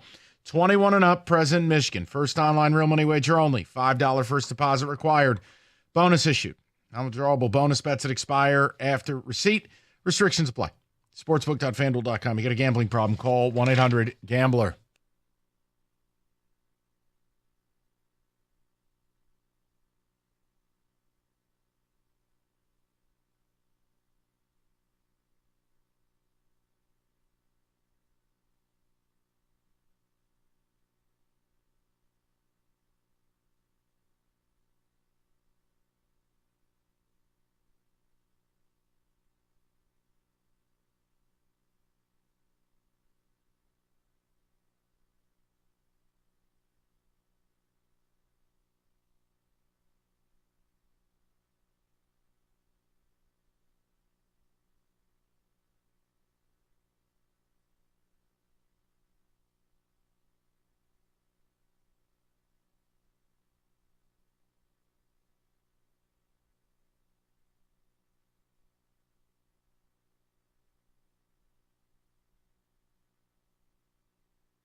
All right, football is here. Moran Buick GMC, where you get the best lease offers. The 24 Sierra 1500, $259 a month, 24 months, $999 down. Moran also has GM employee pricing on all 25 Buick Encore GXs, 0 down, 0 first payment, 0 security deposit. New stock arriving daily. Denali's in stock as well. You're always going to get the best price, period. It's Moran Buick GMC on Telegraph, just north of Eureka and Taylor, or visit them online anytime at moranexpress.com.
All right, so let me ask a question. We'll get back to the Lions here in like 5 minutes. We've done all Lions all day, if I may. Should Indiana make the playoffs? By the way, Rico and I just had this conversation off the air, so can I share it on? Yeah. Why do coaches still refuse math? Memphis, it's Maui Invitational. Okay, I know this is early, and I don't even care about college hoops this early in the year, but it's been a thing in the office. Birchie Kid is a huge UConn guy. You're up 3. You got about 10 seconds left in the game, and I understand a lot of people go, well, it's too early to foul. Is it? With the way that young people have grown up on Steph Curry, I feel like every scrub-a-dub can fire a 30-footer contested, sitting on a beanbag. Right. Like, I'm not letting that shot go up. I'm fouling. Because when number 10 drove to the lane, there's my foul. Make sure the ball does not leave his hands. And you get 2 shots. I'm going to tell the ref, I'm going to foul him. So make sure you blow the whistle. Like, I'm not allowing that. So, sorry. I just, again, coaches, math. Why? Because if we just play good defense, we'll still win the game. It's like, you're up 3. Well, what? And then David, I've had this conversation. What if they make it and then miss the second one on purpose, and then they get the rebound, and then we foul them on the rebound? Like, what you're asking for is the equivalent of not getting 1 but 2 onside kicks back to back. Can it happen? Yes. Is it probable? No. It's just math. Now, again, I know what you're going to say. Well, Memphis isn't a great free throw shooting team, et cetera, et cetera. I have such an issue when we allow moon balls to go up. Bro, I told you, between 5 to 8 seconds left, foul. And if the right person touches it and he's like a 30% free throw shooter, immediately. My real question was this, and then we'll do Lions at 5 again. I got into a war with Cookies on the pod. I don't think Indiana should be in this playoff. I wanted your guys' take. I'm going to back away from this. You and David and Kenny. Just should, not will, should Indiana be in? I'm going to say yes. Indiana should be in. They played their schedule. If other teams would have won games and made it in, you could say, okay, well, they are fraudulent. Okay, the playoffs will expose the fact that you are fraudulent. But they did win their games, and you're like, oh, well, look at these other teams, and if they would have played this schedule, the one argument that because I had this conversation with Cookies, and he brought up a point, and I'm like, you know what? I can't fight that. When all of these other teams, like the Alabamas, played bad teams, they lost. When Indiana played bad teams, they beat the bad teams. Yeah, but who would have bet to see this? Okay. God, Cookies' argument is so pathetic. Oh, you played a bad team like Auburn, who's got like 40 4-star players, who's talented, who just beat A&M. And I guess SEC mid and bad dominate the Big Ten. The Big Ten's average is a football game like Rutgers in Illinois. That's not the same planet as what you face in the SEC. Hey, Bearded Wonder, want to step up and defend your conference? Your credibility's on the line. Every time I've tried to bring this up, people have laughed at me because we're in Big Ten country. People go, oh, the Big Ten and the SEC, they're the same thing. No, they're not, man. What are we talking about here? You're exactly right when you say the SEC's mid and bad couldn't, the Big Ten can't hold a candle to that. That's my whole point. Like Cookie's big thing was, oh, Ole Miss isn't any good. Really? So you beat Georgia, you played who? Oh, well, they lost to, and you fill in the blank, and it's like, yeah, they went to the swamp. Florida's good now. Go ahead, put Florida in the Big Ten. Ready? Who can't Florida beat in the Big Ten? Well, they can't beat Oregon, and they can't beat Ohio State. Guess what? I'd pick them to beat everybody else in the Big Ten right now. The Big Ten is poop. Mike, the only problem is, until we play those games like the Big Ten SEC crossover games and we get a gauge, I can only base it on the records. Yeah, but the problem I have is Indiana had the 106th ranked strength of schedule. You had essentially 11 bye weeks. Do you know how hard it is to play in the SEC? Back to back to back, and you're like, oh, we're hosting Ole Miss. We're in Death Valley on a Saturday night. Now we're over at Kyle Field, and your break is Jordan-Hare Stadium against Auburn. Right. We don't have that here. No, Mike, but here's the thing, and I think I know what you're going to say. Hear me out. It wasn't Indiana's fault that Michigan was no good this year. It wasn't Indiana's fault that Michigan State was no good this year. No, but it is Indiana's fault that Ryan Day put a baby in them. That was a joke of a game. They didn't have 100 yards of total offense until the 4-minute mark of the fourth quarter. That was your one game, your one dance recital, and you bleeped yourself wearing white pants. I can't do it. They you know what Indiana was? They were James Houston's pants on Saturday. I can't do it. You have one game. How can, right here, right now, neutral field, who wins, Ole Miss or Indiana? It's not even close. That's a 14-point game. Can I answer the question? I'm sorry. I get so revved up because I'm like Kenny. I get so angry. All these people dangling off of a cow's udder. Oh, the Big Ten, the Big Ten. The Big Ten's not good. But it gets to a point where, okay, if that's the case, then just put 12 teams from the SEC in the championship game. Yes. Because it's like you can't just genuflex and say it doesn't count that you lost because you're in the SEC. You have to win these games. No, what really needs to happen is you take the 6 best teams from the SEC and a couple good ones from the Big Ten. You go form your own league. Get out. Leave the rest of us alone. This was the schedule before last week. Obviously, was UMass for Georgia, so nothing crazy. But before that, it was Florida, followed by going to Ole Miss, followed by hosting Tennessee. I mean, these are really, really quality teams, back to back to back. Meanwhile, Cookies wants you to believe that number 4 Penn State is good. Cutscene. Minnesota? Put Minnesota on a field with any of the teams Kenny just mentioned. They'd launch Fleck out of a cannon. My problem is the top of the Big Ten, whether it was Michigan the last 3 years or this year with Oregon, Ohio, it's a 2-team conference here. People want to dog out Alabama. Fine. Pull up Bama's schedule. Look at these losses.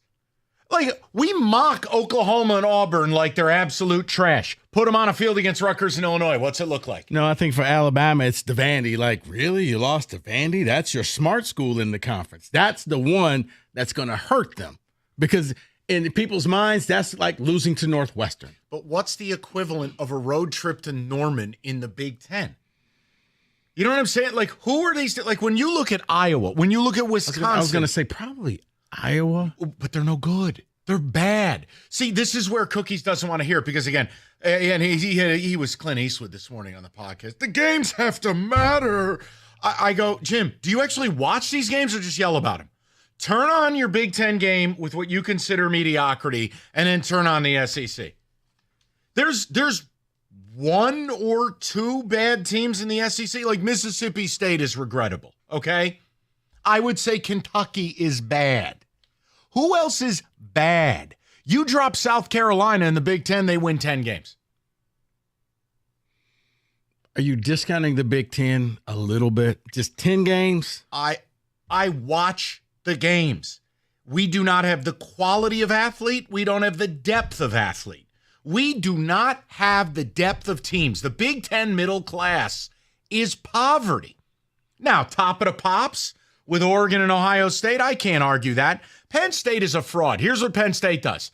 Play 1 or 2 big games a year, invariably get smoked in both of them, then get fat and happy on crap. You can't do that in the SEC. Think about the scheduling. Whoa, Indiana played the 109th rate schedule. How could you ever have a schedule like that in the SEC? You wouldn't. Too much quality. Right. Then Cookie's argument is, well, the SEC, they should play a 9th game. They'd all lose to each other. And I'm like, well, you've just undone your whole argument. If by adding an extra conference game, you're baking in losses, you're telling me the SEC's really tough, which just, zippity-doo, undoes your last 10 minutes of yelling. Indiana shouldn't be in. No. You didn't play anybody. You know who Indiana is? They're like one of those goofball teams in March Madness. See, I think Indiana would have, if Michigan was good, I think we would have had, okay, you played 2 good teams, totally. But they didn't. So that's why. Look at the non-conference who they play. If they purposely went out and just scheduled all bad teams, I'm with you. But if you schedule these teams and they happen to be bad, can't fault you for that. I know. The non-conference, absolutely. You chose that path. FIU and Charlotte and boobity-boo. I just, again, on the week-to-week in the Big Ten, who's Indiana's best win? It's Michigan. Think that over. No, I would even say it's losing to Ohio State. There you go. And when your best win's a loss, I can't put you in. Because that game, it's funny. I saw that game before, Mike, this year. It's when Indiana came to MSU. MSU scored 10 points and then said, good night, we're leaving. Sorry, I needed 5-minute discussion on that. out of a 4-hour show. We can get back to the Lions because they are the big story of the day. Yeah, But I was actually going to listen to that later because Cookie said that you guys got into it. He was out of his mind. I don't know what was going on. Maybe his wife's got him on some of those supplements or something. He was all bricked up. He was like Shannon Sharp entering the studio today. Okay. I'm like, what is your problem? He was screaming about the Big Ten, and I'm like, bro, you went to a safety school. You didn't even go to a Big Ten school. What is this pride you're showing here? We had this conversation pre-Lions pregame show. And So he's been horned up about this for 24 hours. Because he was like, well, because I was like, well, Indiana's the best thing that happened to Indiana was that Alabama and a lot of teams lost because they still get in. But I said they're not going to be playing at home. If in Indiana played in the SEC and played an average schedule, they'd be a 6-6 team. Argue it. I can't because then that's where I need Jim to just stop. No, because Mike, and I know what you're going to say, but yeah, this is true. If you flipped the schedules and you gave MSU that Indiana schedule, we'd have 7 or 8 wins now. They'd be a ranked team. Right. So it's like, I'm not, look. So I understand what you're saying. It's just hard for me to reward that and much less get yelled at about it, but I wanted your guys' take. That's all. Look, I know they'll get in, but that's not the conversation I wanted to have. I think they'll get in. I think they lost the right to play any game in Bloomington. You're going on the road. And, cross your fingers, but you will probably be that bad game, just like I think the group of 5 team will be that bad game. Yeah, because Boise's not good. Nice survival out in Laradice. Come on. But hey, this is what y'all wanted. God bless you. Enjoy it. But here's the thing. Yeah, what? Yeah, it is fun, Mike, to see that right here, right now. I don't know who's in. I like this. God bless. Lions Talk resumes momentarily. If you have thoughts on that, please feel free, but we will continue to bring the Lions into the forefront. 97.1.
We have a big week of football ahead of us, just a few days shy from the 10-1 Lions taking the field once again. Fresh off the heels of putting away the Colts yesterday, 24-6, they look for their first Thanksgiving Day win since 2016. They welcome in the Bears for a Thursday matchup.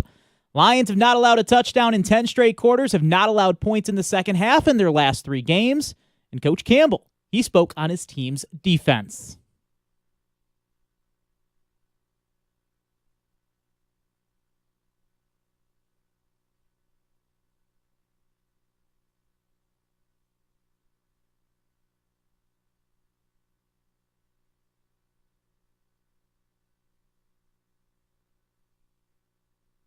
Lions currently 11.5-point favorites.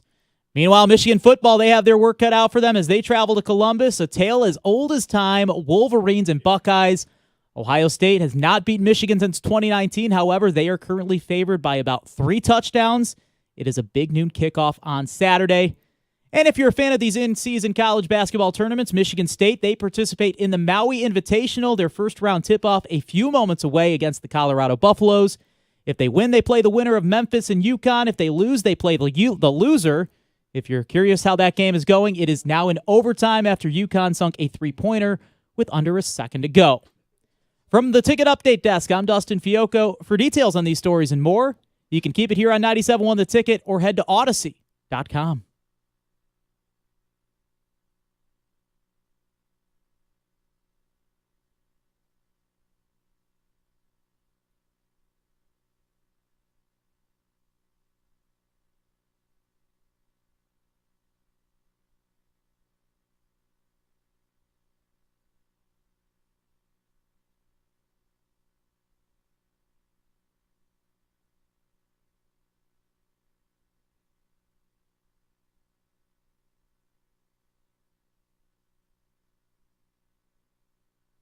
Well, pretty sure we just saw Danny Hurley use a word that rhymes with bunt towards the official in overtime. That'll get you a tech with 40 seconds to go. Mike's like, yeah, there's only certain things that'll get you a tech. And he just said right, because I was like, you can't decide a basketball game in overtime, 40 seconds to go, and then they show it, and it's like, no. And you saw it was Ralphie in A Christmas Story. Word leaving mouth. His assistant pulled him back, and then he leaned over his assistant and said, and one more thing, you are... I'm pretty sure he said he'd see him next certain day of the week. But I didn't say bunt. Yeah, Kenny, Rico pointed to the TV and he went, nope. Yep, that's just what he said. I went, oh my God, because then they showed the replay. It was like ESPN was blissfully unaware of what he actually said, and we're sitting here going, you notice you haven't seen it again. Yeah. Somebody was like, you never show that. Production truck just said, yeah, nope. So, yeah, Danny Hurley, a tech in overtime using a very naughty word. All right, Lions. Real quick, I have good news for you, Rico. Dre Greenlaw, practice window's been opened up. You know what? I would sit him for the whole year. And maybe it makes me a bad fan. Why? And I know, David, we talk because they're one game out, but really, just sit him. I wouldn't be playing McCaffrey either. All right, let's get to the Lions. It's simple. They're a machine. I mean, yesterday, I didn't even think they played one of their better games, and they still largely cruised to a dominating win. Fans take over the stadium again. The opposing quarterback looks non-functional again. You didn't surrender a point in the second half. That's the 3rd straight game. Aaron Glenn may as well have lit a cigar in the 4th quarter. And for every situation, you have an answer. 3rd and 8, we'll run it for 9. 3rd and 6, we'll throw it for 7. Well, you think we're going to go zig? We're going to go zag. The Lions are just a complete machine. Jake Bates from 70, no problem. Jack Fox, all right, wake up, kid. We need you to punt 60 yards. You're the most well-put-together operation in the league. And for that reason, it just, guys, there's nothing. I'm running out of superlatives and accolades. You're winning the Super Bowl. It will take something wholly unforeseen, but I truly believe you're winning it. And now think about this. Here's what your dominance is at. Short week, which alters all point spreads. You only have 3 days off. against a divisional opponent on Thanksgiving, and you are laying the better part of 2 touchdowns against the Bears. You're 11.5, 12-point favorites everywhere. That might be 13 by kick. You're dominant. And again, you lose Anzalone, no slippage. Campbell fills in as the green dot, no slippage. You lose Hutchinson, you survived it. Now you add Za'Darius. Now you're getting pressure. Aleem McNeil played one of his better games. You lined him up against some poor bastard from the Colts, whatever rookie guard they had. That poor kid's going to need therapy. I would love to know where you guys are at with it. Because for me, winning is never boring. Winning is never bad. But my God, I'm out of words for this. It's unbelievable. No, it gets to the point where it just becomes methodical. It becomes just a business trip. Like, okay, we're going to go here. We're going to do this. We're going to try to avoid injury. We're going to get the victory. Dan Campbell will give a speech. Like, I feel sorry for Campbell. Like, oh, what am I going to say this? You say nothing. Go 1-0 each week. And look, Philadelphia looked great last night on television. That's nice. You're not running the ball against Lions. I don't buy Jalen Hurts having to throw it 30, 35 times. Oh, well, they're pass rush. Yeah. What about your offensive line? Look, make Philly come here, you beat them. You'd be a 4.5-point favorite here, a 1.5-point favorite in Philly. That's from Las Vegas. Think about that level of dominance. You would be a favorite in the NFC Championship game in the city of brotherly love on an ice-cold January night. That's how good they think you are. So it's up to you whether you want to buy into that or not. But yesterday, Indy, I'm not telling you they're great. They're a fringy playoff team. You made them look stupid. So that's where I'm at with it. I just would love to know where you guys are at because there is no point of concern. There is no worry. There's nothing. I don't even have to worry about this team's effort, their focus. I mean, that shows you how good of a job Campbell's doing and the leadership you have in the room. So I'd love to know where you guys are at with it. 248-539-9797. David, talk to me. What do you got? Some people are responding to your college football talk here. Someone says, I believe that the college football playoff needs to make requirements for the playoff. 9-conference game and non-con with at least one Power 4, no FCS teams. Will from St. Clair Shore. Will, here's what needs to happen. And then Rico can take you to 6 and I'm leaving. Here's the story. What needs to happen is the system needs to blow up. We've arrived at a point now where Ohio State, Oregon, call it Georgia, whomever, going to spend $20 to $30 million a year, right? You got about a half a dozen, maybe 8 schools doing it. Maybe Michigan's going to jump in that pool. Now they did the Underwood thing. Fine. I don't begrudge them. Here's what I would like. The system needs to fall apart because the fans from the rest of the schools don't have a reason to care. You need to form your pro league, take your top 16 teams, 20 teams, and leave us all alone. We'll go play on Nickelodeon. You guys go do your thing. Because you know what we never talk about in the NFL? Really? Strength of schedule. The margins are so thin because there's a collectively bargained agreement and a salary cap and everybody plays by the same rules. This, it's $30 million payroll or Chef Boyardee. That is not sustainable. The worst that you get is, oh, this division is a bad division or this division is a really good division, but you have to play everybody else. David, Mike's saying everything. I've been saying that for the longest, even before the playoffs, because it was always pretty much about 10 to 12 teams every year that were going to win the title, and everybody else had no chance. Even if you went undefeated, no chance. You still don't have a chance because we don't respect the fact that you went undefeated. You're not one of these 12 teams. I'm a big fan of that, of just separating, or you make everybody play by the rules. I do think they are going to make some changes where it's, call it the Indiana rule. You got to play somebody in the non-conference. You got to play somebody in the top 30. But the point I would make is get rid of what's called non-conference. This is pro football now. This is why just I all don't conference games. Yeah, look, there's no non-con in the NFL. Look, all I'm saying is I've lost the illusion it's college football. It's why I don't love it anymore. So call it what it is. Rip the label off. It's the pros, right? You got to play a pro model. If all you're playing is quality, you're essentially going to do what the SEC's doing, but you're going to do it. Take the top 20 schools in college football, leave the rest of us alone. And that's, honestly. and that's why, Hold on. I actually like what I'm seeing in college basketball because the fact that right here, right now, I have no idea who the 12 teams are going to be because we saw all the upsets. So everybody who you just knew, they're in. Wait, they're not. Nope, they're gone too. I like this. I like the fact that we're not talking about, 4 or 5 teams, but it's still wide open. And we're about to hit Thanksgiving in the final week of the season. I'm all for that. Go ahead. See, Dave. but that's why I'm for the SEC Big Ten schedule thing that they want to do, because we may have gotten that answer. Indiana may have played Auburn, and we would know. Right. But look, bottom line is the current format, it's the Wild West. There's no point to it. You got a $30 million roster going against a $5 million roster. I mean, it's a lot like the Oakland Athletics playing against, say, the New York Yankees. It's not a fair fight.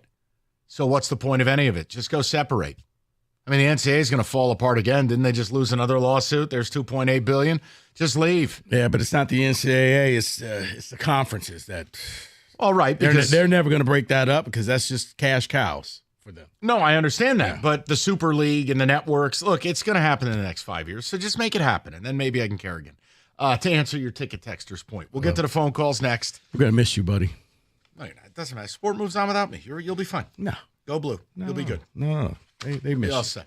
They got an empty. What size Underwood jersey you need? There is an empty chair where Mike's season ticket was, David, and there's a rose that they sit in there every game. There's actually a bag with dog poop in it. No, they put a rose there. Please. Let that rose wither and die, because that's where I'm at. Go ahead. Hey, guys, are you looking to save on internet and mobile this holiday season? Well, good news. Xfinity has a Black Friday sale. Their best deals of the year. They're here right now. Learn how you can get your choice of a 5G phone with Xfinity Plus. You can also get a fast, reliable Xfinity internet with a line of Xfinity Mobile Unlimited for a great low price. So don't wait. Bring home a new 5G phone and get Wi-Fi speeds up to a gig on Xfinity Mobile. That's a big deal. Or, Mike, should I say a gig deal? All right. Now through December 3rd, ask how to get a choice of a free 5G phone with Unlimited Plus line. Or plus get 300 megabit Xfinity internet and unlimited mobile line together for just $35 a month for 12 months with no annual contract. Go to Xfinity.com/Black Friday sale to learn more. Restrictions apply. Requires paperless billing and auto pay with a store bank account. Equipment taxes and fees extra. After promo, regular rates apply. Xfinity Mobile requires Xfinity internet.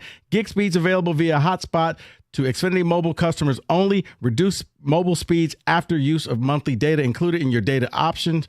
Actual internet speeds and data thresholds may vary.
Hey, companies out there advertising BOGO. Yeah, we're not going to do that. You want a real deal, you go to Mastercraft Heating, Cooling, Plumbing, and Electrical. 24/7, they have got you covered, locally owned for 40 years. They back their work with a 5-year warranty, and Mastercraft, your one-stop shop. Heating, AC, plumbing, and electrical will beat any price. You bundle a high-efficiency AC and furnace, you'll save up to $2,000. Visit mastercraftheating.com.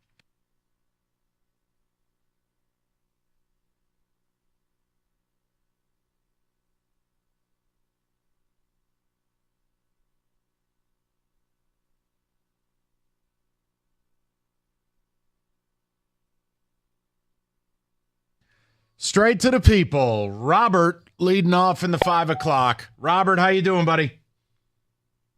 Good afternoon, sir. How you feel, Mike? Excellent, Robert. Hey. What's on your mind, buddy? Man, I don't know where they got this Knuckles and Sonic from.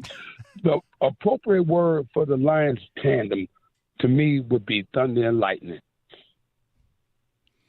Yeah, but Robert, I think Thunder and Lightning has been used so much they wanted to make something that was just theirs, so they took it from the video game Sonic. So Sonic and Knuckles. I get it in reference to that narrative. But at the end of the day, I'm all board with Mike about the Lions going to the Super Bowl. I'm all in. And I mean that sincerely. It just feels like this is their time. It's all here. Everything, top to bottom. You can't name a weakness. Elite coaching, elite playmakers. It just feels like it's time. Like this is happening. This is the tightest locker room I've seen all day long.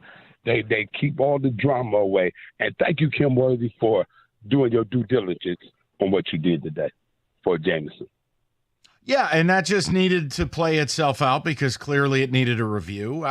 We sat here and said it. It didn't affect me in the short term. It would just be something where, look, I think J-Mo, if he keeps his nose clean, has the ability to get a really nice contract. But there's too much nonsense. We have your rights through 2026. You're just going to play. And we'll table contract talks until you can keep it quiet for a while. But yeah, Robert, in the short term, it had no bearing on the drive for a Super Bowl. Right. Right. I agree with you 100%.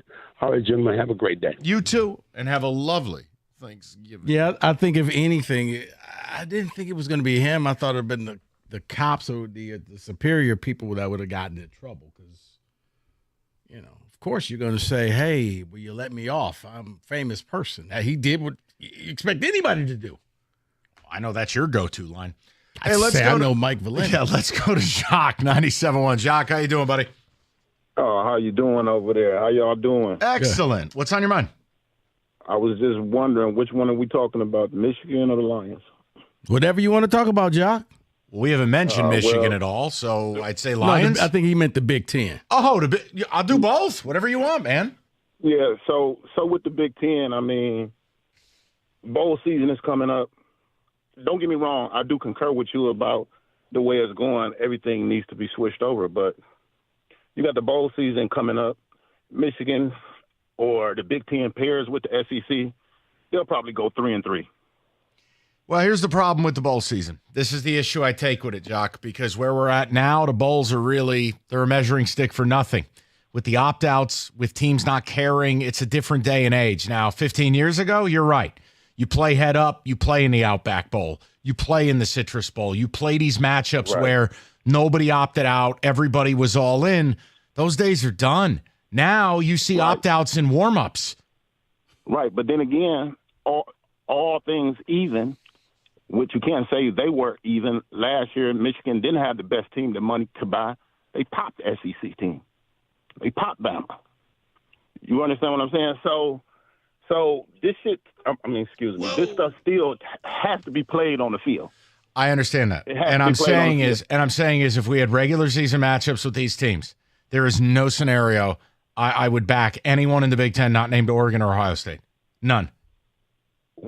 Big game, small James. Penn State ain't doing it for you. You just got to see what Indiana looks like against a real team. Big game, small James. I would run to FanDuel right now if they expect or think that Ohio State is going to beat Michigan by 3 touchdowns.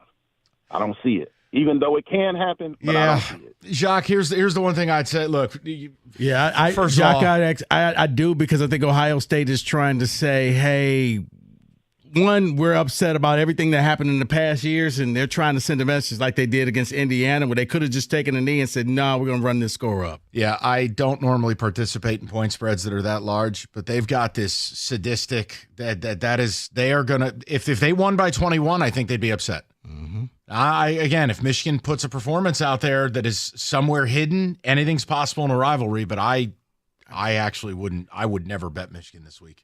Ryan Day's job's on the line. Oh, he can't lose, so he has to.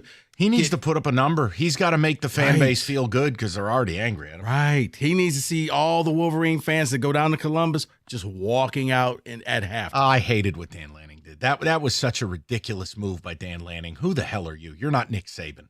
All right, stop. When he called that timeout and said, "Oh, look at all the fans leaving. The Are you not entertained?" bit he did here. I don't like that stuff. You're not good enough to do that, Dan. Well, I like the touchdown that he scored because he helped me. Okay, then Anthony's up next, 97.1. What's up, Anth? Hey, how you guys doing? Good, Anthony. What's going on? I just want to make sure I'm not crazy here because when I'm watching the Lions, I feel like I'm watching one of the best teams in the last 10 or 15 years. I mean, there is no weakness on this team, and it's felt like a long time since it's been week 11 or 12, and you know a team is on a collision course to the Super Bowl. I mean, the last time I can think it happened is with the Colts and Saints the year they played each other. What do you think? I concur completely. Yeah. I've felt that way for a long time. And now, post-trade deadline, you acquired Za'Darius. I mean, Aaron Glenn is a shoo-in to get head coaching offers, whether he takes them or not. That's his prerogative. Yeah. It's just, my thing is coordinators be damned. This team is going to be good for a long time, regardless of losing Ben Johnson and Aaron Glenn. All right, I don't want to be a buzzkill. Anthony, I can't say that because you got to remember, look what happened to the Eagles when they lost both Gannon and Steichen. The next year, they were terrible. And again, like it happened to Doug Peterson even before that in Philly, where they lost both the quarterback coach and the OC, and it fell apart. I don't want to future-proof this team. I'll say this year, right here, right now, yeah, I'm all in. They're winning the Super Bowl, Anth. I don't want to talk about 25-26. And when you lose coordinators, it hurts. Ben Johnson and Aaron Glenn are phenomenal. You're not replacing them with anyone who's as good as them. I think the next coordinator is already on this team. I think Campbell is building something sustainable. That's what I think. Okay. And listen, Ant, I'm not mad at you. I'm not breaking your stones. I view it differently, but I hope you're right. I don't want to go back to the Lions not being good, but I'm also not worried about next year. Yeah, because I think the worst case scenario is Ben Johnson gets the Bears job and you have to face him twice a year because you know what he can do on offense. And he'll have Caleb. He'll have his pick of the litter. And I actually think, unlike 4 weeks ago, I think there's a real chance Giants job's going to be open. Mm-hmm. That would be a chance for Ben Johnson to get his guy. It's an iconic franchise. Hand select his quarterback. I don't know what he feels about Caleb. See, the only thing about that, it might make sense, and I'm not saying it because it's your team. I don't know if he wants that type of spotlight job. Yeah, no, and it's not for everybody. Like, it's not. And I'm just making a point, like, you need big-time jobs. I'm convinced of one thing. Ben Johnson will never end up in a place like Carolina. He'll never end up with a fledgling team like Jacksonville or something. I don't buy it. I think it's going to have to be a signature franchise, a really stable thing that he can go in and be supported and do what he wants to do. And that's if he ever desires it. Now, Aaron's wanted to be a head coach. He has been openly passed over. That's different than Ben Johnson turning down Washington or turning down Carolina. Aaron Glenn it seems like a mortal lock he will take the job. Mm-hmm. But Ben Johnson, yeah, I mean, it's more hand-selected. Look, maybe out of loyalty, he wouldn't want the Bear job. He wouldn't want to go against Dan Campbell. I don't know. But look, just look at who's got a top 5 pick. Look at who's got the ability to hand-deliver Ben Johnson a quarterback and start from there. But we don't have to worry about that crap. Not now, we don't. Were you upset about Baker Mayfield and what he did? Oh, no, I loved it. I wish you would have punched Tommy in the face. Okay. I love They said he upset Italian Americans everywhere. I'm just like, wow. Upset? I was dancing like Michael Flatley. Keep scoring, right? I was just like this. No, don't keep scoring. I had under 41.5. Okay. The point is, I was loving it. It was great. The only way it would have been better is if he went over and went, Mamma Mia, and shoot him in the sack. I loved his answer afterwards when they asked him. It was a tribute. Are you Italian? I didn't do a 23andMe. I loved it. I didn't like it. I loved it. Baker's bar none my favorite player in the sport. Yeah, it's all good. I totally dig it. Woo! I actually cheered. I was going to send you the photo, and I'm like, that may be offensive, so I'm just going to lean on the side of no. It's tremendous, and I'll tell you this. Lions are on commercial. I go over to Red Zone. The first thing I see is somebody on Tampa murdering cutlets. I'm like, yeah! I've reached full hatred of my team.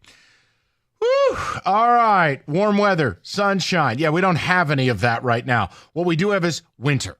Okay? We have Solace, the new release from Old Nation Brewing Company. It's quite simple. Fireplace, football, and a delicious winter beer. Taste the difference for yourself, brewed respectfully in Williamston, right down the road. Support local, support independent, 21 and up. Old Nation Brewing Company reminds you to please drink responsibly.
All right, football, basketball. Hell, State's about to play. You want to order a pizza? Go for it. Right now, spend more than $25. You get free Howie bread. That's it. I mean, it's a great deal. Order up some pizzas, or maybe you're waiting for the Lions post-Thanksgiving. You don't feel like cooking after all the work you're doing during the holidays. Go to Hungry Howie's. Take advantage of their latest and greatest offer. Flavored crusts, quality toppings, real cheese, and dough made in-house. It's Hungry Howie's.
And somewhere, just know, I've converted my father to the dark side. He will be rooting for the Giants to lose on Thanksgiving, an unthinkable moment.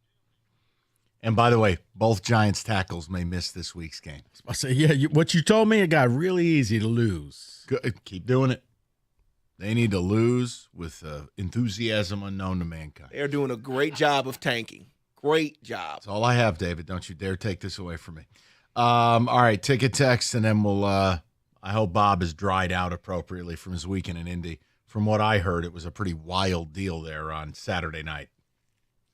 I had some people that were in Indy, and let's just say Wojo was out and about holding court at St. Elmo's, and it was his birthday slurred week. speech was on the menu. It's his birthday week, so he was celebrating. A little bit too much, I heard. It wasn't for Thanksgiving. Thanksgiving. Wojo's Wojo's special recipe soaks the turkey in gin. There's no stuffing. Or you just bypass the turkey. Perfect. Skip the middleman. Someone says, can we say that was a really nice segment? I love that. That is Chris in Detroit. It's become my favorite because generally we just argue. It's good. I mean, the Lions, it's mindless at this point. Lions good, 2-4-8. Like, at least we get to debate something. Well, I'm glad Chris likes it. Yes. I've been saying Thanksgiving all weekend and would continue the rest of the week. My 14-year-old son laughs every time because we listen together. I love it. It's one of my favorite drops of all time, and this is its prime week. Now, question, are we doing racial Thanksgiving tomorrow or Wednesday? Black versus white menu. I was thinking tomorrow, maybe. I was looking some stuff up. Maybe. We could because Wednesday becomes – but like, what are we previewing? The Lions are favored by 13. How much are the Lions going to win by? 2-4-8. Like, I don't know. Can they end their Thanksgiving Day streak? I will say you are going to get a coach fired this week. That's exciting. I think Eberflus is dead if you drop a bomb on him on Thanksgiving. Wait, so he could keep his job if he wins? Ooh. No, maybe they'll be motivated. No, I'm saying he'll be fired at the end of the year. But if they show their ass on Thanksgiving after how he showed his ass last week, I do wonder if he'd get clipped. Gotcha. God, MSU's uniforms blow. Who designed these? It was me, Mike. It was me. No, I'm serious. These are terrible. We used to have some awesome uniforms. What happened to the state script ones? Why'd they get rid of those? I don't know. All right, I had to ask. That's all. These are terrible. Go ahead, David. David, I'm sorry. I got sidetracked. Rico's got every monitor on this state game now, and he's spinning around in his chair. He's going crazy. Because all I'm doing is taking abuse from you. Go ahead, David. Apparently, St. Elmo's was a wild party on Saturday night. Heard some things from it. Oh yeah, I was clued in by a couple people who were there. I had multiple friends going to the game, and all they saw is that Wojo with his shirt off. Yes, it is. I'm just telling you. TJ was drunk texting. I mean, it was chaos. That text was hilarious. Like, TJ, you got to include a picture if you're going. Rico, look at the steak, and I'm like, TJ, one problem: you didn't send a picture. Hour later, not even kidding. Picture comes. Just sends a text, beef. I'm like, okay, we're good. We're done here. Yum. Oh, so it wasn't a text like to me when he's calling me all sorts of names because I wouldn't change his pick from Friday. No. That's not how it works, man. Someone says Wojo drunk is as common as David putting it in the system. That's true. Mark in St. That's Louis. true. Yeah. No, it's very true. Well, he's sitting down now. Hopefully his BAC is regulated so he can do radio. I heard Saturday night you had quite a time of it. That's all I'll say. That is not true. Oh, really? No, the Lions fans had quite a time. I have the photographs. You should see the videos. Yeah, you look like... No, I was not at all. St. Elmo's, we had the shrimp cocktail, the steak, and literally Lions fans took over that storied, old, stately restaurant. Correct. It was tremendous. But you and TJ both bombed. No, TJ was. Bombed. I wasn't bombed at all. Oh, so you were just flush from what, tanning? Do you know what TJ did is the meanest thing he's ever done to poor Lomas? Yeah, get your Lomas thing ready. He announced to this giant restaurant I room. heard this. Everybody, welcome the great Lions, great Lomas Brown. It's his birthday today. Woo! And everybody stands up and cheers. It wasn't his birthday. His birthday's in March. And they wouldn't stop. And we kept... At the game the next day, people up in the press box came up to him. Hey, Lomas, happy birthday. He said, oh, come on. Oh, no, it's not my birthday. It was... Give TJ credit for that one. He pulled that one off. That was hilarious. There it is.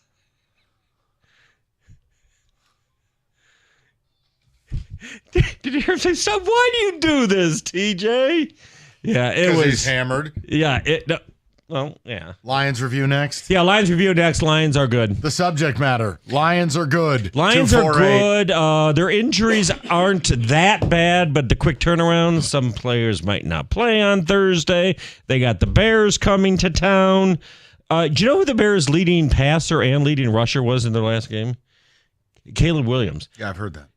So I thought DeAndre Swift was starting to make inroads there. No, not happening? No. Okay. Just will you please, you're 13-point favorites. Just go win. No. This is going to be a hell of a game. Yeah. Okay, then. Lions reviews next. We'll be back with you tomorrow at 2. 97.1. Should be a good one. Hey, guys, you've heard me talk about Specs at LTU. You want a career in radio, TV, you're a graphic design artist, Specs at LTU can get you started on your new career. It's very simple. You just need to head over to the website, ltu.edu/specs. You're going to learn more about the broadcast media arts, digital media arts, and graphics communications program taught through Specs at LTU. Right here in the city of Southfield on the campus of Lawrence Tech. You're going to be taught by instructors like myself who actually work in the business. What does that mean? It means you're not going to get your time wasted. You're going to learn from day one what it takes to make it in your new field. So, and with the hands-on approach and expert faculty, you're going to learn the practical skills you need to succeed in today's media industry. So